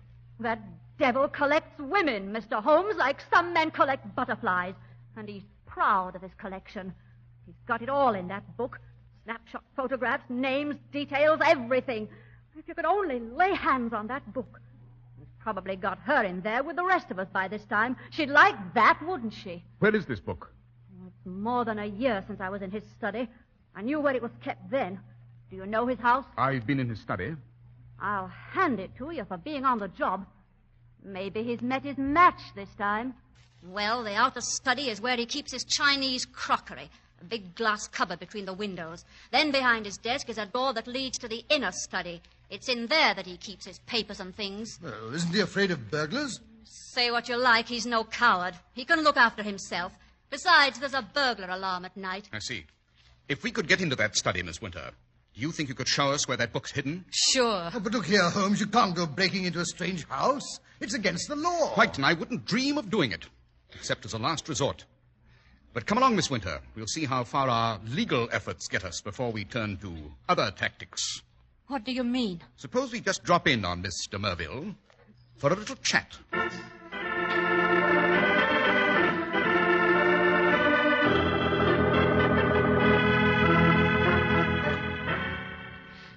What a pretty drawing room. It's been a long time since You won't believe it, Mr. Holmes, when I tell you I once had a nice home, too. Obviously, my dear, I can tell by your hands you were a lady. The rough talk you assumed to cover it up didn't fool me for a minute. Oh, sir, I'm so nervous. I don't know if I can go through with it. Courage, Kitty. It'll be over in a minute.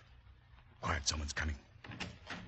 Ah, Miss de Merville, if I'm not mistaken. Mr. Holmes, I presume. Quite. Pray be seated. I've been expecting a visit from you. You have called, as I understand, to malign my fiancé, Baron Gruner. It's only fair to warn you, Mr. Holmes, that you're wasting your time. Nothing you can say will have the slightest effect on my mind. My dear young woman, I wonder if you realize what it means to be married to a murderer. And worse. His reputation will bar you from decent society in any civilized country. How can a woman of your upbringing consent to... Mr. Holmes, I'm aware that my fiancé has had a stormy life, in which he has incurred bitter hatreds. You are only the last of a series to slander him. Don't think that I don't know your motive. You're a paid agent who would have been equally willing to act for the Baron if he'd consented to pay your price, but he refused. Oh, really, Miss de Merville? Moreover, Mr. Holmes, I am not clear why you should bring this person into my drawing room. I haven't the slightest notion who she is. No? Well, I'll tell you who I am. I'm his last victim. He'll kill you, that's what he'll do. It may be a broken back or a broken heart, but he'll break you one way or the other. I don't need your protection, thank you. Oh, it's not for love of you I'm speaking. I don't give a tinker's curse if you live or die. It's because I hate him, do you hear? And you needn't look at me like that. God knows you may be lower than I am before you're through. Let me say once for all that I'm aware of 3 passages in my fiancé's life when he became entangled with designing women. 3 passages? 3 passages, she says. Oh, you fool. You fool. Wait till you see that book.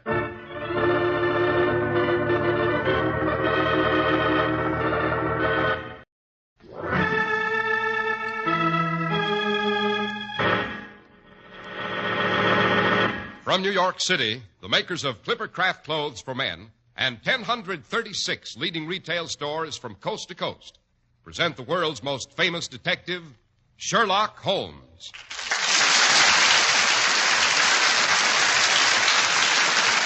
Clipper Craft Plan, the plan that concentrates the buying power of 1,036 of the nation's finest stores from coast to coast And that's why you can buy luxurious long-wearing fabrics in Clippercraft suits for only $40 to $47.50. Find tropicals at $33.75 to $40, and sport jackets for only $26.50. Ask any of the millions of men who wear Clippercraft clothes. For selling expensive clothes at inexpensive low prices at the nation's finest stores is the great big idea behind the Clippercraft plan. That's why men who know insist on Clippercraft clothes. So be sure to visit the Clippercraft store in your city. These leading stores in the metropolitan area are proud to add their names to Clippercraft in your suits, top coats, sport jackets, and tropicals. In Manhattan, John Wanamaker Men's Stores, Broadway at 8th and 67 Liberty Street. Saks 34th, Broadway at 34th. In Brooklyn, Abraham and Strauss. In Newark, New Jersey, Boulevard Men's Shop, Kresge, Newark. And in Jamaica, the B&B Clothes Shop, 16408 Jamaica Avenue. Now to return to our adventure. In front of Sherlock Holmes' lodgings at 221B Baker Street, we find an excited crowd of people. I say, have you heard the news, she? This is where he lives, the poor man. Oh, the poor man. Look at the papers. Murderous attack on Sherlock Holmes. They've murdered him? Do you hear that? They've murdered him. It's an outrage. A man's not safe in the streets anymore. But how did it happen? Two ruffians outside the Cafe Regal. They beat him with sticks. He was picked up for dead. Oh, he's dead. Isn't that dreadful? Sherlock Holmes is dead. Let me through, I say. I'm a doctor. Oh, he's a doctor. Let him through. He's a doctor. Oh, confounded, the bell won't ring. What is... Oh, here you are at last, Dr. Watson. Praise be. Come in, come in. Yes, I've been out all afternoon, Mrs. Hudson. I've just got word. Is he badly hurt? Oh, sir, they brought him in here all bleeding. They had to have that surgeon fella, Oakshott. Was Sir Leslie Oakshott? Oh, then it is serious. Yes, sir. He's been taking stitches in him and giving him morphine. Do you think I can go up for a moment? Well, that Sir What's-his-name said as Mr. Holmes was to have absolute quiet. I had to stuff the doorbell on account of the newspaper fellows. Oh, yes, quite right. But Mr. Holmes kept saying he had to see you as soon as you came. So that surgeon fellow said, all right, but only for 10 minutes, mind. Oh, good. I'll go right up. Yes, sir. And let me know if he's wanting anything. Oh, this is terrible. Terrible. It's all the Baron's doing, of course. Wait till I lay my hands on Walk on tiptoe, Watson. This is not as bad as it seems. Oh, thank God for that. Of course it's that rascal who set them on. I'll go and thrash the hide off him if you say so. Good old Watson. No, it's not necessary. But there is something you can do for me. Anything at all. We haven't much time. I've just discovered that the Baron is planning to elope to South America with Mr. Merville day after tomorrow.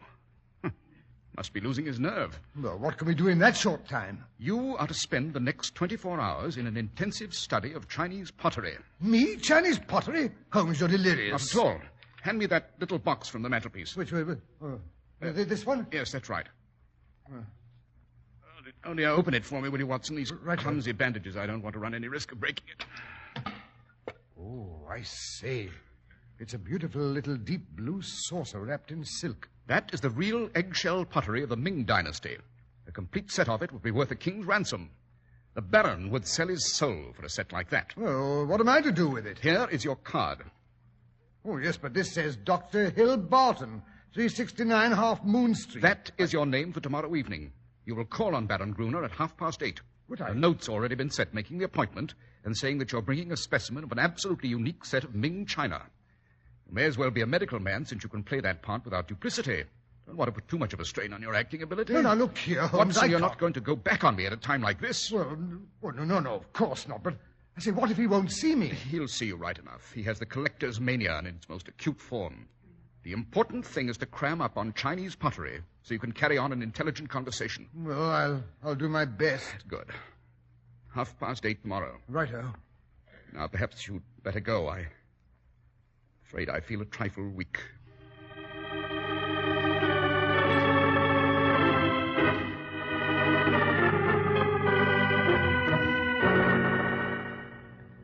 I'll find out if the Baron will see you, sir. I believe he's expecting me. Very good, sir. Dear me, I wish my knees had stopped wobbling about. Hong Wu and Young Lo, the writings of Tang Ying, the primitive periods of Sung and Yuan. Oh, dear me, this is dreadful. This way. The Baron is in his study. The Chinese room, we call it. Dr. Barton, sir. Oh, pray sit down, Doctor. Pray sit down. Oh, thank you. I was just looking over my treasures. Have you ever seen a richer glaze than this little tongue specimen, eh? Oh, delightful, delightful. Yes. Oh, have you the Ming saucer with you? Oh, yes, indeed. I thought you might want to see it. Here it is. Let me unwrap it for you. There we are. Oh, fine. Very fine indeed. And you say you have a set of 6 to correspond? No, yes. I only know of one in England to match this, and it is certainly not on the market. Would it be indiscreet, Dr. Barton, to ask how you obtained this? Well, does it really matter? You can see the piece is genuine. Oh, undoubtedly. But suppose I should discover later that you had no right to sell. Oh, I'd guarantee you against any claim of that sort. And what is your guarantee worth? My bankers would answer that. Yet on the whole, this business is very mysterious. Well, you can do business or not as you like. I've given you the first offer because I understood you were a connoisseur. Who told you so? Well, you wrote a book on the subject, I believe. Have you read the book? No. You are a collector with a valuable piece in your collection, and yet you have never troubled to consult the one book which would give you the real meaning and value of what you hold. Now, how do you explain that? I'm a very busy man, a doctor in practice. That's no answer. You said in your note you were a connoisseur. So I am. Well, what do you know of the Emperor Shomu? How do you associate him with the Shoshome Inn near Nara? Well, as a matter of fact... Does that puzzle you? What about the northern Wei dynasty? Oh, this is intolerable. I came here to do you a favor, not to be examined as if I were a schoolboy. You're here as a spy. Sherlock Holmes sent you. Now, what's the game? You've made your way in here without leave. But you're not going to find it so easy to get out again. I thought the beating he got yesterday would be enough to scare him off. But if he wants a corpse to prove to him that... Oh, what's that? Someone's in the inner study. Someone... Sherlock Holmes himself. Now, what in blazes are you doing here? Just glancing through your diary. Rather lurid reading, my dear fellow. I wonder what Miss Violet will think of it. Put that book down. Put it down, I say, you fool. My men bungled. I told them to kill you. Well, I'm going to complete the job myself. Look out, Holmes, he's got a knife. Oh, no, you don't. I've got a little score of my own to settle. Oh, Kitty, what are you doing here? Surprised to see me, eh? Thought I'd killed myself by this time. Well, I'm going to fix you. Oh, now, really, Kitty. You're most amusing. Go ahead and laugh. It'll be the last time. Very well, then. Stop her, Watson. Oh, can I do Watson, why didn't you stop her? She's blinded me. Vitriol is burning my eyes out. Water, for God's sake, water. That'll spoil your looks. The pain, I can't stand the pain. It's driving me crazy. Now laugh. Why don't you laugh?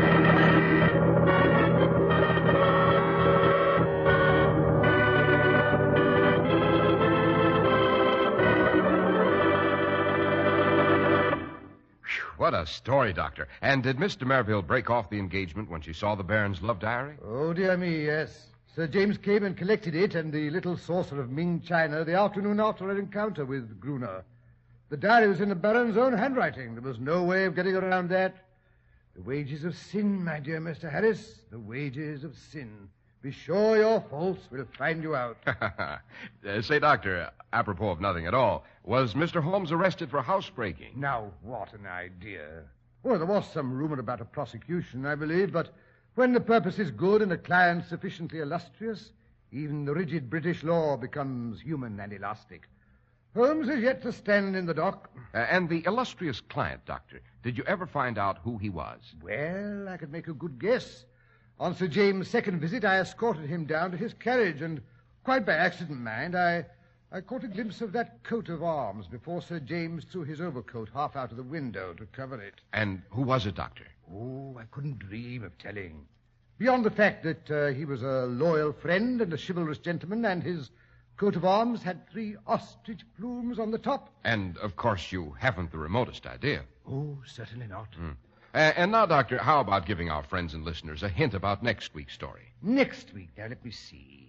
Oh, yes, next week I think I'll tell you about some yellow roses that refused to die, and how they nearly caused the death of a lovely young second wife, who heard the voice of her husband's first wife calling to her from a watery grave.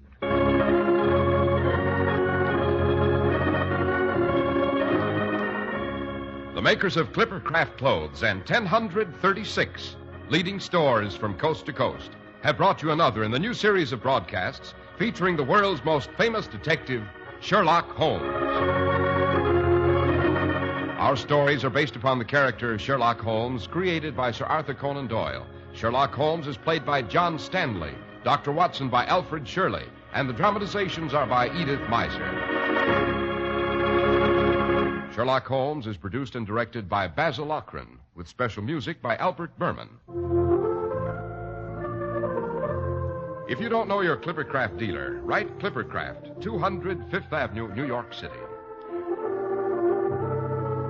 Be sure to listen next week to Sherlock Holmes in The Case of the Everblooming Roses.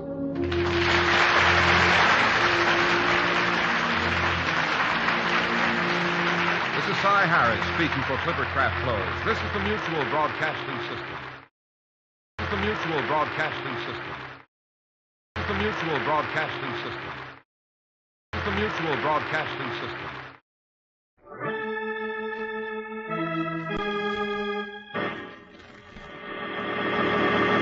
From New York City, the makers of Clippercraft Clothes for Men and 1,036 leading retail stores from coast to coast present the world's most famous detective, Sherlock Holmes.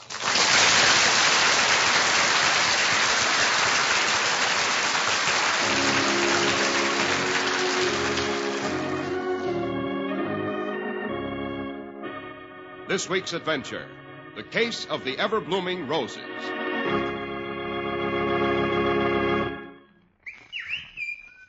Well, here we are again in Dr. Watson's delightful study. Just outside the open window, a black-winged pinobler is singing his evensong from a branch thick with blossom. We would say it is heavy with May, Mr. Harris. It's the charming custom in England to refer to all the lovely flowering that bursts into bloom at this time as the May. Of course, I never thought of it, Dr. Watson, but that must be where this month gets its name. Right. In the British Isles, May is also a very charming and popular feminine given name. Yes, I think I'll tell you of a particularly lovely young thing called May who narrowly escaped death, and all because of a spray of yellow roses that refused to wither. Sounds quite poetic, Dr. Watson. Macabre would be a better description, Mr. Harris. It all occurred in May. May, when nature sheds its winter garment. Yes, and nature isn't the only one to feel that urge, I gather. I was wondering how long it would take you to notice my new spring outfit. Well, I noticed it the minute I came in the door. The fit, the quiet authority that's achieved only with good tailoring and fine materials. All the talk about high prices doesn't affect you at all if you wear Clippercraft clothes. Yes, if you wear Clippercraft, you haven't a worry in the world about getting the most for your money. You're certain of long-wearing fabric, superb tailoring, and smart style. You've always been sure of these from Clippercraft. But today, Clippercraft's old-fashioned values are all the more remarkable. They're made possible by the famous Clippercraft plan, concentrating the buying power of 1,036 of the nation's finest stores from coast to coast, providing steady year-round operation, reducing manufacturing and distribution costs, and putting the savings in your pocket. If you've never worn Clippercraft, we guarantee you the finest suits you've ever seen for only $40 and $47.50. Luxurious tropicals from $33.75 to $40, and handsome sport jackets at only $26.50. So join the millions who enjoy Clippercraft clothes. Compare Clippercraft with clothes selling for many dollars more.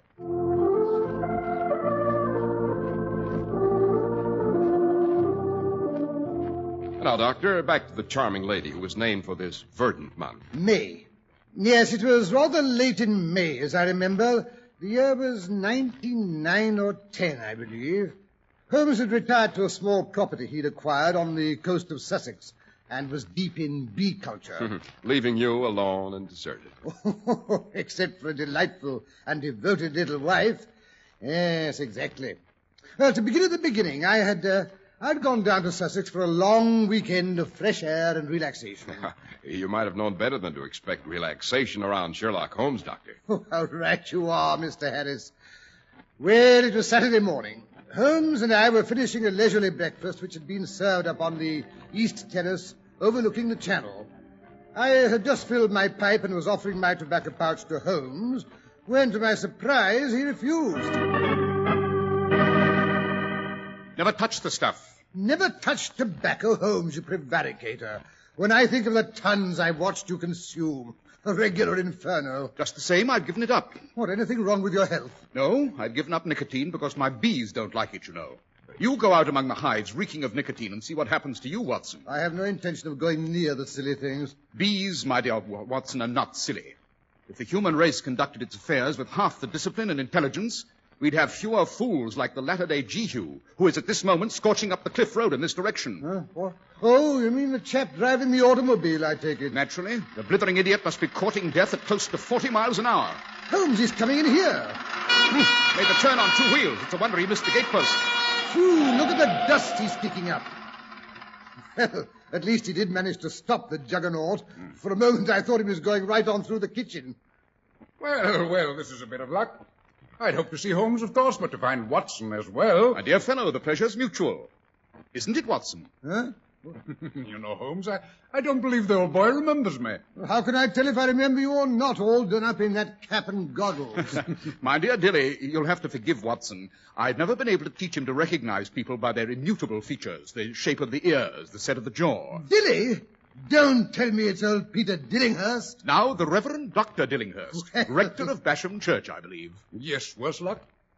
That's what I've come to consult you about, Holmes. Things have been happening at Basham Church. Every morning, there are fresh roses on the late Lady Elfrida's tomb.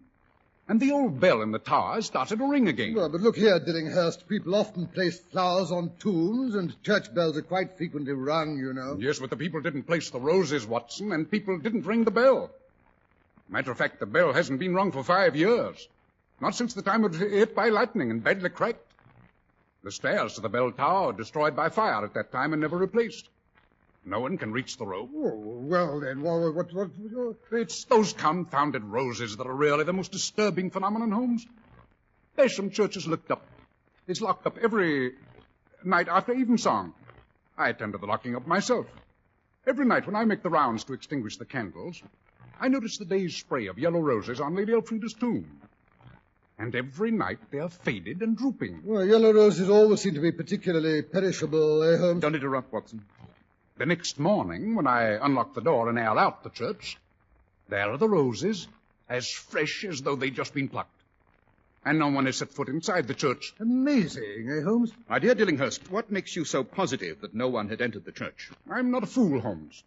On several occasions I have scattered ashes, not only around the doors, but around Lady Elfrida's tomb as well. There's never been so much as a mouse track through them. By Jove.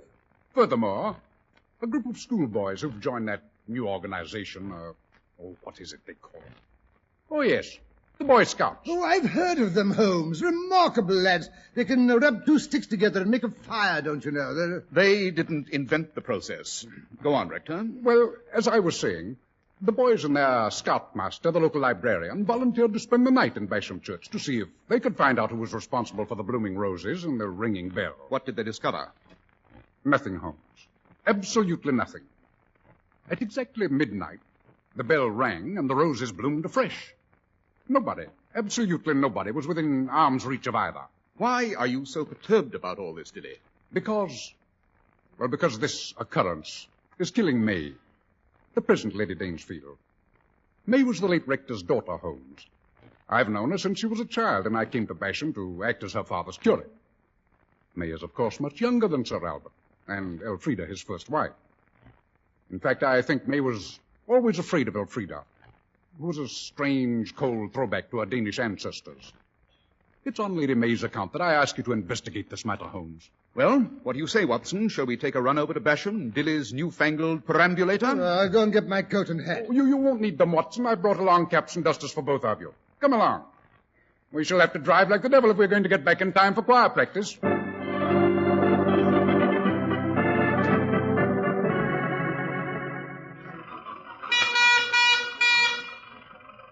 Hens.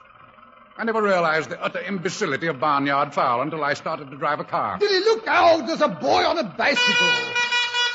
Never touched him. No. Tell me, Dillinghurst, first about the church bell. You say it sounds at midnight. How often has this occurred? Every night since Lady Elfrida's birthday, the day those confounded yellow roses were placed on her tomb. That's nearly 2 weeks ago. Yellow roses. Is there any significance to yellow roses? Oh, yes, Holmes. Sir Albert Danesfield's first wife, the Lady Elfrida, came from Castle Odo, which is famous for its yellow roses. When the Lady Elfrida married Sir Albert, she brought along a half-dozen of the rose bushes in the family garden to plant them. What happened to him? Hugo, that's his name, still lives at the Hall, although he must be well over 80 by now. Oh? Well, he was always particularly devoted to Elfrida. And somehow he always managed, whether the season was early or late, to have those rose bushes covered with blossoms for Lady Elfrida's birthday. And every year, after his mistress died, on her birthday he'd bring a sheaf of yellow roses to Sir Albert, who'd carry them to Basham Church and place them on her tomb. But every year up to now, the roses have withered in due course of time. Well, not every year, Holmes. That is, the Lady Elfrida's been dead over 10 years. Oh? 3 years ago, when Sir Albert decided to take a young wife, well, you know how it is. He sort of neglected to keep up the custom of decorating his first wife's grave on her birthday. Thoughtless of him, eh, Holmes? Possibly. Well, this year on Elfrida's birthday, old Hugo stopped Sir Albert and his young wife as they came out to take their morning stroll in the gardens.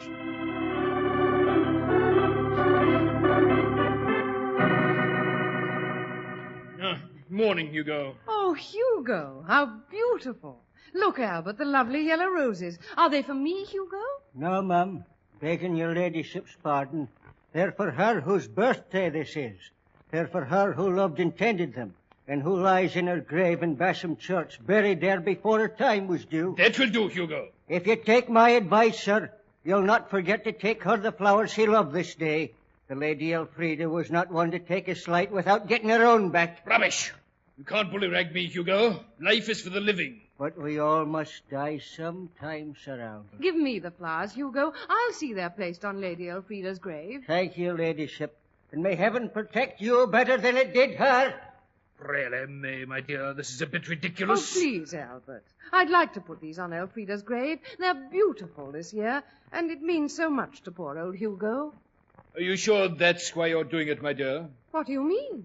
Are you sure it's not because you're still a bit afraid of Elfrida? Well, maybe it's for both reasons, Albert.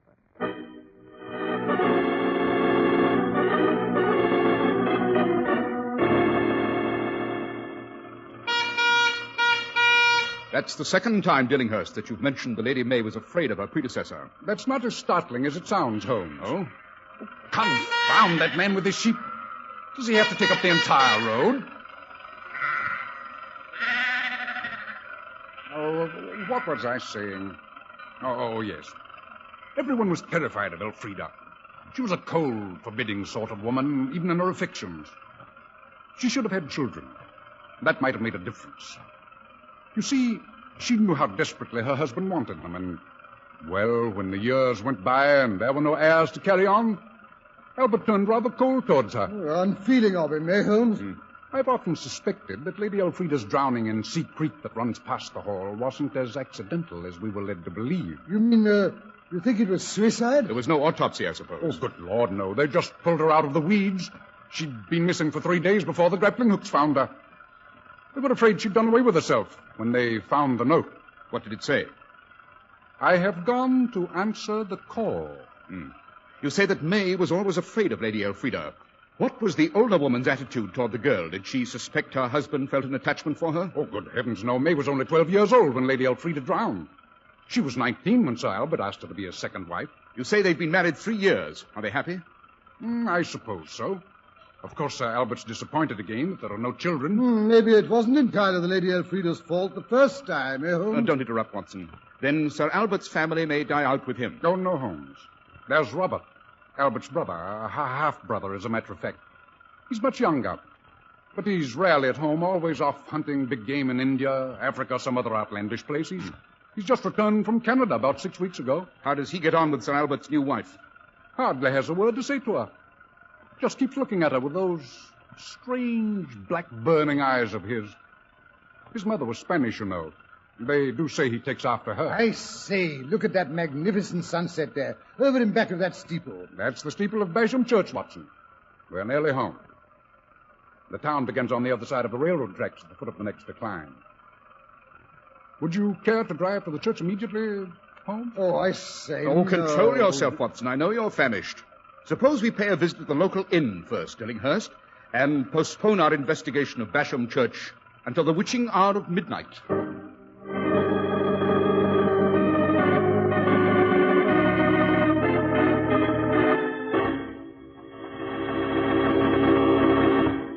Despite rising costs of materials and manufacturing, you still get the most for your money if you insist on Clippercraft clothes.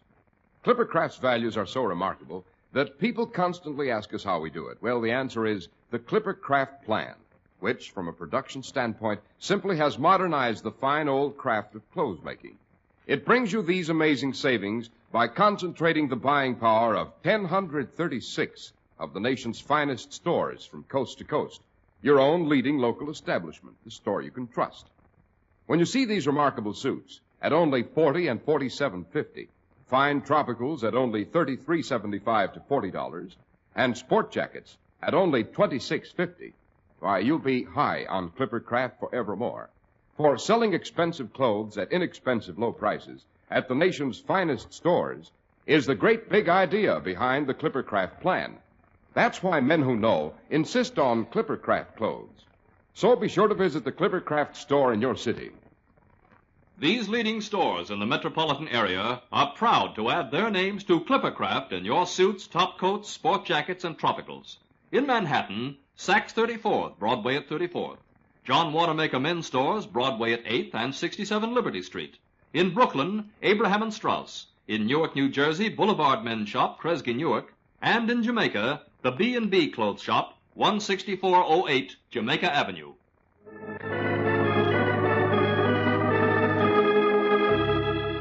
And now back to Basham Churchyard. It is a few moments before midnight. The good rector, followed by two silhouettes, one tall and lank, the other rather more substantial, is picking his way through the moss-covered tombstones by the light of an old-fashioned lantern. Careful, Watson. One of the headstones has fallen over. Some of the graves are very old and their families have died out. The more important families, of course, have their tombs and vaults inside the church proper, where the local historical society cares for them. Dashed undemocratic, eh, Holmes? What difference does it make when you're dead? Now, up these steps. Just a moment till I find the key to the side door. I say, listen to the wind. Sounds like a lost soul. Here we are. I'll go first and light the way.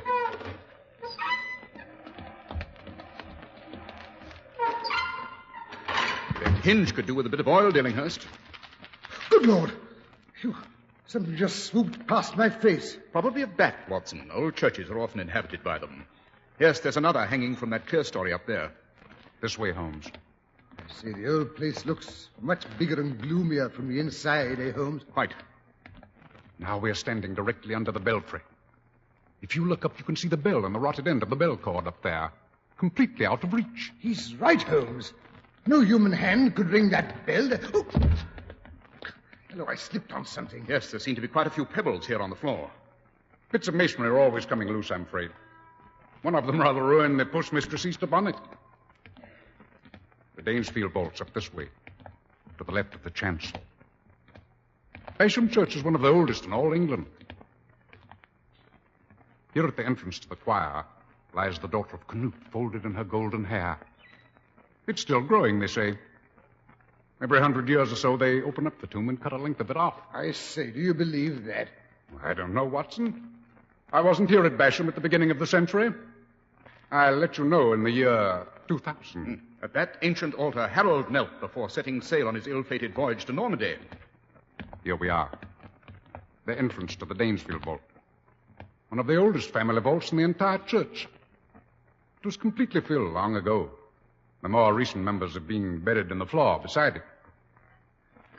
This is Lady Elfrida's tomb, here, with the wilted roses lying against the wall. Yes. Give me that lantern, Rector. Holmes, what are you doing with your stick? Testing the wall behind Elfrida's grave. Yes, quite solid. And the door leading down into the vault. Yes, hasn't been opened for years, I should say. No rust or dust on the grating. The grill works sound as the day it was made. Those old Danes could teach us a thing or two about ironwork, eh, Holmes? Yes. Suppose we take up our places in the first pew over there. It's nearly midnight. We may as well wait in comfort for this phenomenon of the roses. No, I have the strangest feeling that someone is watching us. Considering all the ancestors who lie buried here, is it any wonder? Oh, Holmes, really, you... Sit down, Watson, and stop fidgeting. Let's see. 20 seconds to midnight. This church is, of course, one of the old foundation. That's right, Holmes. 10 seconds.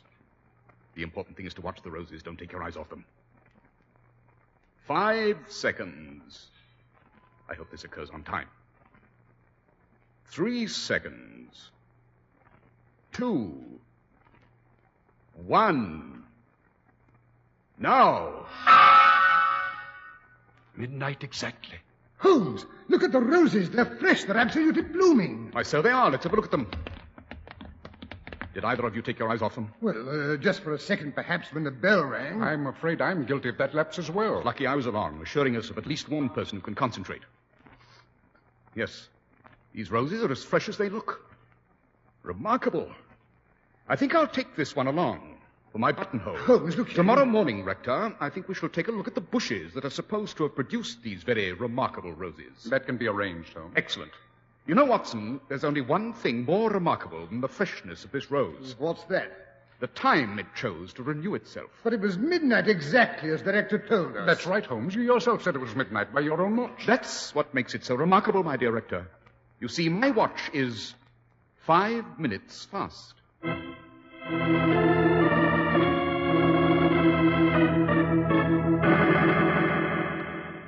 It's very good of you, Mr. Holmes, to take such an interest in our little problem of the everlasting roses, but after all, I imagine a person of your reputation has many more important crimes to investigate. It's not the importance of a case that interests me primarily, Sir Albert.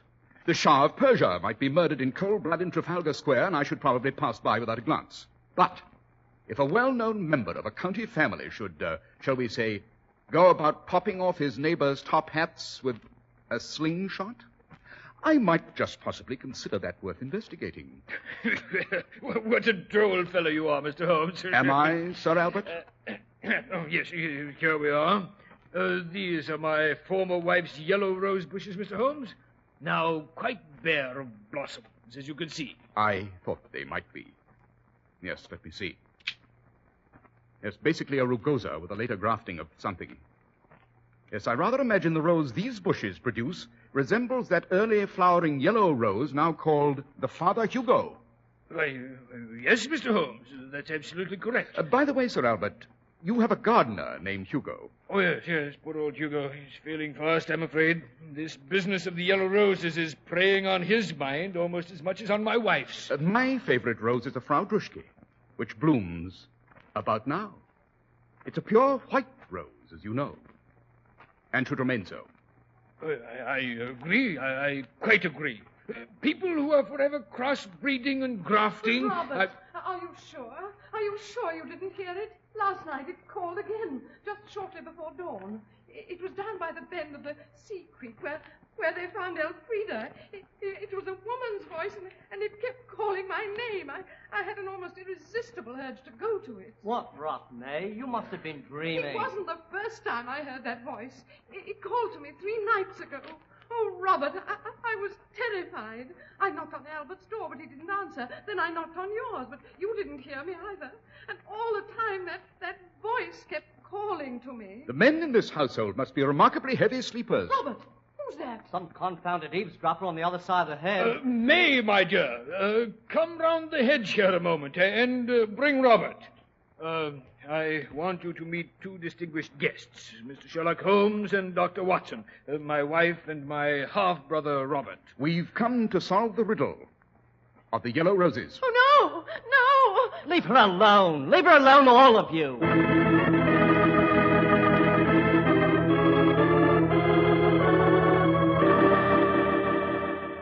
Why you dragged me out here, Holmes, to sit in this blasted insect-ridden duck blind in the middle of the night.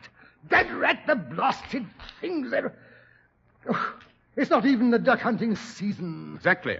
Our object, my dear Watson, is to discover who and why someone's trying to frighten the Lady May out of her wits. Well, then you don't agree with her husband and her brother-in-law that the voice calling to her from the water was only a dream? The ringing bell and the ever-blooming roses weren't a dream, Watson. Very well, then why not solve that mystery first? Oh, but it is solved, Watson. It's been solved since 5 minutes to midnight last night. How so? I was quite convinced that the trick of the bell and the roses were not two, but one.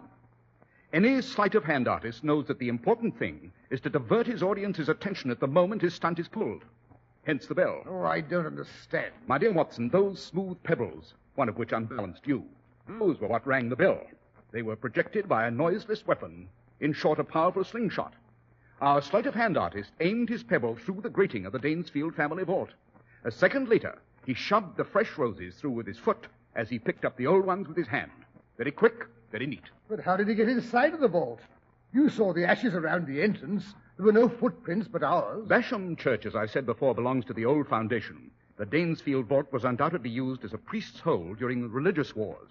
There's another entrance from the fields directly under the chancel. And you deliberately tricked the fellow into going off half-cocked 5 minutes ahead of time? Holmes, you are a wonder. Yes, I rather imagine there'll be no further nonsense in Basham Church. But that doesn't mean that Lady May is out of danger. The roses were meant to terrify her, you know. The poor woman's on the verge of a nervous breakdown, or worse. Well, then, why not let me take over? No, Watson, not until we can prove who it is who's threatening her. By Jove, of course. The brother. He wants her out of the way so there can be no possible heir except himself. The roses, by the way, were white roses dyed yellow, inasmuch as the yellow rose bushes had ceased to... Good Lord, Holmes, did you hear that? Yes, I suspected as much. It's coming from the marshes on the other side of the stream. The tide's high now. The stream's deep. He would wait for that. Here she comes now. The Lady May. She's all in white, Holmes. She looks as if she were sleepwalking. Look, she's heading for that boat tied to the landing. Yes. Yes. Now someone's following her into the shadows. It's Robert, the half-brother. He's carrying a gun. Holmes, we must stop him before he does her any harm. Leave him alone, Watson. He knows what he's doing. May, come to me. May. The Lady May's getting to the rowboat. She's poling it out into the stream. She's in trouble, Holmes. Yes.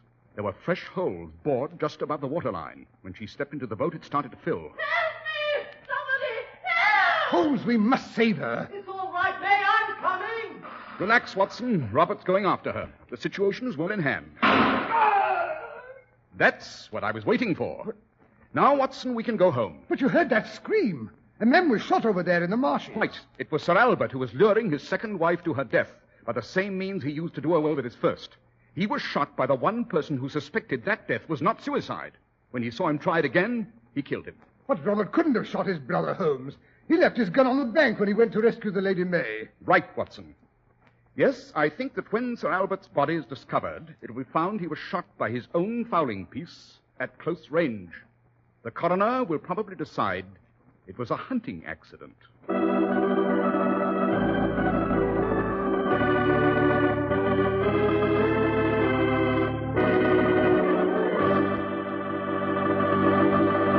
Well, the Lady May was rescued, I take it, Doctor. Oh, yes, Mr. Harris.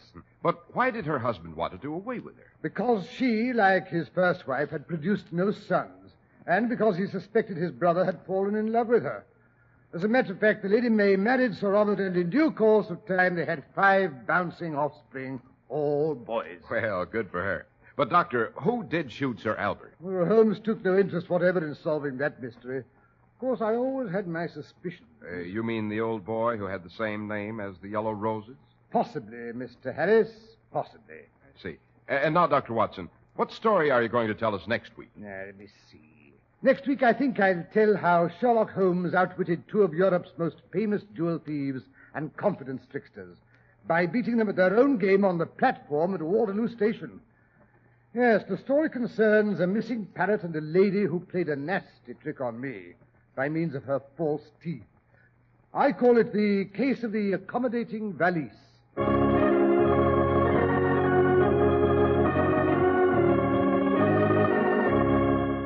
The makers of Clipper Craft Clothes and 1,036 leading stores from coast to coast have brought you another in the new series of broadcasts featuring the world's most famous detective, Sherlock Holmes. Our stories are based upon the character Sherlock Holmes, created by Sir Arthur Conan Doyle. Sherlock Holmes is played by John Stanley, Dr. Watson by Alfred Shirley, and the dramatizations are by Edith Meiser. Sherlock Holmes is produced and directed by Basil Lochran, with special music by Albert Berman.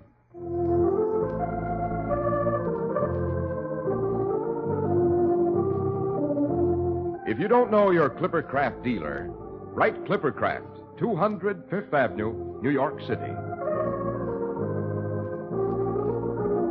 Be sure to listen next week to Sherlock Holmes in The Case of the Accommodating Valise.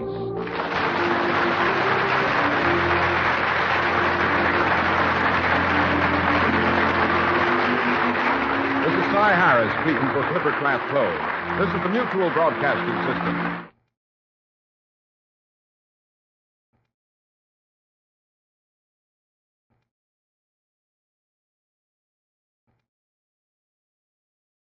Forefinger on the right hand, which we use to tamp down the tobacco. The Freemason bit I gathered from the emblem on your watch chain. Nay, that's not so remarkable now you explain it.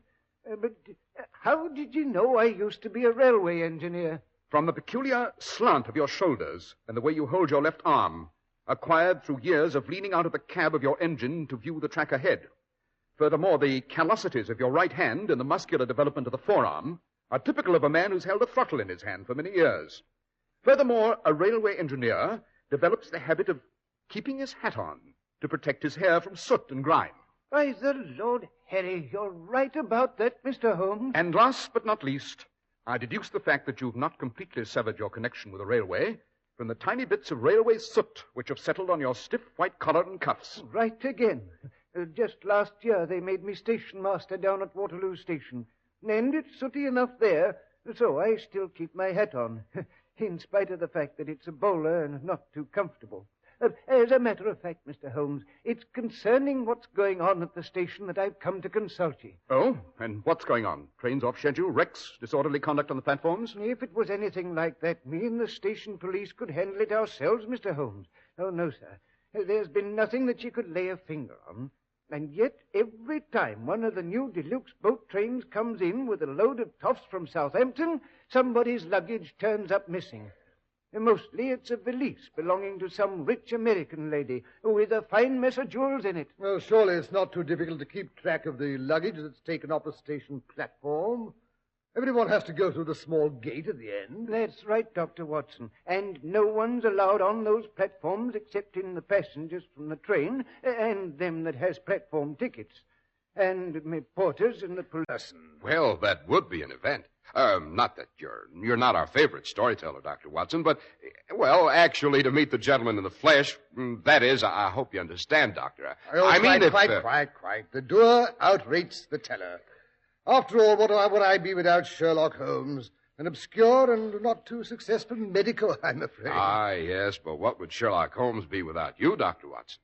A brilliant, yes, but unknown consulting detective. Yes, possibly. But before you use up all that emollient lather on me, suppose you save a few glowing phrases for Clippercraft clothes. Emollient lather? Oh, yes, you mean soft soap.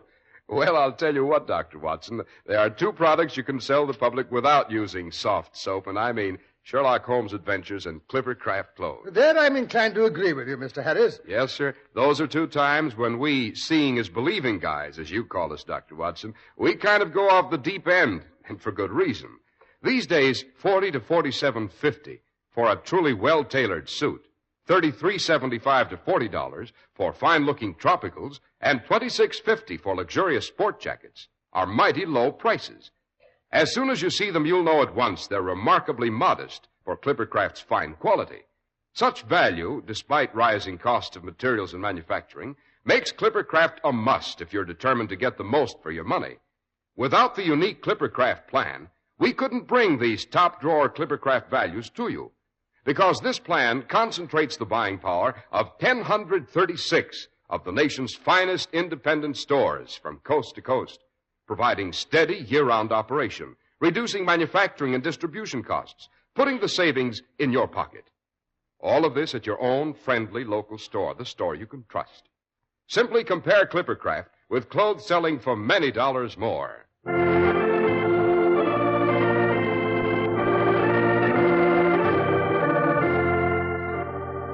Now, Dr. Watson, suppose we get back to Baker Street and Mr. Sherlock Holmes. Yes.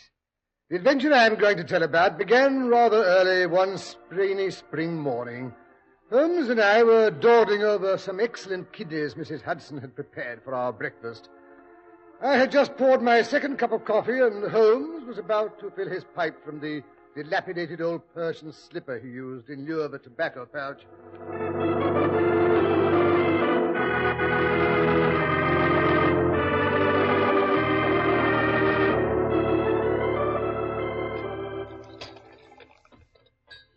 The trouble with you, Watson, as I've so often remarked, is that you see, but you do not observe. Oh. Any intelligent person who contemplates his fellow man should be able to deduce his occupation, his habits, and previous history after having observed his subject for 30 seconds. Oh, fiddle faddle. You see a man, you make all sorts of wild guesses about his past and personality, and even if you guess right, what of it? My dear Watson, the science of deduction, as I practice it, is not guesswork, but a precise and accurate compilation and interpretation of minutiae that has unraveled many crimes and saved countless lives and reputations.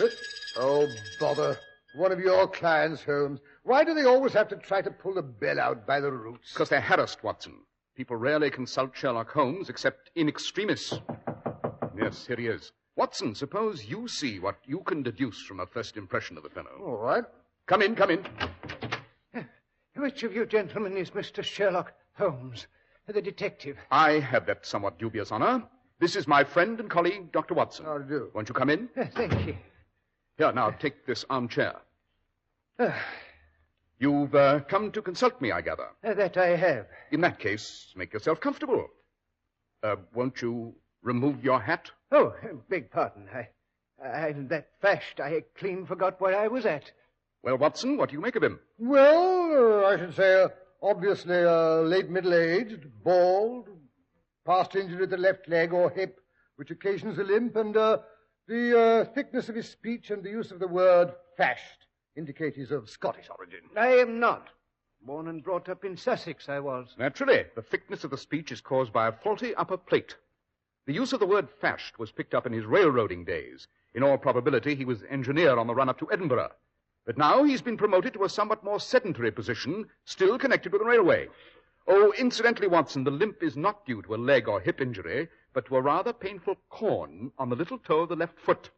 Am I right, Mr... George Hogarth. And right you are, Mr. Holmes. In addition, Mr. Hogarth, you are a Freemason, you smoke a pipe, and you cut your nails with a pair of clippers that have seen better days. Oh, that's God's truth, Mr. Holmes. But how in the name of all that's holy you found out that it's all quite simple, Mr. Hogarth. Once Holmes elucidates, which he will now proceed to do. The damaged nail clippers I deduced from the somewhat jagged outline of the nail edge. That's right, sir.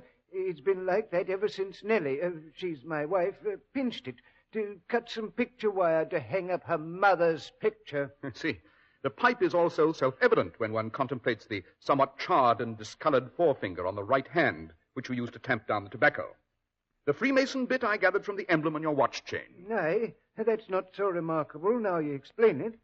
But how did you know I used to be a railway engineer? From the peculiar slant of your shoulders and the way you hold your left arm, acquired through years of leaning out of the cab of your engine to view the track ahead.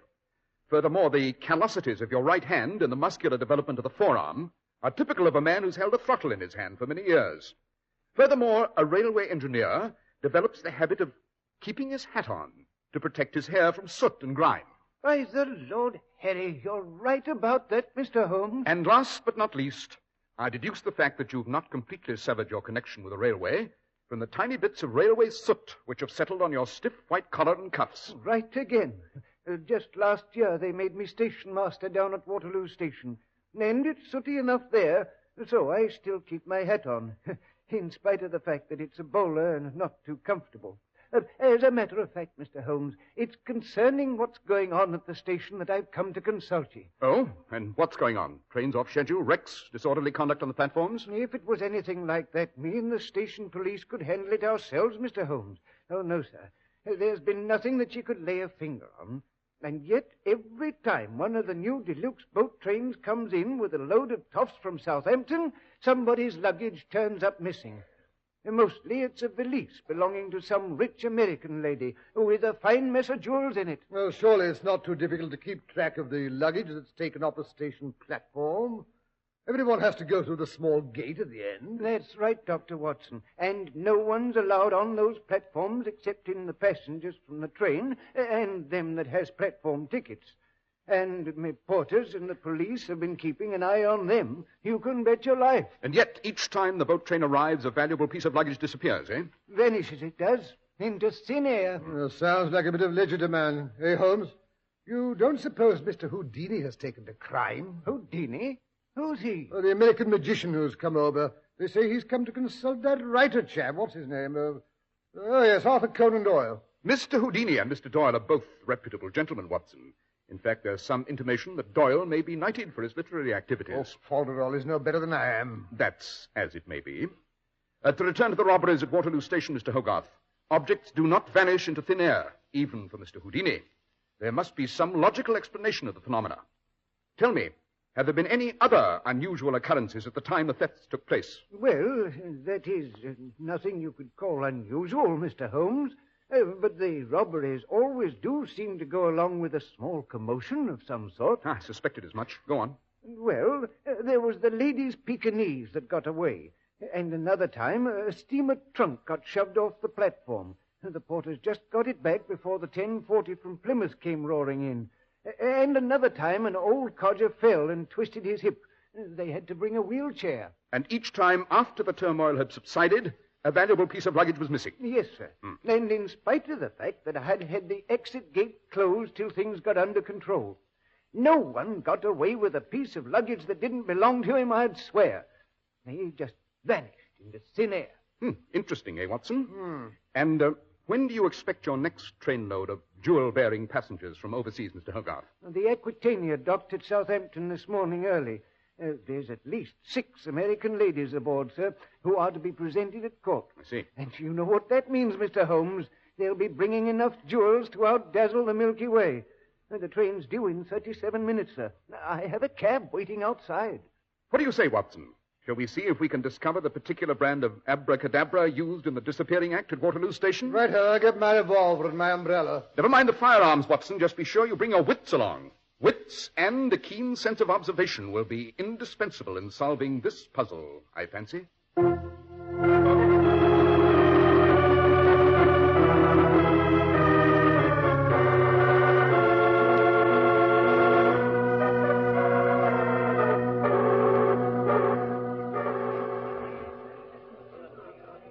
Now then, if you stand there, Mr. Holmes, you can get a view of the entire platform. The boat train is due any minute now. You're sure all the porters who handle the luggage are reliable, Mr. Hogarth? I've given orders, sir. Only the ones that have seen at least 10 years' service are to be allowed on the platform today. And all of them will be checked as they come out the gate besides. Well, what about the people who've come onto the platform to meet the train? Now, there are only 4, Dr. Watson. We couldn't keep everyone off, I'm afraid. The fat gentleman with the top hat and the large bouquet of roses is a famous theatrical producer. He's meeting his new star, Miss Edna Levy, who's coming over from New York. The nervous young man with the monocle and the gold-headed cane is the Honorable Cecil Heatherton. He's meeting his fiancée, a daughter of a Pittsburgh millionaire. And the lady with the tremendous doll and the box of chocolates is meeting her 11-year-old daughter that she hasn't seen for 2 years. Why not? Well, the child's been visiting its father in America. It seems the parents are divorced. And then there's the imposing-looking gent in the Prince Albert, carrying the Gladstone bag. He's come to meet his grandmother. It seems she's over 80 and deaf as a post. Well, certainly nothing suspicious about any of those people, eh, Holmes? On the contrary, my dear Watson, one of those 4 persons is extremely suspicious, for a reason which Mr. Hogarth has been good enough to point out. I did? Blessed if I know what it was I said that... Never mind, haven't time to discuss it now. Here comes the train. Keep your eyes open, Watson. If you notice anything unusual, anything at all, report it to me immediately.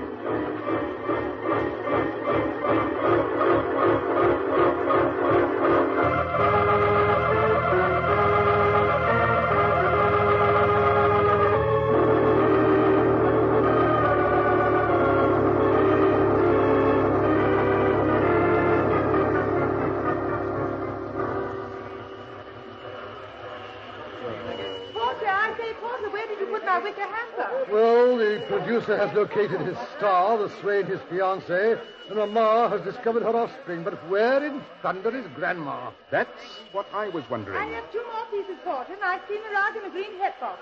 No, leave the alligator bag there.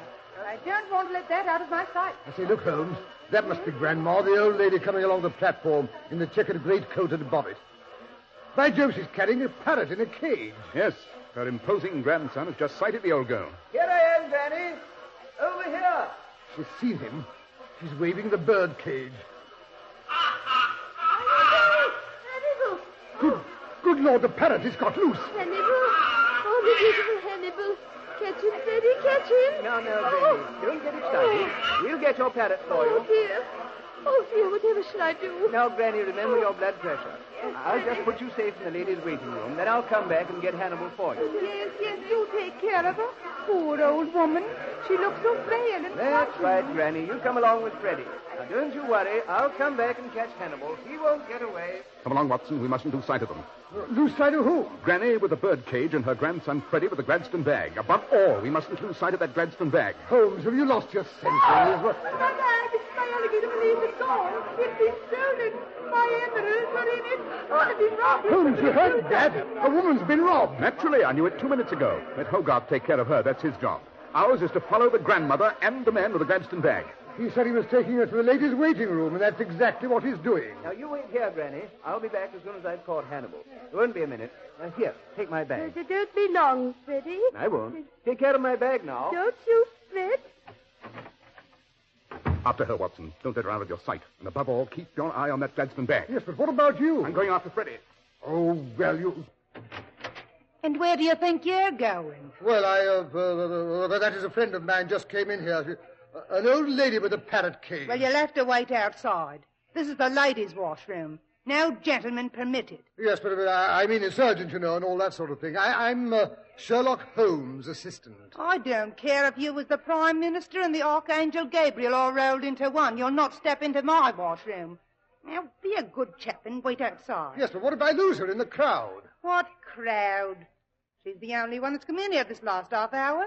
Well, what if she goes out some other way? There ain't no other way. Now, you look here. I've been matron here for 15 years, and I've never had no trouble. But if you don't shut that door before I count 3, I'll whistle for the police. 1, 2... Now, look here, you... Oh, the obstinate female. Oh, well, the old grandmother can't very well get out of the door without my seeing her. I'll just sit here on the bench and wait.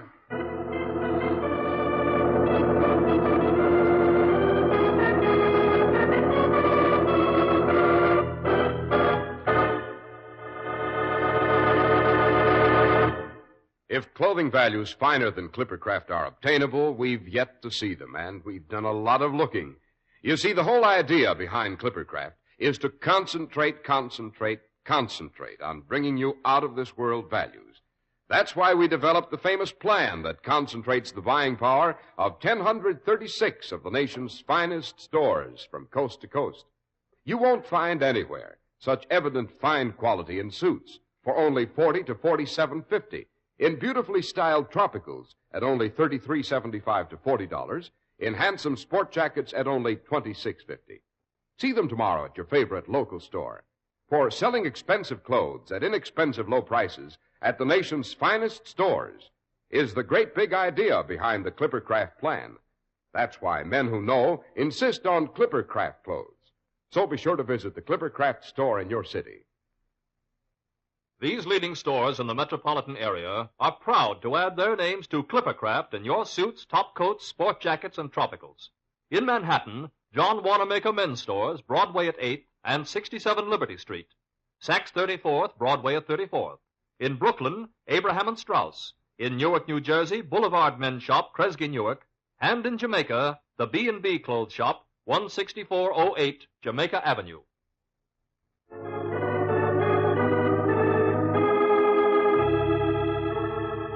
And now back to Dr. Watson, who is still playing the patient watchdog outside of the ladies' waiting room at Waterloo Station. 45 minutes have passed before Holmes returns, looking rather disconcerted.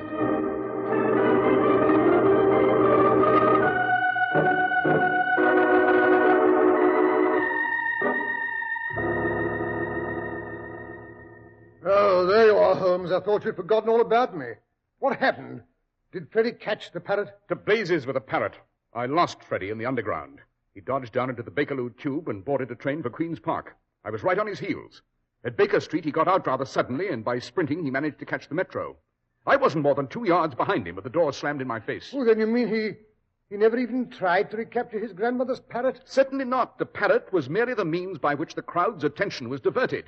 So Freddie could annex the alligator bag containing Lady Margrave's rather famous emeralds. Yes, but neither Freddie nor his grandmother were carrying an alligator bag as they came off the platform. She had an empty parrot cage, and he had his own Gladstone bag. Exactly. Lady Margrave's alligator bag was inside the Gladstone, which is an ingenious affair with a disappearing bottom and 2 clamps, which catch and hold any object over which the Gladstone bag's placed. Oh, you mean he just put the Gladstone down over the alligator bag and walked off with it? If you would only learn to observe, Watson, you would have noticed how much heavier the Gladstone was when Freddie left the railway platform than it was when he arrived. Well, Holmes, it seems my turn to crow. Freddie may have eluded you, but his grandmother and the notorious Gladstone bag haven't managed to give me the slip. Oh, by the way, Watson, that is not his grandmother, but his lady friend, Flora the Flim. The what? Freddie is known as Freddie the Fop. They're 2 of the smoothest confidence operators in all Europe. You're quite sure Flora and the bag are still in the waiting room? Oh, positive there's no one in there but the old lady when I interviewed the matron. And the old girl hasn't come out yet. Has anyone else gone in? Oh, I see what you mean. You think she may have passed the loot on to someone else? Oh, no one else has gone in. Well, wait a moment.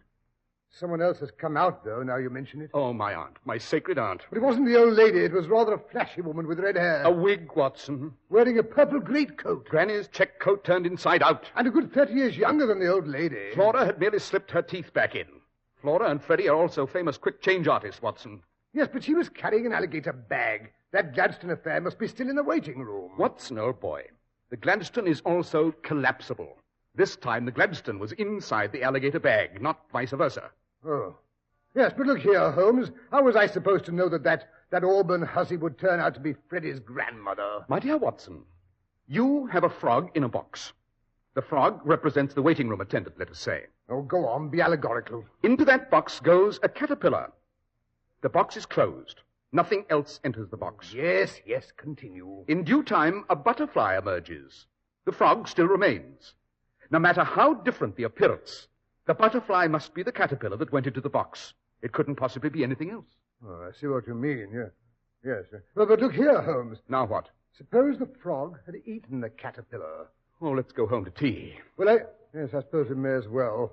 We have rather bungled things. I don't suppose we'll ever catch up with Freddie and Flora now. Oh, they'll be on hand for the next elegant boat train, in other disguises, of course. Yes, next time, I think we shall play the game their way and see what happens.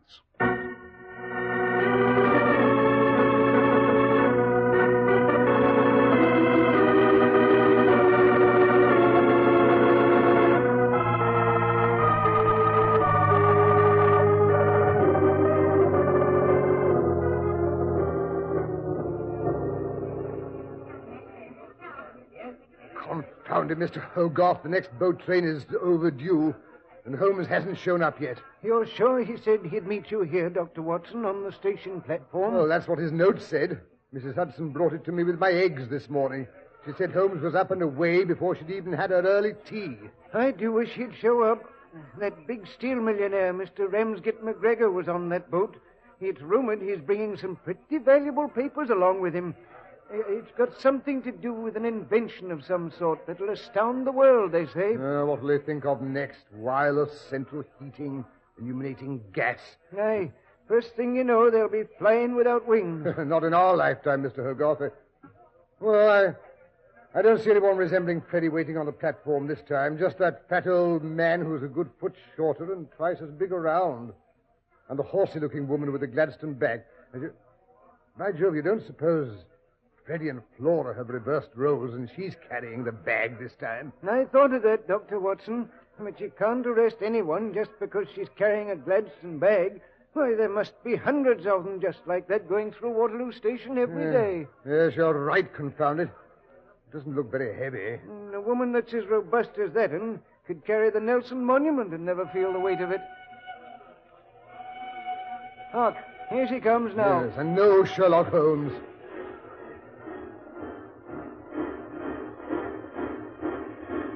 Now keep your eye peeled for Mr. Ramsgate McGregor. He's the one they'll be after this time if we give him the chance.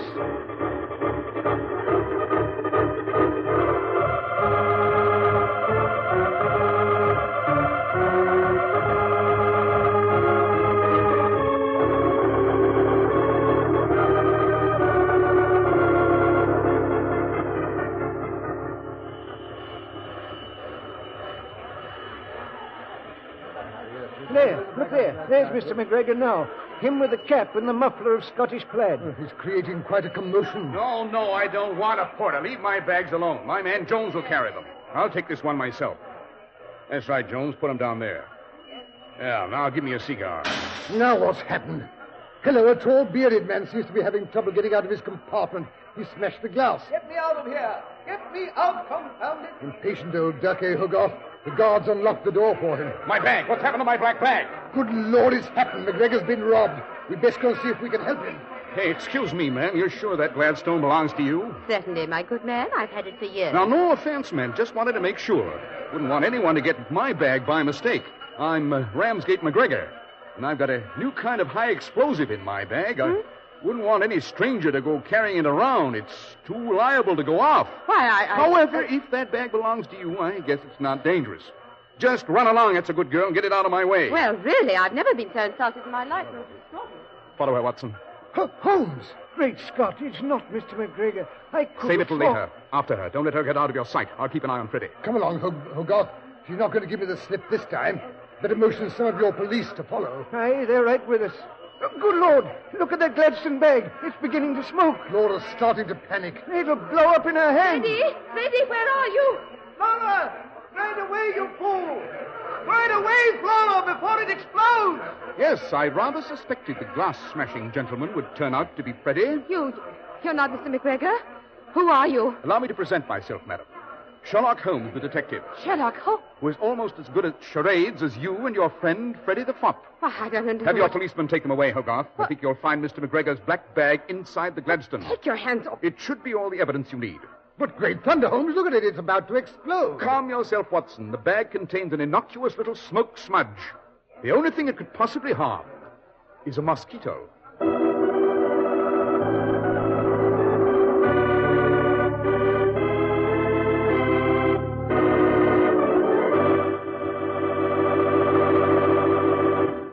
Well, that was an interesting adventure, Dr. Watson. It seems Holmes spotted Freddie almost the minute he laid eyes on him. Well, what was it that made him suspicious? Well, the Gladstone bag, of course, Mr. Harris. It's rather unusual for a person meeting a train to carry luggage, don't you know? Oh, of course. Why didn't I realize that in the first place? Yes, I was always saying that to Sherlock Holmes. But now suppose we give our listeners a hint about next week's adventure. Yes. Next week, I think I'll tell you a case that Holmes solved without stirring from his armchair. I propose to give you and our listeners all the facts and see if you can do the same. That's a bit of a challenge, Dr. Watson. Yes. The case concerns a young lady who had two suitors, one of whom disappeared on the way to the church the day of their wedding. I call it a case of identity.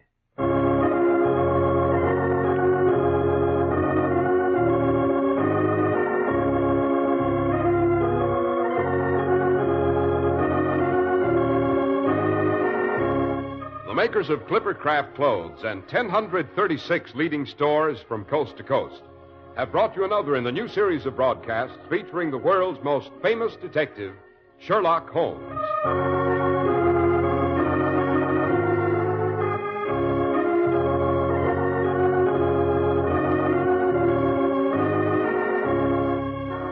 Our stories are based upon the character Sherlock Holmes, created by Sir Arthur Conan Doyle. Sherlock Holmes is played by John Stanley, Dr. Watson by Alfred Shirley, and the dramatizations are by Edith Miser.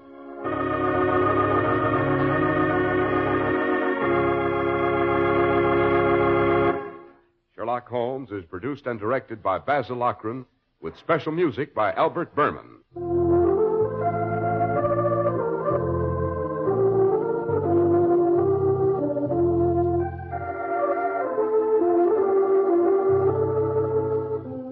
If you don't know your Clippercraft dealer, write Clippercraft, 200 Fifth Avenue, New York City.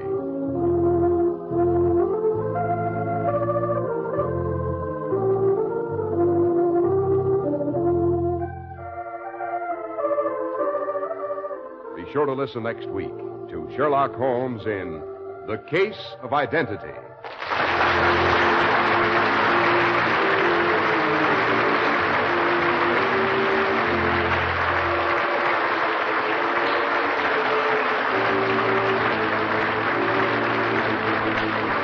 is Cy Harris speaking for Clipper Craft Clothes. This is the Mutual Broadcasting System. Broadcasting System. Broadcasting System. Broadcasting System.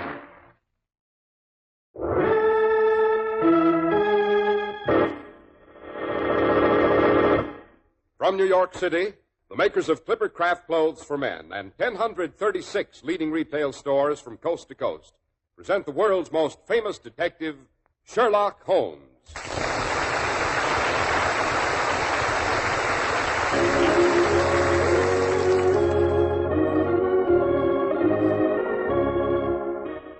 This week's adventure, A Case of Identity.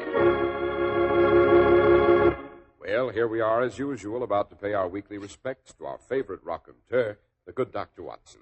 What about tonight's story, Doctor? Tonight I have prepared a little challenge for you and our radio friends. Yes, the story I'm going to tell is one of Holmes' more mental adventures. It has its bizarre moments, of course, but still, all in all, its solution is fairly obvious. As you know, Holmes was the world's greatest master of the science of deduction. As a matter of fact, he unraveled this particular problem without moving from his armchair. I wonder how many of our listeners have learned enough of Holmes' methods to do the same. Well, I think I can make a fair stab at it, Doctor, if the clues aren't too involved, that is. Oh, no. All the clues are right out in plain sight, Mr. Harris. All you have to do is listen for them and make your own deductions. Oh, but before we become too involved with hidden clues, hadn't we better discuss a few clues to the secret of good grooming without straining the pocketbook? Good idea, Doctor. If you need a fine new suit for business or a good-looking sport jacket for weekend wear and really want your dollars to do double duty, here's how. Insist on Clipper Craft Clothes. Famous for stretching your dollars, for giving you positively amazing value, is the fine local independent store in your community that sells Clipper Craft. Despite rising costs of materials and manufacturing, you can still buy long-wearing, beautifully tailored Clipper Craft suits for only $40 to $47.50. Luxurious tropical worsteds for only $33.75 to $40, and smart sport jackets for only $26.50. It's the Clipper Craft plan and the Clipper Craft plan alone that makes Clipper Craft clothes possible at these low prices. Concentrating the buying power of 1,036 of the nation's finest stores from coast to coast, providing steady year-round operation, reducing manufacturing and distribution costs. And the savings go to you. Simply compare Clipper Craft with clothes selling for many dollars more.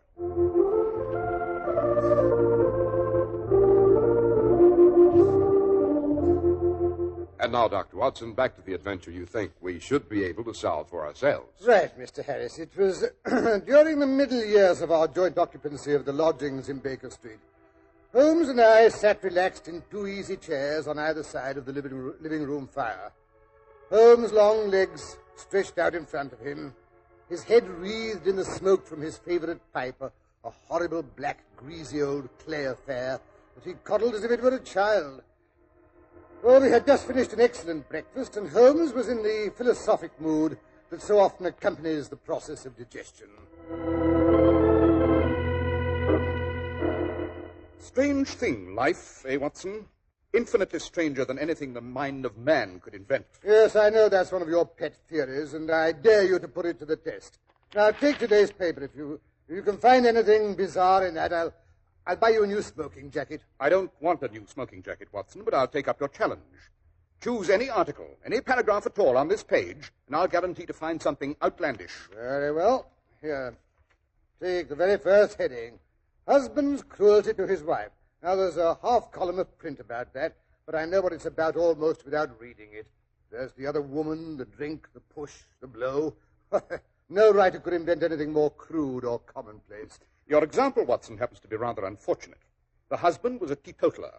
There was no other woman, and the cruelty complained of was that he had the habit of winding up every meal by taking out his false teeth and hurling them at his wife, which you'll allow is an action any literary man would hardly be able to make believable. Well, maybe so, but that's just an exception. Life is made up of exceptions, Watson. There's one now, standing on the pavement on the opposite side of the street. You mean that large, Hebe-like young woman with the enormous boa around her neck and the curling red feather in her hat? Yes. Look how she oscillates backward and forward, and the way she fidgets with her glove buttons. Oscillation on the pavement always means an affaire de coeur. She would like advice, but it's not sure that the matter may not be too delicate for communication. She's decided to take the plunge. Here she comes across the road like a swimmer leaving the bank. I say perhaps she's been seriously wronged. No, Watson. In that case, the woman no longer oscillates. She pulls out the bell wire to the front door. You hear that, Watson? Decidedly fluttery. The maiden is not so much angry as perplexed and possibly grieved. Oh, but here she comes. Come in, come in. I hope I'm not intruding. This is Mr. Sherlock Holmes, the detective. Yes? Won't you sit down? This is my friend and colleague, Dr. Watson. Pleased to meet you. Delighted. My dear young lady, don't you find that with your short sight it's a little trying to do so much typewriting? Oh, I did at first, and that's a fact. But I've got so now I know where the letters are without Oh, but how did you know? Someone's told you about me. Oh, don't look so alarmed, my dear. That's just a bit of detection. Mr. Holmes can tell things like that by looking at you. It's his way of showing off. Oh, I see, but it did take me aback, your knowing things like that. It's my business to know things. I knew you used the typewriter from the appearance of your fingertips and the double line pressed into the plush above your wrists. It was equally obvious that you're nearsighted from the marks left on either side of the nose by your pince-nez. So you see, my dear Miss... My name's Sutherland, Mary Sutherland. So you see, my dear Miss Sutherland, there's nothing terrifying in my conclusions. Well, no, not when you explain it like that. And now, perhaps you'll tell me why you came away to consult me in such a hurry that you managed to put on 2 odd shoes. Why, bless my soul, so I did. The right one's my Sunday pair. Yes, you must have been rather agitated when you left home. Yes, I did bang out of the house, and who wouldn't? It made me fair angry to see the easy way Mr. Windybanks, oh, that's my father, took it all. He wouldn't go to the police. He just sat there and said there was no harm done and everything would come right in the end. So finally I got mad and told Father I was coming to you myself. You say your father, but surely you mean your stepfather, since the name's not the same. Yes, he's my stepfather. Mother makes me call him Father, though it sounds kind of funny, him being only 5 years and 2 months older than myself. I see. How recently did your mother marry this Mr. Windybanks? Oh, about 2 years ago it was, Mr. Holmes, and I'll admit I wasn't very pleased, seeing as it was so soon after Father's death, and him a man nearly 15 years younger than herself. Enough to start complications in any home. Eh, Holmes? Quite. But please continue, Miss Sutherland.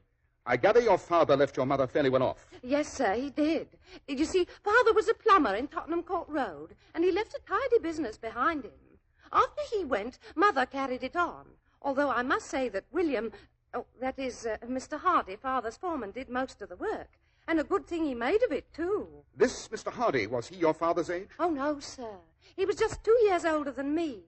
The fact is, we had a sort of an understanding till this year Mr. Windybanks came along. Oh, and he didn't approve of Mr. Hardy? Oh, it weren't that so much as that he didn't approve of the plumbing business. Said it wasn't high class. Oh. Mr. Windybanks is a very superior gentleman himself, Mr. Holmes.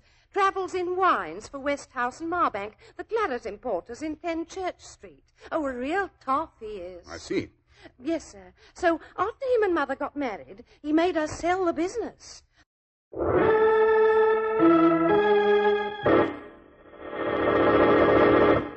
From New York City, the makers of Clipper Craft Clothes for Men and 1,036 leading retail stores from coast to coast present the world's most famous detective, Sherlock Holmes.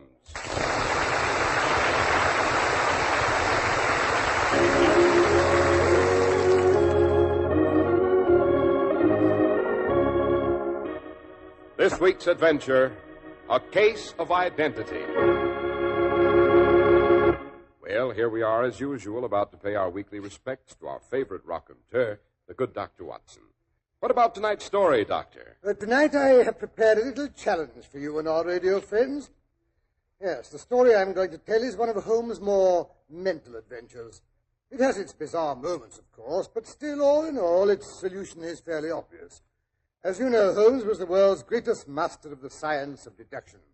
As a matter of fact, he unraveled this particular problem without moving from his armchair. I wonder how many of our listeners have learned enough of Holmes' methods to do the same. Well, I think I can make a fair stab at it, Doctor, if the clues aren't too involved, that is. Oh, no. All the clues are right out in plain sight, Mr. Harris. All you have to do is listen for them and make your own deductions. Oh, but before we become too involved with hidden clues, hadn't we better discuss a few clues to the secret of good grooming without straining the pocketbook? Good idea, Doctor. If you need a fine new suit for business or a good-looking sport jacket for weekend wear and really want your dollars to do double duty, here's how. Insist on Clipper Craft clothes. Famous for stretching your dollars, for giving you positively amazing value, is the fine local independent store in your community that sells Clipper Craft. Despite rising costs of materials and manufacturing, you can still buy long-wearing, beautifully tailored Clipper Craft suits for only $40 to $47.50. Luxurious tropical worsteds for only $33.75 to $40, and smart sport jackets for only $26.50. It's the Clipper Craft plan and the Clipper Craft plan alone that makes Clipper Craft clothes possible at these low prices. Concentrating the buying power of 136 of the nation's finest stores from coast to coast, providing steady year-round operation, reducing manufacturing and distribution costs. And the savings go to you. Simply compare Clipper Craft with clothes selling for many dollars more.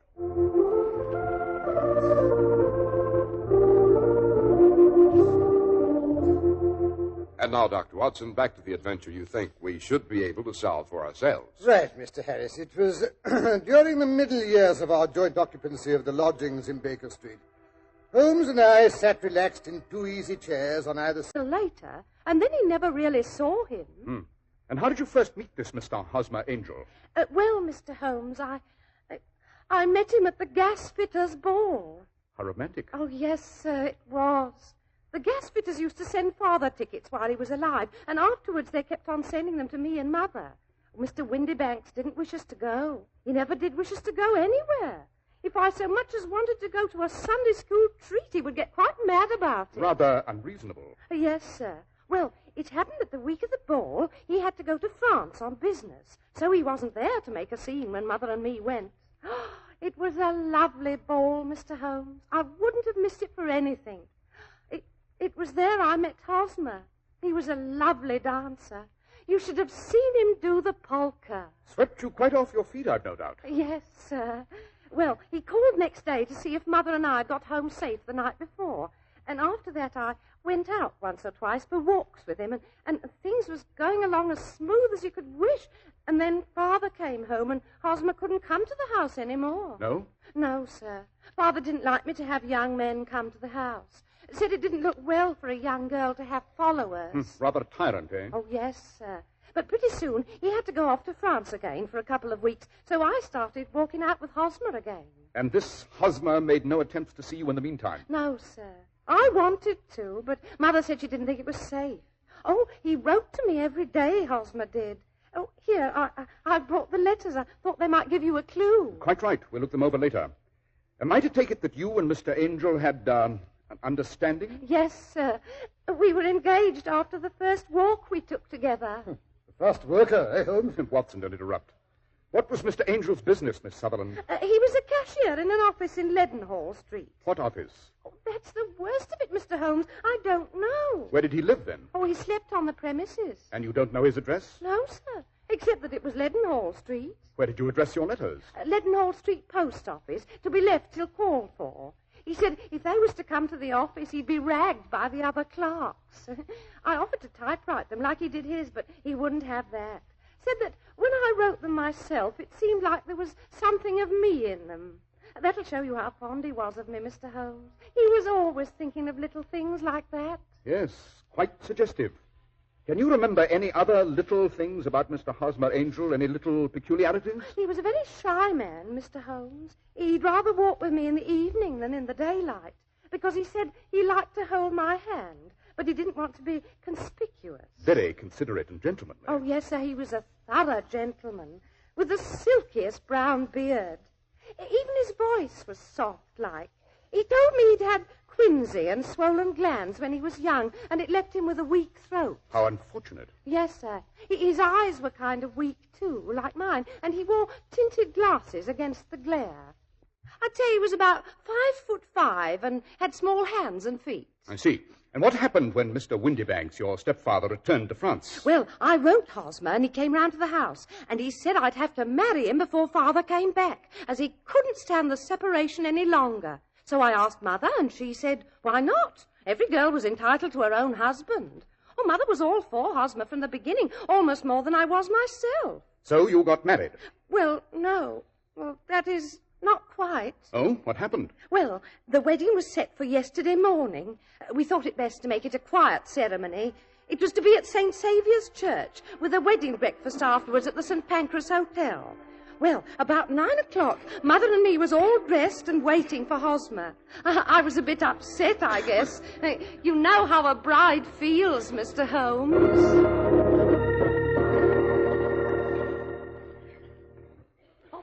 Oh, dear, I'm that nervous. I don't know whether I ought to get married or not. Don't you fret, Mary. All brides is like that. Why, when I was married to your father, I was so jumpy I split both me gloves. Oh, I know, but I hadn't known Hosmer very long, Mother. Maybe I oughtn't to jump off the deep end like this. What's the good of waiting, Mary? Better get married now before your father gets back. Yes, I suppose so.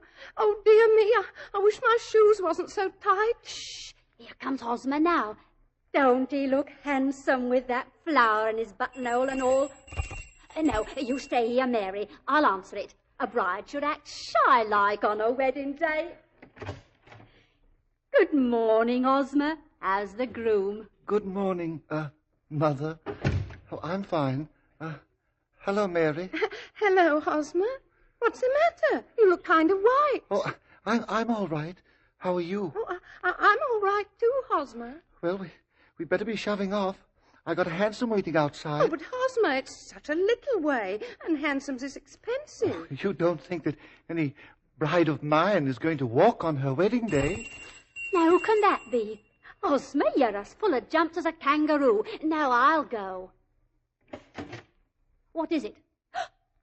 Telegram? Oh, thank you. It's a telegram. Maybe somebody's died.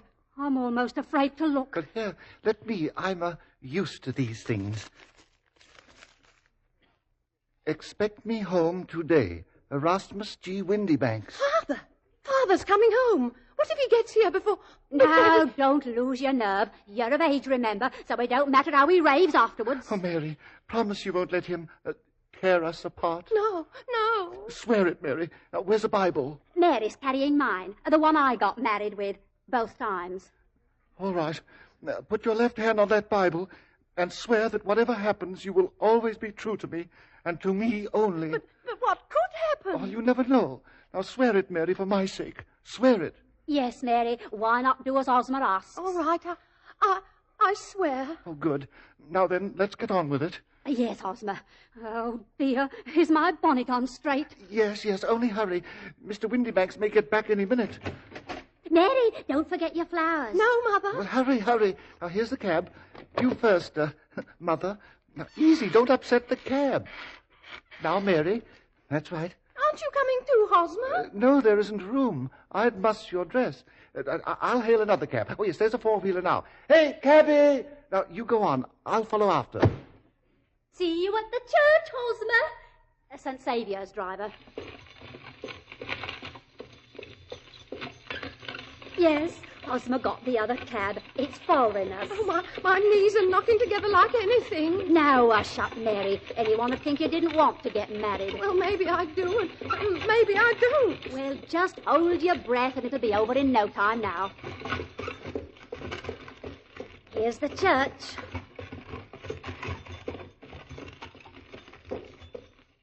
You get out first and mind your dress. That's it. Now, help me. Here, not so fast. I'm no blinking acrobat. That's it. Here, cabby. Oh, here comes Hosmer's four-wheeler now.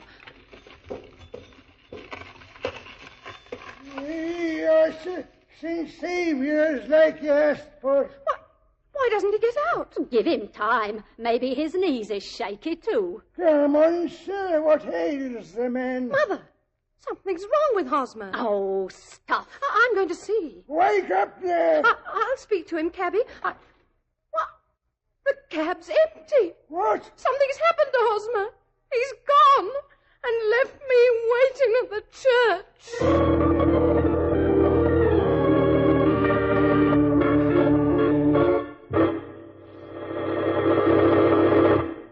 Every day is value day when you insist on clothes by Clippercraft. Yes, we have to know our values are really great when we suggest you compare Clippercraft with clothes selling for very much more, which is exactly what we do suggest. Because there's a great big idea behind Clippercraft clothes in the form of the famous Clippercraft plan. You get the benefit of great savings made by concentrating the buying power of 1,036 of the nation's finest stores from coast to coast. Yes, the Clippercraft plan really streamlines the fine old craft of clothes making. When you can get such remarkably fine quality in suits for only $40 to $47.50, in tropical worsteds for only $33.75 to $40, and in sport jackets for only $26.50, why pay more? For selling expensive clothes at inexpensive low prices at the nation's finest stores is the great big idea behind the Clippercraft plan. That's why men who know insist on Clippercraft clothes. So be sure to visit the Clippercraft store in your city. These leading stores in the metropolitan area are proud to add their names to Clippercraft in your suits, top coats, sport jackets, and tropicals. In Manhattan, Saks 34th, Broadway at 34th. John Wanamaker Men's Stores, Broadway at 8th and 67 Liberty Street. In Brooklyn, Abraham and Strauss. In Newark, New Jersey, Boulevard Men's Shop, Kresge Newark. And in Jamaica, the B&B Clothes Shop, 16408 Jamaica Avenue. And now back to Baker Street, where we find Dr. Watson commiserating with the young lady who has been left waiting at the church. A shameful way for any gentleman to act, deserting his bride at the altar. Oh, no, Dr. Watson, I'm sure he didn't do that. Not on purpose, that is. He was too kind for that. And then there's that pledge I gave him. Oh, you think he foresaw some unforeseen danger, and that's why he made you take the oath? Yes, sir. Have you any notion what it could have been? No, sir. How did your father take it? I presume he found out. Oh, yes, sir. He was quite consoling, really. Remarkable. Oh, it drives me half mad to think of it, Mr. Holmes. It's not as if it was the first time I'd been disappointed. I understand. I shall be delighted to glance into the matter for you, Miss Sutherland. Now, let me advise you to turn the whole matter over to me, and don't let your mind dwell on it any further. Above all, try to let Mr. Hosmer Angel vanish from your memory, as he's done from your life. Then you don't think I'll ever see him again? I'm afraid not. Oh, dearie me. You've been very kind, Mr. Holmes, I'm sure. I don't know how to thank you. Not at all, Miss Sutherland. Well, good day, gentlemen. Oh, where's my hanky? Oh, here it is. Oh, dearie me. Another romance blighted.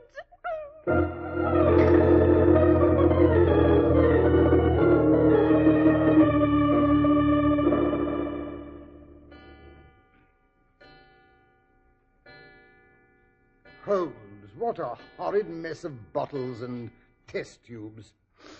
There smells of hydrochloric acid. Marvelous, my dear Watson, marvelous. I don't believe you've buzzed out of this room since that poor young lady left early this morning. No, it wasn't necessary.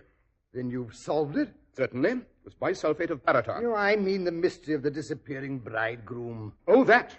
There never was any mystery in that affair, Watson. Pretty self-evident, don't you think? Oh, no, can't say I do. Oh, really? But I let you look at Mr. Hosmer's love letters. But they were typewritten, even to the signature. Yes, that's what's really suggestive. Now, what's that? Mr. Windybanks, I fancy. Well, you mean the girl's father, stepfather? Quite. I sent off a note to him this morning to his place of business. But I must say, Holmes... And this afternoon I received this businesslike reply on West House and Marbank stationery, saying he'd be here at 6 o'clock. Come in, come in. Ah, Mr. Windybanks? Yes, Mr. Holmes? This typewritten note was from you, on which you set the time for this appointment at 6 o'clock? Yes, Mr. Holmes. I'm afraid I'm a trifle late. It's about Miss Sutherland's missing suitor, eh? Quite. I'm sorry she's troubled you, Mr. Holmes. But you know what young girls are. Besides, it's a useless expense. Because how in the name of this and that can you expect to locate Hosmer Angel? Pardon me if I disagree with you, Mr. Windybanks, but I have every reason to believe that I have located Mr. Hosmer Angel. Delighted, Mr. Holmes, delighted. Yes. I wonder if anyone's ever told you that a typewriter has really quite as much individuality as a man's handwriting. You don't say. Oh, but I most emphatically do. Every typewriter develops its own little idiosyncrasies. Now, this note of yours, Mr. Windybanks, you'll notice that all the E's are slightly slurred, and there's a slight defect in the tail of the R. Yes, I never noticed it before. Obviously. Now, I have here 4 letters which purport to come from the missing man. In all of them, the E's are slurred and the R's tailless. Well, I didn't come here to waste time with fantastic talk like this. If you're going to catch the man, catch him. And let me know when you succeed. Certainly. Watson, be good enough to lock the door. With pleasure. Now then, Mr. Windybanks, I have caught Mr. Hosmer Angel, because you yourself are that gentleman. But Well, what if I am? I didn't marry the girl, did I? It's not actionable. No, your conduct is even worse than that. It's dishonorable and degrading. In the first place, you're the sort of scoundrel who marries an older woman for her money. Not satisfied, you want to assure yourself of the daughter's income, which you'll lose if she marries. You make her break off with her first sweetheart. And when you see it's going to be impossible to keep others from falling in love with her, you arrange to do so yourself. It was only a joke at first. I failed to see any humor in it. Well, I didn't know she'd fall for me like that, did I? You made the girl swear she'd be true and wait for you. And then you played the cad and disappeared. Well, maybe so and maybe not. But I'm not breaking any laws. And as long as you keep that door locked... Quite so. Should you care to call a policeman? There's one in the street below. I'm sure your employer, Mr. Merrill Marbanks, who, by the way, is an old friend of mine, will be very interested in your little joke. Oh, no, Mr. Holmes. You couldn't tell him. I'd lose my job and my social standing. Quite so. I'll keep quiet on one condition. Oh, yes, sir. Anything at all. You are not to discourage any more of Miss Mary's suitors, past, present, or future. Oh, no, Mr. Holmes, I wouldn't think of it. It was all just a little game, you see. Yes. Well, the game's over. Watson, you may show the gentleman out. Right. Now then. Yes, sir. Well, good day, gentlemen. I hope you won't hold any hard feelings, Mr. Holmes. And if you ever... Come along, no loitering, or I'll boot you downstairs. I'm a good man to do it anyway. Well, I'm going. The filthy blackguard. I say, but I still don't see how you spotted the man. That typewritten letter, Watson, particularly the signature. Obviously, the man wanted to disguise his handwriting, which would have been familiar to the girl. Well, whose handwriting would have been familiar to her? Answer, the father's, as he was the only man she was allowed to come in contact with. Well, it's really quite simple when you explain it. Oh, by the way, are you going to tell the girl? I? No, heaven forbid. I shall let Mr. Will Hardy of Birmingham have that privilege. I wrote him the facts of the case this morning. No, he'll be able to persuade her to believe it. I never could. Holmes, you're a moral coward. Perhaps, Watson. You remember the old Persian saying, "There's danger for him who taketh the cub of the tiger, and danger also for whoso snatches a delusion from a woman."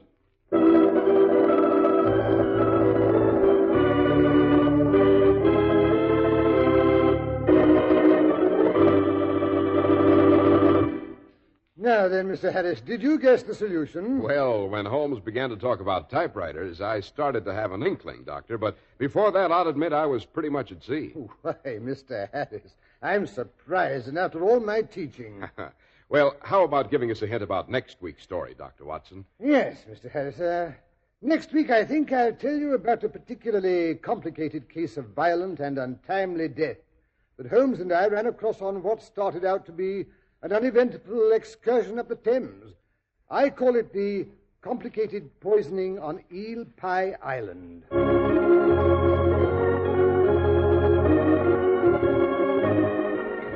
The makers of Clipper Craft Clothes and 1,036 leading stores from coast to coast have brought you another in the new series of broadcasts featuring the world's most famous detective, Sherlock Holmes. Our stories are based upon the character Sherlock Holmes, created by Sir Arthur Conan Doyle. Sherlock Holmes is played by John Stanley, Dr. Watson by Alfred Shirley, and the dramatizations are by Edith Meiser.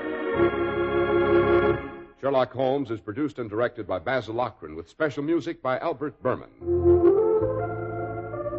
If you don't know your Clippercraft dealer, write Clippercraft, 200 Fifth Avenue, New York City.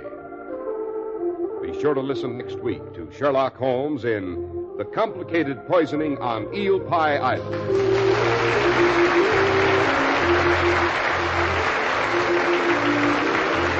This is Cy Harris speaking for Clippercraft Clothes. This is the network for the Indianapolis Speedway races on Monday, the Mutual Broadcasting System.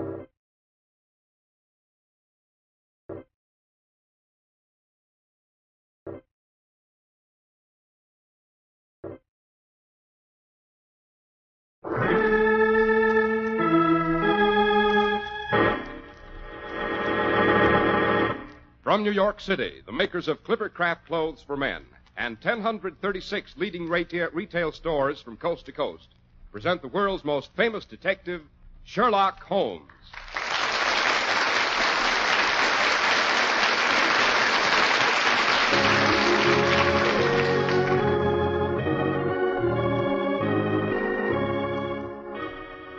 This week's adventure, the case of the complicated poisoning at Eel Pie Island. Well, here it is, time for our weekly visit to Dr. Watson, but hello, his study's empty. Say, don't tell us the good doctor has forgotten his appointment. Certainly not. I'm out here on the terrace. Oh, yes, now we see him on the other side of the French door, stretched out in that deck chair. Come on out. Thank you. There's another for you, Mr. Harris. Make yourself comfortable, and I'll divide a very superior sunset with you. Fair enough, Doctor. Hello, what's this you've got on? Joseph's coat of many colors certainly couldn't rival that one, Doctor. Don't tell me that's one of Clippercraft's new sport jackets. Well, no. This is what we called a blazer in my younger days. Oh, yes. The sort of outfit Holmes and I used to wear punting on the Thames. As a matter of fact, my wife was going through an old trunk and ran across it the other day. Puts me in mind of the adventure of the poisoning at Eel Pie Island. A case at once violent and diabolically complicated. Yes, having decided to tell that story this afternoon, I appropriately donned the old blazer for the occasion, don't you know? Well, what does Mrs. Watson think of it? Oh, she's threatened to leave me if I step off the premises in it. I see what she means, Doctor. It is a bit, shall we say, spectacular? Oh, that's the trouble with the rising generation, Mr. Harris. No individuality, no dash, no style. How do you expect to impress the young ladies of your acquaintance on summer picnics or beach parties and boating expeditions? Well, by wearing Clippercraft sport coats, of course, Dr. Watson. Yes, I seem to have led with my chin that time. Oh, not at all. Just you take Mrs. Watson along when you go down to look at the new Clippercraft tropical suits and sport jackets. She'll be pleased to take you anywhere in any of them, I'll bet you. And she'll be doubly pleased because they won't knock holes in the family budget either. The man who insists on Clippercraft clothes says goodbye to high prices insofar as his clothing budget is concerned, for Clippercraft clothes have never been anything but high in quality and low in price. And that goes for today, too, despite rising costs of materials and manufacturing. But great values like Clippercraft's would not be possible without the famous Clippercraft plan. The plan's the reason you can buy high-quality Clippercraft suits for only $40 to $47.50. Find tropicals for summer wear for only $33.75 to $40, and smart sport jackets for only $26.50. Yes, the great Clippercraft plan that concentrates the buying power of 1,036 of the nation's finest stores from coast to coast, provides steady year-round operation, reduces manufacturing and distribution costs, and delivers the savings to you. Now, for your own sake, we urge that you compare Clippercraft with clothes selling for many dollars more. See your Clippercraft dealer tomorrow.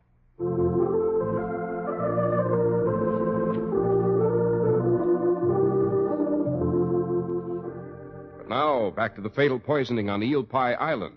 The title sounds indigestible to begin with, Dr. Watson. Eel Pie Island. Look, is there really such a place? Oh, the ignorance of the man.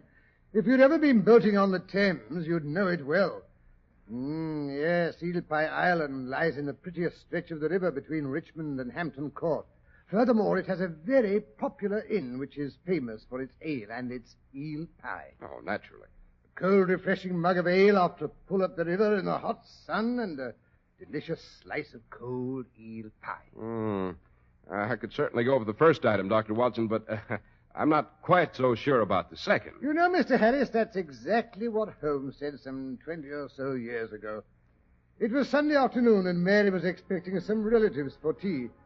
Noticing my agonized expression, she handed me this blazer and suggested Holmes and I go for our annual June boating expedition up the Thames. Consequently, 4 o'clock found us in a 4-oared skiff, briskly skimming past Ham House, the Jacobean seat of the Earl of Dysart, back in 1610, of course. Oh, obviously. Yes, we were skimming. Holmes was as fresh as a daisy after a mile's pull up from Richmond. I'm afraid I had begun to melt.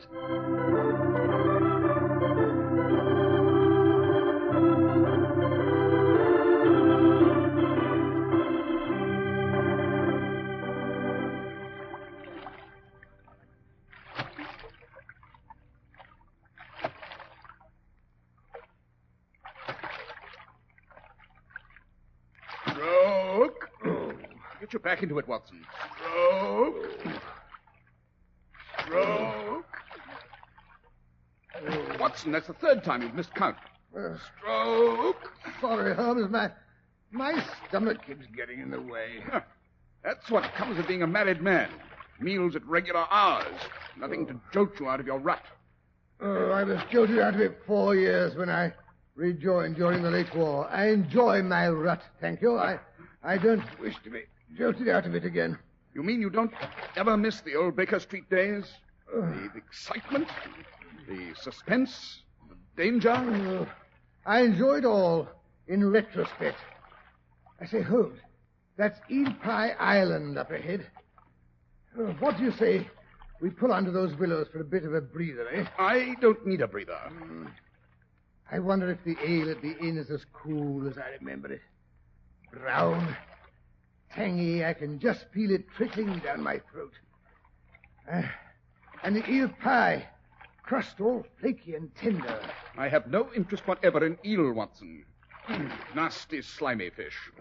Besides, we're in duty bound to demolish the contents of the hamper Mrs. Watson prepared for us with such loving care.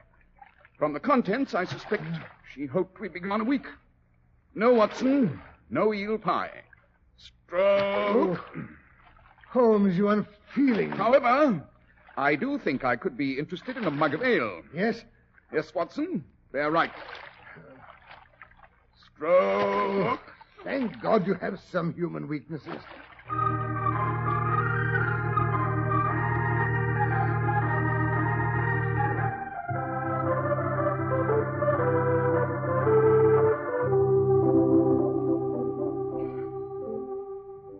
There we are, all tied up in shipshape. Watson, you unpack the hamper while I go for the ale. Oh, no, don't bother. I'll go. I want to stretch my legs. No, Watson, I'll go. I thought of it first. Oh, so you can have an extra mug while you're waiting. No, you don't. We'll both go for the ale. Come along, then. Oh, careful. You nearly landed in the river. Oh, it's these white trousers. They must have shrunk since last summer. Can't go bounding about like a mountain chamois the way you do. That's a perfect day. What is more charming than the Thames on a Sunday in June? The little boats filled with the flower of the countryside, the dainty parasols, the airy dresses, the lacy petticoats so coquettishly displayed. I thought you were supposed to be a woman-hater. I was admiring the scene quite impersonally, Watson, from the artist's viewpoint. I have artistic blood in my veins, you know, on my mother's side. Oh, balderdash. Help! I've been poisoned. Holmes, did you hear that? Yes, it's a fat woman in the purple bombazine of the next punt. She's managed to terrify completely the little wispy man who's her escort. Walter, you fool! Get a doctor. You want me to die? I'm a doctor, madam. May I be of assistance? Oh, yes, please. Please help us. My sister thinks she's been poisoned. I know I've been poisoned. It's in my tea. I just made us a nice pot of tea. It was quite all right, Minnie. I drank some too, you know. My cup wasn't all right. It tasted bitter. Then why did you drink it? I didn't. Just a mouthful. Oh, my stomach. The pain in my stomach. My neck felt stiff all day. The pain in my stomach. Here, the diaphragm. It's contracting. I shall want hot water. The tea kettle is still half full. I can light the spirit lamp. We haven't time. Salt. Have you some salt or mustard? We have both. Minnie always brings everything. Good. We shall have to give her a good emetic. Clean out her stomach. An emetic? No, I won't take it. I won't. Oh. Minnie, don't. Oh, good Lord. She's having convulsions. Yes, marked opisthotonos. That grin. That horrible grin. The rhesus sardonicus, Watson. Chronic spasm. I'm afraid we're too late. Oh.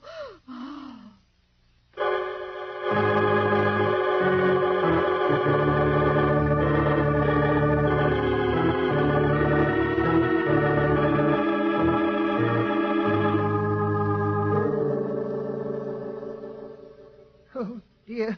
I do wish the police or the coroner would get here. It seems so awful to leave poor Minnie stretched out in the boat. Oh, with that dreadful grin on her poor dead face. If only she hadn't suffered so before she died. She was very fortunate, Mr. Weatherby. Walter Weatherby. Minnie was my sister. Miss Weatherby was very fortunate, Mr. Weatherby. She died remarkably fast, all things considered. If she'd been a younger, stronger woman, death might have been delayed for hours, even days. I take it she had high blood pressure and a weak heart. Yes, sir. And diabetes, too. We all have it in our family. That is, all but Robert. Oh? Thank heaven she went quickly. I can't bear to see anyone suffer. I can't even bear to kill a fly. The only reason I keep that vermin killer in the potting shed is because the nasty things have been destroying my tulip bulbs, don't you know? Oh, so that's where the strychnine came from. What strychnine? The strychnine that made your sister's cup of tea taste so bitter. Of course, Holmes. That's what brought on those convulsions. Strychnine. They're quite typical. Were they, Watson? But of course. The gasping for breath, the protruding eyeballs, the rigidity and convulsions. But there couldn't have been any strychnine in the tea. I drank 4 cups myself. Tell me, Mr. Weatherby, did your sister have anything in her tea that you didn't share? Cream? A drop of rum? Bit of mint? No, nothing like that. We both took it weak with a lot of milk. Oh, Minnie did have strychnine, of course. That is saccharine, I should say. I prefer to go without sweetening myself. We aren't allowed sugar, you know, because of the diabetes. Saccharine, of course. She carried the pills in a box, a reticule? Oh, no, sir. She had a plain paper envelope. Here it is on the floor of the punt. Don't touch it. Don't touch it, I say. Oh, no, sir. Not if you say not. Hand it to me, Watson, with your handkerchief. Very well, Holmes. Empty. She used up all the pills, I guess. No wonder she had 6 cups of tea. Minnie did enjoy her afternoon tea. She did enjoy all her meals. Poor Minnie. Holmes, how do you account for the fact that the 5 previous cups were drunk without complications? Probably because only the 6th saccharine pill was poisonous and bitter. The shock of finding it poisoned, you know, to a woman with her heart. That certainly helped to bring on the convulsions. It was undoubtedly pure accident that pill was saved to the last. You say your sister suffered from diabetes, Mr. Weatherby. She doesn't look it. Oh, that's because my brother Robert took such good care of her, of all of us. He gives us injections of that new drug, insulin. They discovered it last year. It does wonders for people with diabetes, Mr. Holmes. My brother's been lecturing on it at all the medical schools all over England. By Jove, of course your brother must be the famous Dr. Robert Weatherby. Obviously, Watson.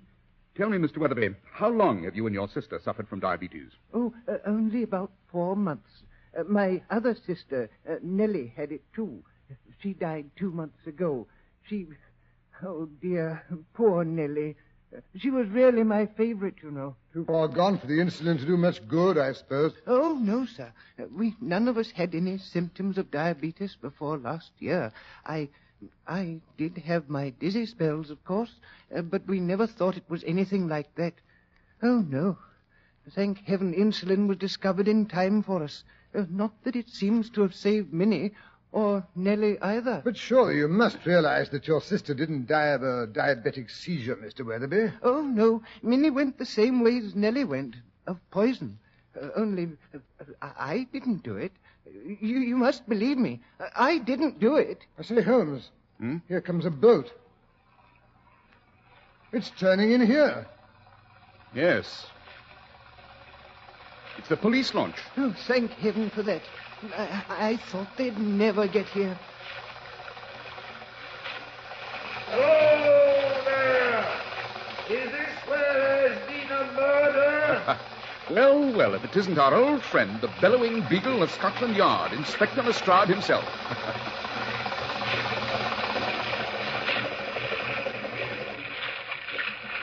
Welcome, Lestrade. Welcome aboard.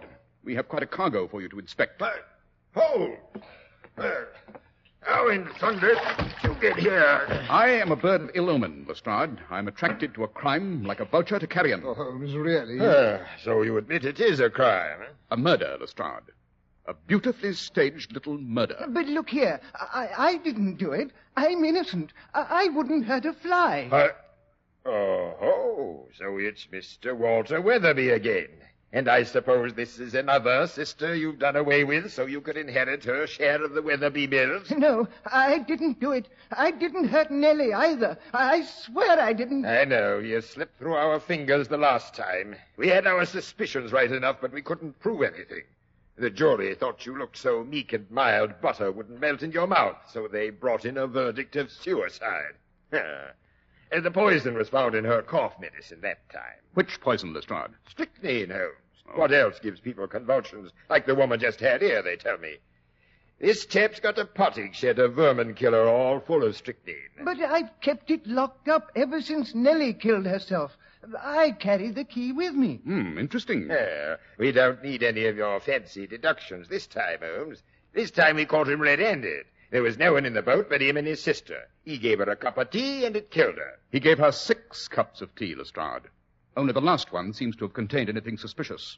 There it is on top of the hamper, and still 3/4 full. Oh, really? I'm surprised you didn't empty it out. I never tamper with clues, Lestrade. I merely point them out. It's up to you to draw your own conclusion. Well, don't worry. I've done that already. This Weatherby chap's guilty, and he won't wiggle out of it this time. By the way, Lestrade, what do you make of the wool scarf wrapped around the victim's neck? It's a hot day, but Minnie's wearing a purple scarf. Next, I suppose you'll tell me she wasn't poisoned, she was strangled. Oh, no, I wouldn't. I mean, I'm not strong enough. Minnie was suffering from a stiff neck. It came on this morning. Robert suggested that I take her out on the river to see if the sun would bake it out. Nevertheless, the scarf is significant, Lestrade, and the violent contractions of the diaphragm. Don't forget those. I suggest you have your best surgeon perform the autopsy. We won't need any autopsy if we find strychnine in that teacup. Oh, you'll find strychnine, Lestrade, never fear. What makes you so sure? I tasted it, you know. I tasted it.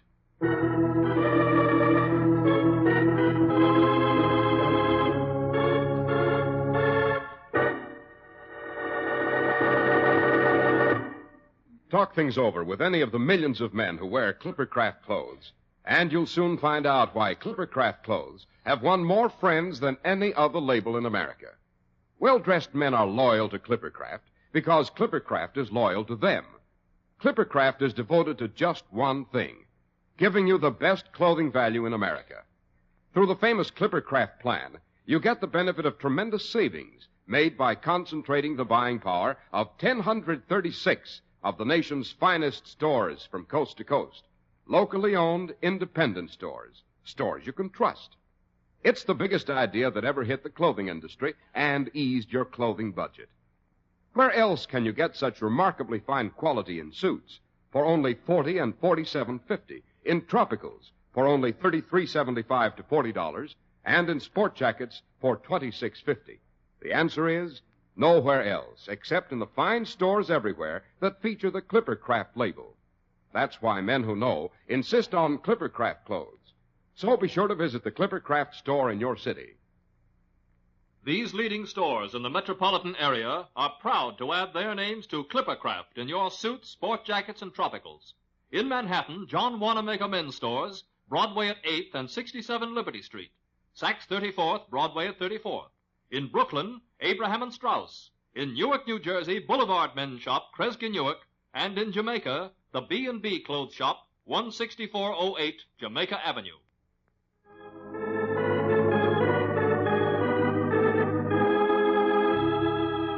And now back to Sherlock Holmes and Dr. Watson.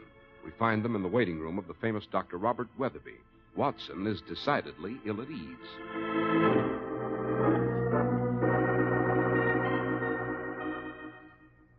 Holmes, I don't know why you insisted on coming here. To present our condolences, of course. After all, we were in at the death, as you might say. Holmes, really? And to find out more about this new drug. What's it called? Oh, yes, insulin. Yes, I might have known it was your insatiable thirst for information that brought you, not your humane instincts. Of all the cold-blooded... Shh, quiet, Watson. Someone's coming. Mr. Holmes and Dr. Watson? Quite. The doctor will see you now. Step this way, please. Oh, thank you. After you, Holmes. This was your idea. Well, well, Mr. Sherlock Holmes. This is indeed an honor. I'm indeed grateful for your efforts on my poor sister's behalf. My colleague, Dr. Watson, was the physician on the case, Dr. Weatherby. That is, everything possible was done, you understand. I can't begin to express my regrets. Oh, please don't blame yourself, Doctor. I couldn't have done more for her myself, I'm sure. An overdose of strychnine is so violent and so sudden, don't you know? Then the autopsy showed strychnine. There was no autopsy necessary, Mr. Holmes. The contents of the teacup proved the case. And then, of course, when my brother confessed... Confessed? Yes. It seems he had one of his dizzy spells while my sister was drinking her tea and lay down in the boat for a moment. He must have been unconscious for several moments. At least he doesn't seem to remember what happened during that length of time. Of course, a trance. Somnambulistic. He must have administered the poison while in a semi-conscious condition. Yes, poor Walter. I've always known he subconsciously resented both his sisters. They were so big and robust. Walter was always rather frail. I suppose I should have had him committed after Nellie's death, but, well, somehow I couldn't persuade myself that he was really dangerous. I see. Would it shock you very much, Dr. Weatherby, if I were to assure you that your brother did not kill either of his sisters? But, Mr. Holmes, the evidence. The death struggle indicated strychnine. Now, strychnine was found in the teacup. He was the only person with her all afternoon. And then his confession. You can't get around that. I imagine your brother Walter takes rather easily to any form of suggestion, Dr. Weatherby. With your permission, I should like to have a talk with him. He's in Bow Street Jail, I understand. That's correct, Mr. Holmes. But I'm afraid you must postpone your interview until later in the day, when he's had time to recover from his insulin injection. He's already had it? No. As a matter of fact, I was just about to go around to the jail and give it to him. Splendid. We'll go with you. Dr. Watson is particularly anxious to learn this new technique of administering insulin. Oh, Holmes, really not. Some other time I shall be delighted. But what better time than the present? We promise not to discuss your sister's murder, Dr. Weatherby. But I understand... Well, that is, Scotland Yard is in charge of the case. Would they permit interference? Scotland Yard has learned it's always wise to allow me to interfere, Dr. Weatherby. It so frequently saves them from making fools of themselves.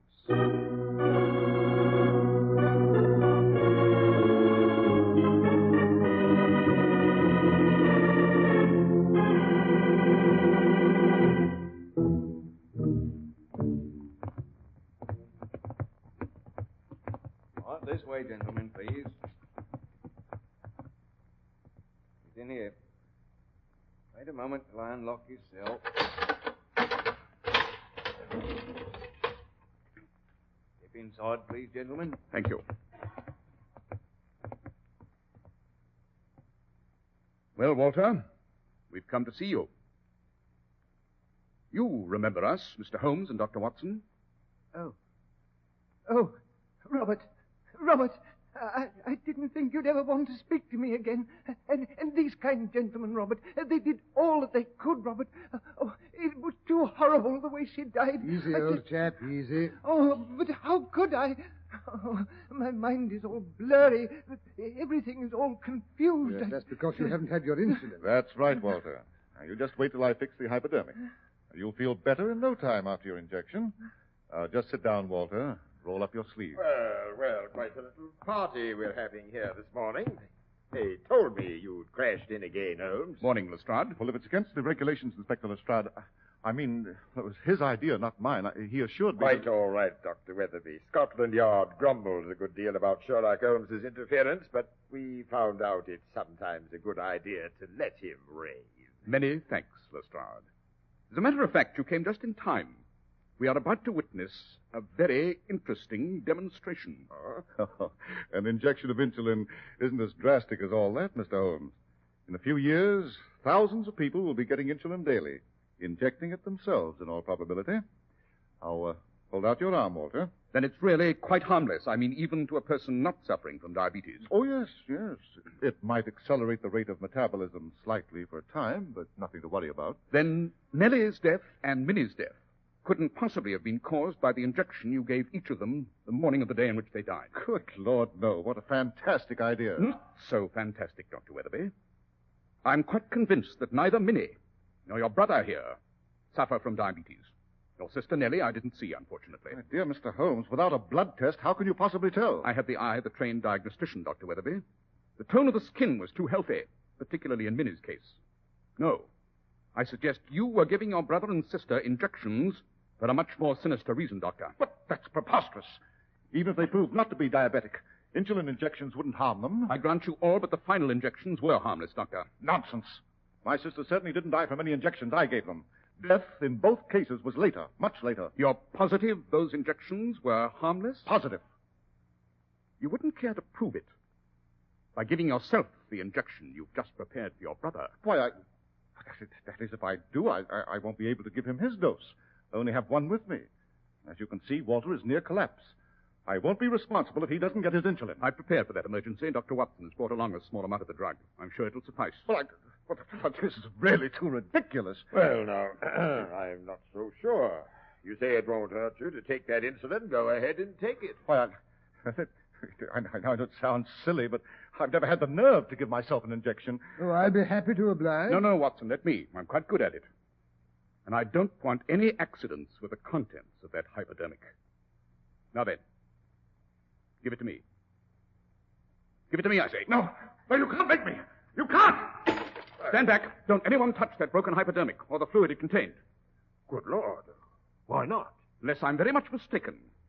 It's a particularly deadly culture of tetanus bacteria. I'll just take a sample. Carefully. Between these glass slides. Now, Lestrade, if you'll tell the guard to bring the strongest carbolic acid he can find, I'd say we'll have this case just about washed up.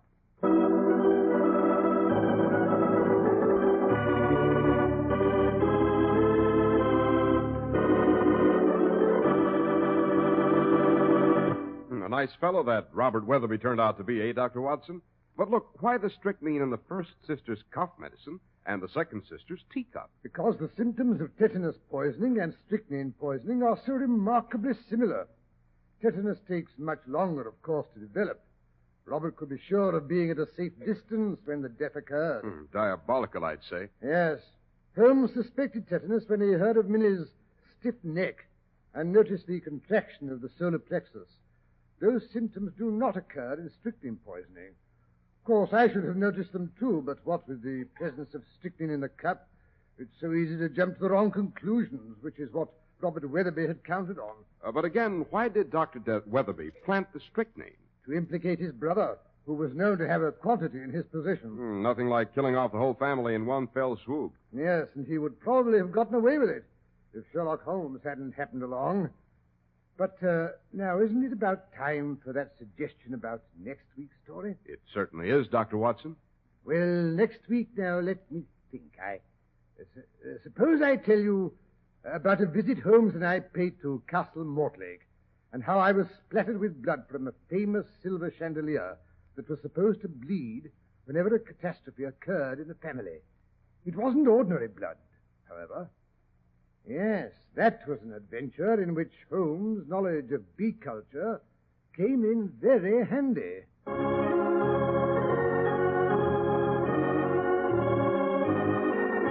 The makers of Clipper Craft Clothes and 1,036 leading stores from coast to coast have brought you another in the new series of broadcasts featuring the world's most famous detective, Sherlock Holmes. Our stories are based upon the character Sherlock Holmes, created by Sir Arthur Conan Doyle. Sherlock Holmes is played by John Stanley, Dr. Watson by Alfred Shirley, and the dramatizations are by Edith Miser. Sherlock Holmes is produced and directed by Basil Lockram. Special music by Albert Berman. If you don't know your Clippercraft dealer, write Clippercraft, 200 Fifth Avenue, New York City. Be sure to listen next week to Sherlock Holmes in The Case of the Bleeding Chandelier. This is Cy Harris speaking for Clippercraft Clothes. This is the Mutual Broadcasting System. Mutual Broadcasting System. Mutual Broadcasting System. Mutual Broadcasting System.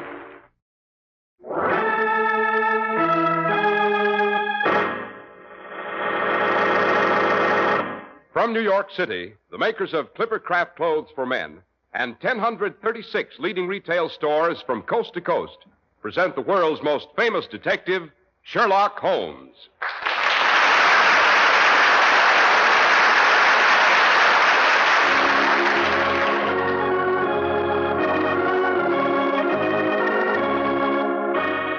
This week's story, The Case of the Bleeding Chandelier. Well, here we are once more in Dr. Watson's familiar study. Outside, a drowsy June day is drawing to a close. It's too warm to do anything but just sit and relax. There's a fine mood that is, Mr. Harris. However, I know two things that I think will snap you out of it. Well, what's that, Dr. Watson? Well, the first is the adventure which Sherlock Holmes always referred to as the Case of the Bleeding Chandelier. A bleeding chandelier, Doctor? Quite. It was made of old Russian silver, and whenever a catastrophe was due to happen to anyone of the house of Mortlake, the chandelier was supposed to shed tears of blood.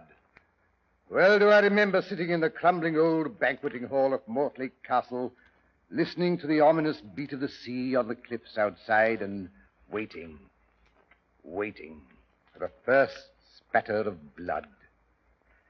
Yes, I think that story may just possibly help to dispel the heat. I'll say so. I'm feeling chills up and down my spine already, Doctor. Oh, good, but that isn't going to keep me from giving you my second suggestion about making the summer heat bearable. Now, Dr. Watson, you wouldn't by any chance be leading up to a few remarks about that new tropical weight Clippercraft suit you're wearing? And why not? Yes, sir, it not only feels cool, unlike most tropicals, it keeps its shape. It stays neat and natty. In short, shipshape. To use your own expression, Dr. Watson. Right, Mr. Harris. And you know, when you look crisp and tidy, it helps you feel cool and comfortable. It certainly does. And Clippercraft prices won't raise your temperature either. Remember that. When things proceed according to plan, it means efficiency. When clothing is made according to plan, it means the same thing. The Clippercraft plan is dedicated to just one thing, giving you the best clothing values possible. If you join the millions who insist on clothes made according to the Clippercraft plan, you buy high-quality Clippercraft suits for only $40 to $47.50. Fine tropicals for only $33.75 to $40, and sport jackets for only $26.50. Such values would not be possible unless they were planned values.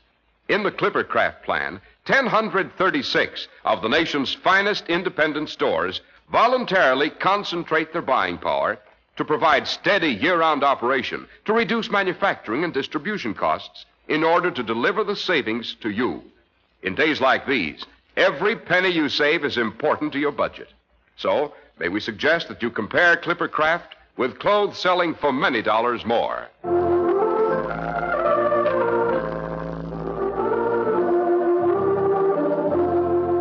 And now, Dr. Watson, back to Mortlake Castle and the chandelier that shed tears of blood. Or did it refuse to live up to its reputation? As a matter of fact, yes, it was rather curious blood, as it turned out. But to begin at the beginning, let me see, it was a murky midsummer day in the late 90s. When Holmes came into breakfast, he found a large envelope addressed in a scrawling, rather flamboyant hand and with a decidedly grandiose purple seal affixed to the back flap.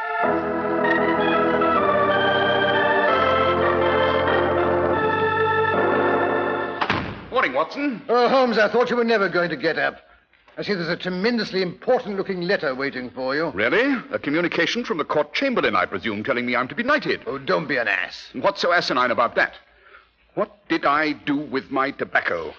Plenty of pompous nonentities without 1/10 my brains have managed to get themselves on the honours list. Confound that tobacco pouch. Where is it? Oh, never mind your tobacco pouch. Here, have a cigar and sit down and open your mail. Oh. Thank you, Watson. Yes, your practice must be improving. Your cigars are becoming quite respectable. Yes, quite respectable. Holmes, you old fraud. I don't think for 1 minute you mislaid your tobacco pouch. There it is in the pocket of your dressing gown. Well, so it is. Now, fancy that. Yes, you were just trying to wangle one of my new cigars. I say, how in blazes did you know I'd been given a box of Coronas? My dear Watson, the Morning Times lists the birth of another son to Mr. Harridge, the hair tonic millionaire, and to Mrs. Harridge, too, of course. He always gives you Coronas on these occasions. Holmes, will you stop blithering and open that letter? Dear, impatient this morning, aren't we? Yes, Watson, you're as anxious and high-strung as any prospective father when you think you see a new case in the offing. Holmes, will you please... Very well, very well. Now, what have we here? The postmark says Mort's Bay. That's in North Devon, if I'm not mistaken. No, for once you're correct. I believe Mortlake Castle overlooks Mort's Bay. Correct again. Your average is rising, Watson. Well, then the letter must be from Lord Roger Mortlake, the 7th Baron Embers. Only the man who's head of the family would have such a dashing handwriting and would seal his letters with the family crest. Back to normal, Watson. What do you mean? In the first place, it's not the Mortlake seal. It's a much newer crest, the one invented by the late Samuel Pridgett, 1st Baron Waterhole, the ginger beer tycoon. Furthermore, the letter was written by a woman, his widow to be exact, so you're wrong on both counts. However, it was sent from Mortlake Castle, where it seems Lady Pridgett is visiting. Well, what does the old girl want? Us, Watson. Or more specifically, me. You may come along if you can manage to tear yourself away from the Harridges and their progeny. What's up at Castle Mortlake? Here, read the letter for yourself. Dear Mr. Sherlock Holmes, I'm not easily intimidated. However, when I find a note pinned to my pillow which reads, "Beware, if you proceed with the marriage, the chandelier will drip blood." In such an event, Mr. Holmes, I deem it wise to seek counsel and possibly protection. Will you come to Mortlake as my guest, incognito, of course? I shall introduce you as my cousin, Sherwood Jones. I suggest you arrive at Barnstable by the 3:10 on Thursday. I myself shall meet you. The walls of this old mausoleum called Mortlake Castle have many ears, it seems. However, the drive to the castle is a long one. I shall be able to give you all the details of a thoroughly sinister situation in the privacy of the carriage. Furthermore, the family coachman is quite deaf. Do come and relieve the anxiety of a troubled woman. Yours in desperation, Amelia, Lady Pridgett. P.S. I understand you have a medical secretary or helper. By all means, fetch him along. He can be my husband's cousin, Dr. Botsam. Well, I refuse to be called Botsam. Very well, then. Stay and minister to the Harridges. Personally, I shall go and pack. Yes, we haven't too much time if we're to catch today's train. I say, Holmes, if there's a wedding house party at Mortlake Castle, it should be all rather posh, eh? Shall we take white tie or black, do you think, huh? You may take your entire trousseau, my dear Watson. Personally, I shall be content with a rather complete chemical kit and your army revolver.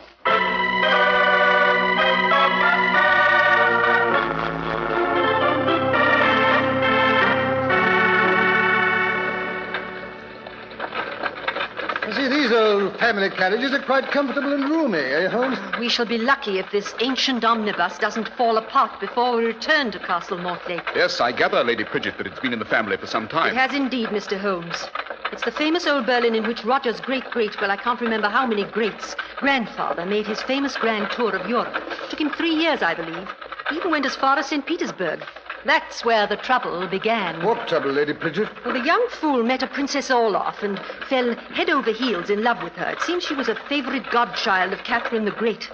Lord Mortlake managed to marry her, and they returned to England with an enormous Russian wolfhound and that cursed silver chandelier in this very carriage. This chandelier, I take it, Lady Pridgett, is the same one which is now supposed to drip blood whenever there's to be a catastrophe in the Mortlake family. That's right, Mr. Holmes. When is this colourful phenomenon first supposed to have occurred? Well, it all began with the death of the Russian princess herself.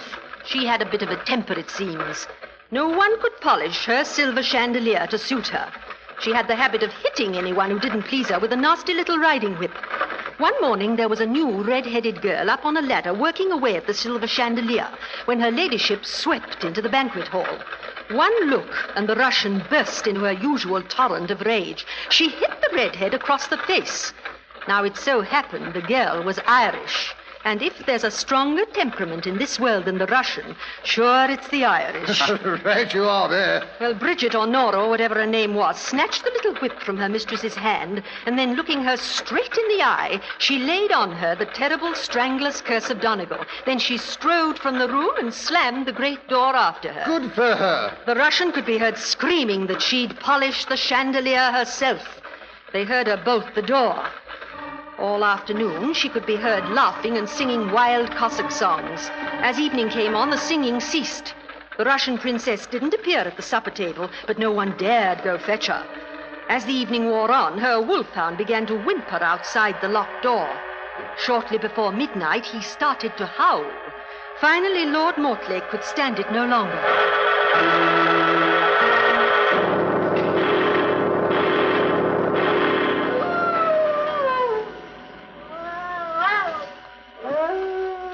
It's midnight. She's sulked long enough. I'm going in after her.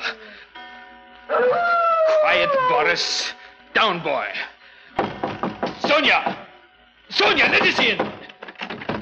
Sonia, unbolt the door! Sonia! Confound the woman. We shall have to break in the door. Boris, stop that. Door's heavy. We need a battering ram. Bring that long bench. That's it. That should do the trick. Now then... 1, 2, 3. That's done it. Good Lord, it's black in there. Sonia, come out. Sonia, do you hear me? Someone give me the torch. Boris, what's the matter? The animal's trembling like a leaf. Hand me the torch. That's better. Now then we'll see. The ladder's lying on the floor. Good Lord. The chandelier. She's hanging from the chandelier. She's strangled by her own hair.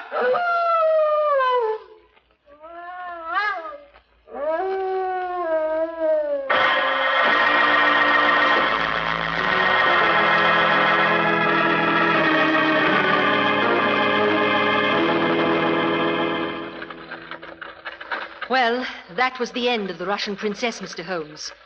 Of course, she had thoughtfully provided the Mortlake's with an heir before her fatal accident. Consequently, there is a streak of violent Russian blood in the present inhabitants of Mortlake Castle, I take it. Right, Mr. Holmes. And whenever there's to be a death in the family, that blood is supposed to flow from the Russian chandelier.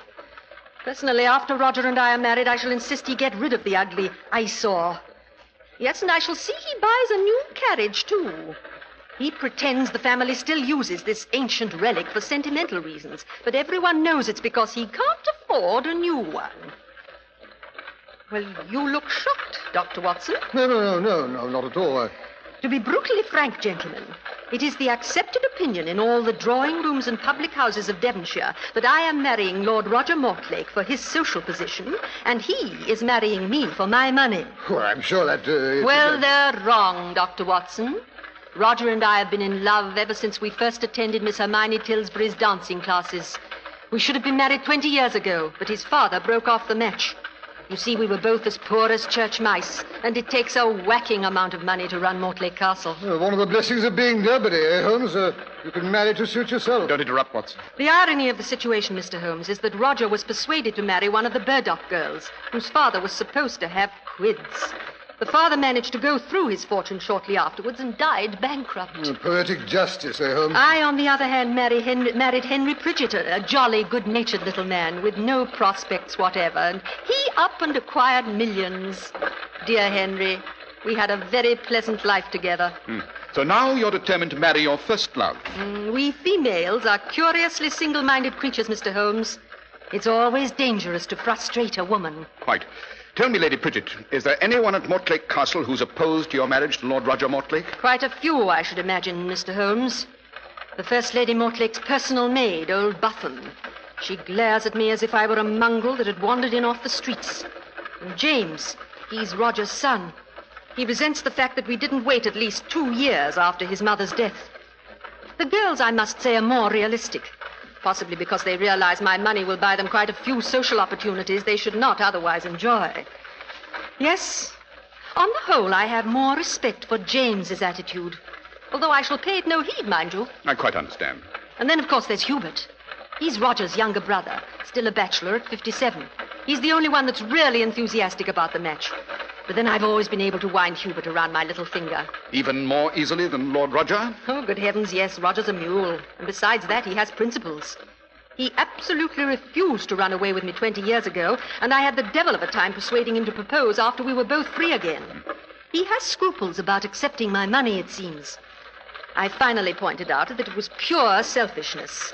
He might enjoy being a pauper and watching Mortlake Castle crumble over his head, but was it fair to the children? And that persuaded him? Well, of course I was wearing my new Paris shirtwaist at the time, the one with the peekaboo bodice. I see. Oh, by the way, that reminds me. I must warn you about one thing, gentlemen. There's to be the usual big wedding rehearsal dinner at the banquet hall tonight. The Mortlakes are great ones for drinking toast. Oh, bridal champagne and all that, eh? Jolly, eh, Holmes? Champagne, my foot. At Mortlake Castle, toasts are drunk in Mortlake mead. The recipe for it goes back to their Saxon ancestors. Look out for it, I warn you. It's liquid dynamite. Ah, yes, mead, or metheglin, to use the ancient term, was a drink supposed to promote health, long life, and vitality. It's made from honey. I'm a bit of a bee fancier myself, you know. Oh, then you'll have something in common with Hubert. He takes care of the bees at Mortlake. Won't let anyone else go near the hives. Not that anyone wants to, heaven knows. The bees at Mortlake are notoriously short-tempered. Interesting. I shall see if I can't persuade Hubert. Oh, dear. Oh, what's up? Something's frightened the horses. Oh, dear. Look, they're running away. No, the coachman has them under control. He stopped the carriage. What's the trouble, Benjamin? Oh, dear, I keep forgetting he's deaf. He's getting down off the box. Sir Holmes, there's something lying in the road up ahead. The driver's gone to investigate. It's getting so dark, I can't wait. Watson, you stay out here with Lady Bridget. I'll go and see if Benjamin needs help. Wind rising. That pounding up ahead, that will be the sea. Must be close to Mortlake Castle. Yes, let's see what we've got. Lantern! Benjamin, give me the lantern. A sheep. Quite dead. Still bleeding. Nasty series of gashes across the throat. There be evil coming to Mortlake. It's a sign. When that Russian ghost dog comes back and kills a sheep, it's a sure sign. Mark my word, tonight the chandelier will drip blood.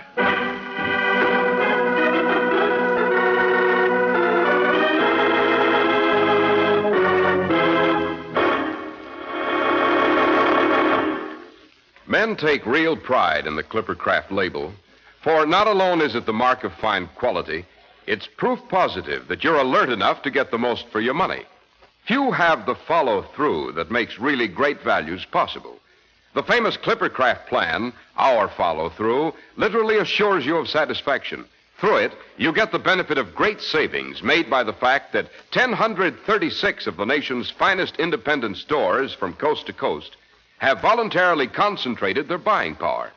It's the reason your Clippercraft dealer shows you such remarkably fine quality in suits for only $40 to $47.50, in tropicals for only $33.75 to $40, and in sport jackets for only $26.50. For selling expensive clothes at inexpensive low prices at the nation's finest stores is the great big idea behind the Clippercraft plan. That's why men who know insist on Clippercraft clothes. So be sure to visit the Clippercraft store in your city. These leading stores in the metropolitan area are proud to add their names to Clippercraft in your suits, sport jackets, and tropicals. In Manhattan, Saks 34th, Broadway at 34th. John Wanamaker Men's Stores, Broadway at 8th and 67 Liberty Street. In Brooklyn, Abraham and Strauss. In Newark, New Jersey, Boulevard Men's Shop, Kresge Newark. And in Jamaica, the B&B Clothes Shop, 16408 Jamaica Avenue. And now back to Mortlake Castle, where Dr. Watson and Sherlock Holmes, all done up in their stiffest shirts and highest collars, are being given a personally conducted tour around the castle by its future mistress, Lady Bridget. And this is the banquet hall. Good Lord, it's enormous. The early Mortlakes took their banqueting seriously, it seems. That's the old maid, Buffum, arranging the flowers. Oh, Buffum? You might draw the curtains and open the glass doors a moment. I want the gentleman to have a look at the view from this room. Obedient but grudging, eh, Holmes?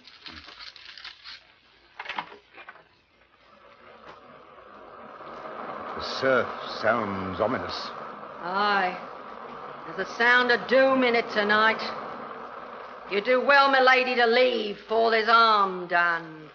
What do you mean by that, Buffum? She's just trying to frighten me off. It won't work, my girl. It takes more than dead sheep, pounding surf, and dripping chandeliers to get rid of me. That's all. You may close the doors and go. By the way, that is the chandelier, I take it. The enormous silver one near the great center window. That's right. It's certainly spectacular, eh, Holmes? Must hold nearly 100 candles. 122, to be exact. When they're all lit, it creates quite a show of light. And heat, too, I imagine. Buffum expressing her disapproval. Well, I'm glad she's gone. She was giving me the fidgets. I see there's a ladder under the chandelier. Yes, they're about to light the stupid thing, I imagine. I think I'll just mount it and take a closer look if you've no objections. None at all. I'll hold it steady for you. Thank you, Lady Pridget. Yes, I thought I recognized it. You mean you've seen the chandelier before? No, it's twin sister in the Winter Palace in St. Petersburg. It's supposed to have been made for Catherine the Great to eliminate any suitors who had lost their charms. What do you mean by that? Both chandeliers are hollow. The one in St. Petersburg was so hung that boiling lead could be poured into it from the room above. It eventually found its way out of the mouths of these little silver dolphins and poured itself over the guest of honor seated below. Yes, the mouths of these particular dolphins seem to be stopped up, however. Well, thank heaven for that. Oh, balderdash. That chandelier doesn't reach to the ceiling. It's too high up.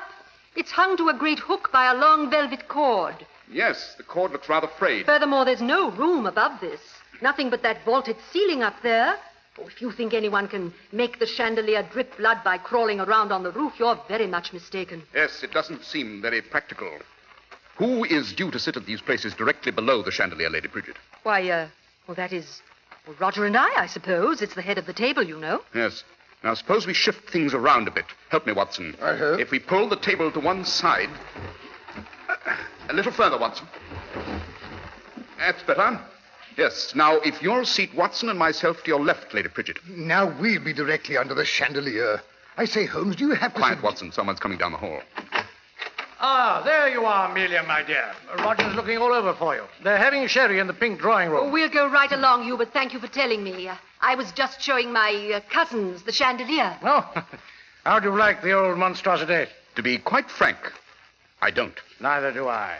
Ah, well, I came in to light the candles on the silly thing. Tell me, Mr. Mortlake, do you believe this chandelier drips blood whenever there's to be a catastrophe in the family? Well, something of the sort did happen, you know, when my Uncle Edgar was drowned. I was quite young at the time and terribly impressed by the great brownish drops. Of course, looking back, I realized there was a terrific rainstorm and there may have been a leak in the roof and the water splattered through onto the chandelier and gathered rust and dripped off or something of the sort. But it's a silver chandelier, Mr. Mortlake. Why, that's right, Hubert. Silver doesn't rust. Oh, well, maybe there's some other explanation. I'd better start to light it or they'll be ready for dinner before I've finished. Our butler's getting old, you know. Letters give him vertigo, I'm afraid, so it's up to me. May I help you? Let me take that silver pitcher you're carrying. Thank you, no. I'll just put it here on the sideboard. It's the famous Mortlake mead, you know. I was just decanting. But you'd better run along, Amelia, and take along your cousins, my dear, or Roger will be wilting his collar out of sheer anxiety.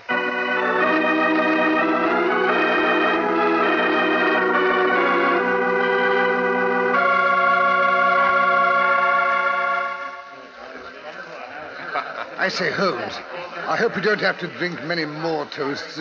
This mead is too dashed potent. Yes, it has what you might call authority. Confound it, Holmes. Did you have to put us under the chandelier? Another drop of wax just splashed down my shirt front. Yes, but this time it's slightly brownish. Yes, the chandelier's really getting hot. Oh, wax doesn't turn brown with heat. This wax does, Watson. It's beeswax. Beeswax? Yes, but the candles are tallow. Interesting. Very interesting. What's so interesting about it? Oh, confound it, there's another blob on the back of my hand. Yes. Yes, it shouldn't be long now. And now a toast to the happy couple. Oh, long life and joy in the living. Yeah. Now, Amelia, my dear, I'm sure you'd like to say a few words. Well, Holmes, There's blood. Blood dripping on the tablecloth. Oh, look! The chandelier, it's bleeding! The chandelier!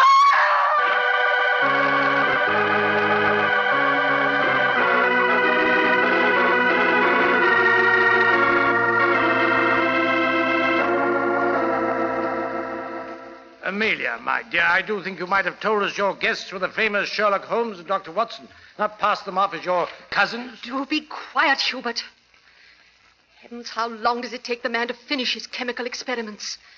He looks like a great sinister raven crouched over that retort, with the light from that spirit lamp shining up into his eyes. I almost wish I hadn't asked him to come. Yes, you may turn down the lamp, Watson. The tests are conclusive.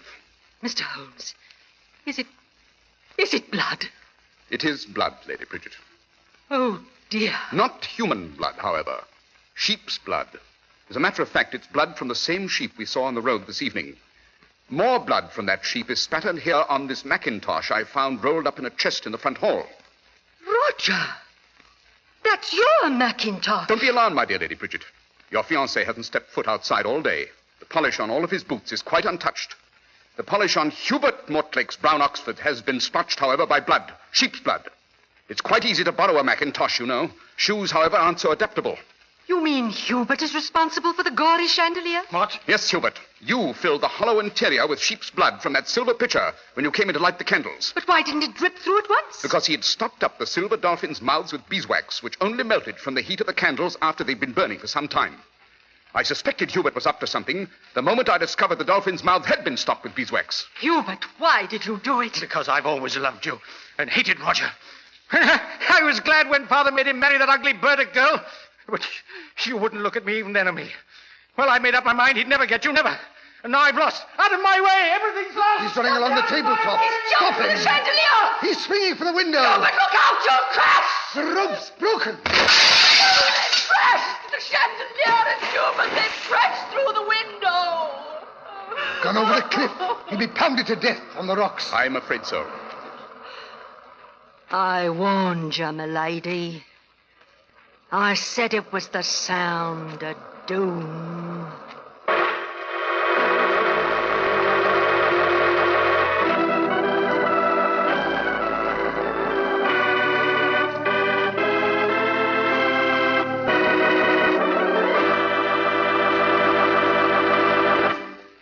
You wouldn't have a nice hot cup of soup handy, Dr. Watson. No, but I can lend you my last winter's overcoat, Mr. Harris. Well, that was certainly a real old-fashioned chiller-diller, Doctor. But now, could you give us a hint about next week's story? Well, let me see now. Next week is the last broadcast of the season, Mr. Harris, so I think I'll pick a good old-fashioned hair-raiser. Fair enough. Yes, I think I'll tell about a double murder that occurred in Ronda's circus. It concerned a clown and a savage lion and a certain strong man whose courage failed him at the crucial moment. Holmes always called it The Adventure of the Veiled Lodger.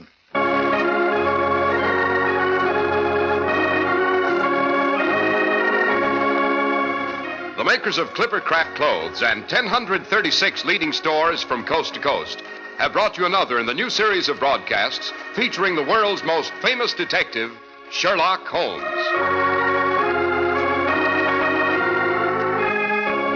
Our stories are based upon the character Sherlock Holmes, created by Sir Arthur Conan Doyle. Sherlock Holmes is played by John Stanley, Dr. Watson by Alfred Shirley, and the dramatizations are by Edith Miser.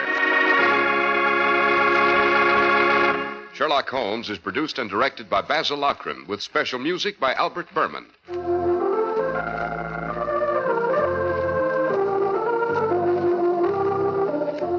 John Stanley, known best to you as Sherlock Holmes, has turned author.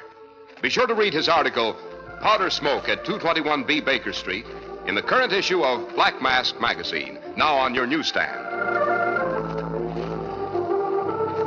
If you don't know your Clippercraft dealer, write Clippercraft, 200 Fifth Avenue, New York City.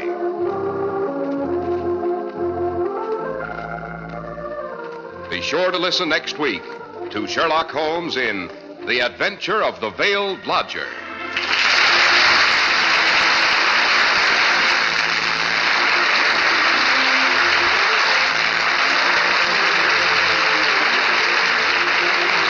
This is Cy Harris speaking for Clippercraft Clothes. This is the Mutual Broadcasting System.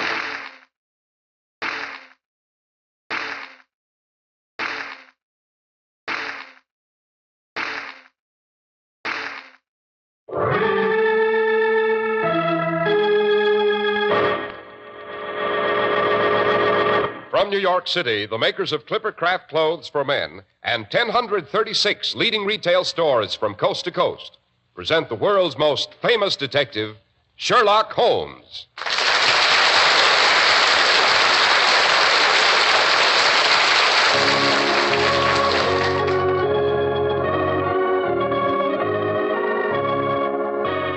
This week's story, The Adventure of the Veiled Lodger.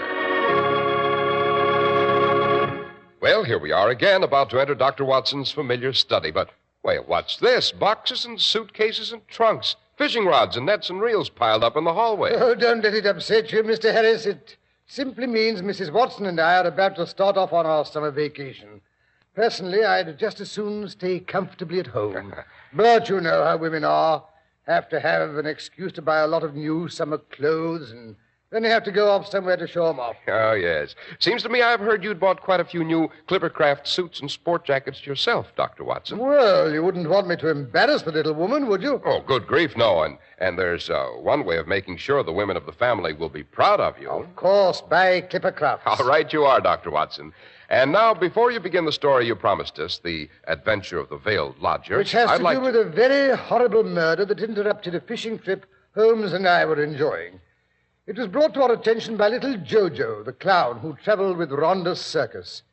It seems that Sahara King, the lion, had got loose. Hey, hold on a minute, Dr. Watson. Before we meet these clowns and lions and circus murders, suppose I say a few words on behalf of the generous gentlemen who have footed the bill for this long and delightful series of Sherlock Holmes reminiscences. That is a motion I second with pleasure, Mr. Harris. Very well, then, Doctor.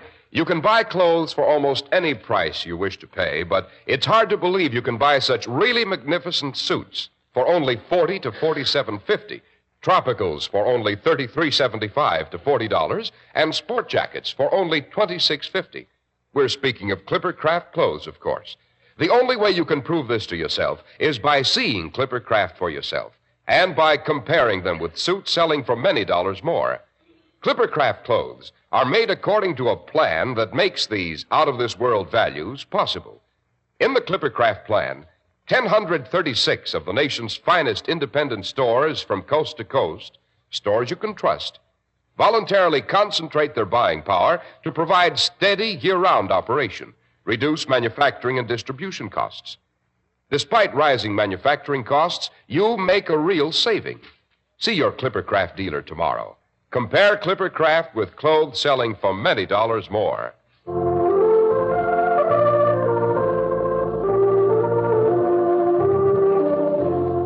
And now, Dr. Watson, back to our final story. Well, Mr. Harris, when I was packing my fishing paraphernalia this morning, it put me in mind of the horrible catastrophe that interrupted a certain trip Holmes and I were indulging in.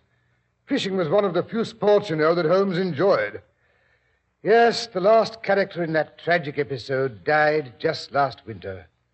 The poor lady who lived in a lodging house in total seclusion, going out only at night, and then always heavily veiled. Yes, I have finally decided to tell the case of the double tragedy at Abbas Parva. Abbas Parva. That's a curious name, Doctor. Was it in Italy? No, Mr. Harris. Abbas Parva is a small village in Berkshire. Rhonda's circus had halted there for the night on its way to Wimbledon. They were simply camping and not exhibiting, as the place is so small it wouldn't have paid them to open. Rhonda's circus. I don't believe I've heard of it, Doctor. Was it a big one? No, for those days, yes. Rhonda was at one time a household word in England and on the continent. I don't believe he ever went to the United States. He was the rival of Wombwell and of Sanger, perhaps the greatest showman of his day. There is evidence, however, that he took to drink, and that both he and his show were on the downgrade at the time of the great tragedy. Well, it was spring, and the trout season was on. Holmes and I had gone to Berkshire to a place we knew for a bit of fishing. Late one afternoon, we received a message from Rhonda's circus that it was encamped in the neighboring hamlet of Abbas Parva. It seems Jojo wanted to see us. It was a fine evening, so after supper, Holmes suggested we stroll over and have a chat with him.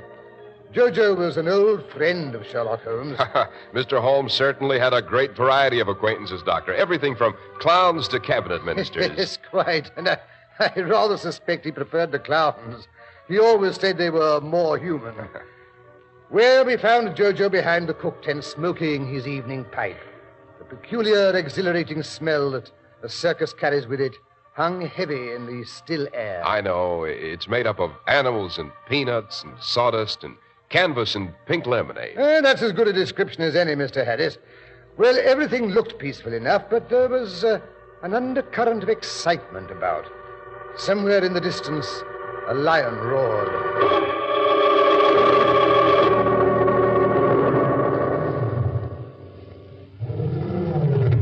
What's wrong with that lion, Jojo? He sounds uneasy.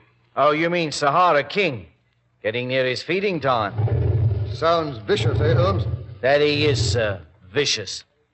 Came near to mauling Jeannie when she went into his cage for last night's show. Who is Jeannie? Well, now, don't tell me you don't know Jeannie, Mr. Holmes. La Belle Eugenia, the greatest artist on a slack wire this country ever had, until she cut a ligament in her right leg one night last year when a drunken roustabout hadn't put up her equipment proper like. Yes, a fine girl, Jeannie. Born and brought up on the sawdust and doing springs through her hoop before she was 10. The prettiest youngster you ever did see. Hair like red gold and cheeks as pink as roses. Well, she's only 28 now and an handsome woman still, but she's seen a bit of life, Mr. Holmes, and it's left its mark, I guess. Oh? What happened? Well, when she was going on 18, she married Rhonda. You mean the man who owns this outfit? Yeah, that's him. August H. Rhonda. And there ain't a wild animal in any of his cages can touch him for pure downright meanness and cruelty. Well, didn't the young lady know that when she married him? Oh, she knew it right enough. Ain't anyone in show business to know about Rhonda. She married him to save her dad from going to prison. You see, Rhonda got him for forging a check. Some say it was a put-up job. And I'm not saying it wasn't likely, seeing as Jeannie's father never learned to read or write. Howsoever, Rhonda seemed to think he had a case, so Jeannie married him to keep things hushed up. Yes, sir, that check was for £100, but I guess Jeannie has had £1 million worth of suffering since then. Rhonda kept getting worse and worse. First it was drink, then women. And then he took to beating her up. The unmitigated blackguard. Yes. I kind of figure he hated her because he knew he wasn't fit to clean her boots. Always figuring out new ways to torture her. And when she fell and cut her leg and couldn't walk the wire anymore, he said she had to do something to earn a living. He put her in the cages, doing an act with the big cats. You mean the lions and tigers? Yes, Mr. Holmes. Well, Jeannie's always been afraid of them ever since she was a baby. Couldn't even stand the sight of a common, ordinary house cat. Some folks are like that, Mr. Holmes. Yes, it's a not uncommon phobia. Yes, sir. And so when Rhonda made Jeannie work with the big cats, it was pure torture to her. And maybe he didn't know that. Yes, sir. He even makes her feed them. Says it's because they'll feel more friendly toward her if she does. But between you and me, it's because they always roar so at feeding time, and that terrifies her. You see? Present medieval gentleman. He should have lived at the time of the Spanish Inquisition. Look here, why didn't someone in the circus interfere? Go to the police. Well, we don't dare for fear of losing our jobs. Well, besides, what could we prove? Watson, the circus is a world of its own. And the people in it are born, brought up, and finally die under canvas. They travel here and there, never making any real contact with outside life. If one of the performers had stepped in to protect Mrs. Rhonda, he'd have lost his job and never been able to get into a circus again, in all probability. Yes, sir, that's right. As I said, the circus is a world of its own. It has its own loves and hates, its own laws and standards. And Rhonda is its czar, its Caesar, its god. The circus performer, there is no life outside the circus. Take him away from the sawdust and the circus smells, its eternal wanderings, its audiences, its hardships. And he's as lost and out of place as you would be on Mars. Yes, sir. And that's why no one's ever called in the police. First, because we don't dare, and second, because we don't like outsiders poking around our affairs. Ah, but you're different, Mr. Holmes. You understand us. Besides, you're not a regular blue nose. Yes, that's what he's always saying. Not one of the official police. Yes, sir. And so that's why, Mr. Holmes, I thought maybe you'd kind of take a look around. Maybe you might be in time to prevent something. What do you mean by something, Jojo? Best if I know, Mr. Holmes, but something's going to happen. It ain't going to be pretty. I got a feeling, a kind of warning, and I ain't the only one. The rest of them, they got the wind up, too. We don't know exactly why. Yes, I noticed that everything was unnaturally quiet as I came past the tents tonight.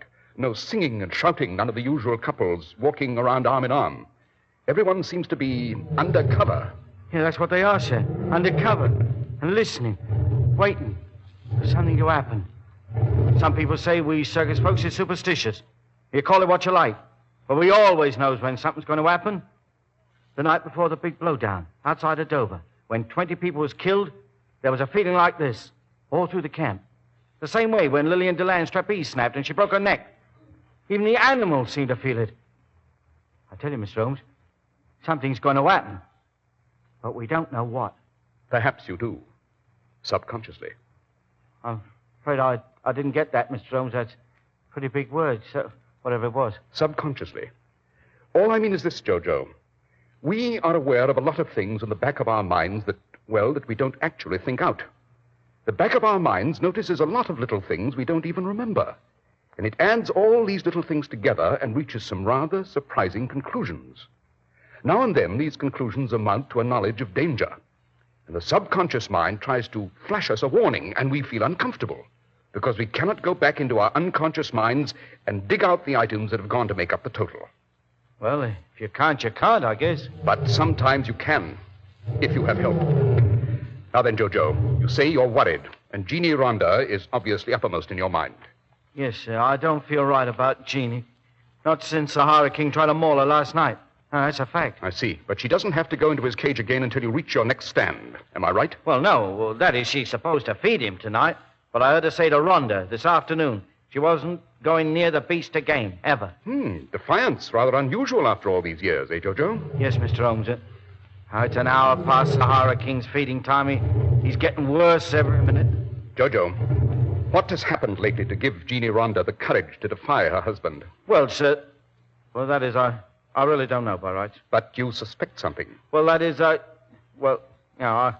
really wouldn't like to say. You see, I'm fond of Jeannie. Someone has joined the circus lately. Someone who isn't afraid of Rhonda, but who is fond of Jeannie.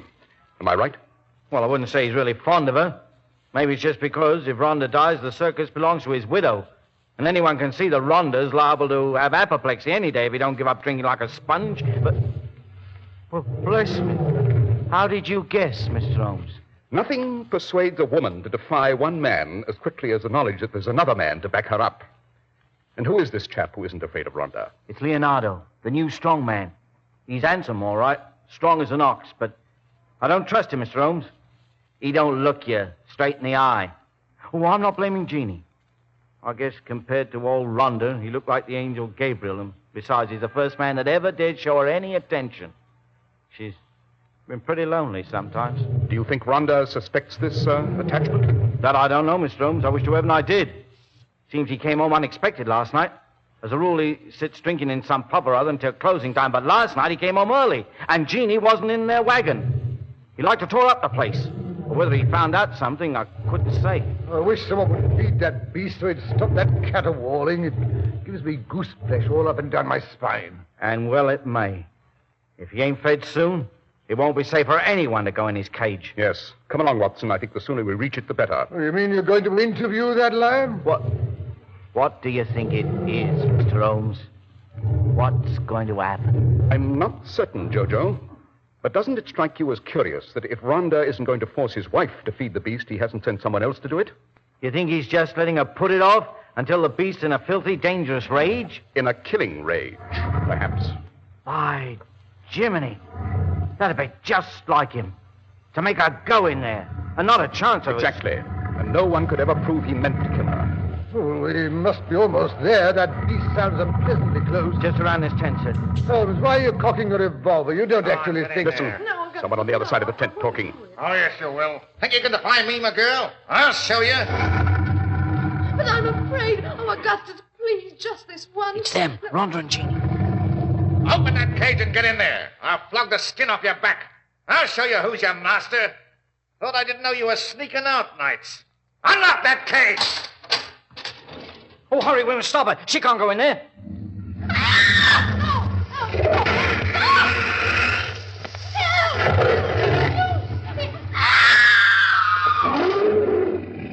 Help! Help! Sahara's loose! Help! Help! There they are. Sahara's out of the cage. Got her down. In her face. Stand back, Watson. I'm going to shoot. You got him! You got him!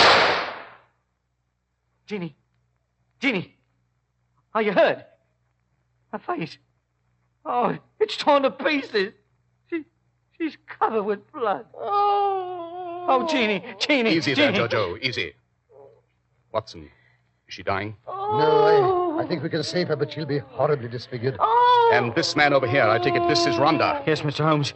Sahara must have got him, too. He's gone, I'm afraid. Back of the skull completely crushed. Good Lord, that animal must have had a paw like a sledgehammer. Look how the claws tore the scalp. I wonder. Well, I must say I don't see anything to wonder about, Holmes. The lion escaped from the cage and went for both of them. Yes, but why not the other man as well? What other man? The one who screamed and ran away. Oh, coward. He could have saved me. Coward. Oh.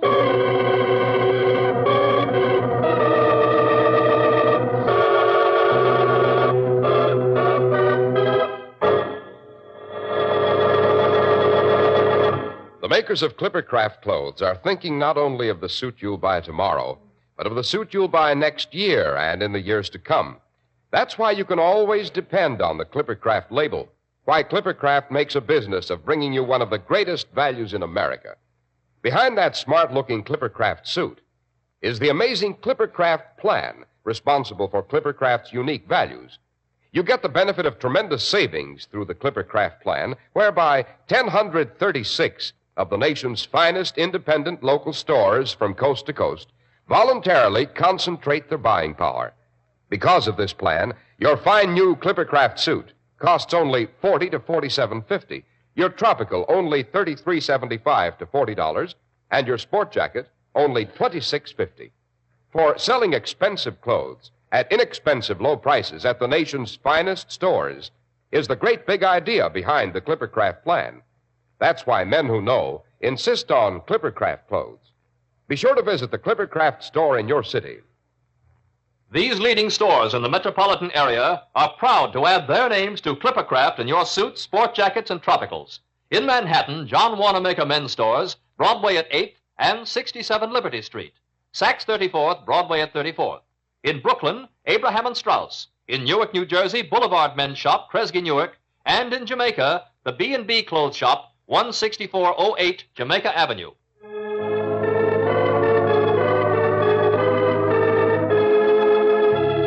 And now back to Sherlock Holmes and Dr. Watson.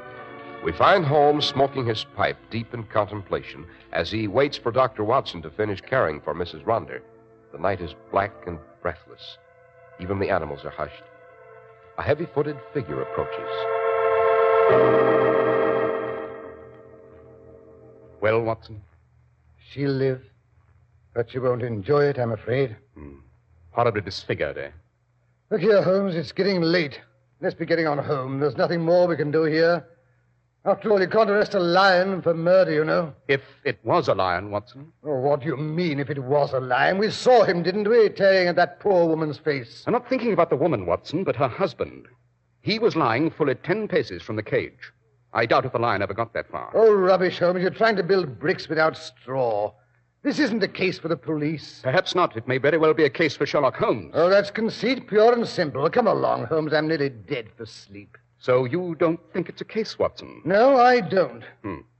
Then would you mind telling me what, to your way of thinking, did happen? Well, it's all rather obvious.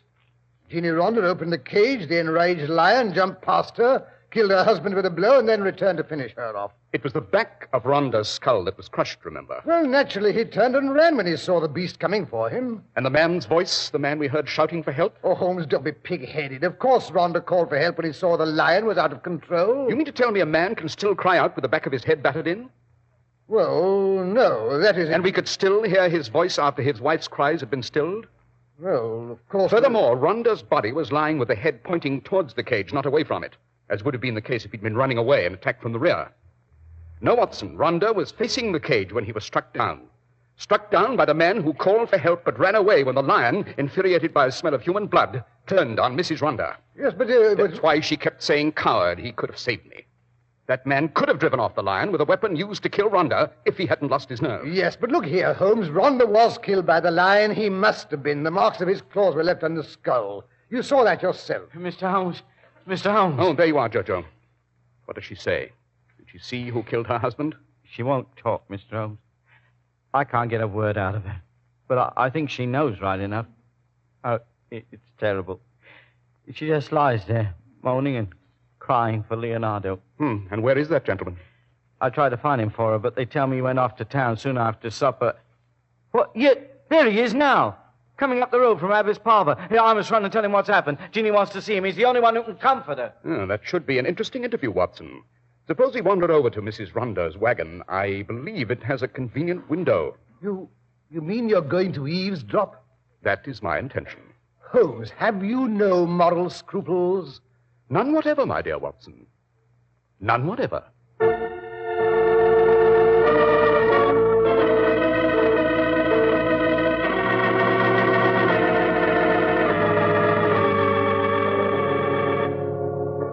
Here, Watson. Get down behind these bushes, out of the light of that window. Yes, but I shan't be able to see anything. Have you no moral scruples, Watson? Oh. We don't have to see. All we have to do is hear. Quiet. Here come Leonardo and Jojo. Hello, Jeannie. Leo, why did you do it? You promised Shut me. up, will you? Jojo's here. Oh, I didn't know. I can't see with these bandages. Yeah. Just told me what happened. Met me on the road coming back from Abbot's Parlour. I'm sorry, Jeannie. You got pretty badly mauled. Yes, but that doesn't matter. Oh, Leo, we won't have to run away now. Rhonda, he's gone. We can get married, decent-like. Married?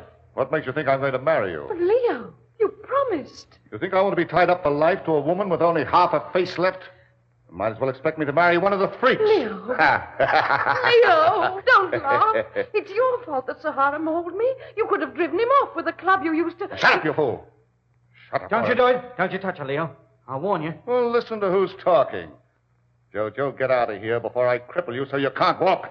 Now, get out, do you hear? Leo, don't hurt him.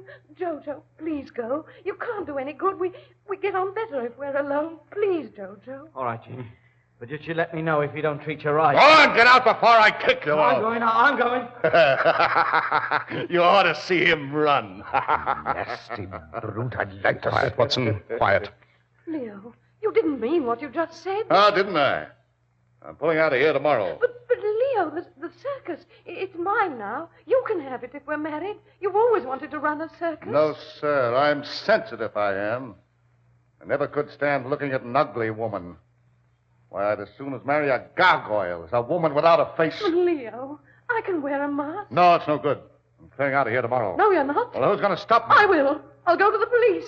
I'll tell them that you killed Rhonda. They'll arrest you. And what about you? Your hands aren't any too clean, remember? But I didn't kill him. I didn't know you were going to. All I wanted you to do was keep him from sending me into that cage. And who's going to believe that? We're in this together. You can't hand me over without putting a rope around your own neck. But I didn't do it. I didn't. I never wanted him killed. You can't do that to me. Shut up. You're hysterical. You can't leave me like this, Leo. Now let go of me and stop screaming. You want everybody in camp to hear? I can't. I don't care. I won't let you go. That's good, that is. Won't let me go. How are you going to stop me? And another thing. I never did love you. Oh. Now, do you get that? Never. All the time I was after the circus. But now I don't want it. Not if I've got to have you along with it. I'll kill you, Leo. I'll kill you for this. Go ahead. You haven't got the nerve. Well, I'm going. Leo. Leo! Oh! Holmes, you're not going to let him go like that. He's guilty. Cut him! Cut him! Holmes, she shot him. Quick, Watson, we've got to see him. Perhaps he's not dead yet. I wish we'd stayed home tonight. Here he is, Watson. Help me turn him over. Righto. Yes, he's dead right enough. Hit between the eyes. Nice shot. So, she did have the nerve after all. No, Watson. Jeannie Rhonda did not shoot Leonardo. Yeah, but Holmes, look She here. couldn't. Her eyes were bandaged. Come along, Watson. We're going home. I think I could use a bit of sleep myself. But I say, Holmes, look here. Aren't you going to stay around and find out who shot him? I don't think I want to know, Watson. We solved the first murder. That's enough for one evening. Besides, did I ever tell you that Jojo's father was famous for his tricks with a rifle? Yes, I believe his sons weren't half bad either.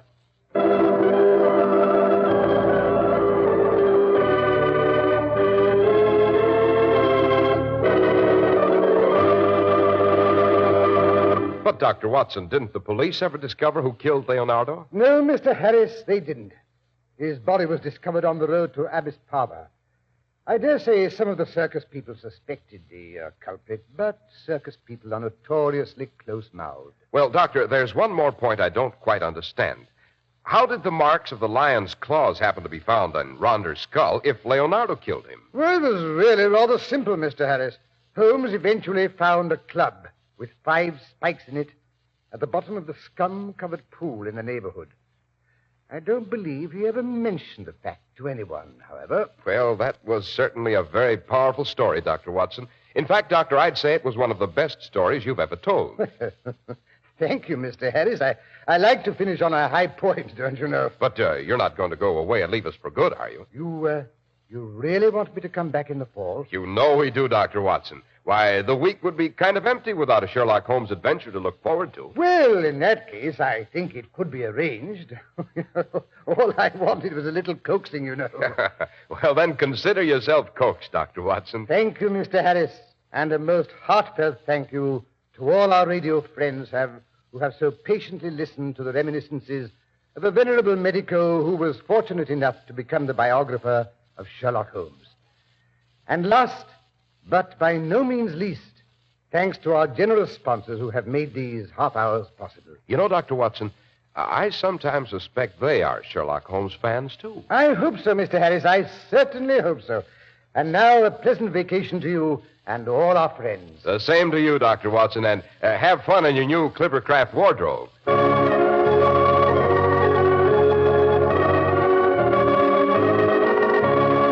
The makers of Clippercraft clothes and 1,036 leading stores from coast to coast have brought you another in the new series of broadcasts featuring the world's most famous detective, Sherlock Holmes.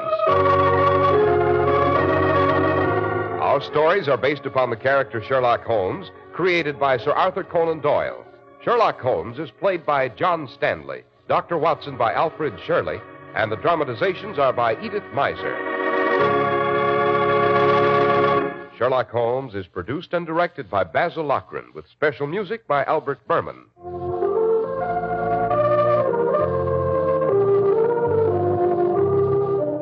John Stanley, known best to you as Sherlock Holmes, has turned author. Be sure to read his article, Powder Smoke, at 221B Baker Street, in the current issue of Black Mask magazine, now on your newsstand. If you don't know your Clippercraft dealer, write Clippercraft, 200 Fifth Avenue, New York City. Well, cheerio, Sherlock Holmes, Dr. Watson, and members of the Clippercraft radio audience until the fall. Best wishes for a most pleasant summer from the makers of Clippercraft clothes for men and 1,036 leading stores from coast to coast. Remember, we'll be on the air again next fall, when Clippercraft will again bring you the world's most famous detective, Sherlock Holmes.